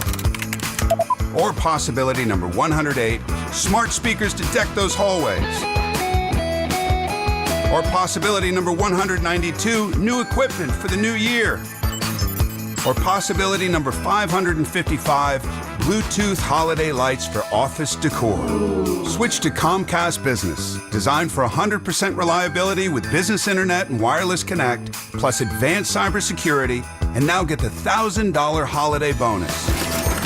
Comcast Business, powering possibilities. Ends 12/14/25. New customers only with 2-year agreement. Requires qualifying gig package. Other restrictions apply. The NBA season's rolling, and DraftKings' newest game, Pick 6, is the easiest way to play for your shot at big wins. NBA stars are lighting it up. Now their numbers aren't just highlights. They're your shot to cash in. Here's how it works. Just pick more or less on 2 or more player stats. The better your picks, the bigger your payout. New DraftKings customers get $50 in Pick 6 credits with just a $5 entry on your first pick set. Don't just watch basketball. Pick, play, cash in. Download the DraftKings Pick 6 app now and use code THEGAME. That's code THEGAME. Play just $5 and get $50 in Pick 6 credits. Make the call. Ride the upside in partnership with DraftKings Pick 6. The crown is yours. Gambling problem? Call 1-800-GAMBLER. Must be 18 and over. Age and eligibility restrictions vary by jurisdiction. Void where prohibited. 1 per new customer. Bonus awarded as non-withdrawable Pick 6 credits that expire in 14 days. Terms at pick6.draftkings.com/promos. Limited time offer. Injured at work?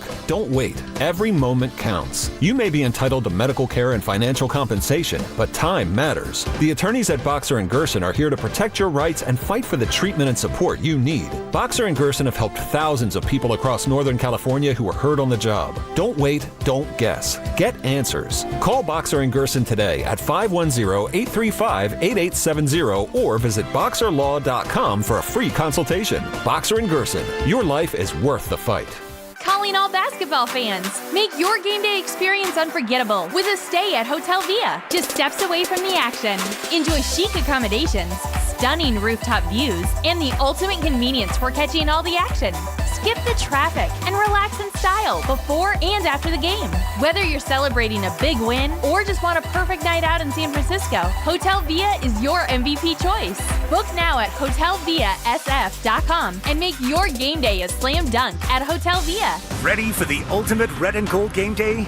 Laughing Monk Brewing is the place to park, party, and ride. Skip the traffic. Forget the expensive parking. Park for free and dive into an epic tailgate with mouth-watering food, ice-cold Laughing Monk beer, and every game on TV. Catch 95.7 The Game's pregame show with Lorenzo Neal and Evan Giddings. Then hop on the free shuttle minutes away from the stadium. Shuttles are first come, first served. So head to 957thegame.com to sign up and join the party.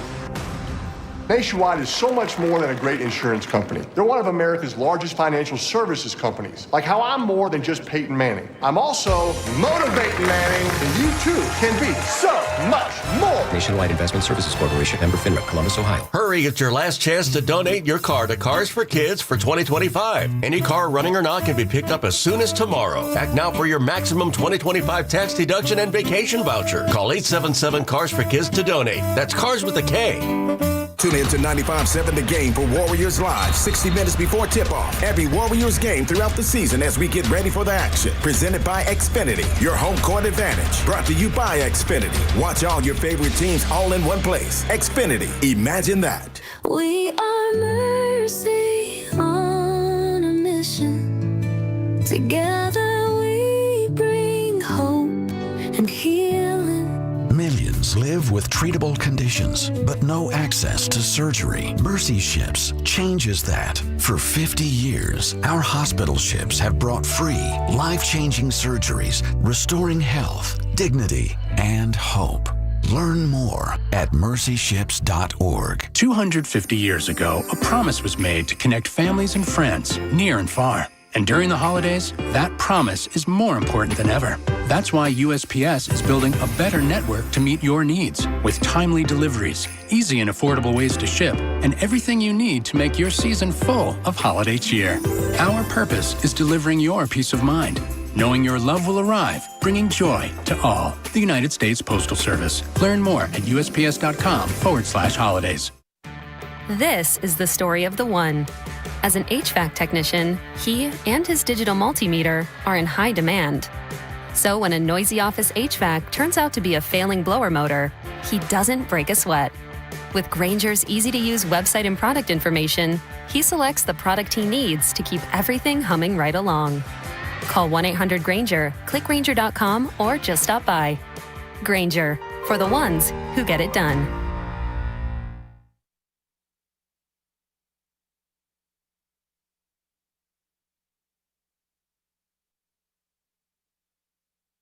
Yes, I do want to put that rat on the table by Atco Pest Control. Now, back to Steiny and Guru on 95.7 The Game. All right, Evan in for Guru.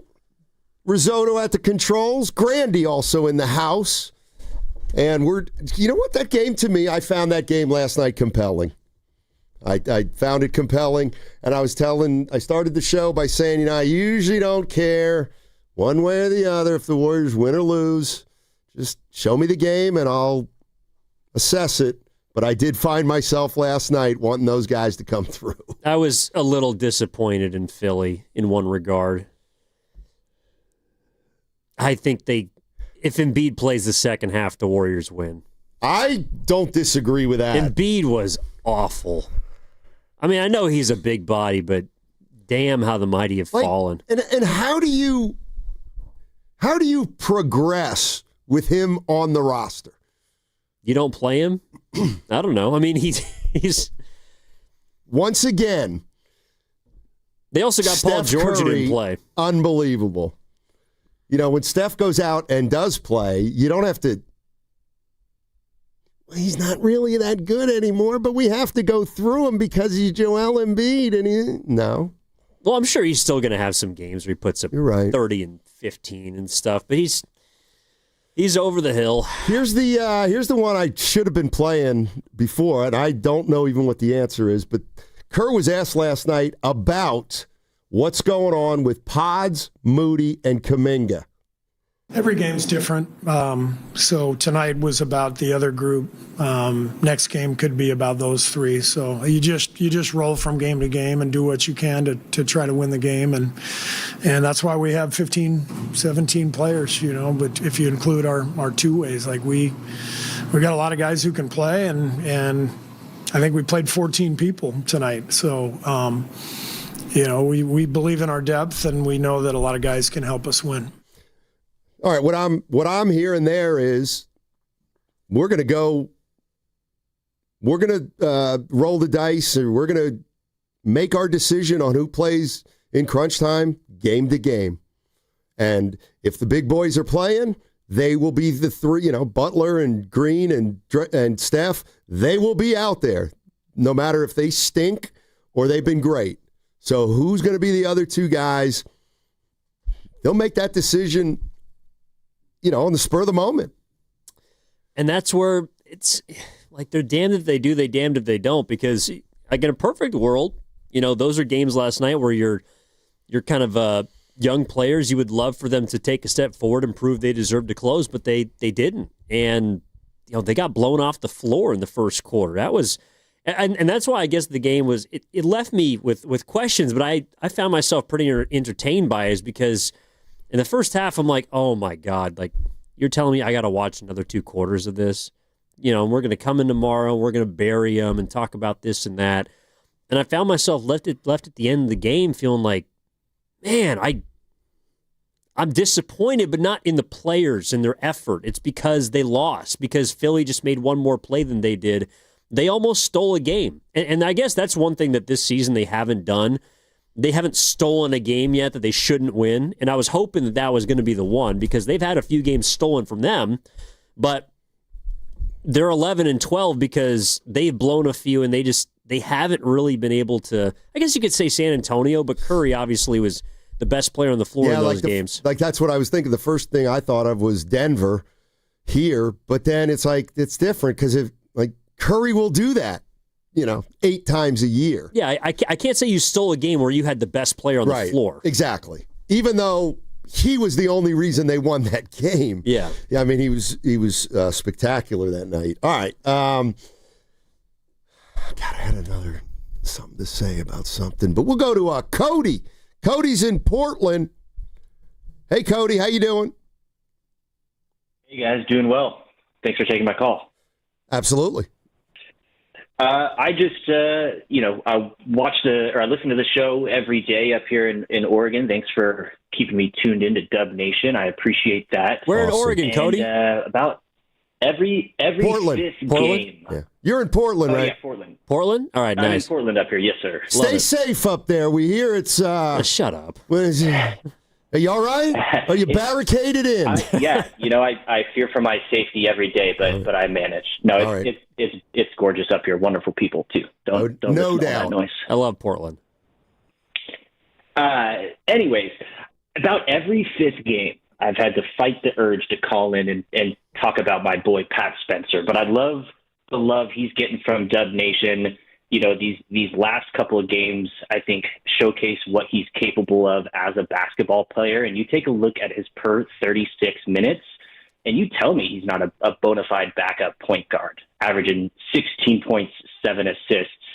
And, I'd be comfortable with him and D'Anthony Melton as our secondary ball handlers behind Curry.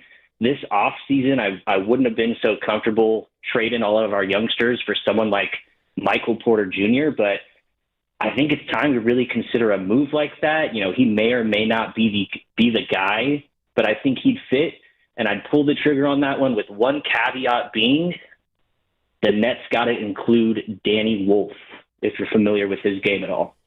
Yeah, I saw his dunk the other night. It was pretty nice. I think he could be along the lines of an Alperen Şengün one day. Maybe a poor man Şengün, but a 6'10", 6'11" guy who can shoot it, who can put the ball on the floor and pass a little bit too. But right. That's my take. I'll call in another time. Thanks for having me, guys. Absolutely, thanks, Cody. I wonder if that's Joe Wolf's son, the late Joe Wolf, who played at North Carolina, then I want to say a little bit for the Bucks. He's probably would have been about 55, maybe. Joe Wolf. It says his father... From Kohler, Wisconsin, if I'm not mistaken. His father's name is Joe, but his father only played high school basketball, according to his bio. So he is... Wait, I'm not mistaken? No, you're right. Wait, Joe Wolf? Sorry, Kohler, Wisconsin. Oh, I'm right on Kohler. His dad's named Joe, but not the Joe Wolf that passed and played in the NBA. Yeah, gotcha, Okay. gotcha. I mean, he fits the bill. He played a lot of college ball, and he probably played 110 games for North Carolina. Well, he played for Yale for who? Danny Wolf. I'm talking about this Joe Wolf. Yeah, well, we're talking about how to get the Warriors better here. And I don't know if they throw in Danny Wolf. He'd be the tallest guy on the team. How about that? We'll take him. We'll absolutely take him then. By the way, Kalena Azubuike was really good last night. He's gotten a ton better. He was really good. And the last caller thought, you said they haven't won any of those games. Like he said it last night. I wrote it down. Kalena said, you have to win some games you're not supposed to now. And they haven't. And last night was one that, sure, you go in and you think you can, but then you don't have any right to. That's the one that if you steal, it's a big swing game. And again, I know you could say that the Spurs games or Denver were those games, but they were in all of those games. It wasn't like, again, they had a 14-point lead in Indiana, and the Pacers stole it from them. Milwaukee, I thought they kind of got outplayed the whole game, but you look at what Portland did to them a couple of Fridays ago at home to begin the homestand. Portland sort of stole that game from them. They were down by 10 in the second half. They kept it right there, and without a few of their dudes, they just took it. Like the Warriors have not had any of those games, really. I mean, Oklahoma certainly would have been a steal. I think last night would have been a steal. You're down 24, and you were lifeless. No doubt. And obviously OKC would have been a steal. Maybe Miami. I mean, that was a close game, too, and you were playing against their starters with a lot of your bench guys. And that's... Sac, maybe. They were, not having Levine probably helped Sacramento in that one, but... So here's what I'm thinking. And I said this earlier, I'm a big believer that seasons have ebbs and flows. Okay, so let's look ahead to Cleveland real quick tomorrow night. Do you think he'll start Moody, Kuminga, and Pods? Cleveland is lost 4 or 5, by the way. They'll start who? Do you think they'll start Moody, Kuminga, and Pods? Together? Or 2 out of the 3? Here's what I'm getting at. I would say no, actually. Okay. So will Steve Kerr go to Moody and Pods in the starting lineup, essentially, maybe Kuminga? Or is he going to go with a Spencer, a Santos, a Melton? But here's what I'm getting at. If Moody, Kuminga, and Pods, they are going to be under the microscope tomorrow, as far as I'm concerned. Because that game last night, they're sitting over there on the bench, and they know damn well they're not in the game, not because they didn't play well, but probably they didn't play hard enough or as hard as those guys. If they kind of don't look inspired to a smaller degree, more than normal tomorrow, that'll worry me. That will worry me. If Moody, Kuminga, and Pods are true professionals and know how to play the game in the NBA, they got to come out and play with force tomorrow. And yes, I am lumping all 3 of those guys together, and I want to see it from all 3. It doesn't mean I may not see it from 2 and 1. I expect Pods to play pretty damn hard tomorrow. Well, he should. Again, but that's the requirement of anybody on this team. And some of it does depend on whether Jimmy plays. He's questionable. We know that Curry and Horford are both out tomorrow. That's from Slater of ESPN. We know that Jimmy's questionable, Seth Curry's questionable, D'Anthony Melton's questionable, and the fourth name, I believe, is... Seth? Seth Curry and Melton. So I got to believe with those two. Oh, and Draymond. Sorry. Right, Draymond's questionable. I think Melton and Seth Curry, they're probably determining which. I'll bet they both only play one of the next two because they're back-to-back, and Seth's not in great shape, and Melton's coming back from injury. So they probably will play one of those guys. Yeah, I mean, look, if Pat Spencer started on Saturday, by the way, that would be the first start of his NBA career. So that might be surprising, but also it wouldn't. I mean, I could see, like, in a way, Kerr can do no wrong when it comes to his lineup because everybody's going to play. You know, the biggest question is going to be who he closes with. It hasn't really mattered when one of the big three has been out who started. It's just a matter of who he finds to be playing well enough to close. And last night, though they lost, that maybe there was a game earlier this year, but that was one where there was no questioning of who should have closed and who didn't play, really. I think whether they lost the game or not, I mean, I guess, I don't know. Some people didn't like Buddy Hield in, but I'm sorry. Like, who is Kuminga or Moody were not going to replace Buddy Hield in the closing lineup last night. Yeah. Jalen on the YouTube chat is asking if Horford, why Horford would be questionable. And again, he's out. He's out Friday. He's out. Right. They probably just chose one of the games for him not to play. Correct. He doesn't play back-to-back, so they're saying we're going to take you Sunday and not Saturday. Draymond's questionable? Draymond's questionable because he left with the injury last night. And then Jimmy's got the knee management. I think I wouldn't be surprised if Jimmy plays one of these games, but he's not playing both. Well, yeah, and I mean that's actually, Evan, the way to look at it is I don't know who's going to play, but I don't expect Butler or Draymond to play both games each this weekend. They're not going to play back-to-back. Right? No, one of those games is going to look like last night, right, as far as who's available to play.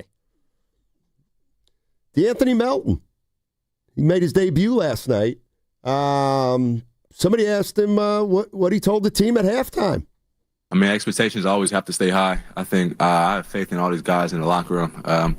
Even at halftime, I was just telling them some of the shots that we took. They jumped out the rim. And I think we took some good ones that ultimately, sometimes will go down more times than not, but they didn't. So us being down 24, I was just telling the guys, like, it's not necessarily 24. We should really be down like 12 or something like that. So just stay with it, stay confident, and just keep firing.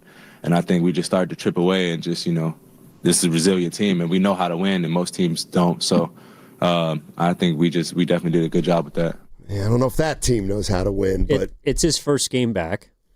It's his first game back. I think actually playing with somebody like Melton, who's he's still relatively young, but he's a vet. Like, he's been around and he's played with a lot of different teams. That's got to be comforting, I would hope, for a lot of the other guys. Like, you're out there with a dude who knows what to do.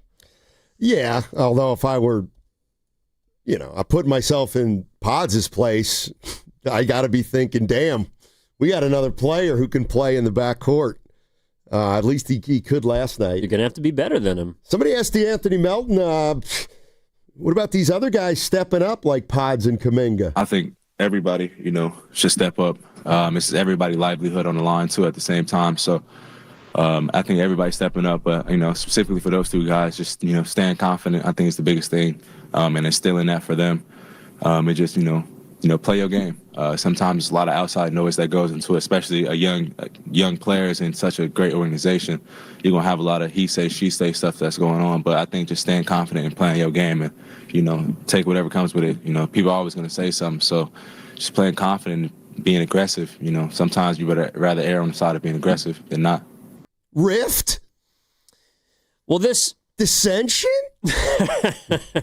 Melton plays one game. No, he actually answered that like a total pro. I also think that this is one thing that maybe Pons doesn't fit into as much as Kuminga and Moody, but I think one of the reasons why the yanking of the chain or the role change has been tough is, I mean, those guys have been the best players on all their teams pretty much their entire lives. When like Pat Spencer has had to prove people wrong literally every basketball game he's played. So it's not uncommon for him to step into a game that's up 20, down 20, and look across the floor and see a guy who's quote-unquote better than him. Like, that doesn't bother him. Right. But I feel like this season sometimes we see, and you see Pods do it too, like Pods, Moody, Kuminga.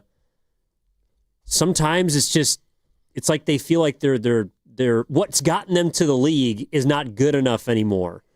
And that, you can see it on their face. You know, for Pods, It's been his work ethic. Well, that's not really good enough anymore. You know, talent is starting to separate him. For Kuminga and Moody, it's been their talent. And that's not good enough. You know, you have to do more. And that's last night and against the OKCs and some of the teams they've played, it's like when whatever has worked for them their entire lives doesn't, they just shut down. And some of the dudes who are on the back end of the bench, well, that's every day for them, right? Yeah. And so I think that's one of the reasons why Pat's played so well. I don't disagree with that, and I also think, and this kind of gets back to my, you know, I do think they're feeling a little sorry for themselves. I'm talking about those three guys, but I do think you're right, and an extension of that is, you know, certain nights, they're probably not playing or think they can do more. Well, I don't get a chance to do more on this team. You know what I mean? Oh, now you need me to do more because Steph and Butler aren't here. But I'm not good enough when those guys are playing. And not only that, I can't even shoot when I want. You know what I mean? Like, I'm not saying they're right or that's somebody's fault. I'm just saying that's a dynamic that can creep in over the course of a season here and there. And, you know, you got to work through it. Let's go to Theo in the East Bay. Hey, Theo, how you doing? Yeah, guys, thanks for taking my call. Look, my whole thing is the Warriors, we just need to evolve, man. I think this team is getting left behind while the rest of the league is moving forward. We've been running the same system for the last 10 years with the same guys who are now 10 years older. I mean, the small ball stuff, it doesn't work anymore. These guys are too slow. And not only that, the league is too big. I mean, every team now is a lot bigger, and they're shooting it from deep. I mean, look at how big these teams are. Houston, they're huge. Denver, they're huge.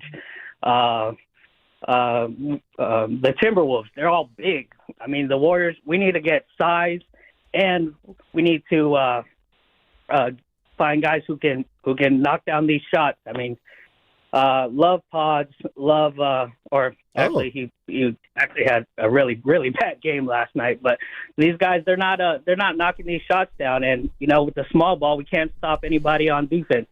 We got to get bigger and we got to knock down shots. Cheers, boys. Appreciate it, man. You said something that I thought was interesting when I just brought up some names of some players with flaws and their stars, and I said Ja Morant. Mm-hmm. And you said, what are you going to do, run an offense out there with Curry and Ja Morant? And I was like, maybe.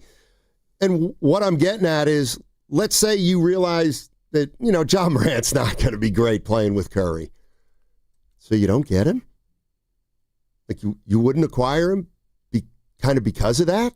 Well, if you don't think he's going to make you better. What about 2 years from now? Well, but then the question is, are you making the move for now or for the future? Everything they've done the last couple of years has been for now. Right? So what you're saying is... Even Jimmy Butler, I think, was more of a present move than a future move. Right. I guess what I'm saying is, would you be more reluctant to trade for a younger player who might not be great? Let's say you talk to Dunleavy, and Dunleavy goes, yeah, we've thought about Zion, but he just cannot play with Steph. I don't know that. But what about in 2028? They're not thinking about 2028. I know, but you're putting a lot of restrictions on yourself then. But their head coach has a half a season left. Their three best players have 1.5 years left.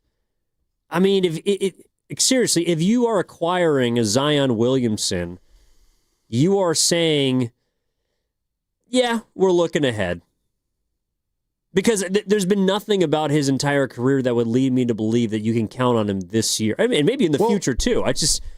Real quick, somebody saying, Steiny, let it go, Steiny. Nobody's thinking of 2028. I'm not. Okay, but I'm not either, in a way. Like, are you telling me you would forego, okay, let's use the guy we used who was a great acquisition with baggage, Baron Davis. Mm-hmm. If you remember Baron Davis at the time, you would say, we can't really bring Baron Davis here with Steph. But he's an unbelievable talent. But he was instantaneously their best player. Yeah, he was. Baron Davis was their best player. He was. So if you're acquiring a player that's not better than Steph, then you do have to consider how he'll play with the best player on the team. That's why I think, and it's a pipe dream, I don't think it's going to happen, but the Giannis thing is interesting to me because you would legitimately be acquiring a player that is better than your best guy. That's why I think it would work. And I think Jimmy was a guy that they looked at as a co-star. He's not as good as Curry, but he can play alongside Steph. He's someone that can fit. Well, and I would say this, and shame on me for not thinking about it sooner. The beauty, and I've said it a million times, the beauty of Steph, he can play with anybody. Anybody. It's almost not like, I'll just throw Ja Morant out there. Can Ja Morant and Steph play together? You know what? Yeah. You know why? Because Steph can play with anybody. He'll just move to 2. And yeah, you'll be small and you'll have to defend, and Ja likes to handle the ball a lot, but the hell with it. Like, Curry can play with anybody. Then why can't he play with Kuminga? Why can't he play with... I'm talking about a star. Oh. I'm talking about a star. All right. In fact, the more I think about it, the more I would take a risk on a player like that because Curry can play with anybody. The upcoming Monday, Tuesday, Wednesday, that's next week. We're giving away 3 Warrior jerseys, those beautiful, baby browns. Those town jerseys. We're giving away 1 on Monday, 1 on Tuesday, 1 on Wednesday. Steph Curry, Draymond Green, Jimmy Butler. They are up for grabs and could be yours. All you got to do is listen Monday, Tuesday, Wednesday of next week. If you want more details now, go to 957thegame.com. And that segment was brought to you by Bay Area Fast Track. Oh, heck yes. On January 1st, tolls will go up on all bridges except the Golden Gate. These funds will be used to maintain and rehabilitate the Bay Area's 7 state-owned bridges. Learn more at bayareafasttrack.org. With T-Mobile, we don't miss out on any family fiestas. Hola, mija, ¿cómo quedó el mole? It turned out great. This holiday, switch to T-Mobile and stay connected with los tuyos. Get 4 Samsung Galaxy S25 phones with no trade-in needed, plus 4 lines for just $25 per line. Visit a store at T-Mobile.com or call 1-800-T-Mobile. With 24 monthly bill credits and 4 eligible port-ins on essentials. For well-qualified customers with auto pay plus taxes, fees, and $35 device connection charge. Credits and imbalance due if you pay off early or cancel. Contact us. Funding agreement 128 gigabytes, $800 required. Not for extended international use. You must reside in the U.S. and primary usage must occur on our network. Visit T-Mobile.com. Elevate your kitchen at the Mila Innovation Center at Friedman's Appliance in Pleasant Hill. Out of your dreams and into your kitchen. Select the qualifying built-in kitchen appliance package that is right for you. With unrivaled technology and luxury-grade quality, when you bring home a Mila, you're bringing home true innovation. Now, for a limited time, save up to 10% with the purchase of a qualifying Mila kitchen package. Visit the Mila Innovation Center at Friedman's Appliance in Pleasant Hill or at friedmansappliance.com. Looking for festive family fun this December? Come celebrate the season at History Park. On Friday, December 12th, bring your imagination to life at our Gingerbread Village Workshop, a date night holiday experience where adults can build, decorate, and take home their own sweet creation. Then on Saturday, December 13th, bring the whole family and step into the magic of Children's Heritage Holiday, complete with crafts, performances, photos with Santa, sleigh rides, and old-fashioned holiday cheer across our charming historic village. Don't miss these 2 unforgettable holiday traditions. Tickets and details at historysanjose.org. What if you could have reliable and intelligent Wi-Fi? And get this, what if you could keep it at the same price for 5 years? That's the Xfinity 5-year price guarantee. 5 years of Wi-Fi that boosts speeds to the devices that need them most. That finds and fixes problems before you even notice them. Like super intelligent Wi-Fi with a 6th sense. And that keeps you gaming in the fast lane, even when the whole family's banking on bandwidth. All your devices working in perfect harmony for 5 whole years. And here's the best part. No annual contracts, no hidden fees, and our best equipment included. Hey, let's face it, a lot can change in 5 years. Kids grow taller, dreams grow bigger. But your Wi-Fi? It would stay reliable and the price would stay put. The Xfinity 5-year price guarantee. Lock in your price and unlock the possibilities. Xfinity. Imagine that. Select plans only. Restrictions apply. He's the best interview in the Bay Area. He looked like Steph Curry always has, so he's still got it. I mean, I think the biggest thing when you're 37 is maintaining the level over the course of 82 games. And he joins Willard and Dibbs every week during the NBA season. We have a blueprint that everybody's feeling confident with. Steve Kerr is presented by Great Clips. In sports, success is about team effort, and the same is true for your hair. Great Clips. It's gonna be great. Running a business means wearing multiple hats. So if you're like me, you probably started out using your personal phone, taking client calls and texts nonstop. As my business grew, I needed something smarter. That's when I switched to Quo, the #1 business phone system. Quo works right on your phone or computer. No carrying 2 phones, no clunky landline, just one easy app you can try for free. Your team can share one number and handle calls and texts together like a shared inbox. Any teammate can jump into the conversation so customers get faster responses. And Quo's AI assistant summarizes your calls and responds to customers 24/7, so you never miss a lead or opportunity. All this starts at just $15 a month. That's basically 2 coffees. You can even keep your current business phone number. Find out why 90,000 businesses trust Quo. No missed calls, no missed customers. Try Quo for free at quo.com/sports. That's quo.com/sports to try Quo free. QUO.com/SPORTS. Makita's built for the pros who show up early, who don't do shortcuts, only precise cuts. With tools built to last, job after job, year after year. Performance that pays off, because when the job calls for the best, you answer. And when you need the best, you call on Makita. Built to be the best. Available at the Home Depot. That's the sound of James adding long-lasting Gain scent boosters to his laundry this morning. Several hours later, James sniffs the irresistible scent of Gain on his shirt. Gain. Several hours later, James has even caught the attention of his mother-in-law, and she never gives him attention. Ooh, you smell amazing, James. Oh, thanks, Mom. I love you too. I never said that. Add Gain scent boosters to your laundry. Add joy to your day. Hey, I'm Mike Slater. My dad passed away at the age of 63. It's out of nowhere. Had a stroke. Super hard, obviously, for the whole family, but my dad had life insurance.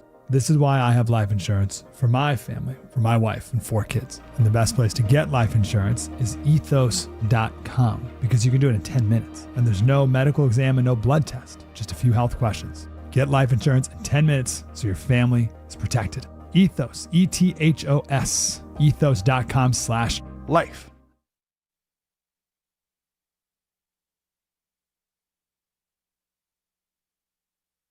Now, back to Steiny and Guru on 95.7 The Game. All right, it's crossover time, and that means it's a Friday, too, which means crossover sponsored by Atco Pest Control. Let's welcome in Willard and Dibbs, and coming up in 10 minutes, the What's Bugging You segment. Hey, gents. Yeah, what's up, Steiny? How we doing? Everybody okay after last night? Yeah, well, Steiny's right? been a bit under the weather because, I don't know, it feels like for the first time in a while he's emotionally invested. The spunky little Warriors. They get you a little bit last night? The third just a teeny tiny. Okay. I was like, you know what? It would have been nice if they could have won that game. Yeah. Wouldn't have hurt anybody. It's like, Dibbs, you know this feeling. You're playing golf, and you're headed toward your 90. Yep. You're headed toward your 89. You know it. Everybody knows it. You're on 17, and you got a birdie putt, and you miss it. And you're like, why? It wouldn't have mattered. Nope. It only means the difference between 89 and 90, but it would have felt so much better. It's like, why not? Why not? It wouldn't have hurt anybody to make it. How different do you think the conversation is if they had won that game today? I think only a little bit different because I do think that the rat on the table brought to you by Atco Pest Control is no pods in the fourth no Kuminga for the fourth, but maybe even before that, and then Kuminga walking off the court, like grinning ear to ear. There are things that even if they would have won that game and, Patty Spence walks into a 3 to go up 5 and he's growling and he's swearing and it's like, oh my God, who is this guy? We know who he is, but it's like he's about to do the thing and then they lose. If they would have won, I do think that the overarching problems would still be there. Like, Draymond's foot and Jimmy and Steph and Al. And, wow, they have problems. But don't you think that the vibe would have been, we can handle those problems on a different day? Little bit. Like the last possession, to me, brings them back to the forefront because everybody seemed to think the second half was fun. Everybody thought it was really fun. Yeah, and everyone thought it was kind of inspirational. But it's like when you go watch an inspiring movie, it doesn't end that way. That's not how you end it. So it kind of... I don't know. It kind of takes the zing out of it, out of the good side of last night. That's how Rocky ended. Yeah, well, one of them. Yeah, the first one, right? Inspiring. Sure, that's true. Pat Spencer playing the role of Rocky, and it's like he's there for the 15th round, and then he gets knocked out. I do think ain't gonna be no rematch. Yeah. I do think if they win that game, we are talking about. Oh my gosh, that was really good. And but what about those other 3? We'll figure that out. Exactly. Yeah, we'll figure that out. Yeah. For a day, but this now leads you to questions that are far more broad. Oh, I think it would have been. I think you're right there. Sort of similar to, you remember like when the Niners beat the Rams, and like no one gave them a chance on that Thursday night, and then all this crazy stuff happened. That's like, yeah, they should have lost the game, and the fumble at the goal line, and Mac Jones without all these dudes, and somehow they won. And it's like, well, clearly there's a lot of problems with this team, but they still won the game. Right, but that team at that time will also, if memory serves, they come out of that game 4-1. Is that right? I think it was right after they lost to Jacksonville. Yeah, so they come out of there 4-1. So you're sitting there acknowledging all those problems, but somehow you're in the midst of being in first place, and you've won 80% of your football games and all of that. This, I think... The salt comes back to the wound because you look up and, you're under 500. You have all these problems, and there's nothing that's even temporarily saving you. So, you guys aren't wrong. Sure, last night was what it was, and for the most part, in the moment, that felt kind of good. But I think the fact that the last possession went the way that it did, it pushes the negative in front of the positive immediately. Immediately. Today, Absolutely. Today doesn't feel good. Yay. That was fun. But the bottom line is we were talking in the other room, what do you guys, what do you like about Pat Spencer? Because he's taken over the week. I haven't really praised him. Okay, but he's taken over the week, right? Two words. He tries. Okay. He tries. And so let me take that thought further. I think the reason he has taken over the week and the reason that he's got everyone's attention right now is he's not Pods and JK. We have reached the first time those two guys used to be like this two sides of a faux argument, Pods and JK and Pods. We've arrived at a spot where the approval rating on both is under 50%. Everybody's annoyed with both of them. Yeah. I think it's because he helps, not just because he tries. He was a plus 17 last night. They were in the game because of him. Against OKC, he was really good down the stretch. And anybody right now that is proven to be a positive on this team is going to stand out.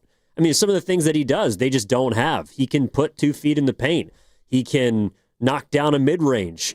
He can at least keep a guy in front of him. He's doing some things that just feels like, consistently or not, the Warriors as a whole have been unable to do. Exactly. But even at that, if you want to talk about what he did last night, he gave up an and one to cut it to 1, and then he had the inbound pass that he threw away. Yeah. So the last 2 plays that he had in the game were negative, but nobody seems to care because, oh my God, Pat Spencer, the lacrosse guy, he came out of nowhere, and he's the only guy really doing big things. And I do think that it's because of the effort that you can look at those last 2 plays and think, all right, yeah, Pat, it was a little bit of a lazy and one that he gave up. He got bodied. He chopped down. No need for that. And then the inbounds play, which I'm going to come at Steve Kerr, not only because he's across the country, but like what kind of a design was that where you need to get the ball in bounds? That's it. The only thing you have to do is get the ball in, and you had two guys running for the same spot, and Pat panicked and threw it to no one. But to me was sloppy. But you believe that Kerr drew that up that way? You got to draw something up. Right, but players can do the wrong thing. They can, there's no way that's what he drew up. What they drew up was there were no screens. Yeah. And if you want to watch the play again, there was no screen action. There was no I'm going to come get it. And the personnel he had out there was not necessarily, in my opinion, the guys you would want. Okay, I want Seth Curry to come get the ball. Well, there's an issue because you're going to live with the guys who got you there. Exactly. But now you find yourself inbounding with 5 guys who have never played before and may not really know the plays from the position. You know what I mean? I'm not, no excuse there. I just think that when you look at Gee and Post and Spencer and I get it was one game, but Melton. It's like, and then you just might not be fair. Those 4 guys with Moody, Kuminga, and Pods, I'm like, it's undeniable that the first 4 guys are tougher. They're just tougher. They're stronger mentally. Yep. They're probably stronger physically. They're just tougher players right now.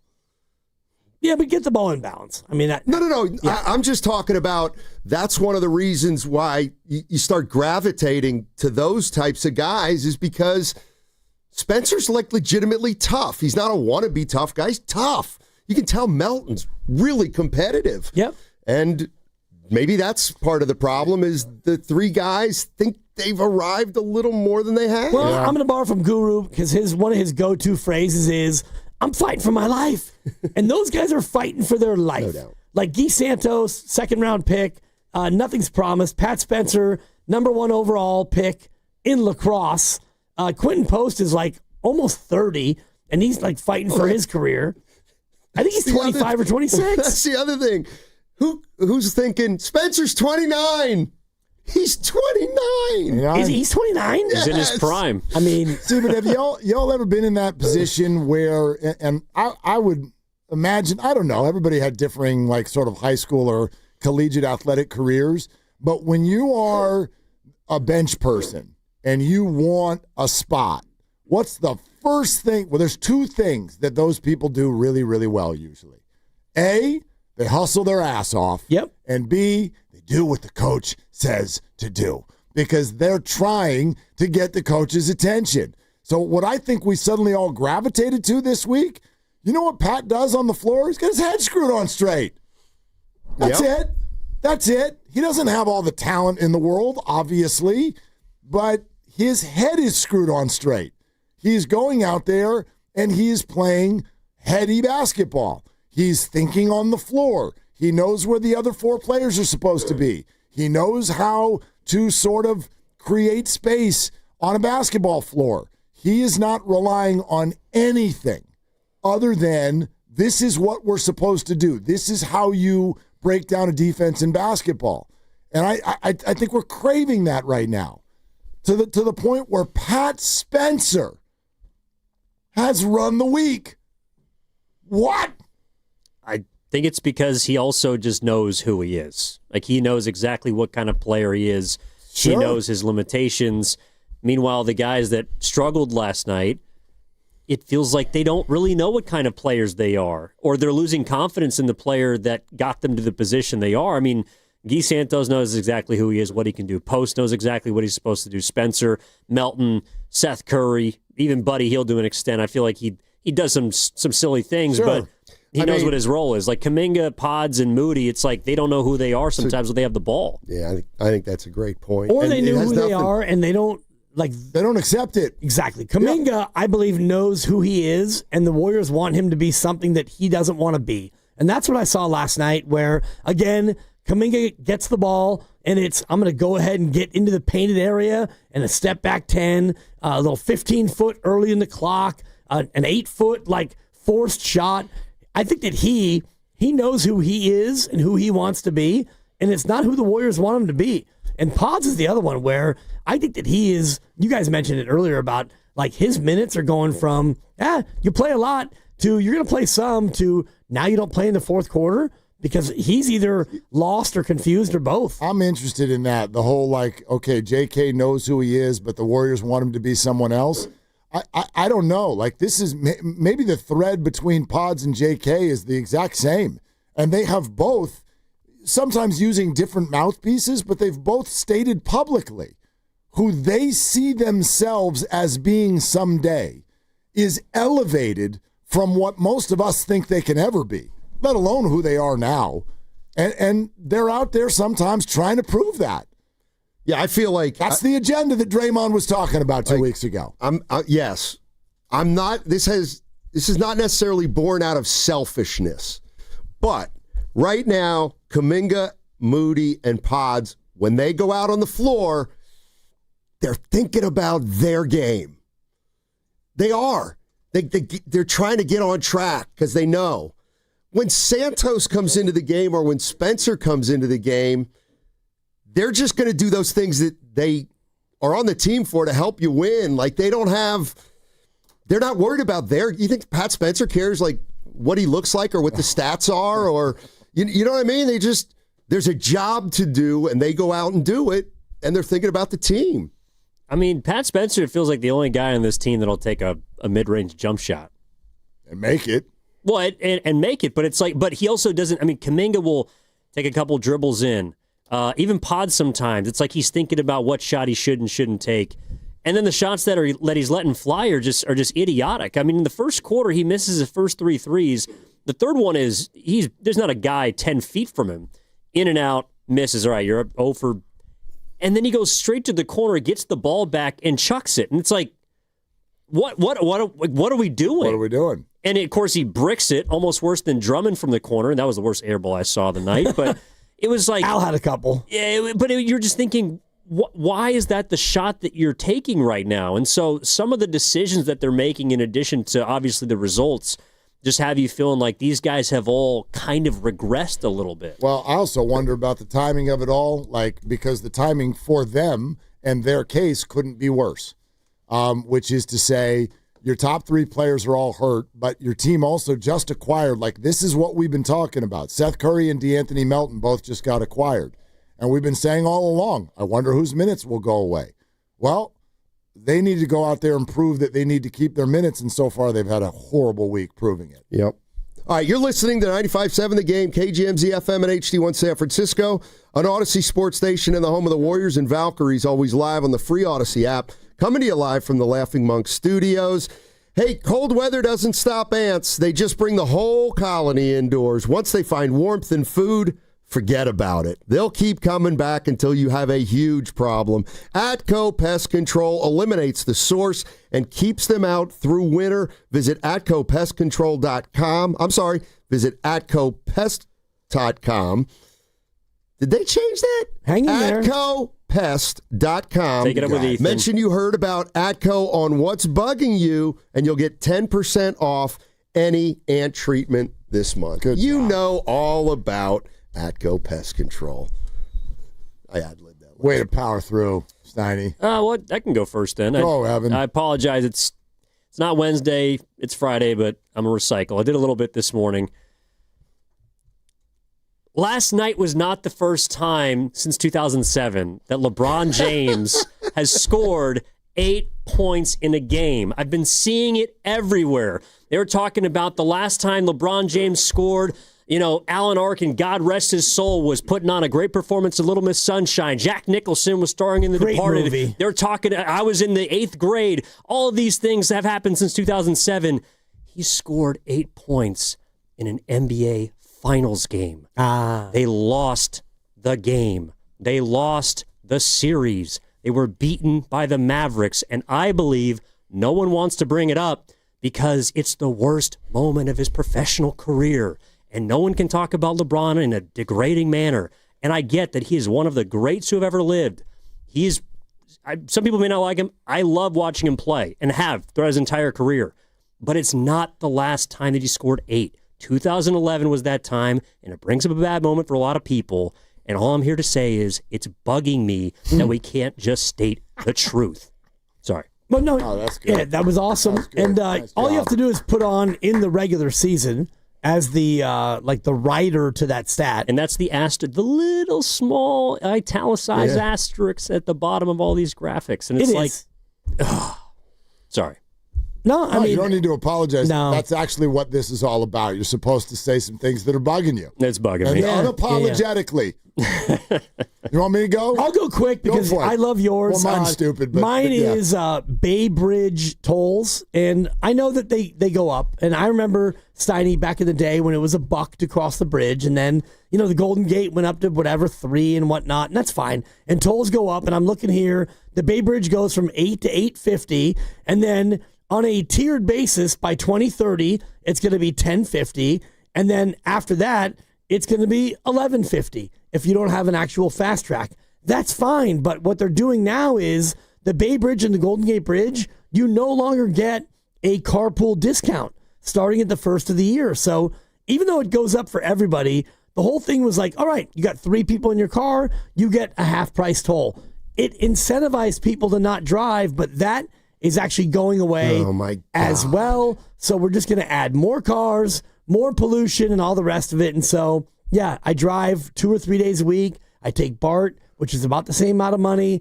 Everything's more expensive, but if you're going to make the tolls go up, at least give people like you and I. And you and I were like early hybrid drivers. Remember back in the day where you had the little sticker and then you got to roll in and you got half price? Yes, I don't think...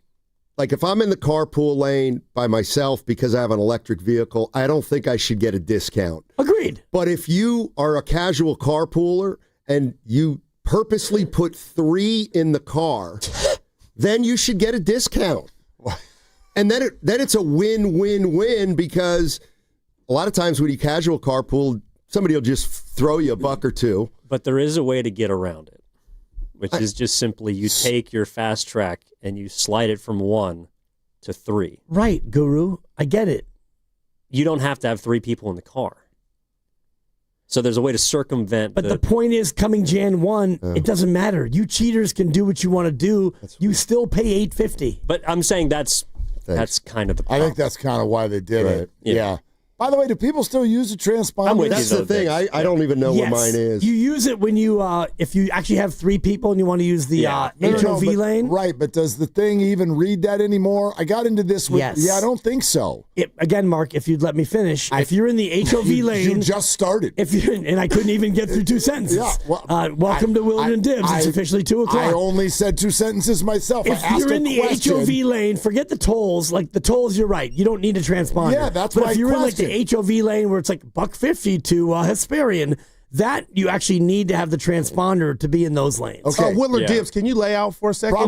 Probably not. I can. No, my question was just your regular, you cross a bridge, do you need a transponder anymore? No. Yeah, I got into this conversation over Thanksgiving with my parents. No, they just don't drive with your parents. No, they just anyway should.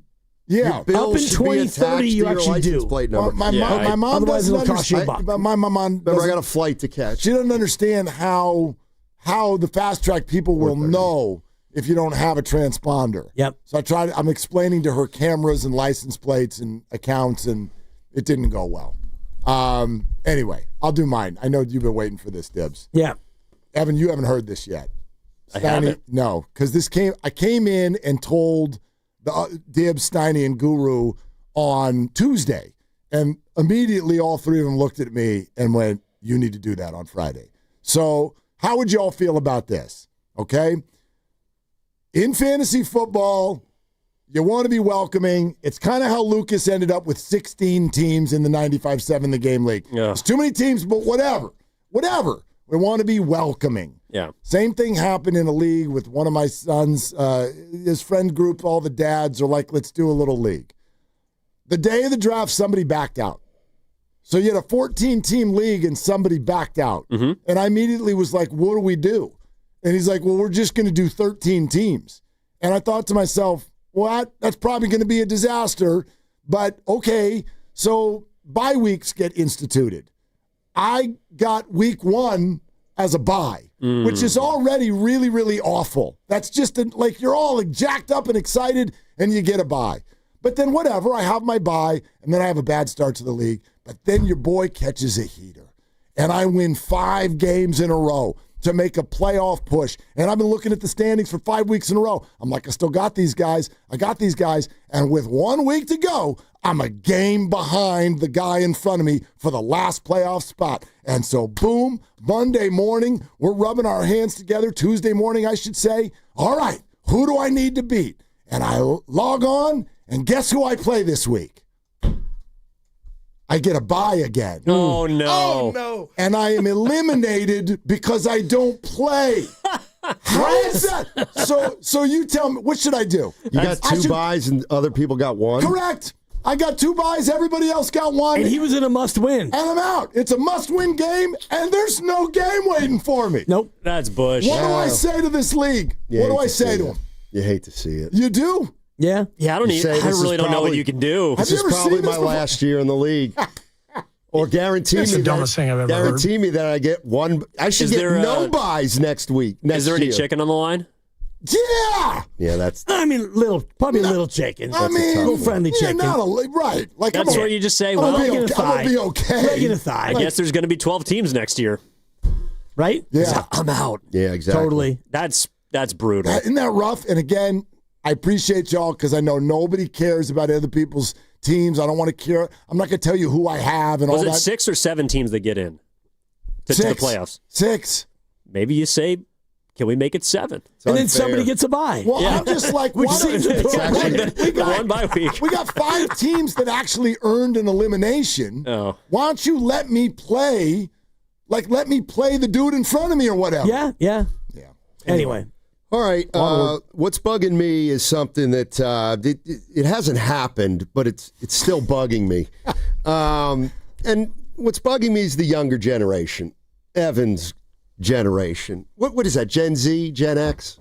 Yeah, I'll take a playoff. Okay, whatever. The 30-year-olds. He's a Z. Millennials. Yeah. The 30-year-olds. I'm a millennial. And I'll tell you why. I'm watching Kornheiser and Wilbon the other day, and one of the topics says, happy anniversary, Archie Griffin. And I'm like, Archie Griffin. I remember him. Back-to-back Heisman trophies in the mid-'70s. Played under Woody Hayes. They show some footage. It's just taking me back to my childhood when everybody was elevated and you mythologized the athletes that you watched when you were a kid. And I just thought of how Evan always looks down upon the older generation and how he says these guys ain't any good. And that's why your generation is bothering me, because you have no sense about what's going to happen 30 years from now, okay? When you see something about Steph Curry and your punk son or daughter or a friend of one of your sons or daughters, Curry wasn't that good. Curry wasn't good.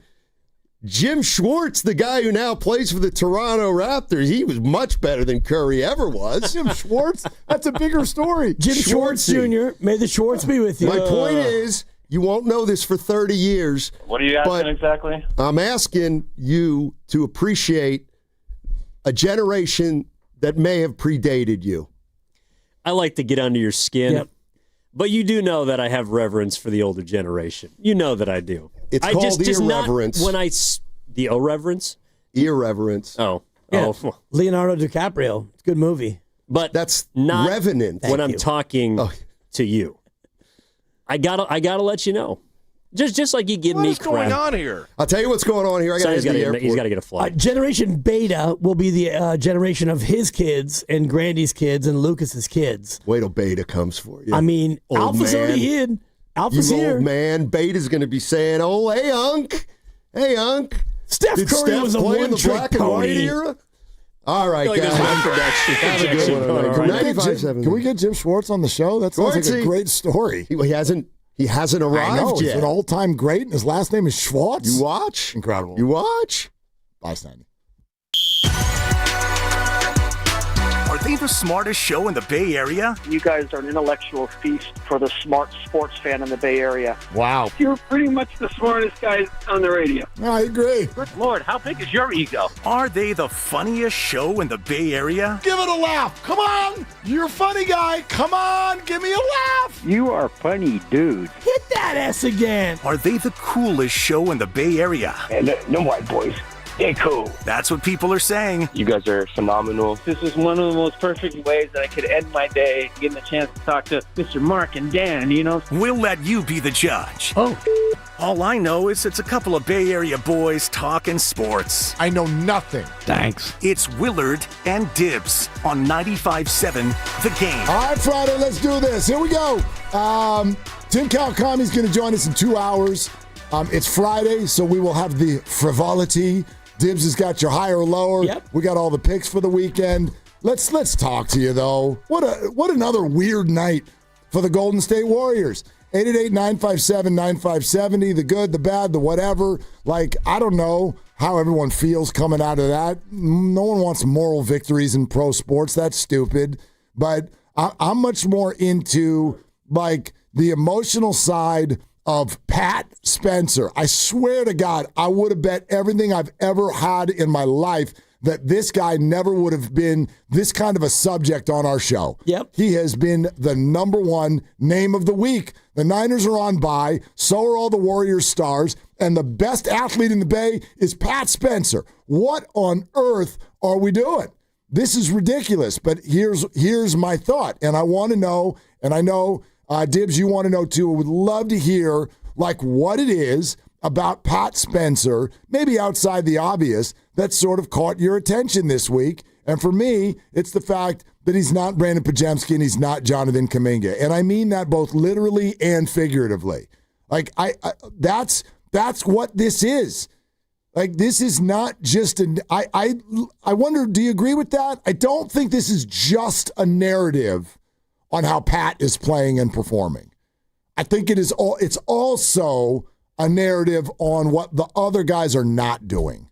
I guess. I think it's a narrative on three different things. And we talked before the show about the big three, the middle three, and the little three. And so I think that there are three different narratives. The big three, Steph, Jimmy, and Draymond, hurt and sick, hurt and now hurt again. And so the big three, if they all can play, darn it, this team is really good.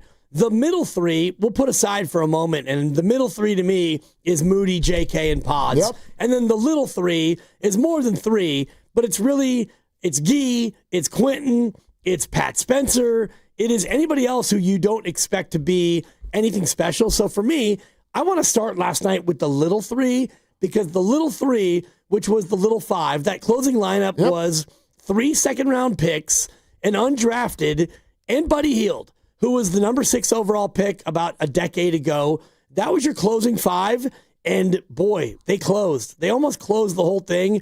They were fun. They were vibrant. They cared. They tried. They were good. So for me, before we get too down the road of like all the middle three, which is a problem, I do want to take a moment and just bask in the little three, because that was fun. It was very fun. God, what an unfortunate putback, for God's sakes. Oh, the chase down block was even worse. Yeah, but I mean, like, it never should have been there. Yeah. You never should have been there for a chase down block. I hate chase down blocks. LeBron had one of those once upon a time. Yep. Yeah, like it never should have been there. You never should have been trailing. You had the game by the you-know-whats. And okay, right, it slipped away by, man, it sort of, for me, it ruined at least a little bit of what you're talking about. I think what you just said, that's the whole show today. If they just scored one more point than Philly did. Get the ball inbound. Just inbound the ball. Yep. But they didn't. And so it brings up all of those other juices, because I get it. Like, we're watching professional billion-dollar industry sports. Nobody wants to hear about the plucky little guys who almost won a game. Like, it's almost nauseating, to be honest with you. It is. Well, especially considering what this franchise has been. Exactly. You could be like, what's it cost to go to Chase Center for a game for family? Like $150 just to get in the door. Okay, I'm gonna bring 3 kids or I'm going to bring my wife and one of the kids or three, whatever. What's this going to cost me? A G? Yep. And we're out here like, but we almost won. Like it's going to cost you a G. It's not bad. It's a Friday. It's Friday, so it's a 3. Thank you. So nobody wants to do that. I don't want to do that. If they had won, I would do that because you won, but you lost. You lost. So yes, what happened happened. It takes nothing away from those 5. They get all of that credit. But I still believe, even in the framework of what you're saying, the reason that they were intoxicating last night is because not just who they are, but who they aren't. That's why that was intoxicating. And by the way, real quick, I know you want to avoid the middle 3 for a second. Yep. Moody's catching strays today. Agreed. He does not deserve to be in the same sentence with the other 2. I agree. Yeah. Moses Moody wasn't great. He wasn't in that closing deal. Fine. He went 5 for 10, scored 14 points. He started, and when Moody doesn't play well, I largely think it's just because Moody didn't play that well today. Right. Not because his head is in Kalamazoo, which is where the other 2 are. Well, I mean, that's where they are. If Kalamazoo is where Kuminga's agent lives, or if they have a pro team, then yeah, Kalamazoo. Kuminga's mind, in my opinion, is in 41 days from now, JK Day, Jan 15. Jeez. Because the way I see him playing, the way I see him carrying himself, he can't wait to again be out of here. And it's, I believe, 6 weeks from yesterday is the date. So the Pods one's a little bit different for me because I think that he's a little bit locked up on, like, who am I supposed to be? And when he doesn't play the way he should and he doesn't play well, he sat the whole fourth quarter. And so I don't know if he is like going in the tank because he's not playing well and he's not getting minutes. And here comes Melton and here comes Seth. And so he might be going down the rung. And, he got his option picked up for next year, but he's looking at the same situation as Kuminga, really. Like, if he wants his bag, he's got to go out there and do things. Yeah, but see, that's the problem. And I know that's what you just said. That's a real thing. But nobody with the Warriors wants, that's not what we want everybody thinking about. Bag searching? Yeah, what are we doing? Were you TSA? But you searching for bags? Thank you. Again, it's Friday, so it's a 3. Appreciate it. Probably trying too hard early. Yeah, we got a long show. But honestly, I get that every individual, just like Draymond said a couple of weeks ago, everybody wakes up and has an agenda. Everybody. You do, I do, everybody listening, you do too. You've all got goals for the day and things that you want to achieve, and there's nothing wrong with that. But the problem is when that agenda then is at odds with what the larger picture is trying to achieve. And right now, both of them are doing it. And what their reasons are for doing it, let me just sign up for I don't careville. I don't care. Yeah. I don't care what your reasons are. I don't care if you want money. I don't care if you want out. I don't care if because the big 3 are out, you're the next 2 who sort of feel like, well, that means that we run the show, at least temporarily. You don't. You don't. And it is a parade of poor decisions. And both, by the way, you want the fun stat for the day? In limited minutes for both of them, they still both tied to lead the team in turnovers last night. Wow. How about that? I mean, it is a parade of poor decision-making right now from both of them. And yes, probably different scenarios have led each of them to that moment. Is one more forgivable than the other? I don't know. And again, sign me up for I don't careville on that. It can't look like this. And if Melton and Seth Curry and Will Richard and other people want to come in and play the wings for this team when the top guys are out, so be it. Let's ride. And yes, Pat Spencer can be your new backup point guard instead of being your third string. I guess. And I mean, you look at yesterday, and I'm not going to excuse Steve Kerr, and you could say what you want about his rotations and the development of young players or whatever. Yesterday, he played 14 people in that basketball game, and there was no garbage time in that game. And I know part of it was that Draymond got hurt. He played 9 minutes. GP2 only played 3 minutes. I don't know if it was just like, it's not your night. And, his little brief 3-minute stint was, all right, Gary, it's not going to be your night, so we're not going to play you. But if you take those two out, he still played 12 other people like real legit minutes. Trace got a little taste, but yeah, you got to the fourth quarter and he looked at it. It's like, all right, we're going with this group. And the group did well and he stayed with the group. And so that's where I look at the previous game where everyone was so mad that he pulled out Pat. This time he didn't. He rode that group all the way to the end. And by the way, Steve spoke on that. We'll let you hear that. It's an important starting point for our conversation. So stay right where you are. I want you to hear what Steve said with regard to why this fourth quarter was a little different than Tuesday night's fourth quarter as far as sticking with Pat. And then, yes, we really want to hear from you. Like, what is it that is sort of catching fire with you about Pat Spencer? Is it more about what he is? Is it more about what he's not? 888-957-9570. Those of you on hold, we're coming to you. Your phone calls right now. Also, Monday, Tuesday, Wednesday next week, we're giving away 3 Warriors jerseys. And if you get over to YouTube right now, also coming up next, we'll let you look at them. But you've seen them, the town jerseys, the brown ones, kind of milk chocolate brown ones that debuted on November 24th when the Jazz were in town. Steph Curry, Draymond Green, Jimmy Butler. We got one of each.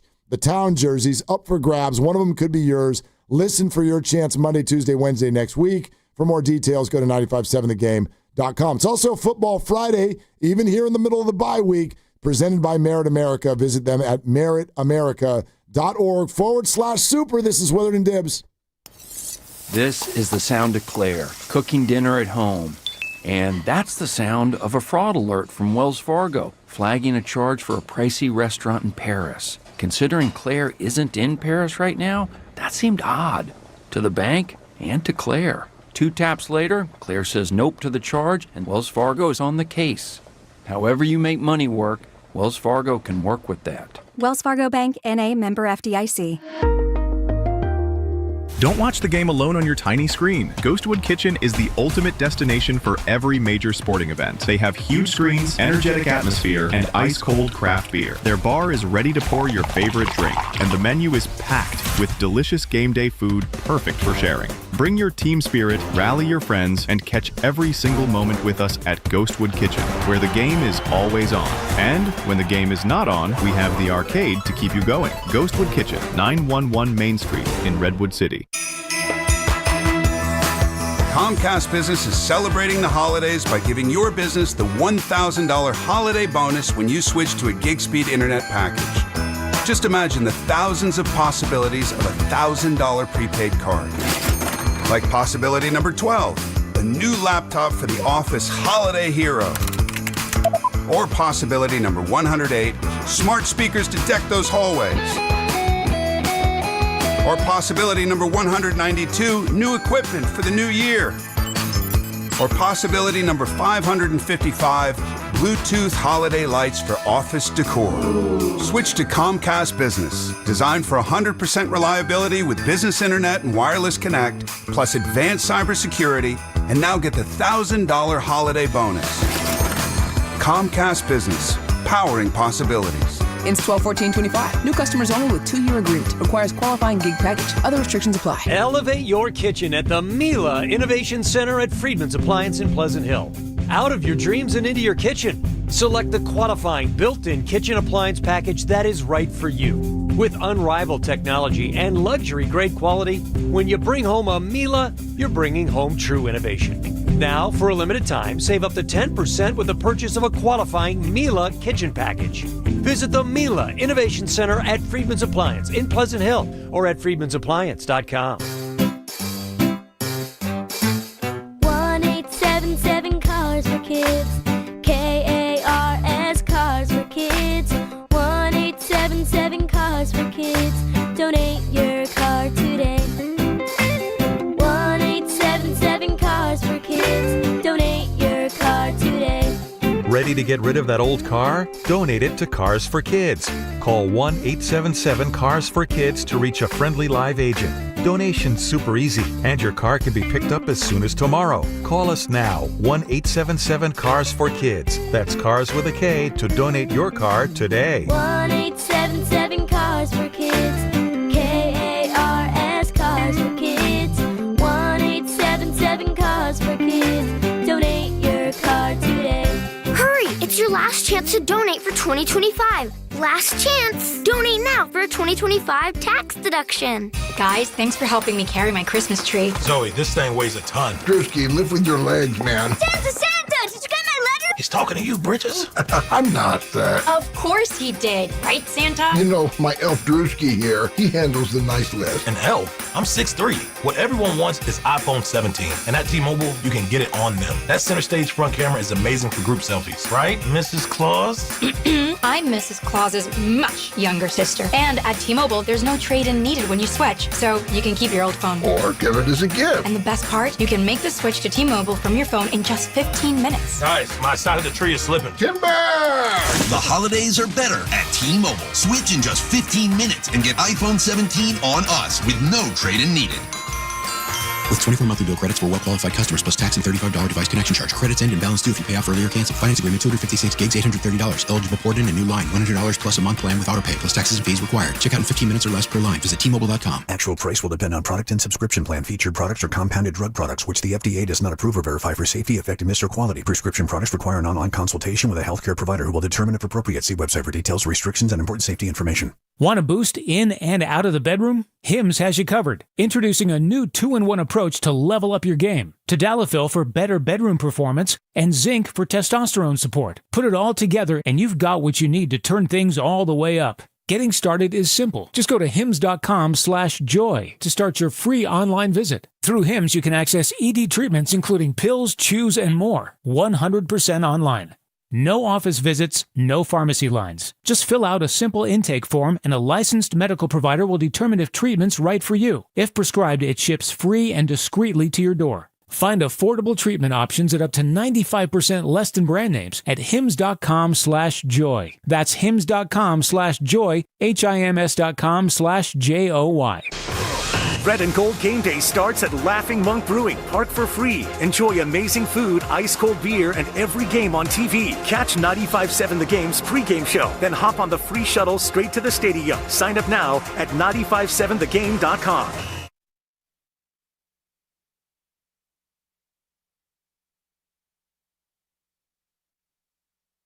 Edgecombe waiting, looking. Maxey trying to get free. Does so. Guarded by Melton. Down to 7 seconds. 6 seconds. He'll drive to the right. He'll put up a fadeaway jumper. It's up. It's no good. Tipped up and in with 0.9 to go. Buddy Hield will throw it in to Melton. He catches, lays a block away at the buzzer. No foul call. And Philadelphia has rescued disaster for themselves.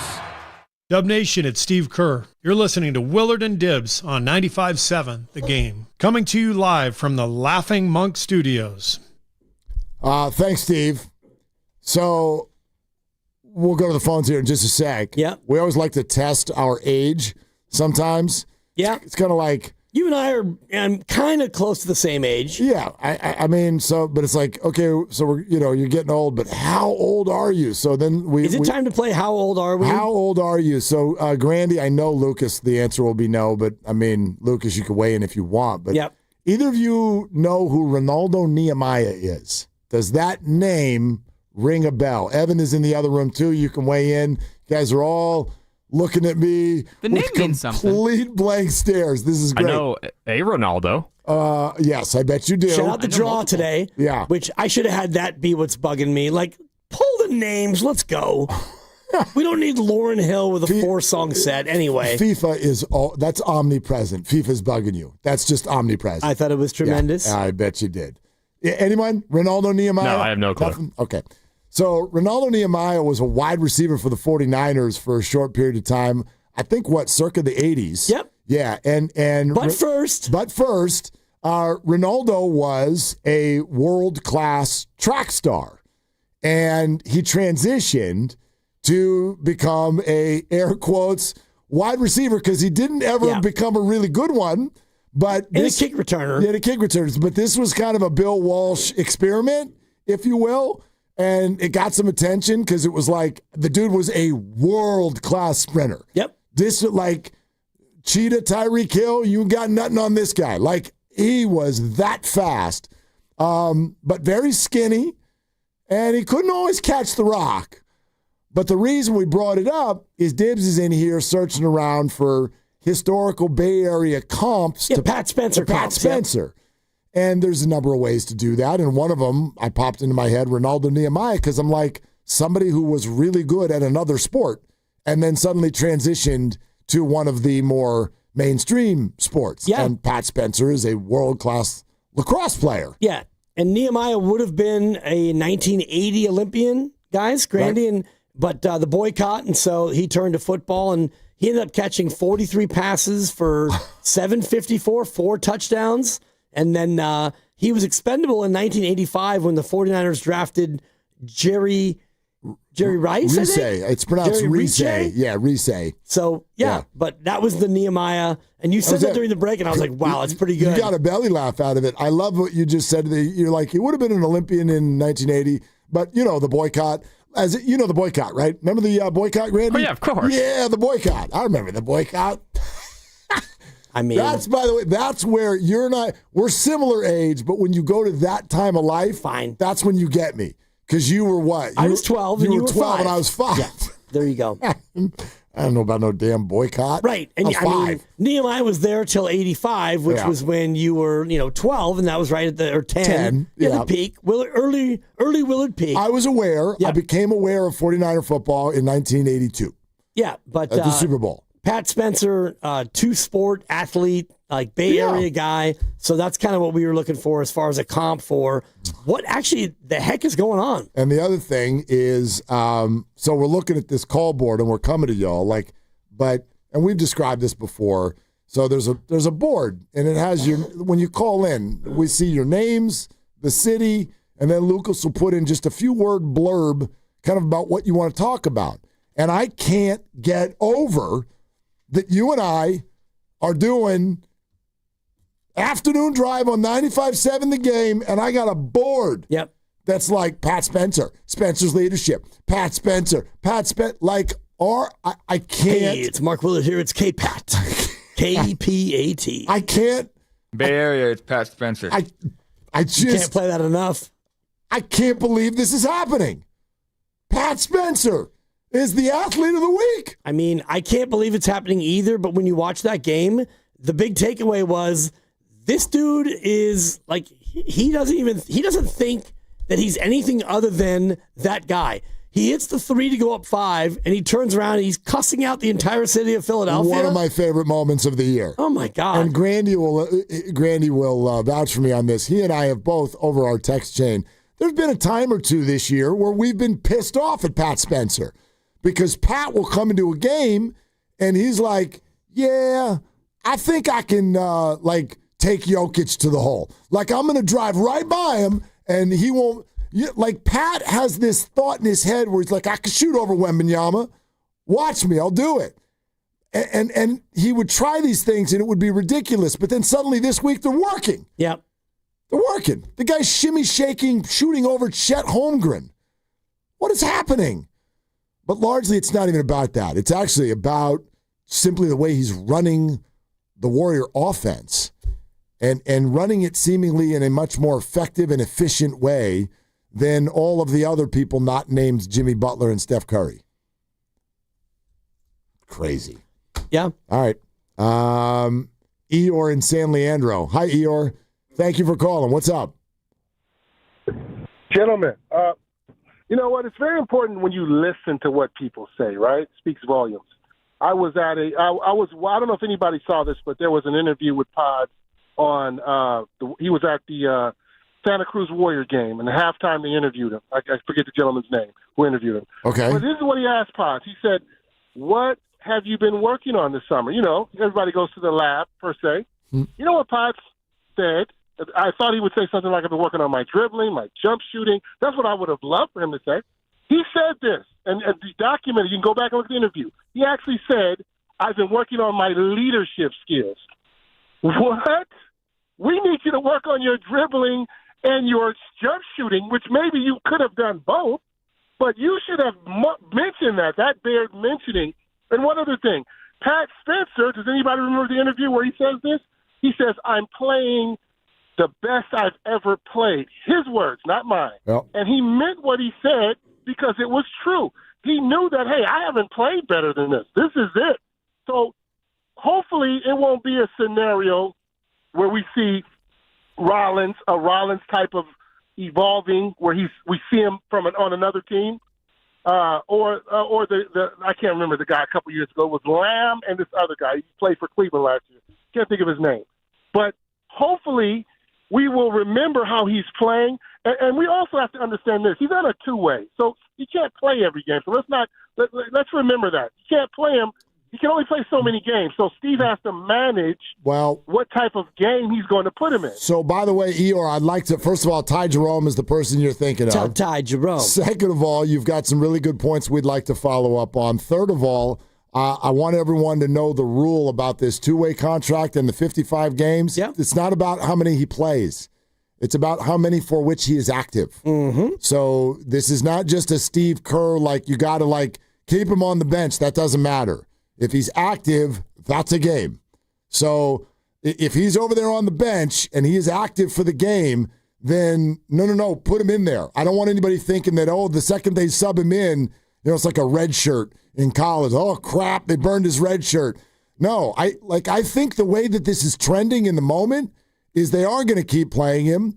And in January or February, you're going to see the team strike a deal or two that's going to send out more players than it brings back, and then Pat is going to get one of those spots. I think that's what they're probably going to end up doing. If he keeps this up, for absolutely. Sure. Yeah, and you're going to have to free up a little bit of money because that's why they had to wait for Seth Curry because they didn't want to get up to the second apron, and then it totally handcuffs you on what you're trying to do if you're up in that second apron. So it is, financial gymnastics? You said that to Steve. And for sure. Steve was like, yeah, it's exactly what this is. But in the meantime, until he gets close to 55, you play him because he plays hard. He's playing the way you want him to play. And you look at last night in the fourth quarter, JK, no minutes. Pods, no minutes.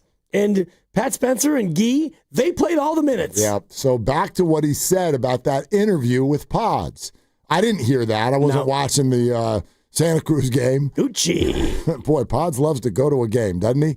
But anyway, Cash me out one time. I completely believe that account of the interview, even though I didn't hear it, because it is indicative of what we're talking about. And here is my current belief. Brandon Pajemski and Jonathan Kuminga are both living in the future. They're both living in their future. There's nothing wrong with that per se, but there's another way to say it, and Draymond said it 3 weeks ago. We probably should bring that sound back, guys.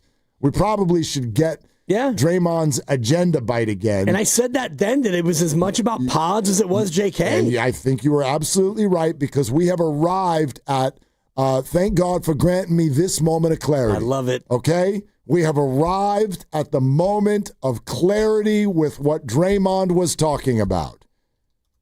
And it's both of them. And both of them have an agenda right now that is not fitting with the agenda of the team.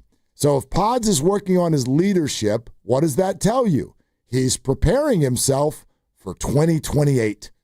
And that's not what the Warriors need right now. Right now, no. We don't even know if that's going to be your role then. We don't know if you're going to be on the team in March.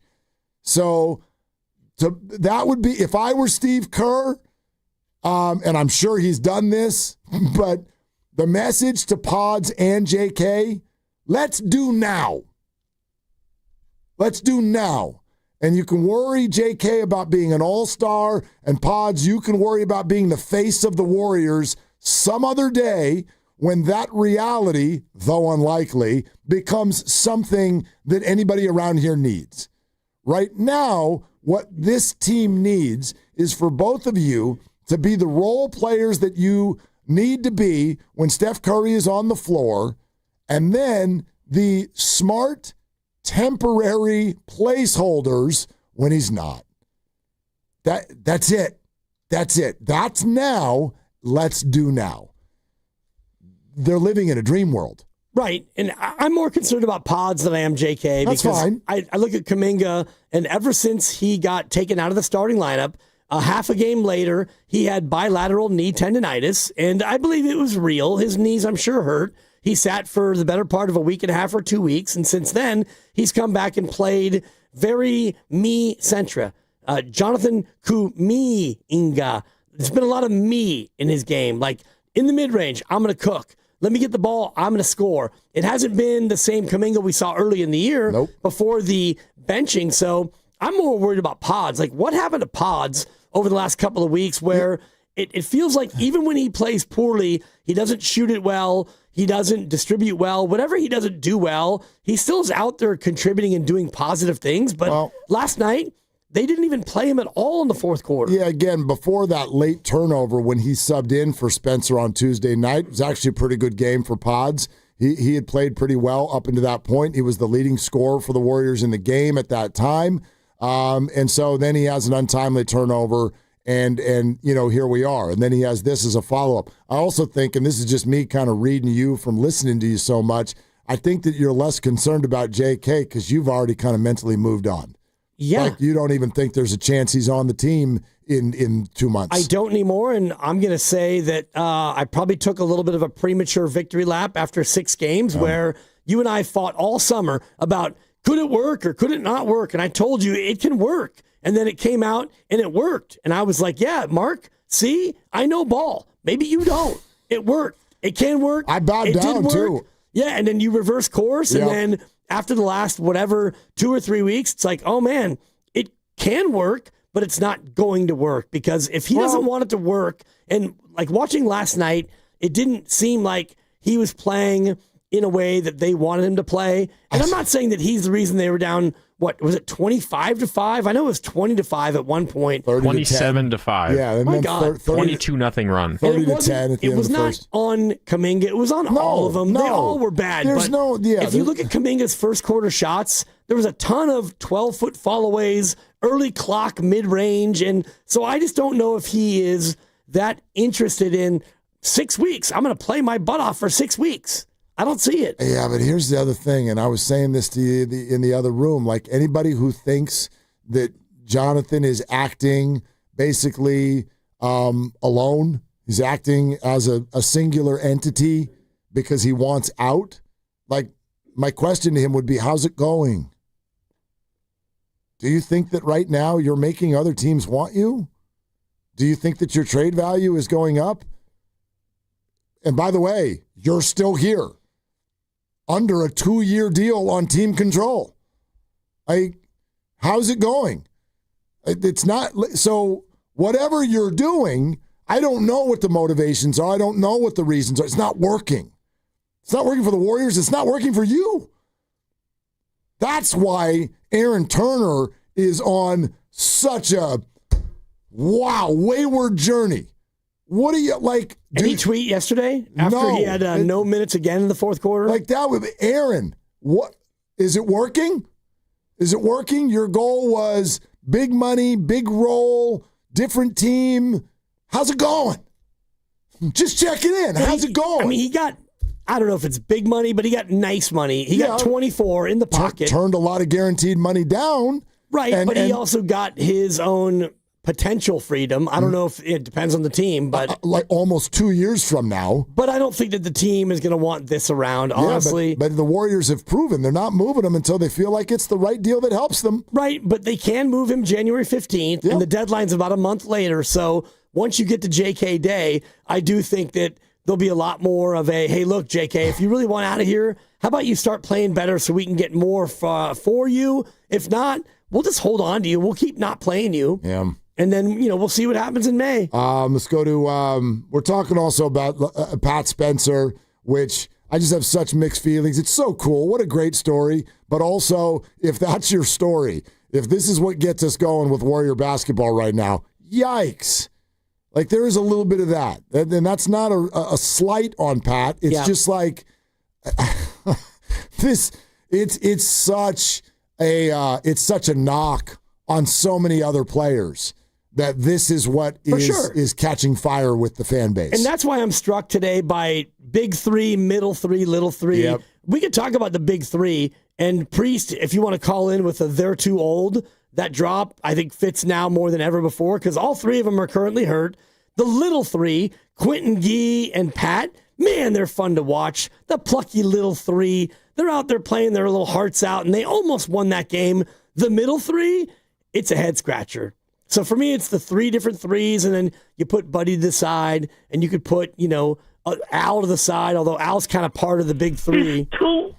Thank you, Priest. I do think that this team's got 3 different tiers of like, oh, you're the stars? You can't play. You're the next level? Oh, my God, you're not playing well. But look at these little guys. Oh. Gee, aren't you fun? Oh. And they are pretty fun. If only they could have won that game. Is that what we're doing? Is that what, like, the Warriors play? It's where we are, Mark. I feel like we're like, you know what? We should make sure that the Warriors have orange slices at halftime. Can we send around a spreadsheet? Who wants to pitch in? Who wants to sign up for their week? I'll buy him a bag of cuties. We can bring some goldfish and maybe some orange slices. They should move to Sacramento. You know why? Because they're freaking adorable. Thank you. I set you up for that. Oh, gosh. He played almost every second in the fourth. He was a plus 15. I want to punch myself in the face Patty right Spence played all 12. He was a plus 13. He was great. He was great. This is Quintet Post. He was a plus 11. Like, what do you want? Will Richard, I love him. Plus 12. I want a basketball team that's got some freaking swag, dude. You know what you have with this team? What? A time machine. The 2027-28 Golden State Warriors. Yeah. It's a great timeout. Joe in San Jose. Hi, Joe. It's a great timeout. Oh, my gosh. Joe, what's up, man? Hey, how you doing today? So I'm your age, Mark, roughly. I'm 51. So not as old as Dibs. Got it. Okay. Been watching the Warriors for a long time. Chris Mullin was my favorite player when I was a kid. And I think you're absolutely right when you say that it's kind of sad that the state of affairs that we're getting all jazzed about Pat, and it's not a knock on Pat, but the reason for that is because Pat and Guy and Will Richard and Post, they come in and they play like they want to be there. They play like they want to play basketball. They play with an energy. They come in with a little frenetic energy that, honestly, I haven't with Pat Spencer. I haven't seen a player come in. He's kind of like a B12 shot for the team when he comes in, and it's like I haven't seen a player come in and have that kind of little spark, that little energy since Sarunas Marshalonis from back in the day. It's a good pull.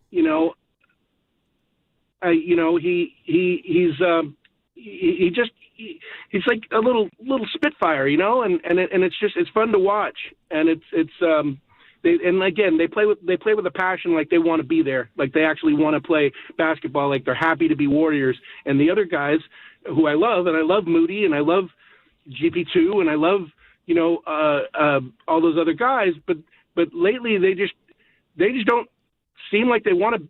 Like they're happy being basketball players. I don't know what it is, but the energy is just out of the room. Joe, thanks. I think that just about all of them, maybe save one, want to be Warriors. It's no secret that I don't know that Jonathan Kuminga does. I don't know if he wants to be a Warrior. Really, that's the one thing that, he was only asked that one time through this entire process. And his answer was, I'm here. Yep. Which is a complete non-answer. So I don't know if Jonathan wants to be a Warrior. I don't think Moses Moody or Brandon Pajemski don't want to be Warriors. I just think that Moody's struggling right now, and Pods gets a little ahead of himself maybe in terms of what's the right way to go about doing whatever your role is. Just because Joe brought it up, though, I will say this. I know a lot of people think that talent trumps all. I can tell you that if I were running a team, all the way up to the high professional ranks, you want to know one thing I would never, ever, ever do is have a player on my team that didn't want to be there. I'm not interested. Yeah, any business. I don't care how awesome you are, Brandon Ayuk. I do not care. 1,300 yards, good for you. If you don't want to be here, gone. That's how I would handle it. Anytime somebody didn't want to be there.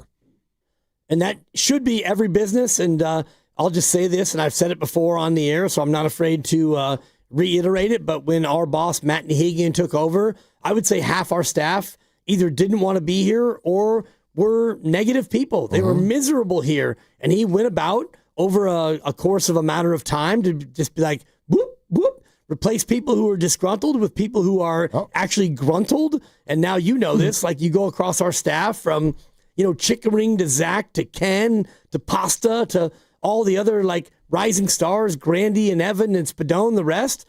Everybody here is like into it. Everybody here wants to be here. Right. And so as a result. As far as I know. Lucas, you want to be here? Yeah, I left Lucas out. I do, but Grandy or Dibs named literally every person at the station besides me. Okay. It's funny, Lucas, because you were here at the time of the disgruntled era, were you not? I was. And so you know what I'm talking about. Yeah, right, I don't think Matt knew who I was, though. But you were gruntled. But what's your title is director of sports or whatever? Mm-hmm. Yeah, when you get the word director in your name, it's management. There's only two of you that have it. It's you and Matt. True. You're off the board. You're the man now. Yeah. You're on the other side over there. Yeah. Bossing people around and stuff. Exactly. Totally. That was live from Lucas in the green room. Brought to you by Fremont Bank, here for you, here for good. Let's stay right where we are, okay? What is it about Pat Spencer that has your attention? 888-957-9570. We're going to keep going with your calls. Tim Kawakami in a little bit over an hour on Willard and Dibs. Hey, it's Willard and Dibs. Willard here in spirit, Dibs here in voice, and we want you to enjoy these amazing deals for Safeway members. And as always, save up to 20% weekly on hundreds of exclusive offers with the For You on the Safeway app. Signature Select chicken, boneless, skinless breast, thighs, and or wings, just $3.99 per pound. Hass avocados or mangoes, just 99 cents each. What a bargain. Oral Wheat variety bread, 24-ounce selected varieties, buy one, get one free of equal or lesser value. When you buy two, and why wouldn't you buy two? You got to have two. You put one in the freezer, and it's good to go. These and other great digital deals are available in the For You section on the Safeway app. Just download the weekly deals to your account, and they automatically deduct when you use your phone at checkout. The app is simple to use and makes it easy to save money. Go to Safeway.com for more details, and we will see you in the aisles. Makita's built for the pros who show up early, who don't do shortcuts, only precise cuts. With tools built to last, job after job, year after year. Performance that pays off, because when the job calls for the best, you answer. And when you need the best, you call on Makita. Built to be the best. Available at the Home Depot. Last month, my business cash flow got tight. Sales were slow. Invoices were late. And payroll was coming fast. My business is everything, and people rely on me. I can't let them down. I applied online at lenseek.com and had business funding in 24 hours. Business moves fast. Don't wait until it's too late. Whether it's lines of credit, term loans, working capital funding, or revenue-based financing, LendSeek is open for business. Apply now at LENDSEEK.com. Running a business means wearing multiple hats. So if you're like me, you probably started out using your personal phone, taking client calls and texts nonstop. As my business grew, I needed something smarter. That's when I switched to Quo, the #1 business phone system. Quo works right on your phone or computer. No carrying two phones, no clunky landline, just one easy app you can try for free. Your team can share one number and handle calls and texts together like a shared inbox. Any teammate can jump into the conversation so customers get faster responses. And Quo's AI assistant summarizes your calls and responds to customers 24/7, so you never miss a lead or opportunity. All this starts at just $15 a month. That's basically 2 coffees. You can even keep your current business phone number. Find out why 90,000 businesses trust Quo. No missed calls, no missed customers. Try Quo for free at quo.com/sports. That's quo.com/sports to try Quo free. QUO.com/SPORTS. Do you often worry you left the garage door open? With a LiftMaster garage door opener powered by MyQ, you'll never worry again. You can control, secure, and monitor your garage from your smartphone anytime, from anywhere through the MyQ app. As an authorized LiftMaster dealer, Ace's Garage Door Repair and Installation has smart openers designed for your needs, including belt drive motors for ultra-quiet operation, integrated camera for live video, streaming, and battery backup to let you in when the power is out. Trust Ace's Garage Door Repair and Installation installation for top-notch service and unbeatable reliability. Whether you need a quick fix, a complete replacement, or a brand new installation for your garage door or garage door opener, our skilled technicians are here to get the job done right. With competitive prices, a commitment to quality, and Diamond certification, Aces has you covered. Call today at 855-588-2237 or visit acegd.com. That's acegd.com. Aces Garage Door Repair and Installation, where your garage door is our priority. If you're drowning in IRS debt and can't afford to pay, then you need to take advantage of special IRS tax programs that are available and free yourself from IRS collection efforts once and for all. Due to the financial hardship consumers are facing throughout the country, the Internal Revenue Service has made it easier to settle delinquent tax problems. An open phone line has been established by Community Tax for consumers to call and see if they qualify. Take down this number or store it in your cell phone, but call the Community Tax Helpline at 800-269-3454. If you owe back taxes to the IRS and cannot afford to pay them back, or even if you have years of unfiled tax returns, there's no need to fear anymore. But you have to call the Community Tax Helpline today at 800-269-3454 for the help that you need. Don't take on the IRS alone. They can attack your wages, savings, pension, home, and even your Social Security check. Call 800-269-3454 for your free consultation and to see if you qualify. That's 800-269-3454. Imagine being the wizard of your own home. With Xfinity, intelligent self-healing Wi-Fi fixes problems like magic. It boostifies speeds to your devices when you need it most and makes your favorite Wicked content sparklify on every screen. All while a spell of protection helps keep your family safe online. When you're out in Oz, Xfinity Mobile joins Wi-Fi and 5G to keep your phone connected from here to the Emerald City. If you had the most intelligent Wi-Fi from Xfinity, everything would work together for good. And now you can cast a spell to stop time and keep your internet bill steady for 5 whole years with the Xfinity 5-year price guarantee. No contracts or commitments with amazifying equipment included. Xfinity, imagine that. And see Wicked for good, only in theaters November 21st. Restrictions apply. Select plans only. Xfinity Mobile requires Xfinity Internet.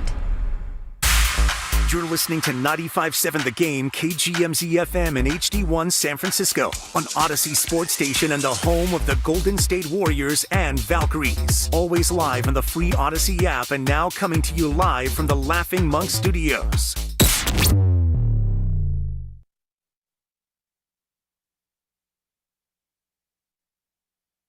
Spencer at midcourt, off the screen. Spencer keeps his head up with a dribble. Finds Santos. Gets it to post, mid-post, left side. Over to Spencer. 3-ball! Spencer nailed it! And he's really happy with himself, patting himself on the chest and says, look at me now. Bay Area, it's Pat Spencer. You're listening to Willard and Dibbs on 95.7 The Game. Not a bad Pat. That's a great call. And Pat is really happy with himself. Self-image at an all-time high. Exactly. Self-esteem through the roof. By the way, maybe yours will be through the roof if you're wearing one of these. Yeah. Next week, Monday, Tuesday, Wednesday, each hour, each day, each show. We got 3 jerseys, one for Steph, one for Jimmy, one for Day-Day. And it's the town jerseys, the brown ones that debuted on November 24th. So I'm holding it up to the YouTube audience right now.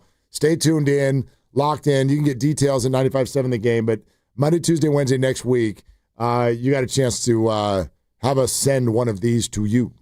But you got to be listening. It's obviously. pretty fresh. Yeah. I like the design. Really good. It's pretty awesome. Really good. No doubt. Also, this is stupid, but it'll make me feel better. So can I borrow just like 1 minute to address one of Lucas's tweets yesterday? Lucas, don't worry, you didn't do anything wrong. But they sent out a piece of our show, and it was after we played that Steve Kerr sound from Tolbert show when they were laughing about the idea of sending out like 4, 5, 6 first-round picks to make a trade when all of your star players are getting close to retirement. They were like, that's crazy. I fully agree with them.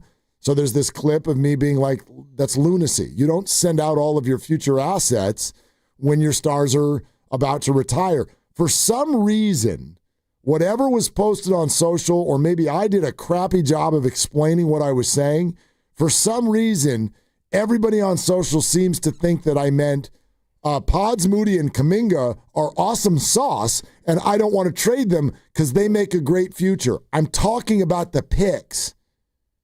I'm talking about the picks. You don't empty your future cupboard of picks.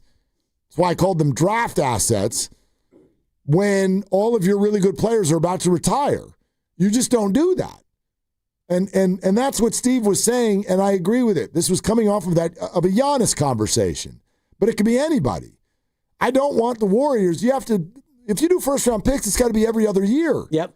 So you're sending out picks into the 2030s. Yep, 4 picks over 7 years. I don't want to do that. Plus probable pick swaps as well. Right. So I'm out on that when your good players are about to retire. In the NBA, yes. Nothing to do with Pods, Kuminga, or Moody at all. Right. I mean, although if you think about Pods, Kuminga, and Moody, and you look at the future of a post-Steph era, if Pods, Kuminga, and Moody are what they were last night, which is supposedly your best 3 players, you're in trouble.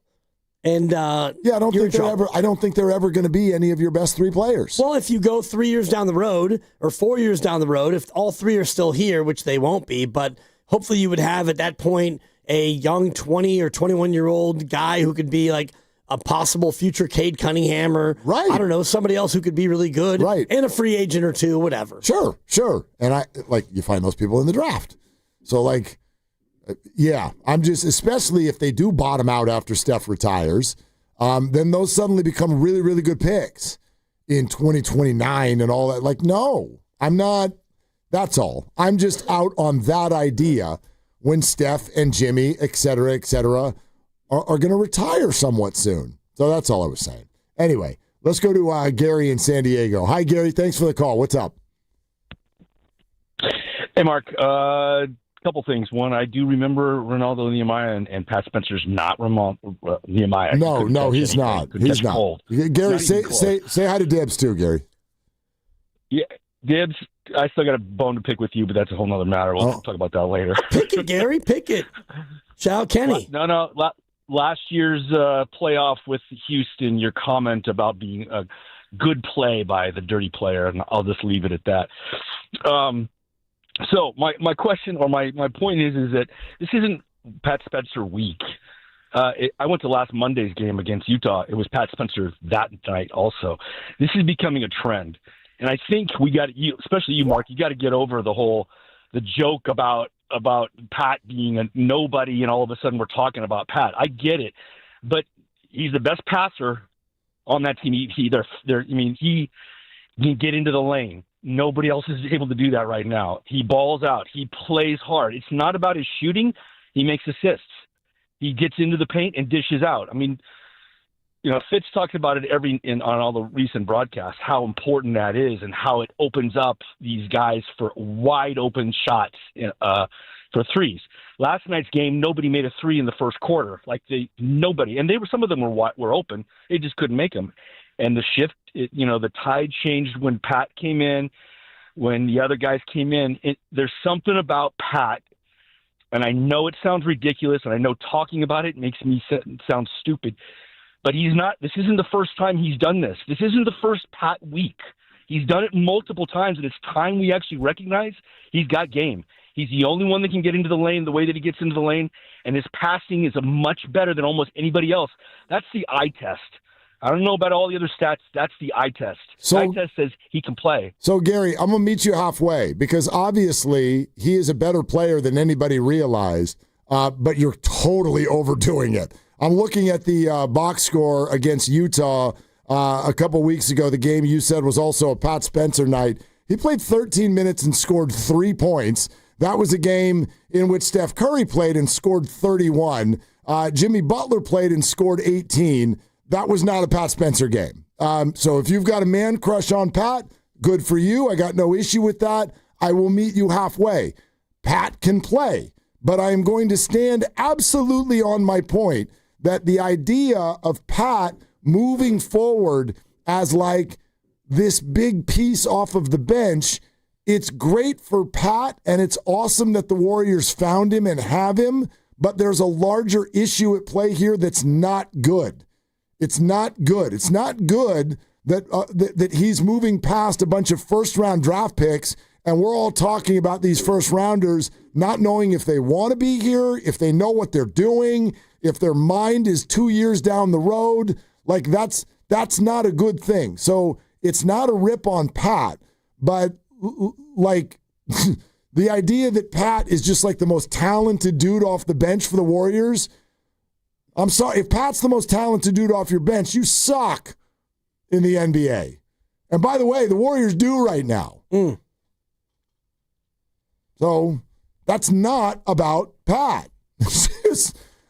This is not good if all of the first-round draft picks that are supposed to be role players on this team suddenly get passed by Pat. Well, they're getting passed because he's actually showing effort and he's playing really well. And if you look at it, he's scored in double digits 5 times this year, and they're 0-5 when he gets 10 or more points. And it's not to mean that all of his 10-plus point games are created equally, because a lot of that is in garbage time when you're going to lose anyway. But last night, he was your leading scorer. Yeah. He was your key player, and still you got down to the point where you need to make a play. And Pat is a good passer, but then you look at the inbound pass that he basically threw away, and that was a bad inbound design, I thought. I don't know what Steve Kerr was designing. I don't know if Buddy Hield just ran into the mix unnecessarily, but there was no screen action. There was nobody breaking open, and Pat was kind of screwed because you had no timeouts, and you're getting to the 5 count, and you're up by 1, so he just kind of threw it. He threw it to nobody, and it was a 50-50 ball, and they didn't get it. Well, so you lose. But I'm kind of with you on the greater point, which is if Pat Spencer, who is fun, he's gritty, he hustles, he's great. We love Pat Spencer. But if he's the guy that we are hanging our hat upon, you've got bigger problems. No doubt, and that's all I'm getting at. So you have to sort of take, I think, what we're saying and remove it from being personal with Pat. Pat can do whatever he's doing, and that's really great.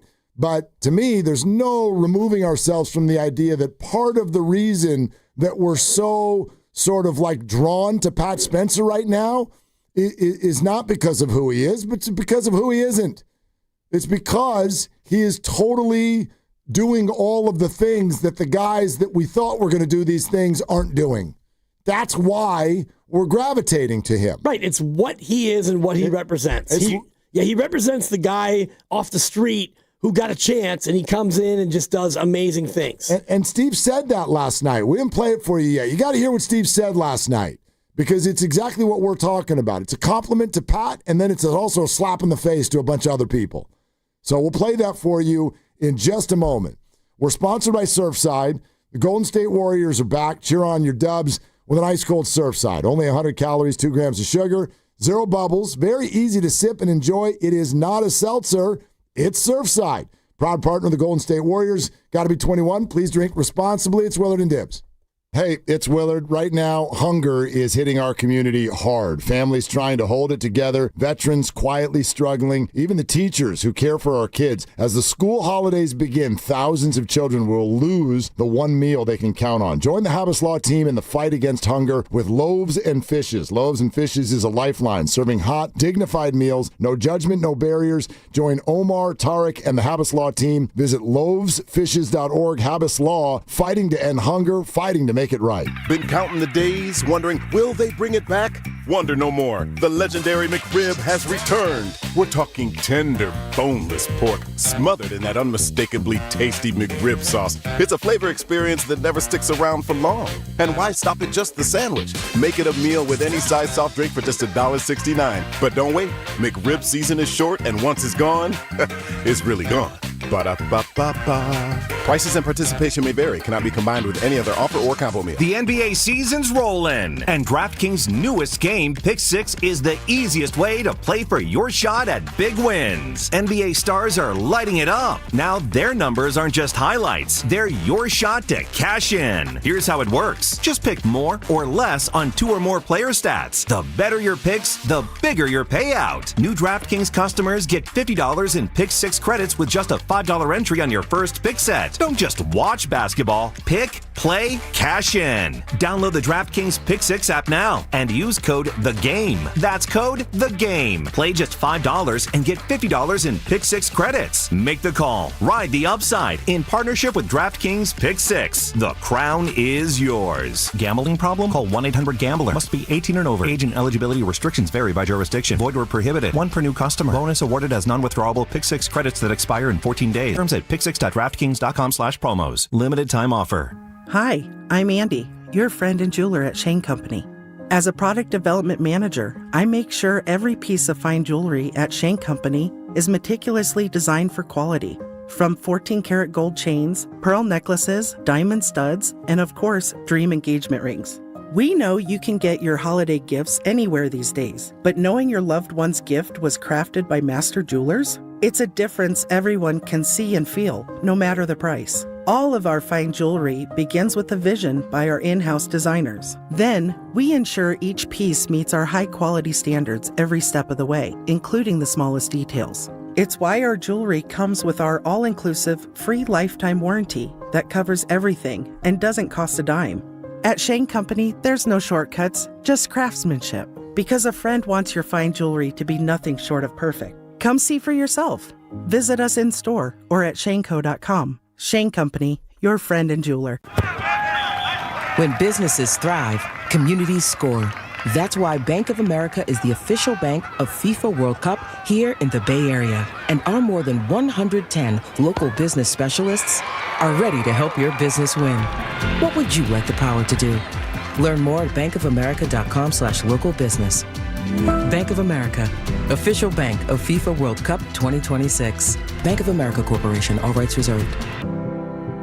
Hey, Dan Dibley here for Golden State Lumber and Showroom. Consider their Stockton Yard as the go-to resource for building professionals in San Joaquin County. With over 40 acres of premium building materials available to the public. For bigger jobs, you can count on Golden State's large fleet of trucks for timely delivery. It's their goal to keep your project on time and on budget. Building a better Bay Area for over 70 years. Golden State Lumber and Showroom. When you succeed, we succeed. Want to interact with the hosts but can't call? Text the Boxer and Gerson Work Injury Attorneys text line at 888-957-9570. Boxer and Gerson, Northern California's premier workers' compensation law firm, helping injured workers get their lives back for over 40 years.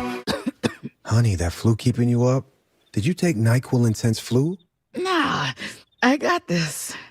Okay, I don't got this. Yeah, you need NyQuil Intense Flu. Undo your flu with NyQuil Intense Flu. NyQuil Intense Flu provides powerful relief of your flu symptoms so you can sleep. You do got this. NyQuil Intense Flu. The nighttime sniffling, aching fever. Best sleep with the flu medicine. Use as directed. Keep out of reach of children. Wesley Financial Group is not a law firm, and Chuck McDowell, definitely not an attorney. This is Chuck. Do you feel stupid for buying a timeshare? Don't. It's not your fault. You were most likely told you could rent it, and it was a great financial investment. And the deal was available today only. If this happened to you, contact your resort or Wesley Financial Group for help today. Call Wesley now for your free exit information kit. 800-242-3131. 800-242-3131. Spreadsheets, clunky software, 100 different logins just to run your business? There's a better way. Odoo. One simple, connected platform that handles sales, inventory, accounting, and more, so you can focus on growing, not juggling. Make the switch today at odoo.com. That's ODOO.com.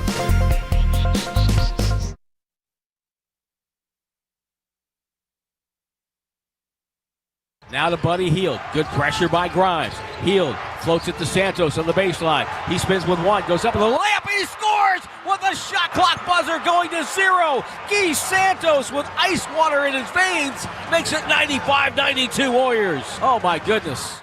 Bay Area, it's Guy Santos here. You're listening to Wheeler and Dibs on 957 The Game. Hey Dibs, your pigs stink. Don't make fun of him. He's right. I told you the Lions were going to cover that sucker. What? To be fair, we all did. We all faded that. I mean, I don't know if Lucas did, but he did a little bit. He joined it just because it was cool to do it. Fades. Yeah. Yeah. We have a problem. What's the problem? But, we're going to solve it. Okay. Check out the hook. No, while my DJ revolves it. Yeah, you have to, because you always do that. Ice, baby. Too cold. Go ahead. He's got ice water in his veins. All right. Even though he's from Brazil. And they don't have ice there. We are being accused of breaking the rule that we created. What was that? Of not being authentic? No. I bet I could get you to say it. What is the term that was coined on this show? That would be draftism. Okay. So we're being accused of draftism right now. I see all you texts, Boxer and Gerson Work Injury Attorneys text line. Here's what I'm going to say, because one of them kind of made a comparison that I'm not surprised came up, and they're like, "Why does it matter that he passed a bunch of first-round draft picks? So did Brock Purdy, and that's wonderful. And you guys coined draftism, and so why does it matter if Pat Spencer is not a first-round draft pick? It doesn't. That's not my point. No. Here's my point. So let's say Pat Spencer is Brock Purdy. And if the quarterback position and the backup point guard position were the same thing. Right. Let's pretend that they are. And let's say Pat Spencer freaking comes in and holds this damn thing down. Like what you're seeing this week, he does it all the time. And he becomes the dude that backs up Steph Curry. Great. What an awesome find off of the streets by the Golden State Warriors. That's wonderful. So let me ask you, when Brock Purdy became a thing, did you then absolve the 49ers of responsibility for their Trey Lance trade and pick? I never will. Thank you very much. Right. Is that still a problem? Did that rob the Niners of other assets that they could have used? Have Warrior fans absolved them of James Wiseman? Thank you. No, they have not. Exactly. Nor will they ever. So that's why I call it a problem. It has nothing to do with Pat. If Pat is this guy every night, wow, rad. Great. Yep. That does not change the problem of what you're seeing develop. And again, I still think Moody is catching strays here. If Moody is just, having an off little stretch, whatever, I don't really have any problem. There's no triggering with Moses Moody right now. But Jonathan Kuminga and Brandon Pajemski are a parade of bad decisions right now. They just are. And the fan base feels some kind of way about one or both of them, depending on who you are. And their approval rating, in my mind, this is just a straw poll here, but I think the approval rating for both is below 50%. I think right now people would trade both of them for $50 on the $100. And that's where we're at. And that sucks. That's not good for the Golden State Warriors. So that's my point. And I hope that rings clear and makes sense. If Pat becomes first of all, the other thing is you got to get Pat on the team if that's what you all want. Right. Then, which is also a problem. Steve Kerr last night called it tricky. He's on a two-way deal. He can't play the whole year. No. Unless you create a roster spot and some money. And he's already played, quote unquote, every game. Right. Even though he hasn't played, he's been active, and so that counts as one of his 55. So I believe he's 23 games into his 55. So, yeah, up in 32 more active Pat Spencer games, you have to either let him go or you have to extend him into a real full season deal, which they've done before for players. And I think they did it with Pat Spencer as well. So, yeah, you're going to face that crossroads coming up. For me, it's not that Pat Spencer is Brock Purdy. He's Jordan Mason. Jordan Mason was undrafted. Jordan Mason, last year without McCaffrey, he flashed. He led the league in rushing. And it was also for a team that didn't win. And if you want to look at Pat Spencer in the last couple of games, and oh boy, let Pat cook. He's been great, but they're 0-2. So it's not like Pat is doing what he's doing and it's leading to wins. He's playing great, and he's leading you back, and you're still losing games. Yeah, and what did the Niners do with Jordan Mason after that great yeyear? They let him go. Exactly. Because they had McCaffrey, and in this case, I guess it'd be Curry. And the Curry-McCaffrey comp is, to me, a lot closer than the Purdy-Pat Spencer comp is. Now, Curry's better than McCaffrey. McCaffrey's a Hall of Famer, so is Curry, but that to me is more an appropriate comp. And the thing that strikes me is that even through Jordan Mason's great games, you still were a 6-11 team. Yep. So, I mean, if you want to do Kind of this... like Kuminga against Minnesota last year. Kind of like... Sorry to bring that up again. Eric Paschall, his rookie year. Yep. Eric Paschall was amazing as a rook, and you went 15-50, and he never played in the NBA again. So I'm not saying that Pat Spencer can't be useful or a good rotational player. He can be, and I love watching him play, but it's not like he's doing this and leading them to victories. Yeah, if I hear Linsanity one more time, I'm going to go insane myself. Because you're all forgetting a couple of really important factors about Linsanity. First of all, that thing lasted for weeks. Second of all, interesting. They were winning games. Okay.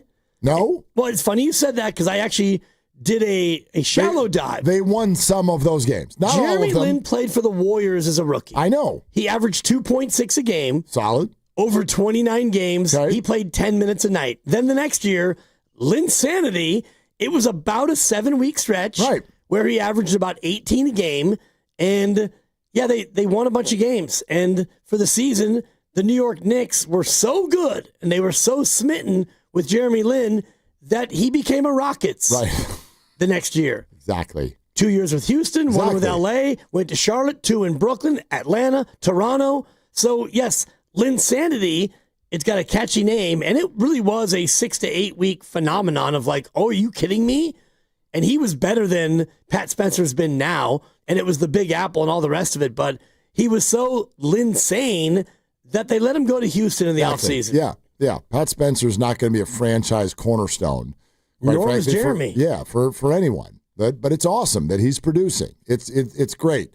Yeah, Grandy, what's up? I was just going to say, just want to make sure I get the right number out there. Two-way players are allowed to be active for 50 games, not 55. Okay. Yep. Yeah, someone put the 55 out earlier this week, and I don't remember who it was, but yeah, that's circulated. It's 50, yeah. And you are right that you have to be active. Just active. Not play in the game, and he's been active in all 23, so he's about halfway done. Okay. It's kind of like the seniors that you see walking around in the neighborhood. They just need to be active. That's it. That's all you need. Again, it's a Friday, so I get bumped up a grade. Yeah. Anyway, and where are we at now, Grandy? He's played in all of them, right? All 23? Yes, so he's 23 out of 50. We're almost halfway home. Yeah. But do something. But do something. And if you want to talk about the coincidence, his 50th game is right after JK Day. I think JK Day, January 15th, when Jonathan Kuminga can be traded, that's about game 42 or 43.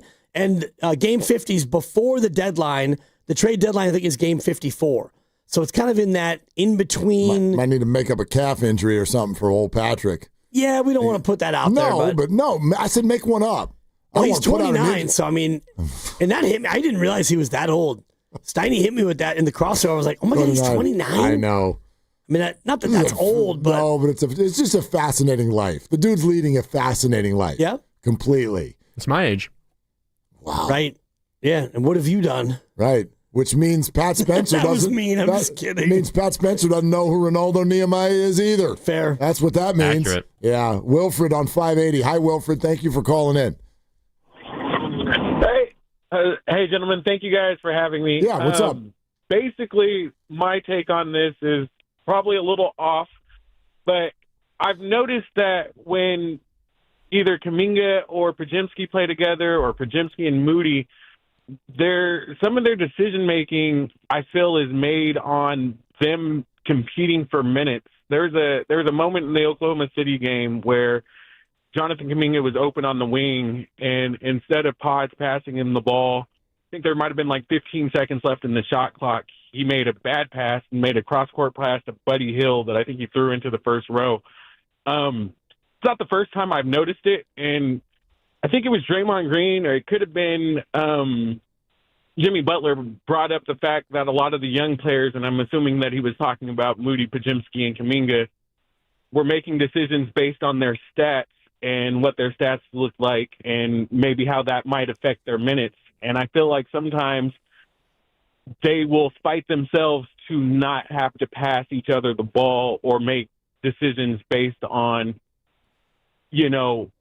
themselves and getting whatever stat that they're looking for, in spite of not getting one of those two the ball, or one of the three the ball, just regardless on who it actually is. Yeah. And I might be a little bit off, but I've done sales for a really long time, and so body language, interpersonal, relationships I kind of pay attention to, and it doesn't really seem like those guys really get along. Well, I mean, it's interesting, Wilford. I have no insight on any of that behind the scenes.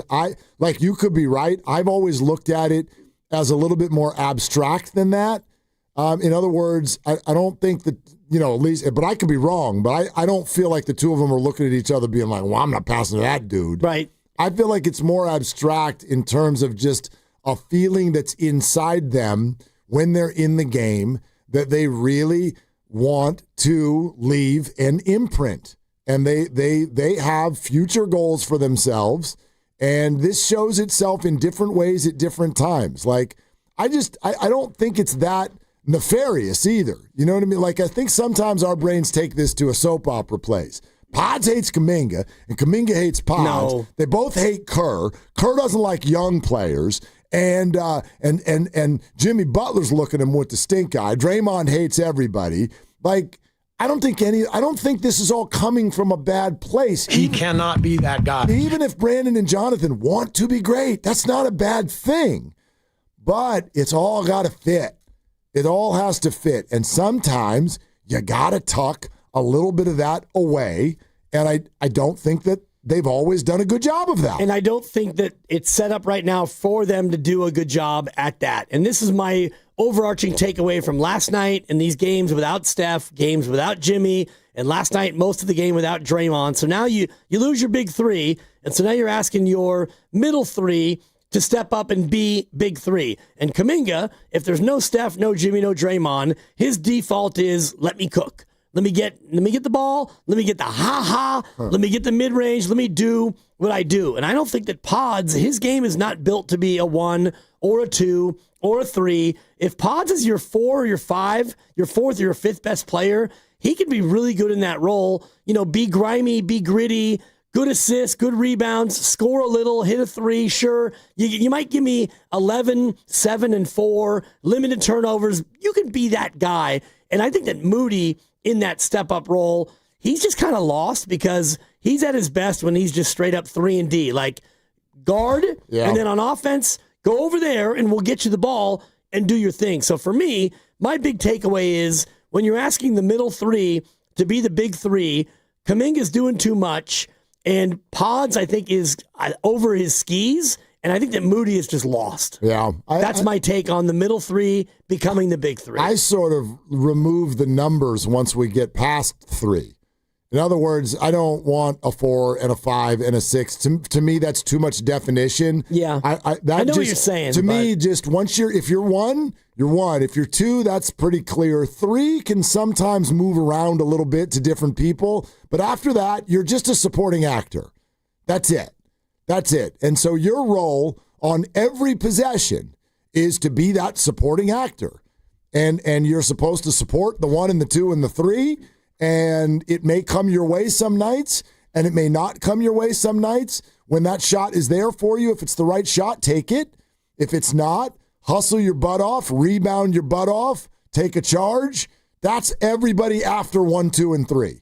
And that's who I think they all are right now. Yeah. Kuminga's the one who could be a 3, if you will, but he has not shown the decision-making ability to be that at this point. Yeah, the 5-man combo that they've played the most all year is Jimmy, Steph, Draymond, and then Kuminga and Pods. So in that 5-man lineup, it's pretty clear. You're either the 4 and I'm the 5, or I'm the 4 and you're the 5. It doesn't even matter. You're right. The numbers don't matter. But when it's Jimmy, Steph, and Draymond and the other 2, you know what you're supposed to do. JK, guard, rebound, dunker spot, Pods, gritty, grimy, smart, rebound, shoot the 3, move the ball, etc. All the rest of it. And if you look at the other 5-man combos that have been successful, a lot of them have 2 at least of the big 3 in there. And then the other guys, it's like, all right, Quentin, you're with Steph, Jimmy, and Draymond. We know what you need to do.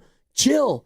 Go out there and chill on the wing. We're going to get you the ball eventually and just shoot it. Yep. Catch and shoot. So and I don't know, be a 7-footer on defense. That's my issue with Quentin. And I know that's not what he's currently at least built to do. But that Quentin Post is 7 feet and he plays about 6'8".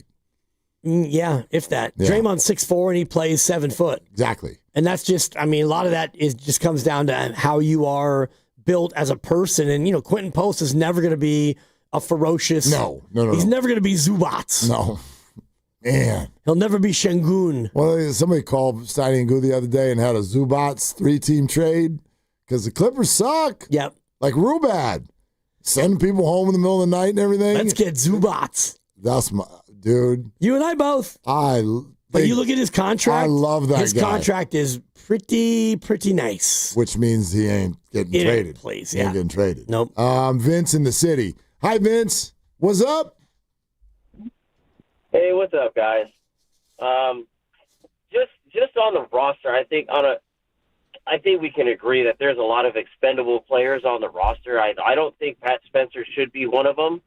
I don't know. Maybe I'm looking at this wrong, but I feel like since Pat Spencer got to play a little bit last year, what he's done the last couple of nights when the team's down 20-plus points, he is like instant offense. He creates so much, and I feel like he's a similar type player. Now, I don't want people to get this wrong. I'm not saying he's Lou Will or Malik Monk for the Kings when he was giving us problems, but I feel like he can be that type of player who could just come off the bench and go get you a bunch of buckets in a short spurt of time to kind of get you back into the game.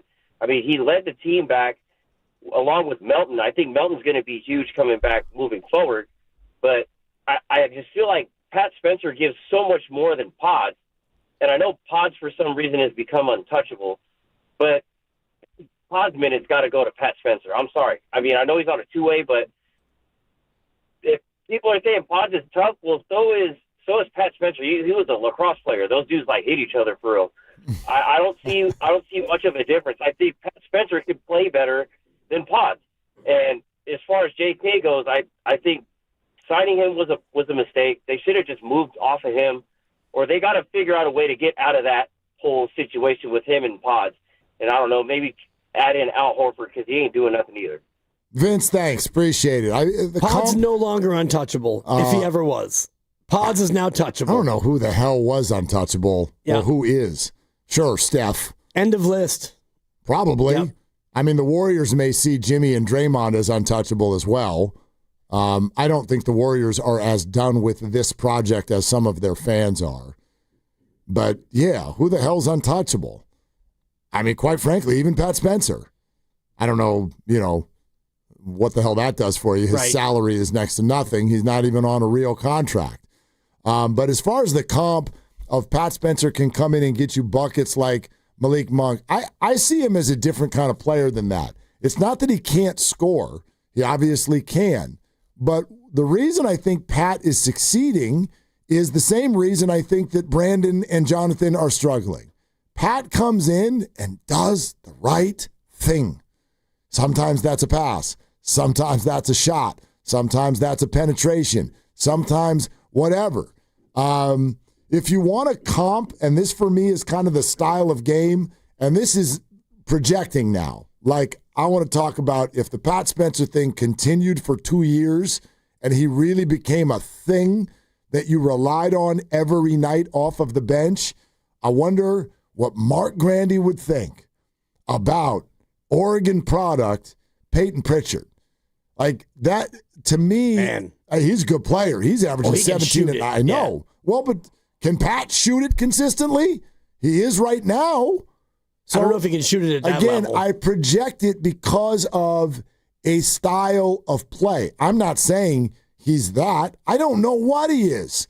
This has been like 2 games and then a couple other things that have happened through the last year. There are a few other nights where you're like, oh, Pat. But that's who I see Peyton Pritchard as. He's somebody who comes in. He's an irritant. He's fast. He plays a little bit bigger than he is. He can shoot. He can penetrate. He comes in. He makes really good decisions. And so he can run an offense or help run an offense. That's who I see as Pat at his ceiling someday maybe. Yeah, I mean, it would be great to see that. And, he's playing at a level now where you kind of have to keep him in the rotation. And so you think about when Steph comes back, what that looks like as far as guard minutes. And I think that Pods might be somebody who loses it. And what I see from Pat is, I don't know how much poker you watch when you watch the Texas Hold'em in the tournaments, and you see the guy who's got the short stack, and he's like, all in, whatever, all in. You're going full tilt, and that's what Pat is right now. He's got the short stack, which is I'm on a two-way deal, and I either ball out and play as hard as I can, or I'm going to be out of this league, and no one's going to even think twice about it. And I'm thinking about Kuminga and Pods. They're protecting their bigger stack, especially Pods. That's fair. Pods is like, I want to get to a spot where I get that contract. And, JK, I don't even know what his mindset is, but I look at Pat, and Pat, every time he's out there, garbage time or not, he's playing like he wants to show the world that he belongs. I think that's actually maybe what happened this week. And Pat even said it at one point. He talked about how he's showing that he belongs in the league. See, I think we're done with that now. If he was somehow to get off of the Warriors, he would totally get picked up. We just got 3 texts in a row about T.J. McConnell of the Indiana Pacers. Okay. All of the comps are going to be little white dudes. That's just the way it works. I guess. That's what we do when we do comps. That's the way it's going to be. Yeah. By the way, this Kerr comment, here's again, to further illustrate why this is not draftism, listen to Steve Kerr last night when he was asked why he stuck with Pat Spencer in the fourth quarter. Tonight was a no-brainer. The other night was a tricky decision, but tonight was obvious. Pat was just incredible out there and controlled the game, and he's just about the right stuff. It's organizationally, you just want to stand for something. You want to have an identity, and it's got to be about competitive spirit and just playing together and competing, and that's what was so beautiful about what that group did down the stretch. That's quite a statement. Why'd you stick with Pat? Well, from an organizational standpoint, we'd like to stand for something. Yeah. And so a bunch of words that essentially say he went out there and he busted his ass. Right. He played for us, not for him. There you go. There's no I in Pat, and there's no I in Spencer either. You can't, Steve would never cop to it, but there's no removing yourself from that was a shot at certain others. No doubt. Yeah. And, he said it about the other night. He was like, last night was a tough call. And what he didn't say in that cut was he made the wrong choice a couple nights ago. And this time, you know what? He's not going to make that wrong choice. That's a good point. Pat's doing it again. Point. So, you know what, guys? Gee, you get the fourth quarter. Pat, you get it too. And let's go out there and see what we can do. 888-957-957. We got a lot to still do. It's a football Friday, so there are picks coming. There is a higher or lower coming. Tim Kawakami is on his way in about a half hour. SF Standard tapped in like no other, and he almost gave up on that Warrior game last night and then suddenly showed back up again. Like, let's do a little second half. Y'all want to keep talking? So we'll talk to Tim in a little bit. We'll keep going with your phone calls. West Oakland Sam, you're going to lead us off, so stay right there. 888-957-9570. What has you gravitating to Pat Spencer? Football Friday is presented by Merit America. You can visit them at meritamerica.org/super. Also brought to you by Fremont Bank, here for you, here for good. This is Willard and Dibbs. Kohl's Customer Appreciation Event is here, right in time for the gift exchange. Even though everyone pretends gifting isn't a competition, it kinda is. At Kohl's, save on gifts everyone will fight over. From sweaters and flannels to air fryers, toaster ovens, and more. Because deep down, the gift exchange isn't just about giving. It's also about winning. Shop Kohl's and save on top gifts now.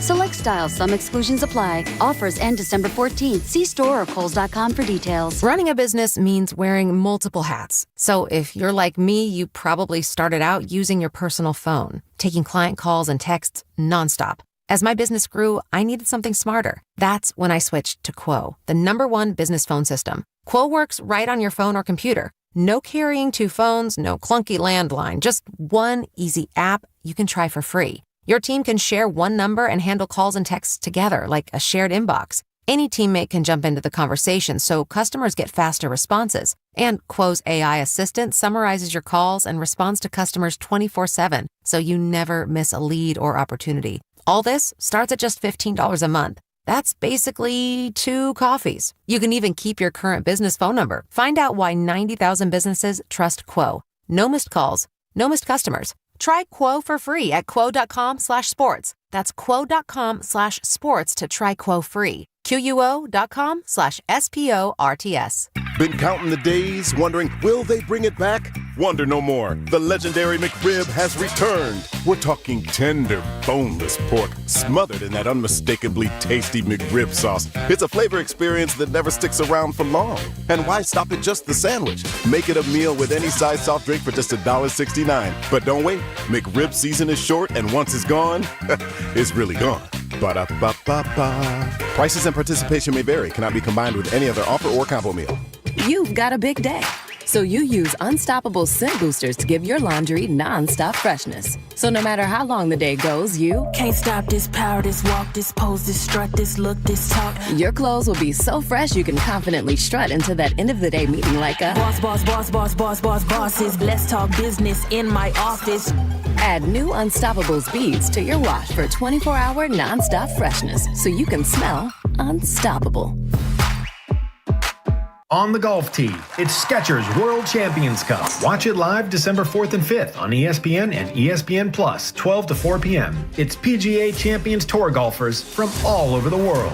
Team USA versus Team Europe versus Team International. Watch it live December 4th and 5th on ESPN and ESPN Plus, 12 to 4 p.m. The competition will be tense, but feet will be comfy. Tune in to Skechers World Champions Cup. Final round of golf on Sunday, December 7th on ABC, 1 to 5 p.m. Looking for lifelong financial guidance? Look no further than Pettinelli Financial Partners, your dedicated financial coaches for every stage of life's journey. Whether you're planning for retirement, starting a family, or buying a home, we're here for you every step of the way. Visit PettinelliFP.com. The financial consultants at Pettinelli Financial Partners are registered representatives with and securities offered through LPL Financial, member FINRA SIPC. Investment advice offered through Stratos Wealth Partners, a registered investment advisor. Stratos and Pettinelli are separate entities from LPL Financial. 250 years ago, a promise was made to connect families and friends, near and far. And during the holidays, that promise is more important than ever. That's why USPS is building a better network to meet your needs, with timely deliveries, easy and affordable ways to ship, and everything you need to make your season full of holiday cheer. Our purpose is delivering your peace of mind, knowing your love will arrive, bringing joy to all. The United States Postal Service. Learn more at USPS.com/holidays. From carriage house to glass aluminum doors, R&S Doors has a full line of commercial and residential garage doors and gates to suit anyone's taste and budget. Visit rsdoors.com. R&S Doors. Look for the red truck. Tune in to 95.7 The Game for Warriors Live, 60 minutes before tip-off. Every Warriors game throughout the season as we get ready for the action. Presented by Xfinity, your home court advantage. Brought to you by Xfinity. Watch all your favorite teams all in one place. Xfinity. Imagine that. What's good, y'all? It's Von Miller, Super Bowl MVP, SAG Master, and now your host of Free Range. This is where NFL meets real talk. Every week, I'm bringing you inside the game, from locker room stories to league-wide headlines. You want football IQ, locker room insight, and real conversations with the people shaping the league? Welcome to Free Range with Von Miller, where nothing is off limits and every down counts. New episodes every Wednesday. Listen and follow Free Range with me, Von Miller, wherever you get your podcast. If you're drowning in IRS debt and can't afford to pay, then you need to take advantage of special IRS tax programs that are available and free yourself from IRS collection efforts once and for all. Due to the financial hardship consumers are facing throughout the country, the Internal Revenue Service has made it easier to settle delinquent tax problems. An open phone line has been established by Community Tax for consumers to call and see if they qualify. Take down this number or store it in your cell phone, but call the Community Tax Helpline at 800-269-3454. If you owe back taxes to the IRS and cannot afford to pay them back, or even if you have years of unfiled tax returns, there's no need to fear anymore. But you have to call the Community Tax Helpline today at 800-269-3454 for the help that you need. Don't take on the IRS alone. They can attack your wages, savings, pension, home, and even your Social Security check. Call 800-269-3454 for your free consultation and to see if you qualify. That's 800-269-3454.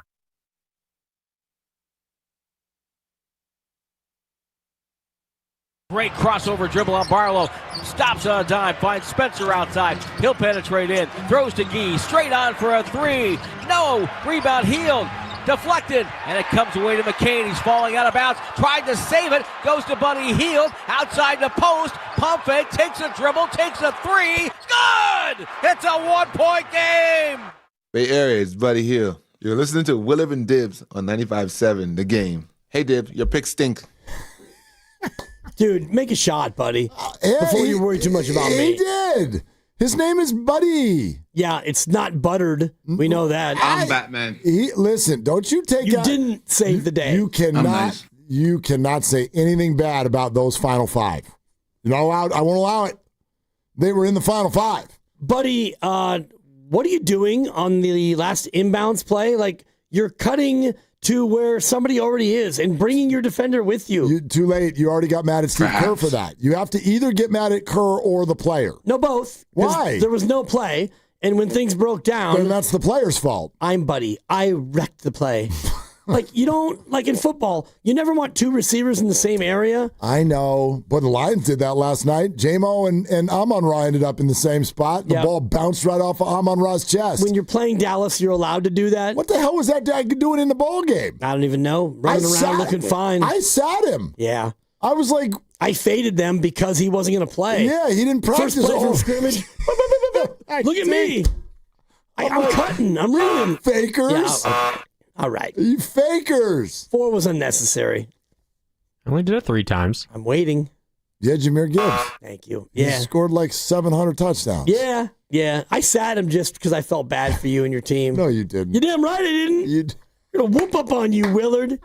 Been waiting for this all year. By the way, we can make fun of Buddy for help messing up that inbounds pass, but the inbounds pass he made to Melton, which led to the Maxey block that ended the game, you see the pass that he made to Beautiful. lead Melton? Beautiful. That's a crazy pass. With .9, they actually got a shot off. Crazy. And a good one. That was bananas. It was like they planned it, which they might have. Yep. But yes, that was beautiful. I got nothing against the final five. Everybody's going to have a bad moment or a bad play here or there. They crushed the fourth quarter. Super unfortunate ending. We probably haven't talked enough about DeAnthony Melton. That went as well as you could possibly hope. Yep. He's going to help big time. We'll see if this team can ever get their act together and get healthy and get out there. But if they can, then Melton is going to be a big deal. I mean, he's going to help, no doubt. Yeah. I mean, a big deal. I don't even know if there's any deal that's going to be big for this team. Big deal. Or not, but yeah. The big deal or the small deal, which we all were waiting for all offseason, Al Horford. Wait till you see the stretch 5 come in. Oh, my God.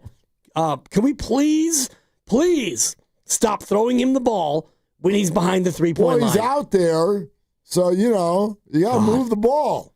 Right. You got to move the ball. Remember when Steve Kerr before the year was like, wow, what an acquisition. Yeah. I mean, maybe it's been brutal. Maybe it still will be.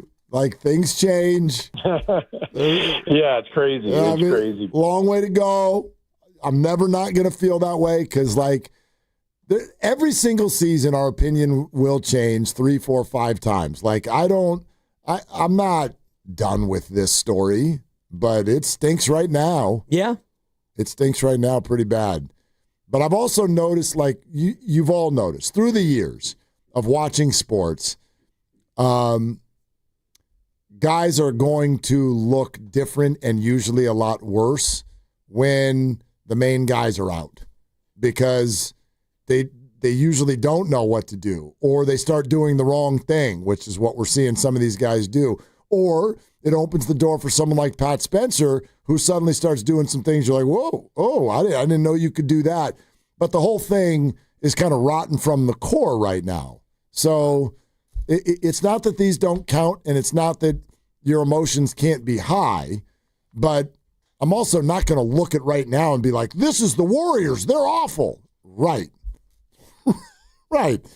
If I had asked you before the season, how do you think the Warriors would do when Steph, Jimmy, and Draymond all don't play? You would have been like, they're going to look like crap.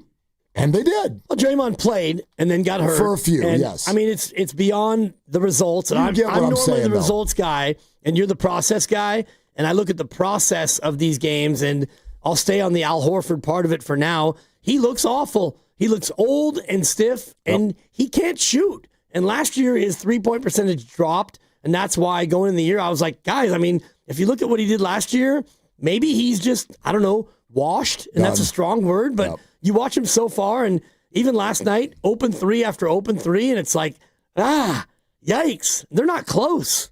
Also, correct me if I'm wrong, that was not a one-year deal. Was it? They signed him to 2 years? I'm not sure. Al Horford? I mean, whatever. I mean, 2-year deal. It's not like it's... Yeah, 2 years. About $12 million total. Oh, God. All right, well, that'll hamstring him right there. Yeah, get to do it again next year. It's a player option for next year. Well, he's going to take it. No one else is going to offer him anything. No one's going to offer him 6? I mean, he might retire. Maybe just get a buyout and leave. But, yeah, Al Horford and Mac Jones, they'll both be back next year. Yeah. 888-957-956. Let's go to West Oakland Sam. Hi, Sam. What are you doing? Hey, man. I'm just I'm driving around the lake. It looks beautiful right now as the sun get ready to set. Yep.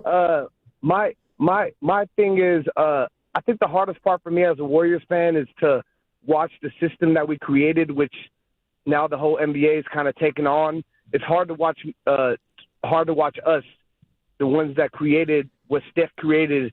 It's hard to watch us be the ones that are struggling with something that we developed towards the whole NBA structure now, where you got 3-and-D guys everywhere, and now we're the most struggling team with that. I don't find value in people like Buddy Hield and his minutes. I don't find value in Pod's minutes. We haven't created a structure where the young players can benefit from something that we've Steph Curry and Klay Thompson and Draymond Green have created in the NBA, with a mixture of also some veterans that were along the way whenever we had our most amazing runs. The hardest part for me as a fan is watching us struggle.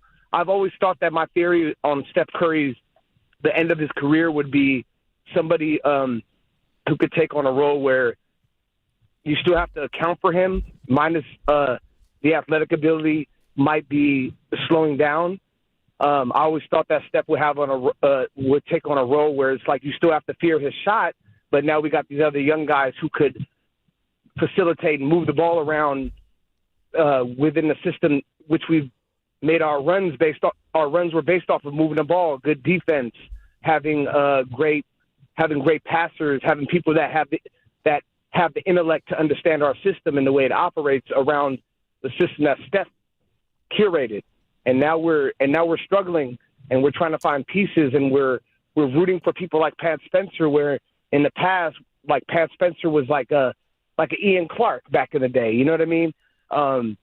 And I'm just worried about the next phase of the transition to what we're going to be post Steph Curry, because it's not looking bright.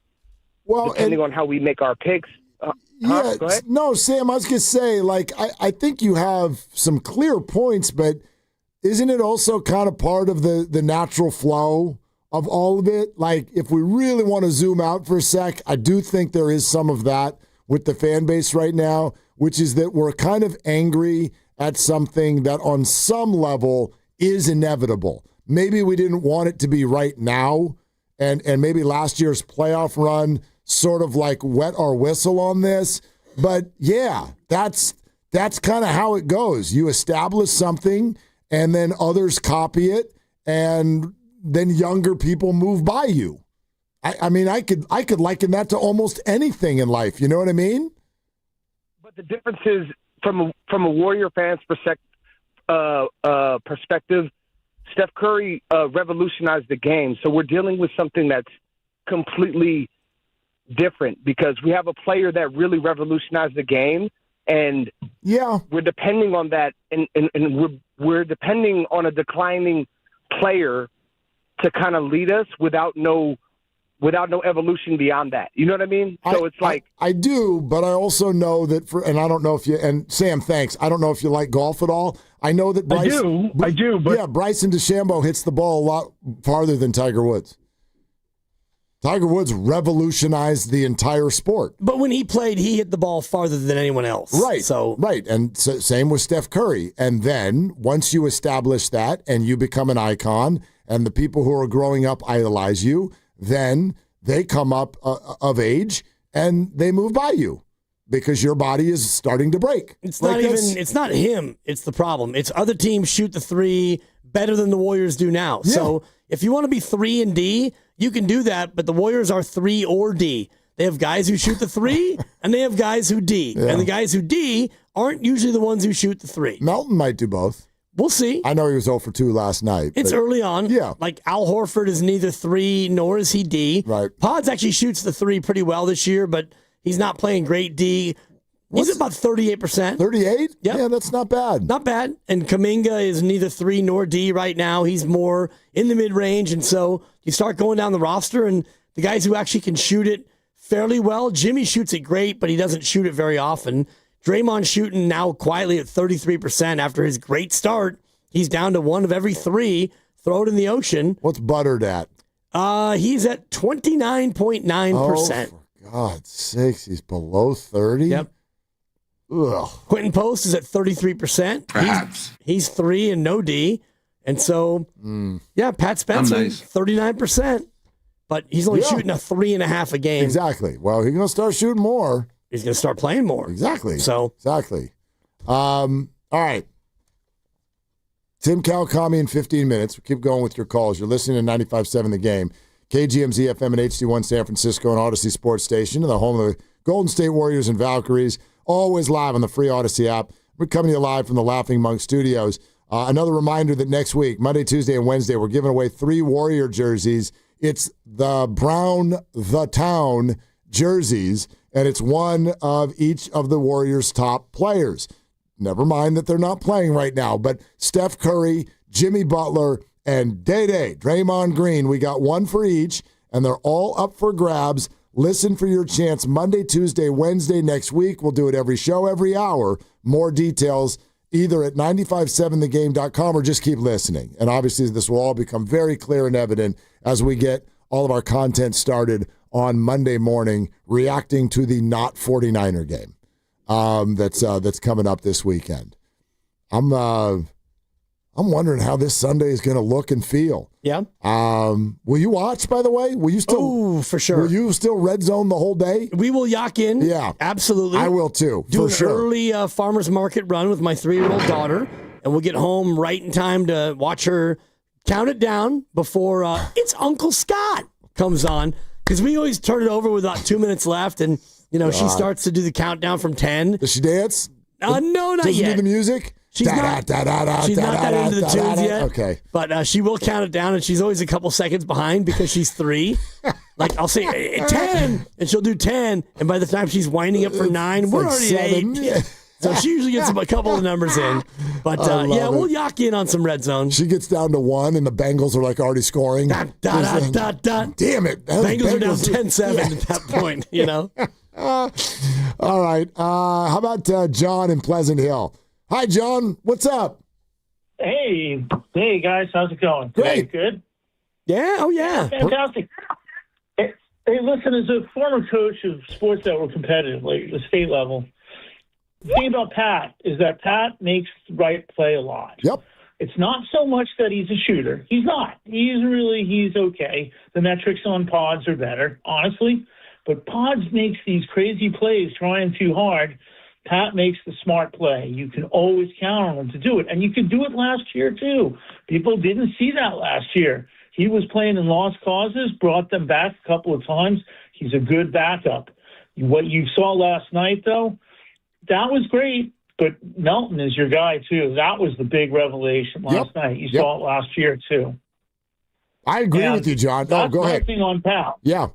No, sorry. That was my thing on Pat. I've been a Spencer fan for 2 years now because he makes the right play. He doesn't always have to be the hero. I think that's what being a role player is all about. John, thank you very much. Like, you can make a really nice career in a lot of sports by just make the right play. Make the right play. And I've started to wonder, because by the way, and I wonder how this is kind of like landing with everybody. This is, I think, one of the first days that I can remember where a lot of Warrior fans, instead of doing the like JK versus Pods thing, it's just kind of JK and Pods. Yeah. It's one of the first times where I've sort of got the same feeling from both of them, which is to look at their play and sort of ask the question, what are you trying to achieve when you're out there? And why are you trying to do so much? Why are you thinking that that's what you can do? And I feel that equally about both of them in this moment. I haven't always. And they're kind of different in the way that they mess it up, if you will. But it all comes from the same place, whether they're feeling lost, whether they're feeling angry about the organization, whether they're not. It's just, if you're not the star, your focus needs to be just make the right play. You don't need to always stand out. And I think that both of them are falling into that trap right now. I think it's difficult, and I'm not going to excuse the way that they're playing, but when you go from being a guy where it's Steph, Draymond, and Jimmy, and you know your role, to now Steph is out for a week or more, and Draymond hurts himself in the first half, and Jimmy's not playing either, now your role changes. And so what do you make of your role? If you're Kuminga, I do believe that he's of the mind to, I'm going to cook. And he came out and he took a lot of shots in the first quarter, shots that you probably don't want him to take. But you've got nobody else out there who's going to score, and you're down 13-5, 17-5, 27-5, and that thing just kept going and going and going. So for all of them, it got away from them. So I do excuse a lot of it, or at least some of it, to where it's a new role, and nobody could score in that first quarter anyway. No, I get all that. And like, if it was just last night, then okay. You know what I mean? Like, that's how I feel about Moody. I'm not offended by Moody. I'm a little bit bothered by the fact that he just suddenly woke up today and now it's Pods, Kuminga, and Moody. And these three guys, it's like, what did Moody do? He might be struggling a little bit. But I've never gotten a vibe from Moses Moody to where he's like, I'm going to need to be an all-star. I'm going to need to be the face of this deal. And I'm going to go out there and I'm going to push it and I'm going to press it. And I'm going to make sure you all know that. I've never gotten that vibe. I've definitely gotten that vibe from the other two. They do it in different ways, but Pods just comes out and says it. And Jonathan has his agent say it for him. That's essentially what we've got so far this year. Yeah, which is, I mean, what are we doing here, facepalm? You know? I mean. What are you doing here, Aaron Turner? Mona in Pacifica. Hi, Mona. Thank you for calling. Hi, guys. How you doing? Great. Good. Well, I will, let me just say this. I'll give you my preamble. I'll probably be cussed out, and, that's okay. Well, but I'm trying to figure unlikely, out. actually, Mona. Unlikely. Yeah, but go ahead. Oh. Maybe not like some of your other hosts, but I'll try to keep it. I'll keep it clean. But I'm trying to figure out why everyone keeps calling. And it's been all day, so it's not just your show, you guys. But all day, everybody's getting on Potts and Spencer and Kuminga, and it's the same old story we've been hearing. But I'm trying to figure out, am I the only one who has been watching Curry throw the ball away 5,000 times? Draymond Green literally under the net. I mean, he couldn't be an inch away from the net, missing shots. Jimmy Butler, literally again, under the net, missing shots. The passes like, they're on a football field and, Purdy is going to, Kittle. It's like, what are you guys doing? This is not the young kids. These are your trifecta. And now that they're all hurt, we watched a game yesterday with none of your stars, and that's okay. Yeah, they got down early, but they came back. And to me, I thought they played a little bit better than our three stars. So we need to start talking about the three stars that are missing shots, that are throwing the ball away. And this is not once or twice. We're talking about consistently doing this. So some of the games that we have lost is because of the sloppy play of our three players. So we need to start, calling them out too, and not just, putting all the onus on the younger kids. And then my final point, I think I like Spencer, honestly. I just like him. To me, he reminds me of a poor man's Tim Duncan. He doesn't play as well as Tim Duncan, but he goes out there, he's scrappy, he tries to give you shots, he does what he can, and he keeps it moving. I would like to see more of Spencer, but that's just me. But you guys, I love your show, and I always listen in the afternoons when I'm, in my car. So thank you, Mona. Thank you, Mona. No one's cussing you out, Mona. Well, no, I was getting the first. Let me be the first to say what the bleep are you talking about, Mona? Oh, wow. No, thank you, Mona. Actually, Mona's call was totally had me until she compared Pat Spencer to Tim Duncan. Bit of a reach. That one. That one got me. Yeah. I'm not quite sure what to do with that, but that's okay. We'll put that over here on the side. The larger point that she's trying to make is a completely fair one. However, I do think it's discussion worthy. And basically the idea is, hey, why are you getting mad at decision-making for these role players when your 3 frontline starters are as guilty as anyone? Okay. Not wrong. Not wrong. The turnover bug has been caught by many a Warrior, including Draymond Green and Steph Curry. Lesser degree, Jimmy Butler. But yes, those two have caught the turnover bug, and they've gotten a little loose with it at times. I guess my answer would be, first of all, the style of basketball that they play and this system is going to lend itself to some turnovers sometimes. That's not to excuse them. Yeah, they got to play cleaner basketball. But my overall answer would sort of be, and you and I have talked about this before, I know everybody loves to pretend like a business or a team should not have different rules for different people. But they do. Yep. That's just how it works. It's just how it works. Okay? So if you're Steph Curry and you're Draymond Green, yes, you have a history and a cachet and a resume that suggests you're going to be given a lot more room to go out there and mess up because you're also responsible for all of the other stuff, which is you're responsible through the years over and over for overcoming those mistakes and doing so at a championship level. That's just how it works. Yeah, and the burden's always going to fall on the big 3 and the stars, but today's conversation centers around the other guys because the big 3 didn't play. And it's not to say that, Pat, you got to be able to carry us to victory, darn it, or anything else. When everybody's playing, the burden's always going to be on Steph and Draymond and Jimmy, and I don't shy away from that, and I think we do a good job of putting the onus on them when they're around. This, to me, is more about the next guys, the middle 3, and where are they with their development? Where are they with their ability to play up to their level? 888-957-957 is the number. Your calls continue to be welcome. Tim Kawakami, SF Standard, tapped in like any other, is going to join us. Coming up next, we got a higher or lower later on in the show. We've got Fade the Dibber. We got Dibber. Yeah. We got I guess only one pick. Only one pick. Only one pick. Sunday right? night football. No Niner game. Sunday night is Chiefs and Texans. That's right. Oh boy. The pick is in. Oh boy. It's a big game for this radio station. Huge.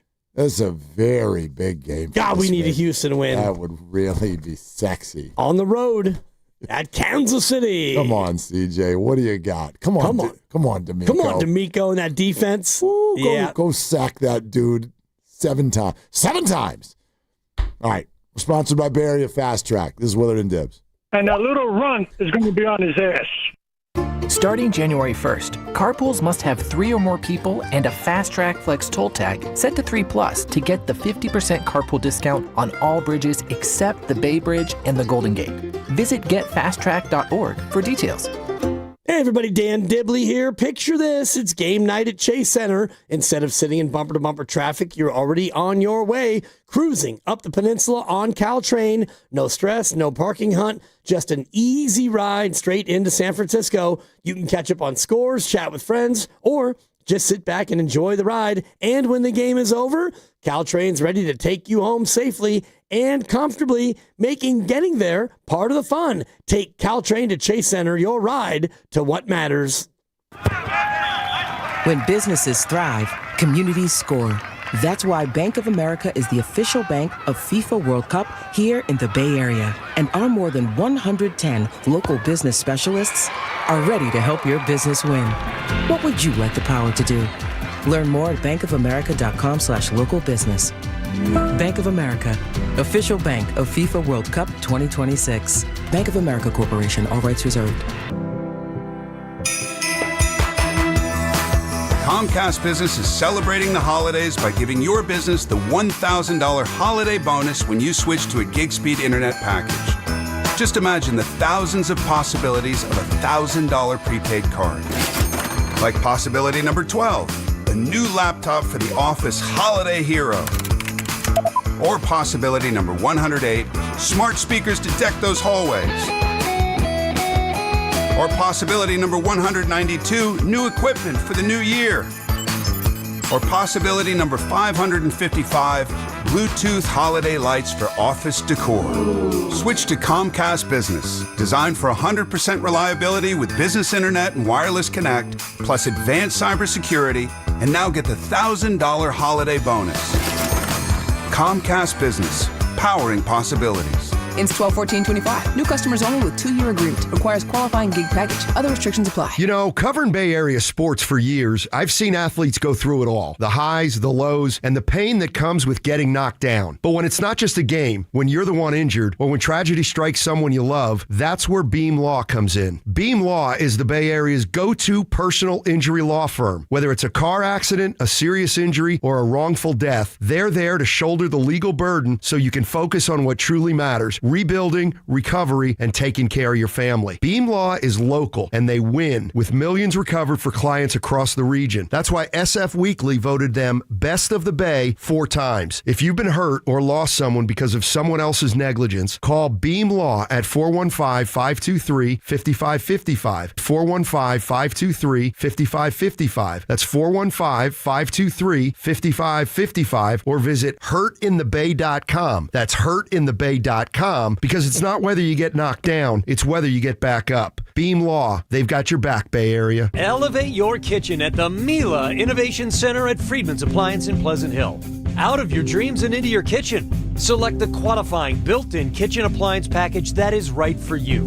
With unrivaled technology and luxury-grade quality, when you bring home a Mila, you're bringing home true innovation. Now, for a limited time, save up to 10% with the purchase of a qualifying Mila kitchen package. Visit the Mila Innovation Center at Friedman's Appliance in Pleasant Hill or at friedmansappliance.com. Hurry, it's your last chance to donate your car to Cars for Kids for 2025. Any car, running or not, can be picked up as soon as tomorrow. Act now for your maximum 2025 tax deduction and vacation voucher. Call 877-CARS-FOR-KIDS to donate. That's Cars with a K.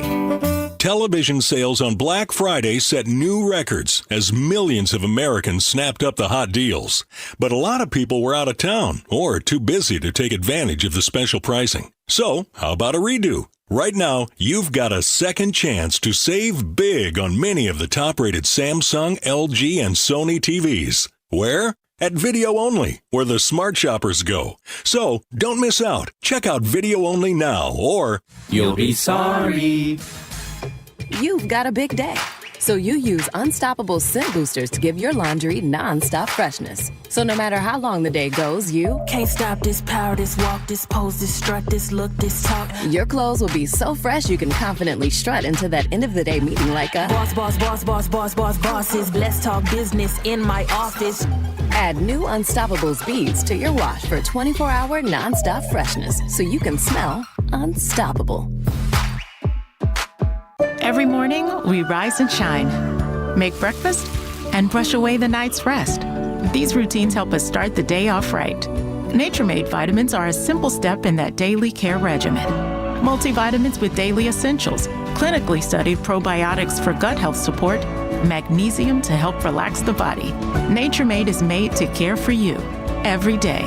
These statements have not been evaluated by the Food and Drug Administration. These products are not intended to diagnose, treat, cure, or prevent any disease. San Francisco will be partly cloudy tonight with a low near 45. Weather brought to you by Staples. Have an easy holiday at Staples. Save on top tech and gaming gifts, shipping supplies and services to get your packages there safely, even custom cards and wrapping paper. Staples. That was easy.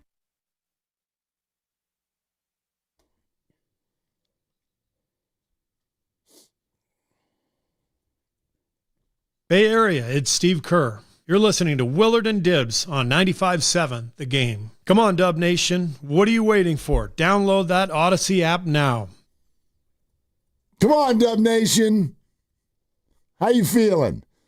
I tell you what, I wonder how our next guest is feeling, Dibbs, because I got the sense that at a certain point last night, he thought that he had been gifted a bunch of new free time. Yeah. And then that free time got taken away. I wonder how that works when you decide to shut it down and then, this just in, I guess I have to pay back attention to number 61 in your program, number 1 in your heart, Pat Spencer? Come on. River Island's guest line. He's on YouTube with us as well. Our good buddy Tim Kawakami, tapped in like no other. The TK show, obviously, wonderful. SF Standard as well. Tim, how are you this afternoon? What's going on? I'm not doing very well, Mark. How you doing, Dibs? Yeah, I can't believe it. You are calling this accurately. Last night I was like, you know what? I don't really have to monitor this game. I certainly don't have to tweet about this game any longer. And I actually made a phone call, was talking with a friend, and then about 5 minutes left in the fourth quarter, I said, you know what? I will call you back. I think I need to pay attention to this. And I'm glad it was really an interesting game. Obviously, Warriors don't win, but things, usually when Steph and Jimmy Butler are out, I can kind of phase in, phase out. And I did phase in and out and then really back in on that game. Exactly. So where is the Pat Spencer experience going? They've got another 27 some odd games of activity to figure out what they want to do with him. How far away is he from sort of becoming in their plans, I guess? Well, I mean, obviously he's on a two-way contract, as you mentioned, and Kerr mentions this frequently, because I think they are going to try to figure out how to get him on. They have 15 roster spots filled up. Seth Curry was number 15. They are right up against the second apron. They are hard capped there because they use their mid-level on Al Horford. They're going to have to do a 2-for-1, 3-for-1, something like that, I think, to open up a space for him. That is something I'm sure we can talk about. I think that, they are going to be active on the trade market. But they can't do anything. They got time with Spencer. 27 games is a lot. They could even mess around with it. And, it's hard to imagine now not having Pat Spencer activated on this team. But I think when Steph is back, the role is lessened. I think he's really important. He's really shown he's very important when Steph is not playing, just to be that initiator. And certainly when Steph and Butler aren't playing. But when games and they're back, maybe less so. Although I think he's a good player. I mean, Pat Spencer's won me over. My guy Marcus Thompson has been a Pat Spencer guy all along, and he's got over the hump for me. This guy can play, and I think the Warriors are going to try to figure out a way to get him on the full roster this season, and maybe try to get him, into some kind of 2-year deal so he's on the roster next year. We'll see. This is a new thing for them. They obviously had not planned for this, but hey, you got to react to a guy playing well. Specifically when Steph is missing the game. And he's going to miss more than another couple games probably, right? He's probably going to miss another 4, 5, 6, 7 games this season, maybe just out of common sense, maybe a little injury here or two. And then I think here's what we found out, and I don't want to make an incredible hot take judgment here, but in the games that Steph misses, Pat Spencer is better for them than Brandon Podziemski. And I don't think Brandon Podziemski's fans and Brandon Podziemski himself love hearing that. I think it is true. I don't know that how you can argue it at this point. And then when Steph and Jimmy Butler are back, Podziemski is fine in that situation. He's not good as being the initial initiator. And guess what? Pat Spencer is pretty good at it. Yeah, I mean, he's been good in a small sample, Tim Kawakami here on 95.7 The Game. So I guess the follow-up question is, who is good at that when those guys are out? Because we saw JK try to do it, and it felt to me, Tim, like it was the old Kuminga from last year where he's just trying to get his. He's trying to get to the mid-range, which, as you know, is the one shot you don't want to take. Yeah, he's hesitant. I think his season changed when he had been playing so well. We all noted it early in the season. He's with the situation. He's blending in well. At times he's taking over 2-3 possessions at a time. Then he hurt his knee while they were making this change anyway, pulling him out of starting rotation. I don't think Kerr really was overly emotionally committed to JK in the starting lineup, but it had done well. And then Moody was back, and then there were other options. And then he hurts his knee, and they had to make they win those 2 big games in San Antonio. And it was noted. I don't think he liked that it was noted. It was noted by me. I'm pretty sure he did not like that it was noted by me. I know his agent did not like it was noted by me. Yeah. But guess what? We're 3 weeks later, and it feels similar. I think he's an amazing talent. I don't think it's best for him to be on the Warriors. I don't think it's best for the Warriors for him to be here. And I think we're all seeing it. Other teams like him a lot. That's great. I don't think the Warriors want to trade him at a discount. Maybe that's not what happens. But they're getting towards that situation where they got to figure out what they can get for him, and if they can, do they have to just trade him for something, or do they hold on to him and try to trade him for something more in the offseason? I'll just say, you know what? The reason why people reacted so strongly to me saying it 3 weeks, whenever those Spurs games were, wasn't because it was wrong. It's because they're just very sensitive about it. It's a sensitive issue. It's the real thing. You know me, I don't mind putting my finger on the third rail sometimes, and I did that time. Fine. I don't think I was wrong. And it's as this is developing, it just doesn't seem like it. Again, it could turn again, and I'll say it if it turns again. I don't know that this is going to work out with the Warriors and Jonathan Kuminga, and I think we all could have predicted that in the offseason, but you did have to play it out. Yeah. And they still have to keep playing it out. It's not over. I'm not saying it's over. I'm just saying that's where this is headed. It's been headed this way most of his Warriors career, right? I mean, it's just been ups and downs and up, but it always kind of returns to the mean. It returns to where everything flows to with, does he really fit here? And in the moments when he should be at his best, right? When Steph Curry and Jimmy Butler are not in the lineup, he's not good. And that's the roughest part, I think, for the Kuminga people, is this should be when he has every chance and every right to take over, and he's receding further into the background. That's not great. That's not great for someone as talented as he is, someone who's as bright as he is, someone who wants to be great, is yearning to be great, wants to be great on this team, sometimes wants to be great and let the stars get out of his way. No, that's not going to happen. And then when they do get out of his way, when they're hurt, it doesn't happen either. Those are an interesting set of circumstances that probably would lead you to believe that this is not going to happen for him here. Tim Kawakami, SF Standard. So, yeah, a couple things there. First of all, Tim, you weren't wrong. So I was following that whole thing, and you were absolutely a little big conflagration there. I mean, it's whatever. It's like you said, though. It's touchy, and sometimes I think some of us don't even understand how it's gotten to this point, but it doesn't matter because it has. And so, like, you just said something there at the end that I want to dig into. He wants to be great on this team. The one thing I still don't feel like we collectively know is whether or not he wants to be here. And the agent's behavior, especially recently, call it what you want. He ripped Steve Kerr on Twitter. I don't see how that's productive, certainly for the Warriors, but even for Jonathan. What's going on with that group? What do they want in a perfect world? They want JK to be a star, which is fine. I appreciate that. I told Aaron Turner on Twitter, I understand your point of view. It's not going to happen at this moment. It's not happening when he's been given the chance to do it. At some point, you have to say it's not going to happen. I'm going to separate the agent from Jonathan. At some point, you can't. It is his agent. He's working for Kuminga, but he's a pop-off. Fine. Maybe that's going to help. I think it might have helped him get some more money from the Warriors, which is his job, all the good. I don't know what popping off on Twitter now, once he's gotten paid, is all about, but fine. I don't think he's getting Steve Kerr fired, right? I don't think he's getting Steph Curry to defer to Jonathan Kuminga. I don't think he's going to get this thing turned over to Jonathan Kuminga style and have sign a 5-year, $250 million. I don't think any of that's happening. So, okay. I think Kuminga wants to be a star, and I know he does, which is great. That's what players should be. I don't know that he knows exactly what it's going to take to get there. I mean, we can see it. He stumbles through some of this, and then he has a great moment. That put-back dunk, even in last night's game, was incredible. He can do things not many people can do. Can he do it for 20 straight plays and 7 straight minutes? He has not proven he can do that. And in this situation, at the end of a dynasty, you kind of need him to do it. And is he any better now than he was 2 years ago? 3 years ago? Any more consistent?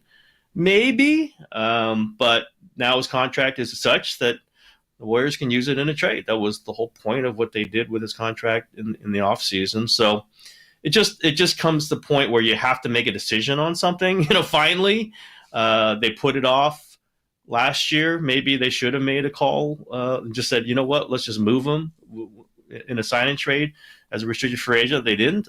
Okay, I understand. Joe Lacob loves him and loves his potential, but he loved James Wiseman's potential too, and they traded him for I shouldn't say for very little, for Gary Payton a second back. He just wasn't a huge value, but hey, that's what it was.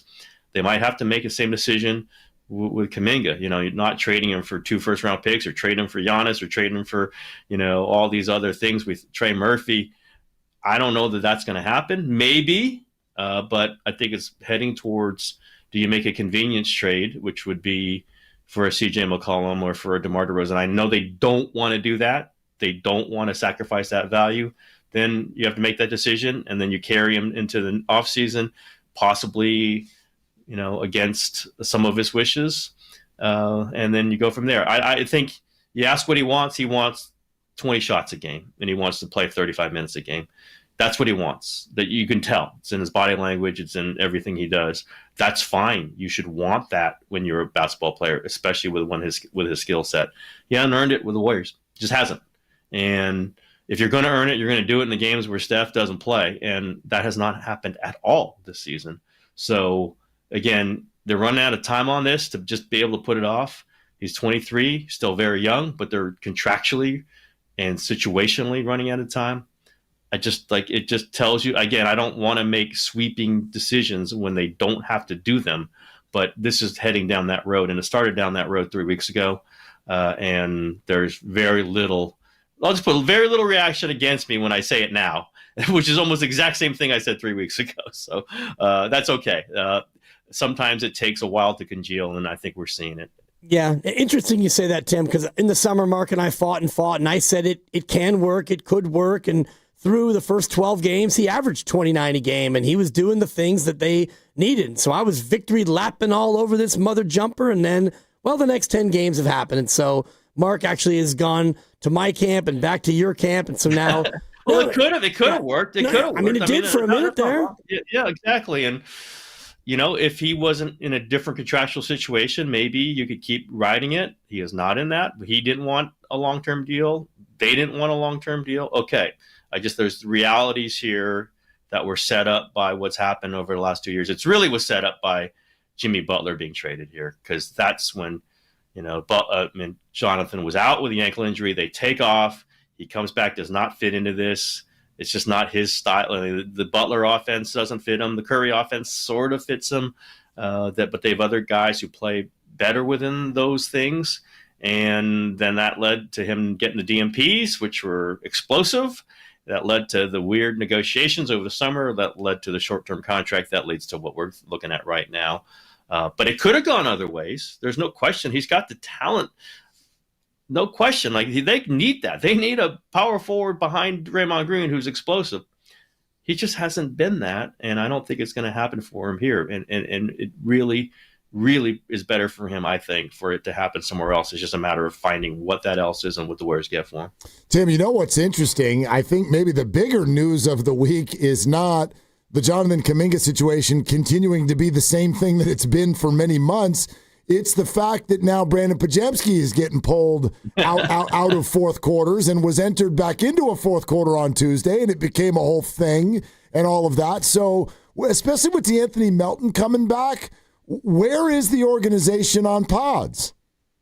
Well, the Warriors still love him. I know Warriors fans are not in unity with that, but he still does stuff they like. He still works well with superstars. He's kind of a player that you can plug in when you have Steph Curry and you have Jimmy Butler. The point is they don't have them right now, and they will not have them at all times during the regular season. They probably will have them for the playoffs, though. So if they make the playoffs. So he remains valuable in a lot of ways. I've been critical of him. Others have been critical of him, but I still acknowledge the guy does things that help teams win when there's a Steph Curry out there and when there's a Jimmy Butler out there, which is going to be most times for the Warriors. But when they're not out there, he ain't that good. And he gets stuck. He can't get to the rim. It looks like he droops noticeably when he misses shots. Teams are giving him shots. That's what happened last night. They played him like Draymond Green. They just said, please take the three. We'll pack it back in on everyone else. Please take the three. And I think that got him a little, thrown off. And it showed. He was a minus 20 in the game. I just think in those situations, Pat Spencer's better. I think Kerr, as you pointed out, didn't make that decision when Spencer was playing well in the fourth quarter of the Oklahoma City game. Goes to Podziemski. It does not work out. I don't think Kerr probably thought that was a great decision afterwards. And this time he rides Plzeňanski doesn't play in the fourth quarter at all. Either does Kuminga, and Moody barely played in the fourth quarter. Hard to argue with that, given what we were seeing. I think when Steph is out specifically, we will see Pat Spencer get a much larger role.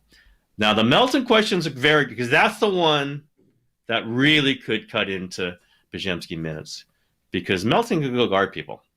And Melton can go, shoulder himself into the lane and go try to score. Now, he was doing that and wasn't scoring so much, but it's his first game, obviously, with a year off, more than a year off after the ACL, coming back from that. That could be a guy who can play with Steph Curry. And Podziemski's very valuable because he can play with Steph Curry. There becomes an interesting issue that I don't know that we don't know the answer to that. Yeah. Steve Kerr doesn't know the answer to that. Podziemski's never going to be DMP, but I like Anthony Melton a lot. Now you got to worry about him getting hurt. He's been hurt a lot the last few years. I just think there's a reason. We joke about it. And that 6-game thing last year, oh my God, he was so great. 6 games, like it's the greatest 6-game run in the history of the NBA. But there's a reason why the Warriors keep saying, and I believe they say this off the record, they say this all the time. That's what they say. Oh my God, did you remember how good he was in 6 games? That's also maybe a little bit of projecting on what they are not seeing from Podziemski. That's me reading it, not anyone else. Do you see what he does? He's aggressive. Do you see what he does with the ball? Do you see he's guarding people? He was guarding Maxey at the end when Maxey put up that shot that missed. Now, it's an air ball that, Edgecombe picks up and scores and wins the game, but Melton was on Maxey. They're not putting anyone else on Maxey at that point.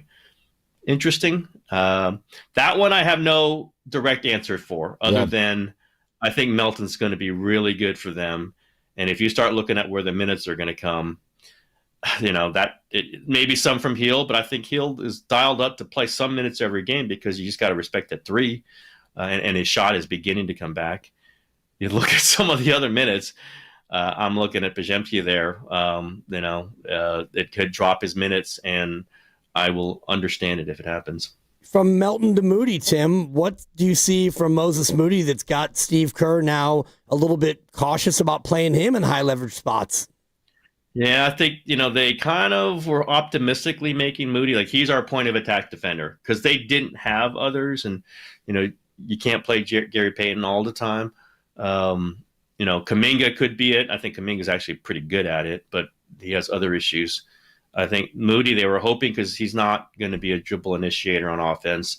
He can hit the spot up 3, but not, he's not a 39, 41, 44% guy. He's a little lower than that. They were hoping he could be their guy to guard point of attack, and he has not been that. Seems like he's playing slower recently. Maybe there's something physically, I don't know. I see that when he gets blown by, and he does, Kerr pulls him. He just pulls him because he doesn't want that to happen. You got to be really hot offensively for Kerr to let that happen and keep you out there when you get blown by. It's probably been too much to ask of him. Well, D'Anthony Melton can do that. So Melton could get some of those minutes. Kuminga can do it. Maybe Kuminga gets back into some of those minutes. Maybe Moody gets better at it. I think Moody's been up and down. He's had that injury to start the season. I think that's why we're seeing Will Richard. Frankly, it's closed over Moody a couple times in the last week and a half because he can stay in front of the ball a little bit better. They got options. I think Kerr will rotate through these. My sense is that they're going to go a little bit away from those 3 that we're talking. Not huge, not DMPs, but you got to go with the guys who are playing well. I mean, you're looking at Steph Curry saying, who do you want in there? I think he's going to say the guys who are producing is Will Richard. It's definitely Pat Spencer. It's going to be D'Anthony Melton. I think Hield is almost an automatic in there just because of his threat from the outside, and he competes on defense. He's not great, but he competes. The others, I don't know. They might be in that group. And as I wrote today, it's like you can say, you know what? It's everybody's in a group. We'll see who's out there, but that's not what. I mean, Kuminga's making $23.5 million. Podziemski's going to want to make a lot of money coming up. And Moses Moody's making 13. Like, these are not random players. These are players you're supposed to turn it over to at some point. And it's not happening. And it's fair to say that. It's fair to put some responsibility on them. we're not putting a responsibility on Guy Santos and Pat Spencer and whoever else, because they're not making that kind of money and haven't been talked about like that. Well, let's see what these guys can do under the pressure of some really interesting rotation decisions that Kerr's going to have when all the guys come back. Maybe there'll be injuries all over the season. That's always a possibility, and Kerr doesn't have to have the toughest answers. But I think where I'm leaning on this. Yeah. And I don't think I would have D'Anthony Melton playing 8 minutes a game. I'd have him playing 20, and then GP2's got to play some minutes. It just becomes, I think Will Richards got to play some. The math becomes the math, and some people are going to lose out on this. And unless we see more, unless Moody and Pajemski and Kuminga start doing more, they're going to lose some minutes. Tim, it's going to be an interesting couple of months coming up on this. I know we'll chat about it again soon. Keep fighting the good fight. Thank you for coming on. You got it, guys. All right. Anytime. Yep, there it is. Tim Kawakami, SF Standard. Lucas, we should start booking Tim now for some time over the next 3 weeks so we can do a 20-minute conversation on the Marco Luciano era. Yes. I wanted to ask him about that, but we're a little short on time. But yeah. Because Marco Luciano is Marco Lucigano. Yes. Yeah, that's very good. Thank you. He is he is Damn it, Farhan. He's Joey Bart's teammate again. Wow. Well, if he makes the big club, he's a Pirates. That's crazy. Yeah, that might have slid under your radar today. Those of you on a Friday just kind of cruising around doing your thing. Yeah, Giants just waived Marco Luciano. Boy, he has some young players who were ticketed for some real big things. If you'd gone back, a year and a half ago, and I had said, Brandon Ayuk, Jonathan Kuminga, and Marco Luciano, you'd be like, man, there's the next 7 years of Bay Area sports right there. Well, maybe not. Well, even Kyle Harrison, Marco Luciano. Yeah. I'm a Giants fan. And I'm looking at the headline from the Pittsburgh Post-Gazette. Pirates claim former top prospect off waivers. Yeah, I guess that's accurate. But used to be a top 10 prospect in all of baseball. Right. And so the Post-Gazette's not wrong, but go ahead and watch him play now. Just watch him hit. His last name is not Peyton. He's not the glove. He's not the glove. I got it. I thought I'd let it sit there for a moment and let people play along. And you did, yes. All right. We'll get back to your calls on the Warriors. What is it about Pat Spencer that's grabbing your attention? How is it making you feel about some of the other Warrior bench players? 888-957-9570. Also, in our final hour, we're going to have Fade the Dibber. We're going to have higher or lower. We got a lot to do here with time running low on the rest of this week. It is a Football Friday presented by Merit America. Visit them at meritamerica.org/super. We're also brought to you by Fremont Bank. Here for you, here for good. This is Willard and Dibbs. And also, question for you here. You ever study the coaches who win relentlessly? The legends, the dynasties. They are systematic warriors, disciplined, obsessive. They outwork, outthink, and outlast everybody. Just pure domination. That also describes Omar Habas, Tarek Habas, and the Habas Law team. When Habas Law goes up against big insurance companies, they grind them to dust. Habas Law knows every inch of the Bay Area legal playing field, and nothing catches them off guard. If you've been injured and you want to win, you got to visit habaslaw.com. Habas Law, they fight to make it right. With T-Mobile, we don't miss out on any family fiestas. Hola, mija, ¿cómo quedó el mole? It turned out great. This holiday, switch to T-Mobile and stay connected with los tuyos. Get 4 Samsung Galaxy S25 phones with no trade-in needed, plus 4 lines for just $25 per line. Visit a store at T-Mobile.com or call 1-800-T-Mobile. With 24 monthly bill credits and 4 eligible port-ins on essentials. For well-qualified customers with auto-pay plus taxes, fees, and $35 device connection charge. Credits and imbalance due if you pay off early or cancel. Contact us. Finance agreement 128 gigabytes, $800 required. Not for extended international use. You must reside in the U.S. and primary usage must occur on our network. Visit T-Mobile.com. To 15-year-old Harper, buying an $80 vintage rock t-shirt is a great investment. To Harper's mom, this logic has a few holes in it. So she helped Harper open a Wells Fargo Clear Access banking account. With no overdraft fees and tools to track spending, Harper's learning, one heavy metal tee at a time. However you make money work, Wells Fargo can work with that. Terms apply. Visit wellsfargo.com/deposit disclosures for fees and details.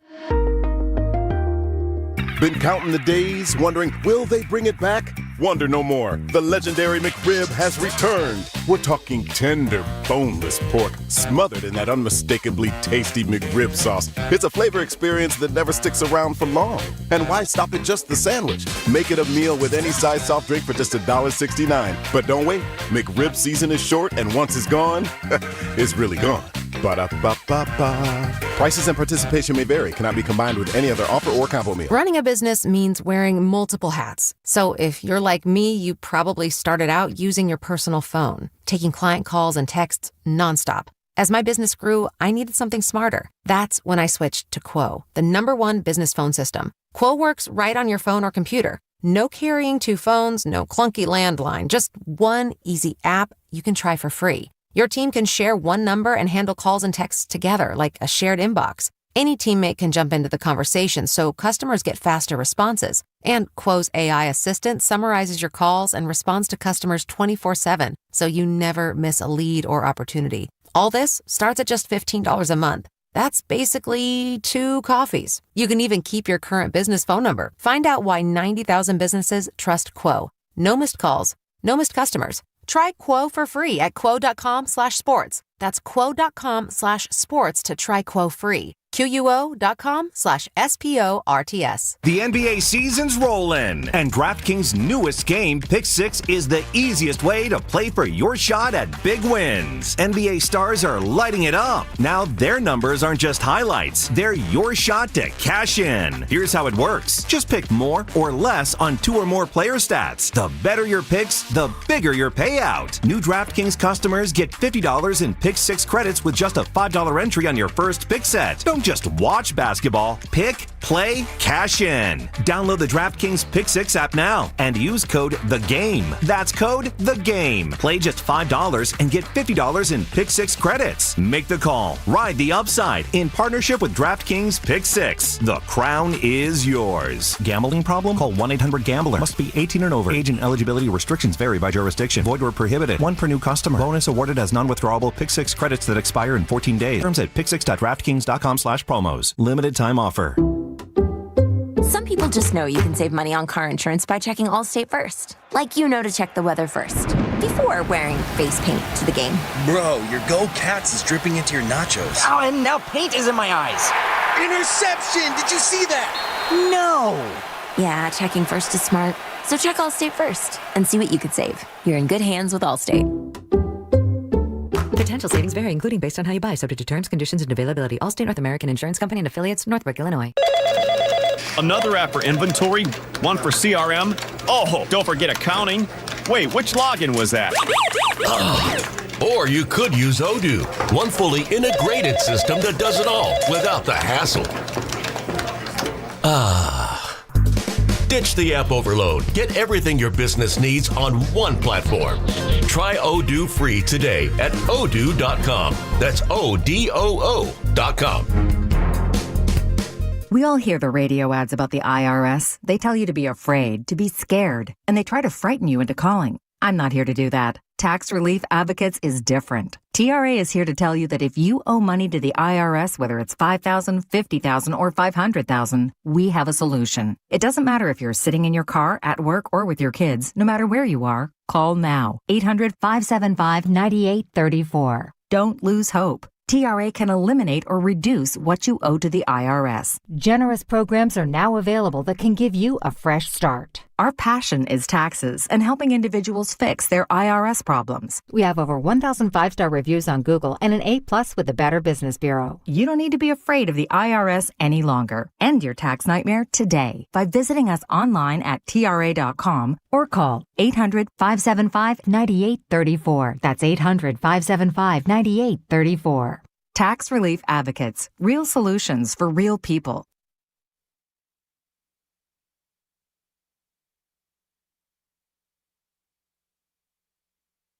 In the games that Steph misses, Pat Spencer is better for them than Brandon Przemski. Now, back to Will and Dibby on 95.7 The Game. I don't know. Doesn't it kind of feel like we've just arrived at Factville? I feel like today's a good day for everybody. You know, like even Tim and that voice you just heard, that was TK, Tim Kawakami. He mentioned it at one point. Like, lay down your arms. What arms? The arms. All of the emotions surrounding. Am I an octopus? Not you. Every Warrior fans. Like, this whole sideshow screaming and yelling about Pods being Steve Kerr's pet and JK not getting an opportunity and JK's being held down and Pods makes mistakes too and I'm a fan of this guy or I'm a fan of that guy. This whole sideshow that has been created, like, lay down your arms and let's just deal with reality. And the reality is in this moment, we appear, and Tim's right, it could change again.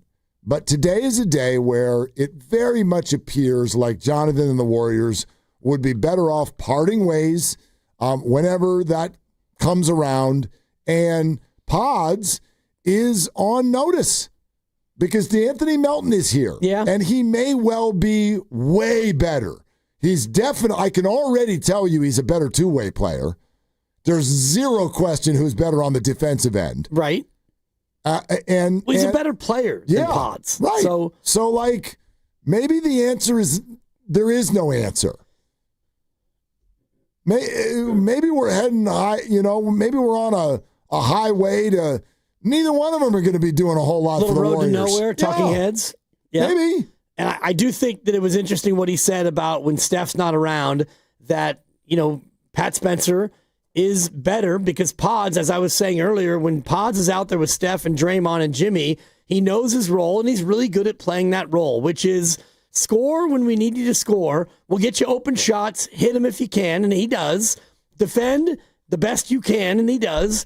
Take a charge, come in, grab a rebound, make the smart play, stay out of the way. And when those guys are gone, now Pods has to do things that he's not necessarily as good at. And Kuminga, it's different because when those guys are out and Kuminga's here, now Kuminga steps up and he fancies himself as the one, and he can be, but he has not been in a small sample able to do that. And like Tim said, can you do it 20 plays over a 7-minute stretch? Can you be consistent night in and night out? And that's where it's frustrating for Kuminga and watching Kuminga because the flashes last night, the cuts and the dunk and the follow dunk. The follow dunks are just... It's insane. Nobody else in the Warriors can come close to that. They're intoxicating. So I get that. They're completely intoxicating. But that doesn't...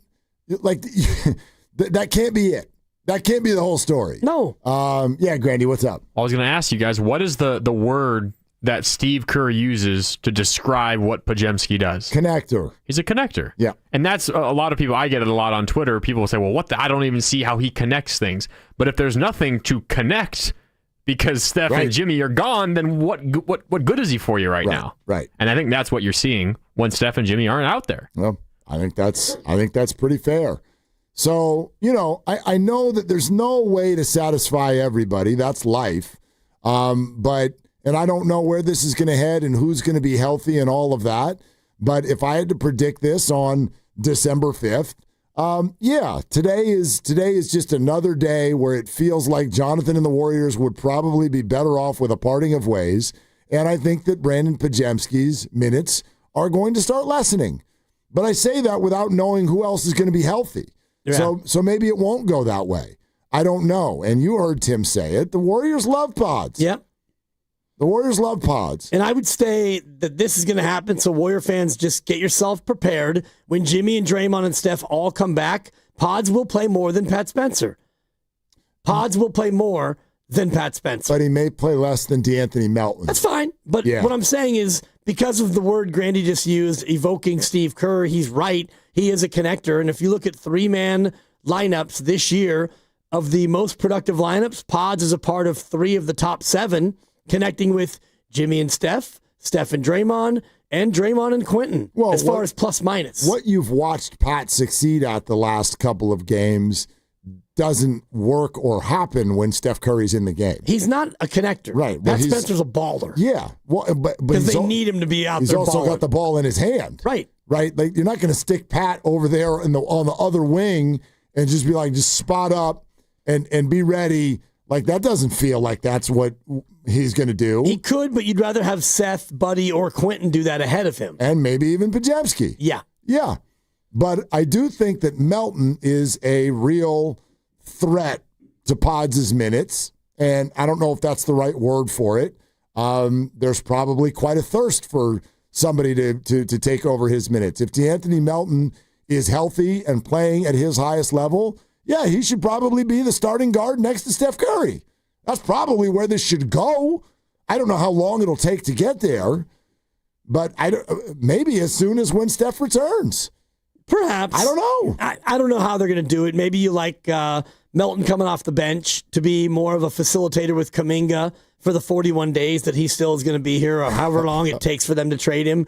I do think that combinations will predicate who plays when and who plays with whom. You know, he's had Al Horford coming off the bench because it seemed like it's a better fit with him coming in for those minutes at that time. So we'll see what he does with Melton. I know that if you have Melton and Curry both in there, well, no matter who you have in there, it's a small backcourt. If you have Melton and Curry, Pods is not big. Yeah, but if you have Melton and Curry, that's a lot better on defense than Pods and Curry. Right. I mean, Melton and anybody, for sure. Yeah. And, you know, you need to have somebody on the floor at any time who can guard the ball.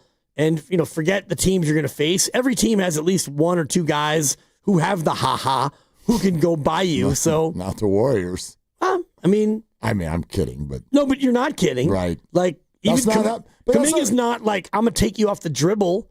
He'll get you into the key and he'll shoot over you. That's his problem, actually. Yeah, that's his problem. Well, he's never gonna be that at 6'7". Well, then he needs to probably adjust his game, quite frankly.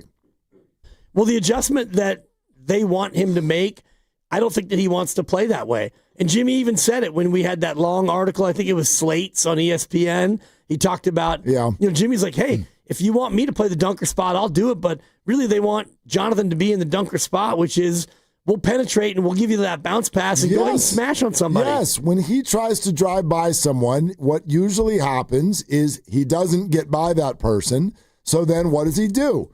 He spins his back, and then he does a turnaround, fall away from 11 feet with a hand in his face, and then the world stops. Because it's literally the shot the Warriors have asked him to stop taking. Everyone, and he keeps taking it, but he keeps taking it because it's not 100% his fault.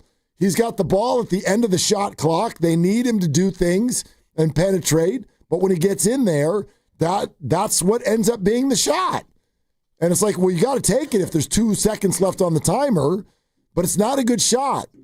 It's all, by the way, he's not even really good at it. Right. That's the other thing that I can't stand. It's like, you know what I mean? I bet you've all had this scenario in your lives. I remember a coach doing this one time. Remember when you're kids and you're on a youth team and then you have that little party at the pizza place at the end and everybody gets their trophy and the coach has got to say a blurb or two about each player, right? It was one year where, for whatever reason, the blurb that I got was about my outside shooting. And I thought that I had range a little bit beyond what the coach thought. And this is when we were really little. And I could shoot a little bit. Like I could be a setup shooter. And so there was one game where I let one fly from really far. And it went in. And the coach at the party is like, I was going to kill him for taking it. And it was the no. Yes, all right, okay, let's get back on D. And that's but Jonathan's not even having success with the shot. It's a bad shot, and it's not going in. Right. And even when they are going in, it still can be a bad shot. And I'm running through his first quarter shot log, and here's a 15-foot step back baseline jumper with 14 on the shot clock. That's a bad shot. And I know they were down 18-5. Here, they're down 23-5. He's going to cross the guy over, and ooh, that's a tough shot. That's a missed layup. It was shot after shot. Down 25-5, early clock, penetrate up and over somebody, down 20, early clock. And that's the frustration where that shot is there anytime any time of the day. Yeah. You can go ahead and fire that up with 3 left on the clock. Why shoot it with 18 on the shot clock? It's a bad one. So, I mean, you really start to move into December and January where you've got the 23 games under your belt now. You're starting to get a sense, I think, of what we all want the Warriors to be. And my best guess in this moment, you heard Tim say a few things about this. You're looking for a trade or two that brings back fewer players than you send out. So, by the way, keep that in mind. This has to be about more than just Jonathan, because you can't send out 2 Jonathans. No. So who knows? Maybe Pods and Jonathan will remain teammates somewhere else. Possible. I think more likely to me it's Buddy Hield, or Buddy or Moody, or who knows? There's salary implications. It's got to fit. But what the Warriors are probably looking to do, they're hoping that Melton really steps forward for a prominent role, maybe even a starting role.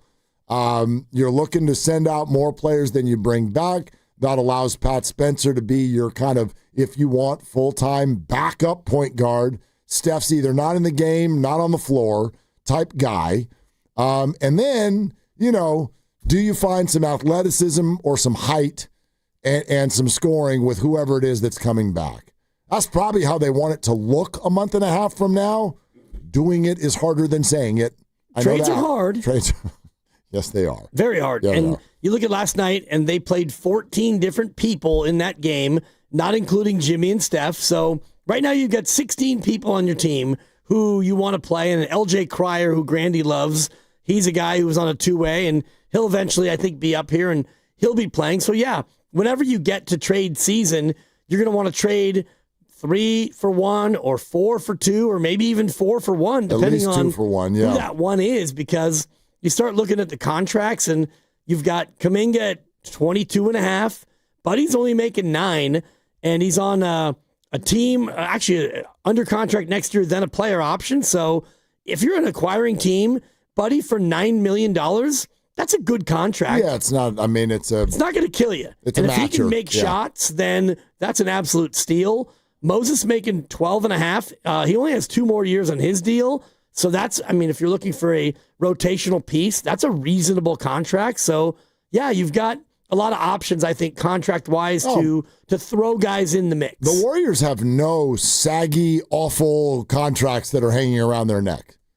I would argue. They have none of those NBA contracts that you see teams have, where you're like a Bradley Beal deal. They get none of that stuff sitting there.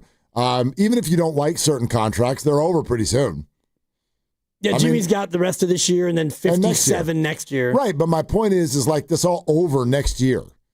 What are the Warriors committed to beyond next year? One more year Moses of Moody. That's it. End of list. Will Richard on a rookie deal, and it's in italics because it's not fully guaranteed. But doesn't Draymond have one more year after this? Yes, but he's talking about after that year, beyond the Draymond's end of last next year is year. next year. As is Steph and Jimmy, and I'm pretty sure he has a player option for one more year beyond Steph. Might have a player opt after that. Yeah, it's not showing up here in the basketball reference. So, yeah, I thought it was just a straight 4-year, $100 million. Yeah, but I thought that was 2 years ago. No, it was in 2023 July.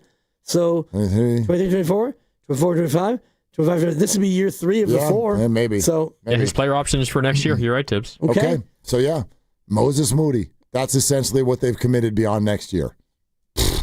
Dub Nation, this is Moses Moody. I'm playing 1 on 5 on 95.7 The Game. Perfect. Maximum flexibility. You're listening to 95.7 The Game, KGMZ FM and HD1 San Francisco and Odyssey Sports Station. The home of the Golden State Warriors and Valkyrie is always live on the free Odyssey app. Coming to you live from the Laughing Monk Studios. By the way, next week, Monday, Tuesday, Wednesday, 3 Warrior jerseys. It's the Brown, the Town jerseys that debuted November 24. 1 Steph, 1 Draymond, 1 Jimmy. We're giving them all away. You'll have a chance every show, every hour to qualify for this. For more details, go to 957thegame.com. All right, back to the phones. How about Guru in San Jose? What up, Guru? What are you doing? Hey guys, I'm just driving back from work Friday night. Thanks for taking my call. Yeah, man. Thanks for making it. Yeah, no problem. No problem. Yeah, I mean, discussion's riveting, as always. And, I watched last night's game. And obviously, like everybody else, I felt like turning it off after 30-10. But then I kept listening to the game on the radio on 95.7, the game, while I was at the gym.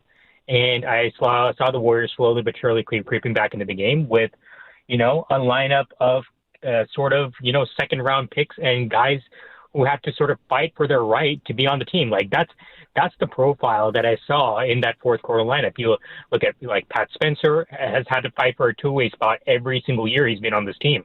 Guy Santos, he has had to fight for the last roster spot every single year he's been on this team. DeAnthony Melton is a second round pick. Will Richard was one of the last 3 picks of the draft.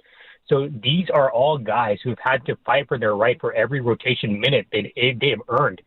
And you can make the argument that Moody and Kuminga, while being first-round picks and being a part of the second timeline, have not had to fight for their right to have every single minute. And I go back to their second year on the team when the Warriors, after winning a championship, did not really sign anyone of rotational significance apart from Dante DiVincenzo.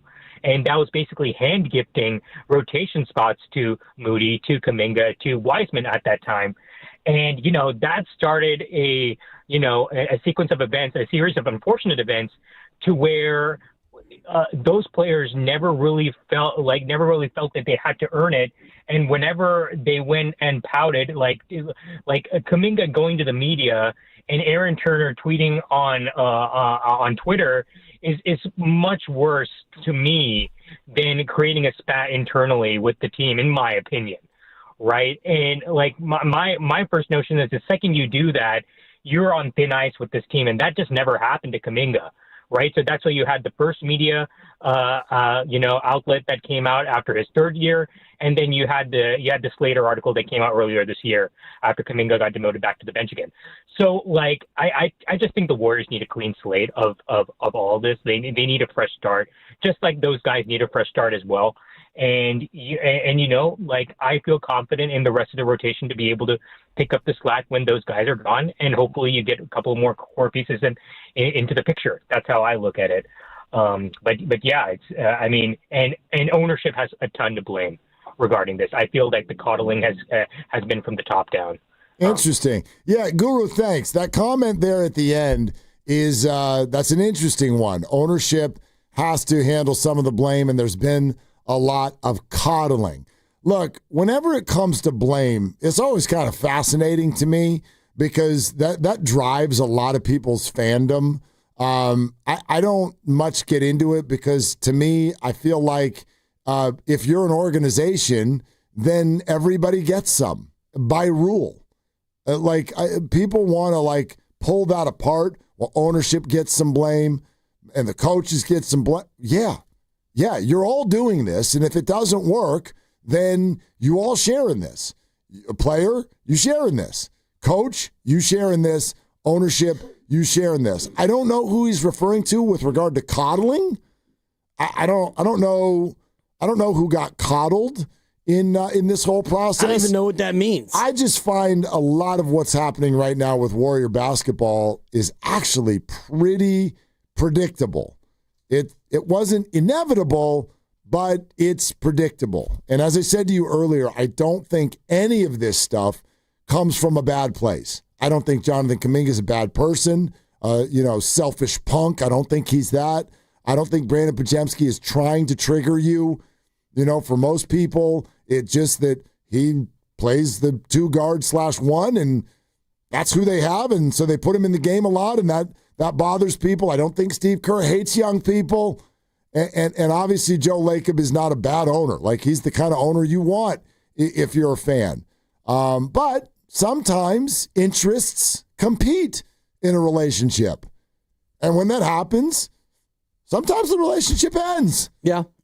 I mean, it happened with Jordan Poole. Yeah. The relationship ended for a variety of reasons. It wasn't as much as his play as it was other things, and perhaps his play as well. James Wiseman, the relationship ended because you didn't think that he was going to be good enough, and you were right at that point. Wrong to pick him, but right to move off of him at whatever point you could. So I'm just kind of stuck on the whole idea of coddling. I don't see any of these guys being coddled.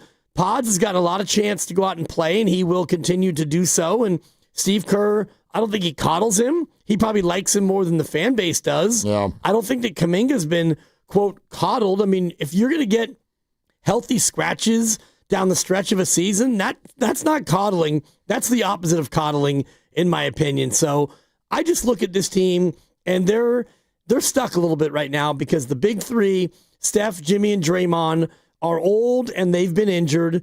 The middle three, JK and Moody and Pods, they're having a hard time stepping up when they need to step up and really performing when it's their time to shine, when the big three is actually there. And then the little three, as I've been calling them, just the other guys, they've been the best part about the season. Outside of Steph Curry going 46-49 in back-to-back games and a plucky win over Denver, outside of that, the Will Richard, the Pat Spencer experience, that to me has been the most fun about this year. I don't feel like the win over Denver was plucky. It totally was. What? No, plucky is like when you know, it was kind of cute and all that. With like, every passing day, it looks pluckier. That was an adult win. Right. That was an adult win. That had hair on it. But that's not plucky. Well, it's plucky because they're better than you, and they're going to beat you probably 8 or 9 times out of 10. Oh, I mean, you know. So, nifty little win at home. Does that feel better for you? Not really. Neat. No. A neat win. No, it had hair. What happened the next chest. night? I don't even remember. You went to Portland and you schmidt all over yourselves. Oh, yeah. So, whatever. Yeah, whatever. I mean, the Denver win looks more and more improbable with every passing day. I think, like, my 20 seconds on that is this is Exhibit Z about how people have watched Steph Curry do so many great things that now you just forget. I heard a lot of people like, oh, last night, that was as much fun as I've had watching Warrior Ball all year. Well, then you're forgetting a lot of the games. Totally. The San Antonio games, the Denver game, we could do a couple others, were way more fun than last night because they won and because it was epic performances by great players. Not Pat scoring 16 in a loss. Come on. Fun and unexpected. It was very fun. Yep.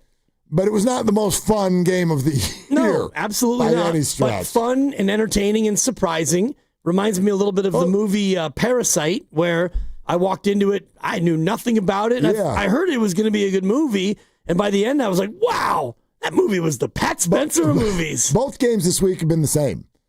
This stupid first half, followed by unlikely people in the second half making you go, oh, wait a minute. No. Oh, never mind. Okay, let's go. No. That's exactly what happened in both games.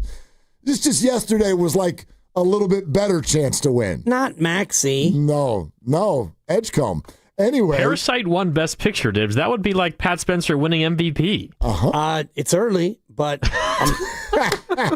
my point was he's liking it early. My expectation for the movie was very low. I didn't even really know much about it. And then you watch it, it's like, man. I still don't. I don't know the movie Parasite. Great movie. You should watch it. He wouldn't like it. What do you mean I wouldn't like it? What does that mean? It means it's a little bit too heavy-handed for you. Too dark for Willard? There's some depictions in there that I think are a little outside of your little comfort zone. Oh, I think this is a mischaracterization sensation. To the ching? Yeah. It sounds like you have some homework then, and then you'll report back. I ain't watching no movies. I'm like, Thank you. I don't watch any movies. I can't even tell you the last time I went to a movie.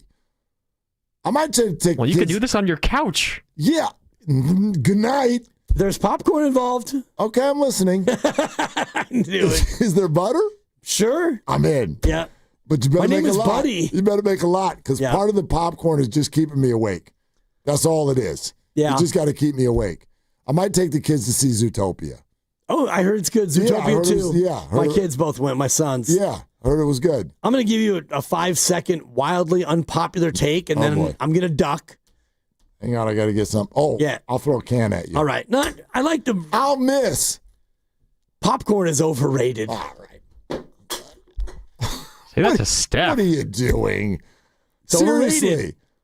Well, it's crunch, not. Crunch. It's all in your teeth. No, One of every 7 kernels is actually the kernel. You would have been so much better off just saying, I don't like popcorn. That's overrated. It's not overrated. Throw something else.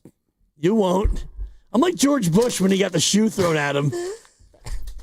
Oh, that one hit me. Yeah, that really hit me. He ducked right into it. It was a chest shot. No, it was a good throw. It was elite. It was a good throw. Let's go to the phones. Popcorn's overrated. It's not. You just don't like it, but it's rated perfectly. You can't watch a movie without it. Oh, I can. No, you can't. You can't watch a movie without it. Junior mints? What do you get? I like a junior mint. So do I. Yeah. You stick the junior mint in the popcorn? Disgusting. Some crazy people do that. That's a fact. You have to be drunk to do that. At least to me. Yeah. And why go to a movie drunk? And I'm not yeah. They do have I won't get into that. No. Those movies, listen, before Fiction, COVID, the 11th time I saw it. That's fine. Yeah. Before COVID, the movie theaters were starting to do that. They're kind of like, what if we took the chairs and we made them so that they were just Barca-loungers? Yep. We created more leg room and put a bar outside. Yeah. I was like, I'm starting to warm up to this. The park, I think it's the Parkway in Oakland. Yeah. Picture Pub and Pizza. And then COVID hit and nobody ever went to a movie ever again. Yeah, I think this theater still is open. Well, good. You get a picture, a couple of slices, and you sit in one of them comfy chairs. I'm in. Doesn't matter what you're showing on the screen. But if you think I can't make it awake through a regular movie, give me pizza and beer and a Barca-lounger. Oh, you're out. What the hell am I supposed to do with that? It's fun. And then 46 minutes goes by, and that's the end of that. Yeah. Better make it a short film. All right. Let's go back to the phones. It's overrated. Say that about our next caller. I might. Gene in Oakland. Hi, Gene. Hey, guys. All right. 3 quick ones. People going back to the theater. Parasite is an excellent movie, and popcorn is indeed overrated. Yeah, Gene. Gene, I'm getting upset. I'm getting stressed out listening to you right now. All right. Sorry about that. Okay, listen, I want to give you my holiday wishes for the Warriors moving forward. Number 1. Can I get a number 1? Anyway. Yeah, number 1. Yep. There we go. Yeah, DeAnthony Melton should start, starting with the Cleveland game. Okay. Put him back where he belongs.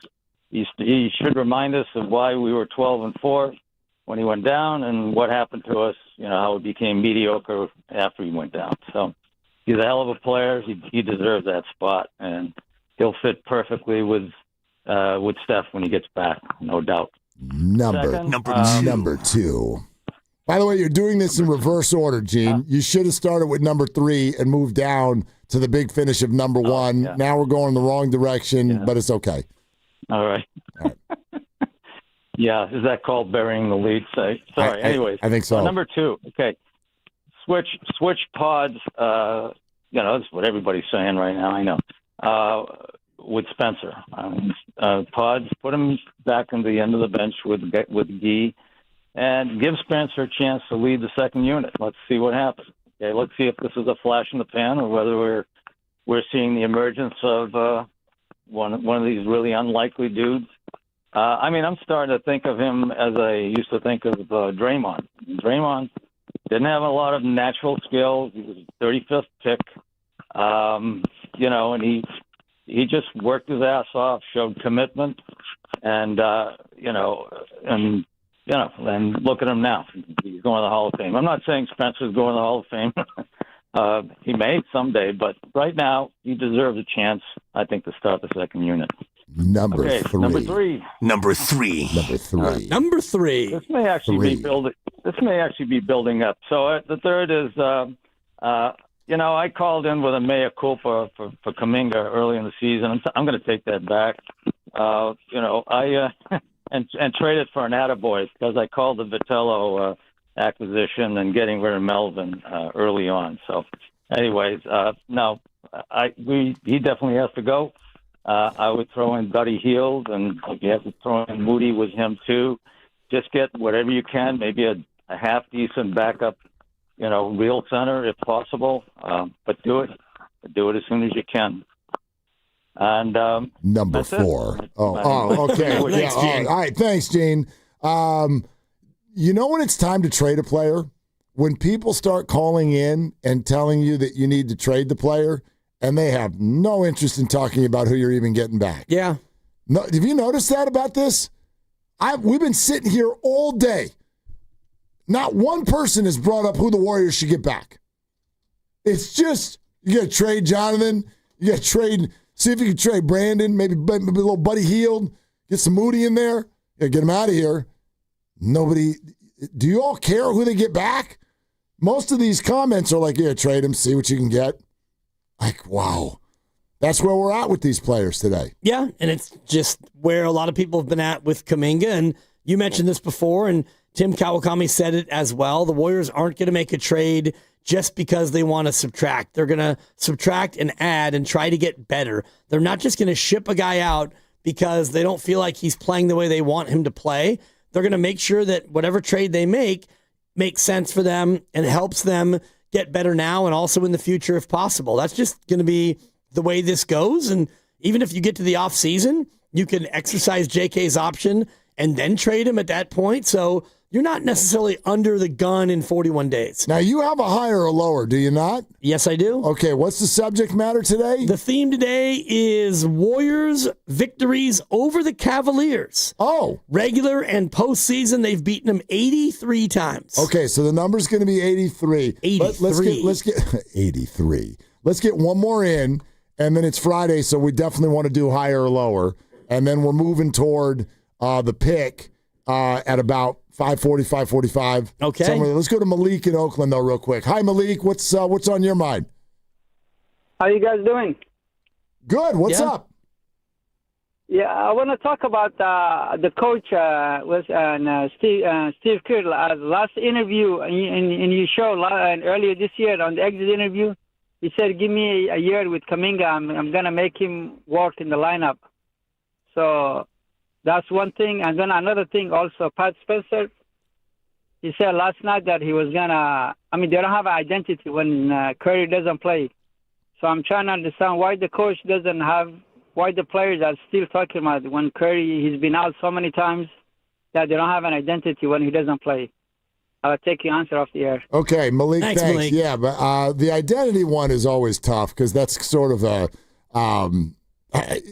that's a non-definable thing that people talk about, and I think that those usually develop organically. And so, to me, the identity of a team, I don't think he's saying that they don't have a plan. I don't think he's saying that they don't know what they want to do, but that needs to develop. And some of the players have not taken the reins to do so. And then you also still have, even as of this week, new players being entered into the whole thing. Seth Curry, DeAnthony Melton.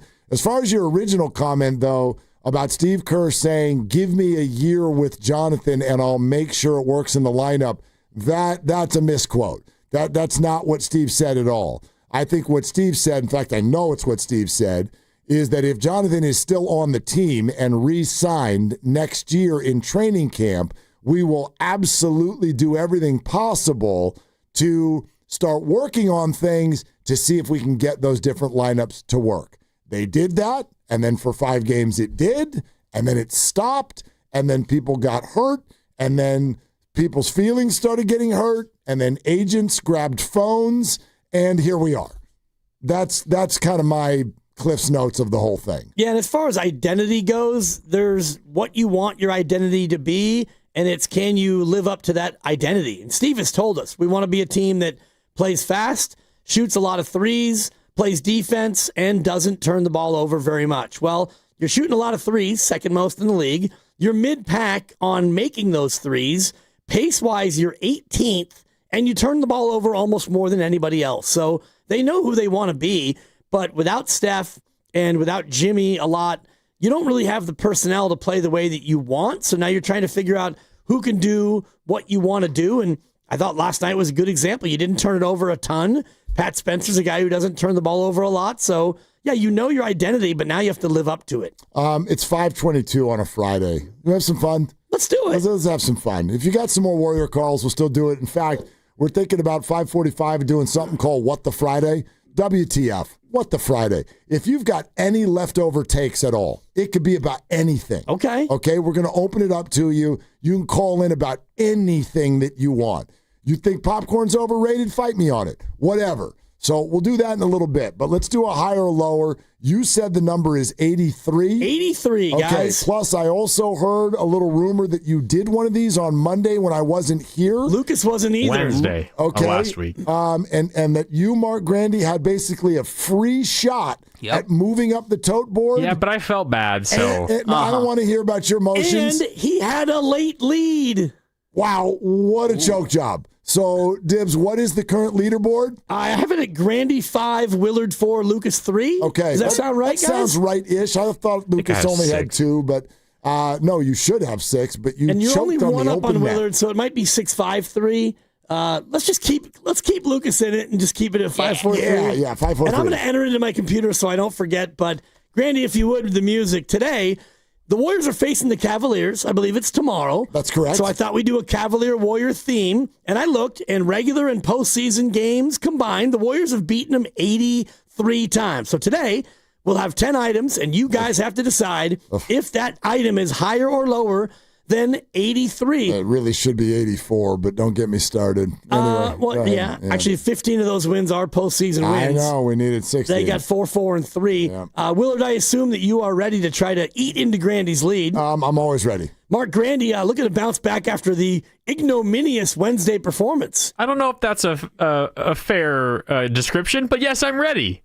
It's fair and honest. You had a lead against 2 newbies, and you gacked it away. I feel some controversy, some infighting starting in this whole process. But anyway, go ahead. I mean, just show up to work. There's that. Lucas, you also weren't here. You either win or you come in last. What's today going to be, Lucas? I don't know, Dan. I'm fired up to be here. And did you know that Cavalier is also a word in the English dictionary, more than just a Musketeer sports nickname? Yeah, that's great, Lucas. No bonus points for that. Damn.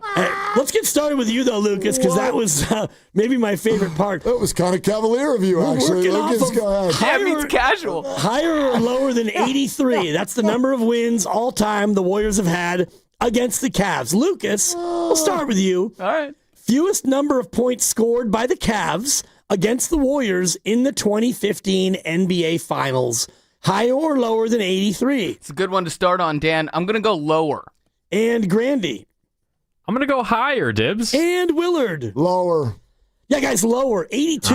The Cavs scored 82 in Game 4. Me too. Y'all never forget it. Missed a late free throw, which might have gotten him over the hump. Shut up. Lucas and Randy's totally losing. Lucas and Willard with the point. We start with Lucas. Willard, you'll go second. Higher or lower than 83, Lucas? Total area in square miles of the city of Cleveland. I don't know why that just made me laugh. Total area in square miles, city of Cleveland. Higher or lower than 83, Lucas? Has anyone ever been to Cleveland in this group? I have not. Nope. Lucas? No. Yeah, none of us have ever been there. I've never been to Ohio. Yeah. You haven't? No. I flew through Cincinnati. Anyway, go ahead. Doing a quick little math in my head. I'm going to go... That's not going to work. You've never been there. Yeah, but I can picture it. Oh, God. I'll go lower. Willard? I'll go higher. And Grandy? Higher. Guys, it's lower. Oh, yeah, it is. Come on. 82.48. 82.48. Yep. And we all know that close. San Francisco is 7x7, 49 square miles. Yep. Lucas, well, too. yeah, I knew that. That's why they're the 49ers. Willard, you went higher, right? No, I got that wrong. Yeah, okay. So you went higher, which means you got it wrong. Oh, yes. Because it was lower. Yeah, okay. I'm just over here trying to be honest. Lucas 2, Willard 1, Grandy, Bupkis. We start with Lucas. Wow, get one once in a while. The Warriors have beaten the Cavaliers 83 times in the regular and the postseason, which is why we're working off the number 83, Lucas. Steph Curry, career playoff turnovers against the Cavs. Higher or lower than 83? Did you say playoff or in all games? Playoff turnovers. Playoff turnovers. Steph Curry, career playoff turnovers against the Cavs. Lucas. Higher. Willard. I'll go lower. And Grandy. Who are you going with, Grandy? You got to pick a guy. I'm also going lower. Guys, it's higher. Damn it. 88 turnovers for Curry. Lucas working on a perfecto. He's got 3. Willard with 1. Mark Grandy. Man, you can join the game. It's okay. Oh, okay. Yeah. He's actually missed 5 in a row dating back to that is really... That's a stat. What a slump. Item number 4, Lucas. We start with you. Higher or lower than 83, Lucas. Cumulative passer rating for Baker Mayfield in his 4 years as a Cleveland Brown. Higher or lower than 83? Lucas. Yeah. Start with you. Cumulative passer rating the whole time with the Browns. Yeah, I don't really know what cumulative means. That means the collective. So all 4 seasons combined. It means the same thing as Cavalier. Shout out Marine Catholic. Anyway, go ahead. Wait, so like if you had a 20 passer rating for 4, will you just say average, one of the words? Average, not together. Sure. I'll go lower. And Willard. Higher. And Grandy. I also think it's lower.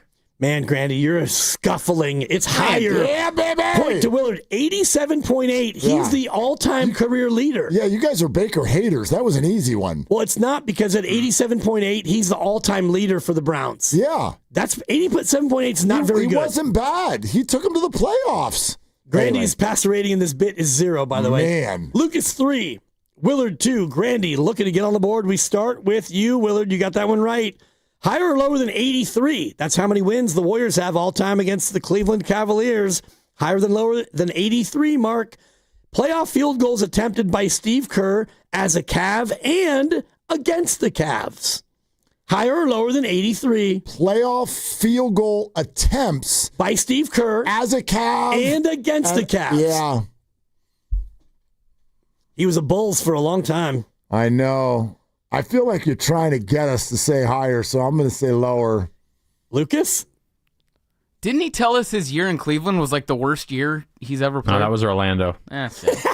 What's the difference? Half point for you, Grandy. Sorry. No. Yes. Lucas? No, you still have 0. Lower.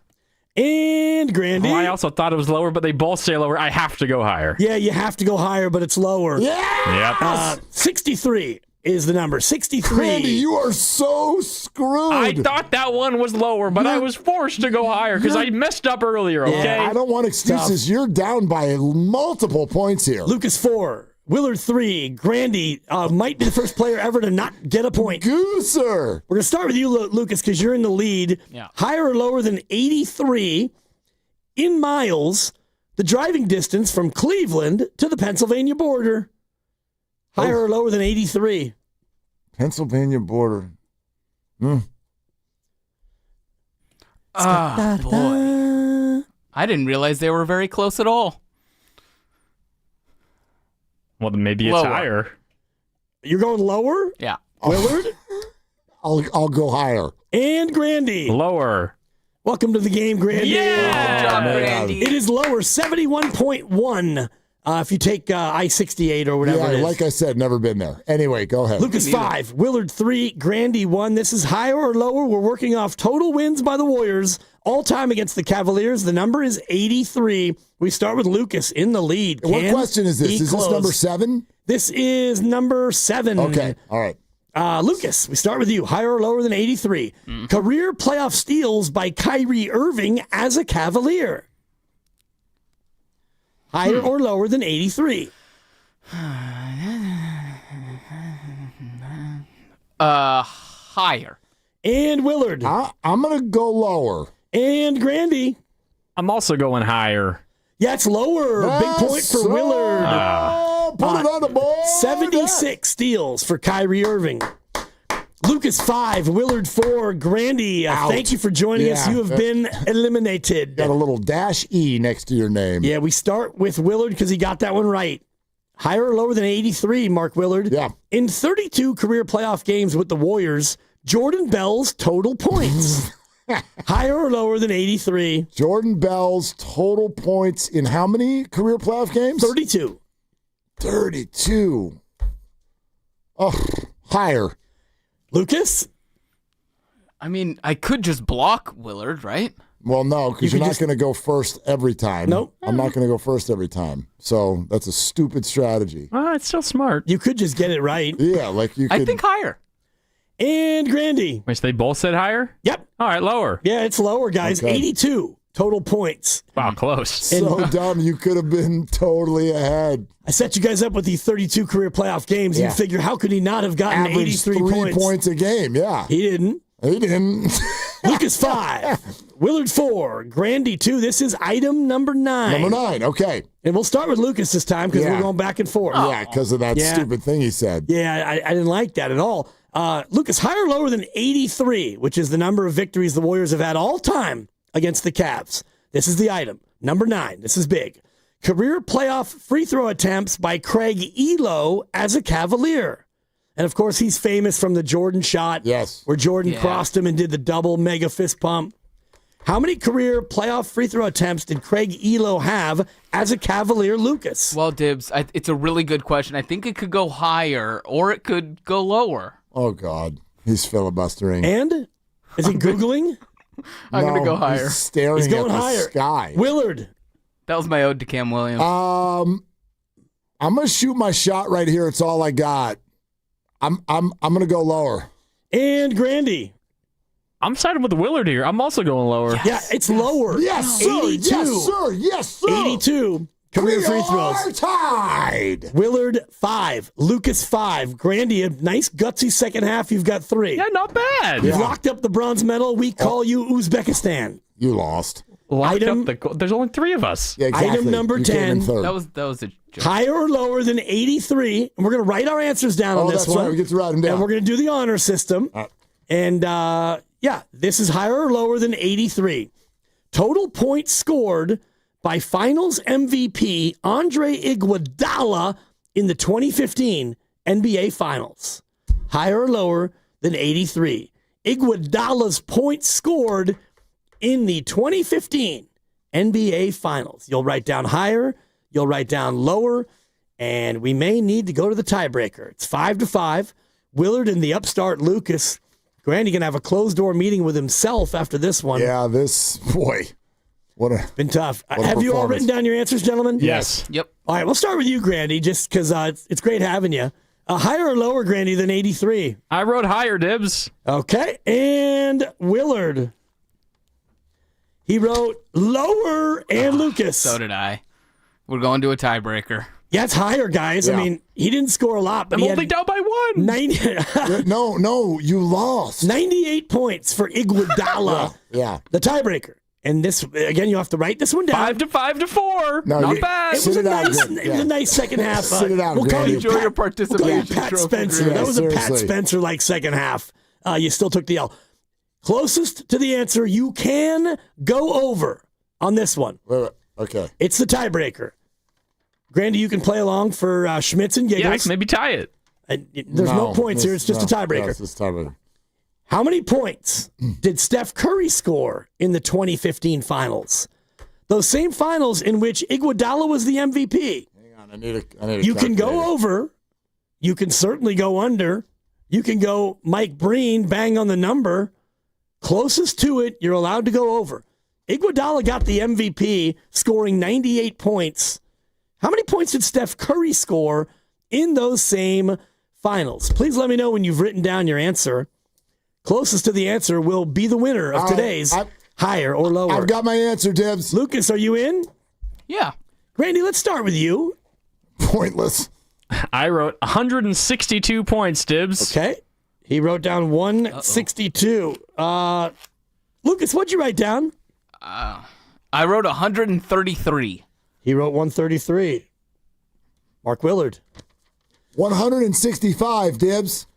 Ladies and gentlemen, the winner of the December 5th edition of Higher or Lower is Mark Willard. Let's go. Let's go. That's a comeback win in your face. I don't think I was very close on my guess. Grandy actually would have won the tiebreaker had he been involved. He boxed you out. The answer is 156. 156. Grandy was 6 away. Willard 9 away, and Lucas 23 away. All pretty good area answers. code but away. Willard, congratulations. Lucas You wasn't are close. now tied with Grandy Gosh, that feels great. with 5 wins apiece. That feels so great. Thank you for playing Higher or Lower. Next Friday, we will have a new theme and a new edition of higher or lower. So fun. Well, just a great job, Dibs. Thank you. Great job. I would like the record to state that Lucas guessed 133 because he thought the Warriors won that series in 5 games. That's awkward. Oh, nice job. Yeah. Nice job. I forget. That's. I think you're out of the next Friday's round. Like that, you're suspended. Like that. Good Lord. 5-game series. I didn't deserve to win. That's okay. You didn't. The whole point of me doing those back-to-back was to just shine a light on the fact that Iguodala scored 98 points, and he was the MVP. And I know he was the LeBron stopper. Yeah. But and Steph averaged, what, around 22, 23 a game? 156 divided by 6. It's about 25, I think. Yeah. Anyway. All right. Less than that, but I'm going to celebrate my victory with the 5 o'clock sip, by the way, which is presented by Surfside. Golden State Warriors are back, as you know, at least some of them. You can celebrate with Surfside. 100 calories, 2 grams of sugar, 0 bubbles. It's not a seltzer. It's Surfside. Got to be 21. Please drink responsibly. And while we're sipping this weekend, we want to kind of go through what's coming up. Obviously, the Warriors will play both days over the weekend. As Dibs so firmly established moments ago, the Warriors will be in Cleveland for a 4:30 tip tomorrow. And then it's a back-to-back in Chicago with a 4 o'clock tip on Sunday. The Niners, at long last, bye week, so pick another game, and you can do that, or you can root against their division mates. The Seahawks will play Atlanta. The Rams are in Arizona. You got Bears-Packers. You can join Willie and Dibby in rooting against the Chiefs. On Sunday night, they host the Houston Texans. Let's go fighting D'Amico's. All right, that's the 5 o'clock sip, presented by Surfside. All right? All right. All right. All right. We still need to do Fade the Dibbers. Yep. And also, by the way, let's just do it. Let's race to the finish line here. Coming up next, What the Friday? WTF. Whatever take you still have in your holster, fire it right now. It could be anything. You hate Pods? You hate Kuminga? You hate Kerr? Marco Luciano's a pirate? Brock Purdy, overrated like popcorn? Like whatever you want to get out of that holster. Rapid fire right now. 888-957-9570. Let's have fun on a Friday. There's nothing but your calls and Dibs' pick the rest of the way. Football Friday presented by Merit America. Visit them at meritamerica.org/super. Okay? Get on the line. What the Friday on Willard and Dibs. And it's Dan Dibley over here. WTF is What the Fremont, as in Fremont Bank. Family owned with the family owned feel. It's been my bank now for 7 years, and I'm so happy to be a part of a good local bank that contributes to my goals and also empowers my community. They're celebrating 61 years in business, and when they started, they wanted to build not only a bank, but a local ecosystem that is created around people and communities, and they've done just that. They started with the 1 branch in Fremont, and they've now expanded out to 21 branches all throughout the Bay Area. They reinvest the money you deposit into businesses and organizations and activities, and all that makes the Bay Area better. You should go into a branch, open up an account, and you're going to love watching your money work all around you, as opposed to a big box bank that sends your money God knows where. Your money stays here and helps your fellow people right here in the Bay Area. It's what full service banking is all about. It's Fremont Bank, here for you and here for good. The Golden State Warriors are back, and there's nothing more refreshing than an ice-cold Surfside to enjoy while you cheer on your Warriors. Surfside is only 100 calories, 2 grams of sugar, and 0 bubbles. That's right, no carbonation, so it's easy to sip and enjoy. It's not a seltzer, it's Surfside, proud partner of the Golden State Warriors. Sold in arena and at bars, restaurants, and stores near you. Must be 21. Please drink responsibly. With T-Mobile, we don't miss out on any family visits. Hola, mija, ¿cómo quedó el mole? It turned out great. This holiday, switch to T-Mobile and stay connected with los tuyos. Get 4 Samsung Galaxy S25 phones with no trade-in needed, plus 4 lines for just $25 per line. Visit a store at T-Mobile.com or call 1-800-T-Mobile. With 24 monthly bill credits and 4 eligible port and non-essentials. For well-qualified customers with auto-pay plus taxes, fees, and $35 device connection charge. Credits and imbalance due if you pay off early or cancel. Contact us. Finance agreement 128 gigabytes, $800 required. Not for extended international use. You must reside in the U.S. and primary usage must occur on our network. Visit T-Mobile.com. He's the best interview in the Bay Area. He looked like Steph Curry always has, so he still got it. I mean, I think the biggest thing when you're 37 is maintaining the level over the course of 82 games. And he joins Willard and Dibbs every week during the NBA season. We have a blueprint that everybody's feeling confident with. Steve Kerr is presented by Great Clips. In sports, success is about team effort, and the same is true for your hair. Great Clips. It's gonna be great. Tune in to 95.7 The Game for Warriors Live, 60 minutes before tip-off. Every Warriors game throughout the season as we get ready for the action. Presented by Xfinity, your home court advantage. Brought to you by Xfinity. Watch all your favorite teams all in one place. Xfinity, imagine that. 1877 Cards for Kids. KARS Cards for Kids. 1877 Cards for Kids. Donate your card today. 1877 Cars for Kids. KARS Cars for Kids. 1877 Cars for Kids. Donate your car today. Ready to get rid of that old car? Donate it to Cars for Kids. Call 1-877-CARS-FOR-KIDS to reach a friendly live agent. Donation's super easy, and your car can be picked up as soon as tomorrow. Call us now, 1-877-CARS-FOR-KIDS. That's Cars with a K to donate your car today. 1877 Cars for Kids. Donate your car today. Hurry! It's your last chance to donate for 2025. Last chance! Donate now for a 2025 tax deduction. Tune in for the Ghost Report on Fridays during the Morning Roast with Spadoni and Jasky. Brought to you by Ghostwood Kitchen, your neighborhood brew pub on Main Street in Redwood City, where we are talking about who's scaring the competition this week. At Straight Talk, we know the holidays are your time to say yes. So why put up with a wireless company that makes you say Out of data? Or no service here? Switch to Straight Talk and say yes to real unlimited data on a reliable 5G network covered by Verizon. And with a free 5G phone when you activate select plans, someone else in your family can say yes! Available at straighttalk.com and Walmart. Based on RootMetrics State of 5G Report United States 1H 2025. Experiences may vary. Not an endorsement of Verizon. For network management practices, visit straighttalk.com. Every now and then I rinse it out, and I need Downy rinse tonight. And I need it more. My kids must have been, and the smell never leaves.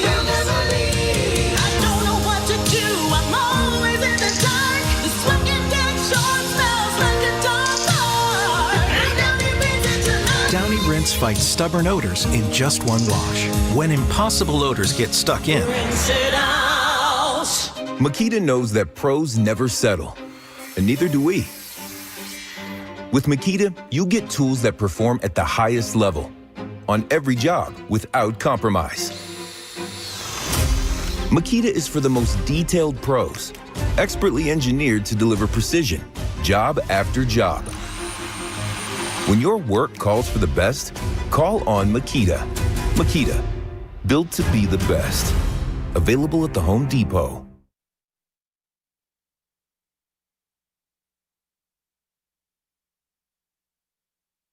Now, back to Dillard and Wibbs on 95.7 The Game. All right. Boy, a lot of people would like to get something off their chest, so let's not waste any time. The first thing I want to let everybody know about is Triples for Autism, brought to you by Pet and Ellie Financial Partners, the Autism Society, San Francisco Bay Area. By the skin of their chinny chin chin, 12 three-pointers last night. That's double digits. It counts. Another donation from Pet and Ellie to the Autism Society, San Francisco. It was Pat Spencer and Quentin Post and Buddy Heald and Moses Moody, who all had two apiece. A few others chip in, and that's the 23rd donation of the year for Triples for Autism. If you'd like to help out, make a donation yourself, go to sfautismsociety.org. Triples for Autism, brought to you by Pet and Ellie Financial Partners and the Autism Society, San Francisco Bay Area. Pet and Ellie is here for you, offering financial guidance and support throughout life's milestones. Go to petandellifp.com, or you could just go straight to Dan Dibley and get yourself a pick. Oh, yeah. Yeah. A pick. A pick?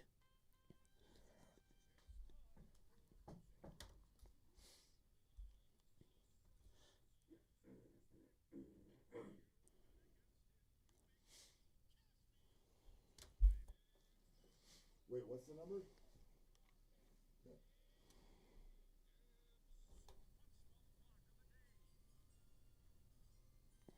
All right, here we go into an emotional situation for your boys, Willie and Dibby. Sure, Dibs is going to try like hell to make the right pick, but it's going to be hard to work through all of the feels because there's a show bet. There is Steiny and Goo laughing at us, saying that we got snookered for telling them at week 3 that the Chiefs would not make the playoffs. They are pretty much dormy. They're going to need to win 5 in a row, and this is one of their hard ones. The Houston Texans on a little bit of a heater, coming to town with a good defense, and the Chiefs down some O-linemen. The Chiefs minus 3.5. Dibs. Houston, the best defense in football according to the advanced metrics, but the Chiefs are darn near the best offense. They're just so efficient. And then the other side of the coin, the Texans offense and the Chiefs defense also comparable. The one thing that swayed me in the direction that I went, it's not the emotions of our bet, because boy, I would love to see Kansas City lose. It's the reality that Houston is now playing away again. They've won 4 in a row, and the Chiefs, they're 5-1 at home. When the Chiefs play at Arrowhead, they're a different team. So we're going to go ahead and do it, despite what I really want. I'd love to see Houston win, but I think Kansas City wins. So we're taking the Chiefs and laying the 3.5.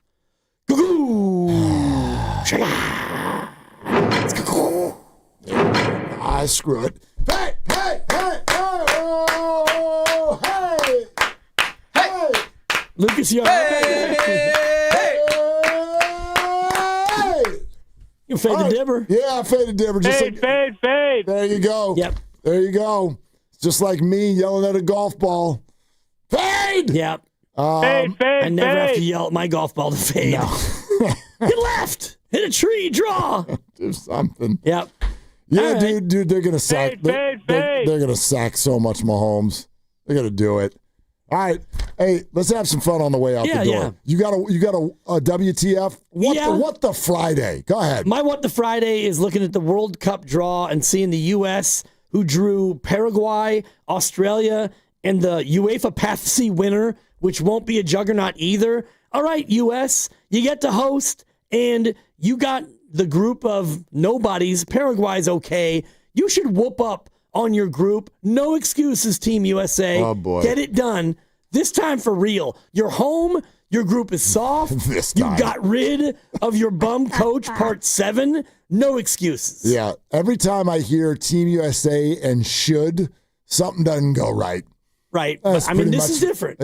Is it? You're home and your group is soft. So, Right. yes. Yeah, we'll see. You may have Slovakia, Kosovo, Turkey, or Romania. That's exciting. So there's that. You throw the records out Totally. when they play Slovakia. Let me just get this off my chest real quick, and then we're going to go to the phones. I said this last year. I'm going to say it again until the world hears me. In the month of December, I don't care what you celebrate, but companies, corporations, people are celebrating this month. Therefore, all of those things that just got ordered on your website, a very large portion of them are gifts. Can you please stop putting crap on the doorstep that has your logo and colors all over it so that when people come home, they can see the gifts you just bought them. They know what was on their list. Then they know you bought it. It ruins the surprise, and it's completely lame. There's these things called brown boxes and brown bags. They work great. Please stop putting your logo all over your holiday season deliveries. I beg you. Stop marketing your business. Yes. Get your stuff shipped elsewhere. Ship it here. Brother, I'm in the city till 6 o'clock. Yeah. Talking to my friend. We have a postal carrier who delivers here. All right. You want me to have it delivered here? That stuff will get stolen. I don't think so. I get stuff delivered here all the time. That's kind of sneaky. Do you really? And then they got to carry it home? What are you getting delivered here? Dude, none of your damn business. That's amazing. Yep. All right. What the Friday?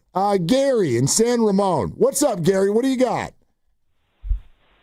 Just a couple of quick ones, guys. First, there's nothing better than a homemade bowl of popcorn with salt, butter, and a Dick Wolf TV show. Oh, okay. Whoa, boy. Gary.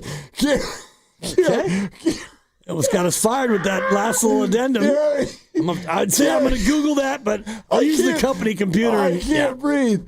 Gary, I was so on your side, and then you threw the whole thing off at such a level that I don't even know what to do with this call anymore. And the other one, you know what? Buster is just the best. First, he goes way out of the box to hire Vitello, and then he brings in Baker, Bochy, Wash, and Stengler. So that's really interesting. Yeah, it's pretty good, Gary. Thank you very much. Nothing better than popcorn with salt and butter and a big old...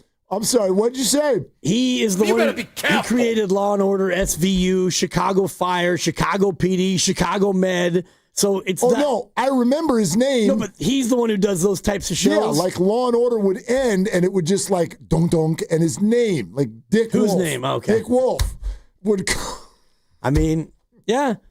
Big bowl of popcorn and some DW. That's right. Not CW, little DW. All right, we've lost Willard. I don't know who's on line 3. But let's go to line 3. Pete in San Ramon is up next. Hang in there, Willard. Pete, what's on your mind, kid? Hi, Pete. Hey, you guys are doing great. I don't care what anybody says. Yeah, you too, Pete. The reason Pat Spencer is cussing out the Philadelphia fans last night because he's a Loyola Greyhound from Maryland, and he knows how bleep, bleep, bleep those Philly fans are. Yeah. See ya. Okay, bye, Thank you, Pete. That's good. WTF. Yeah. What the Friday? Yeah. That might be part of it. I mean, he has a long history as a lacrosse player back there. So I think he just hit a big shot, and he's Pat Spencer. Like,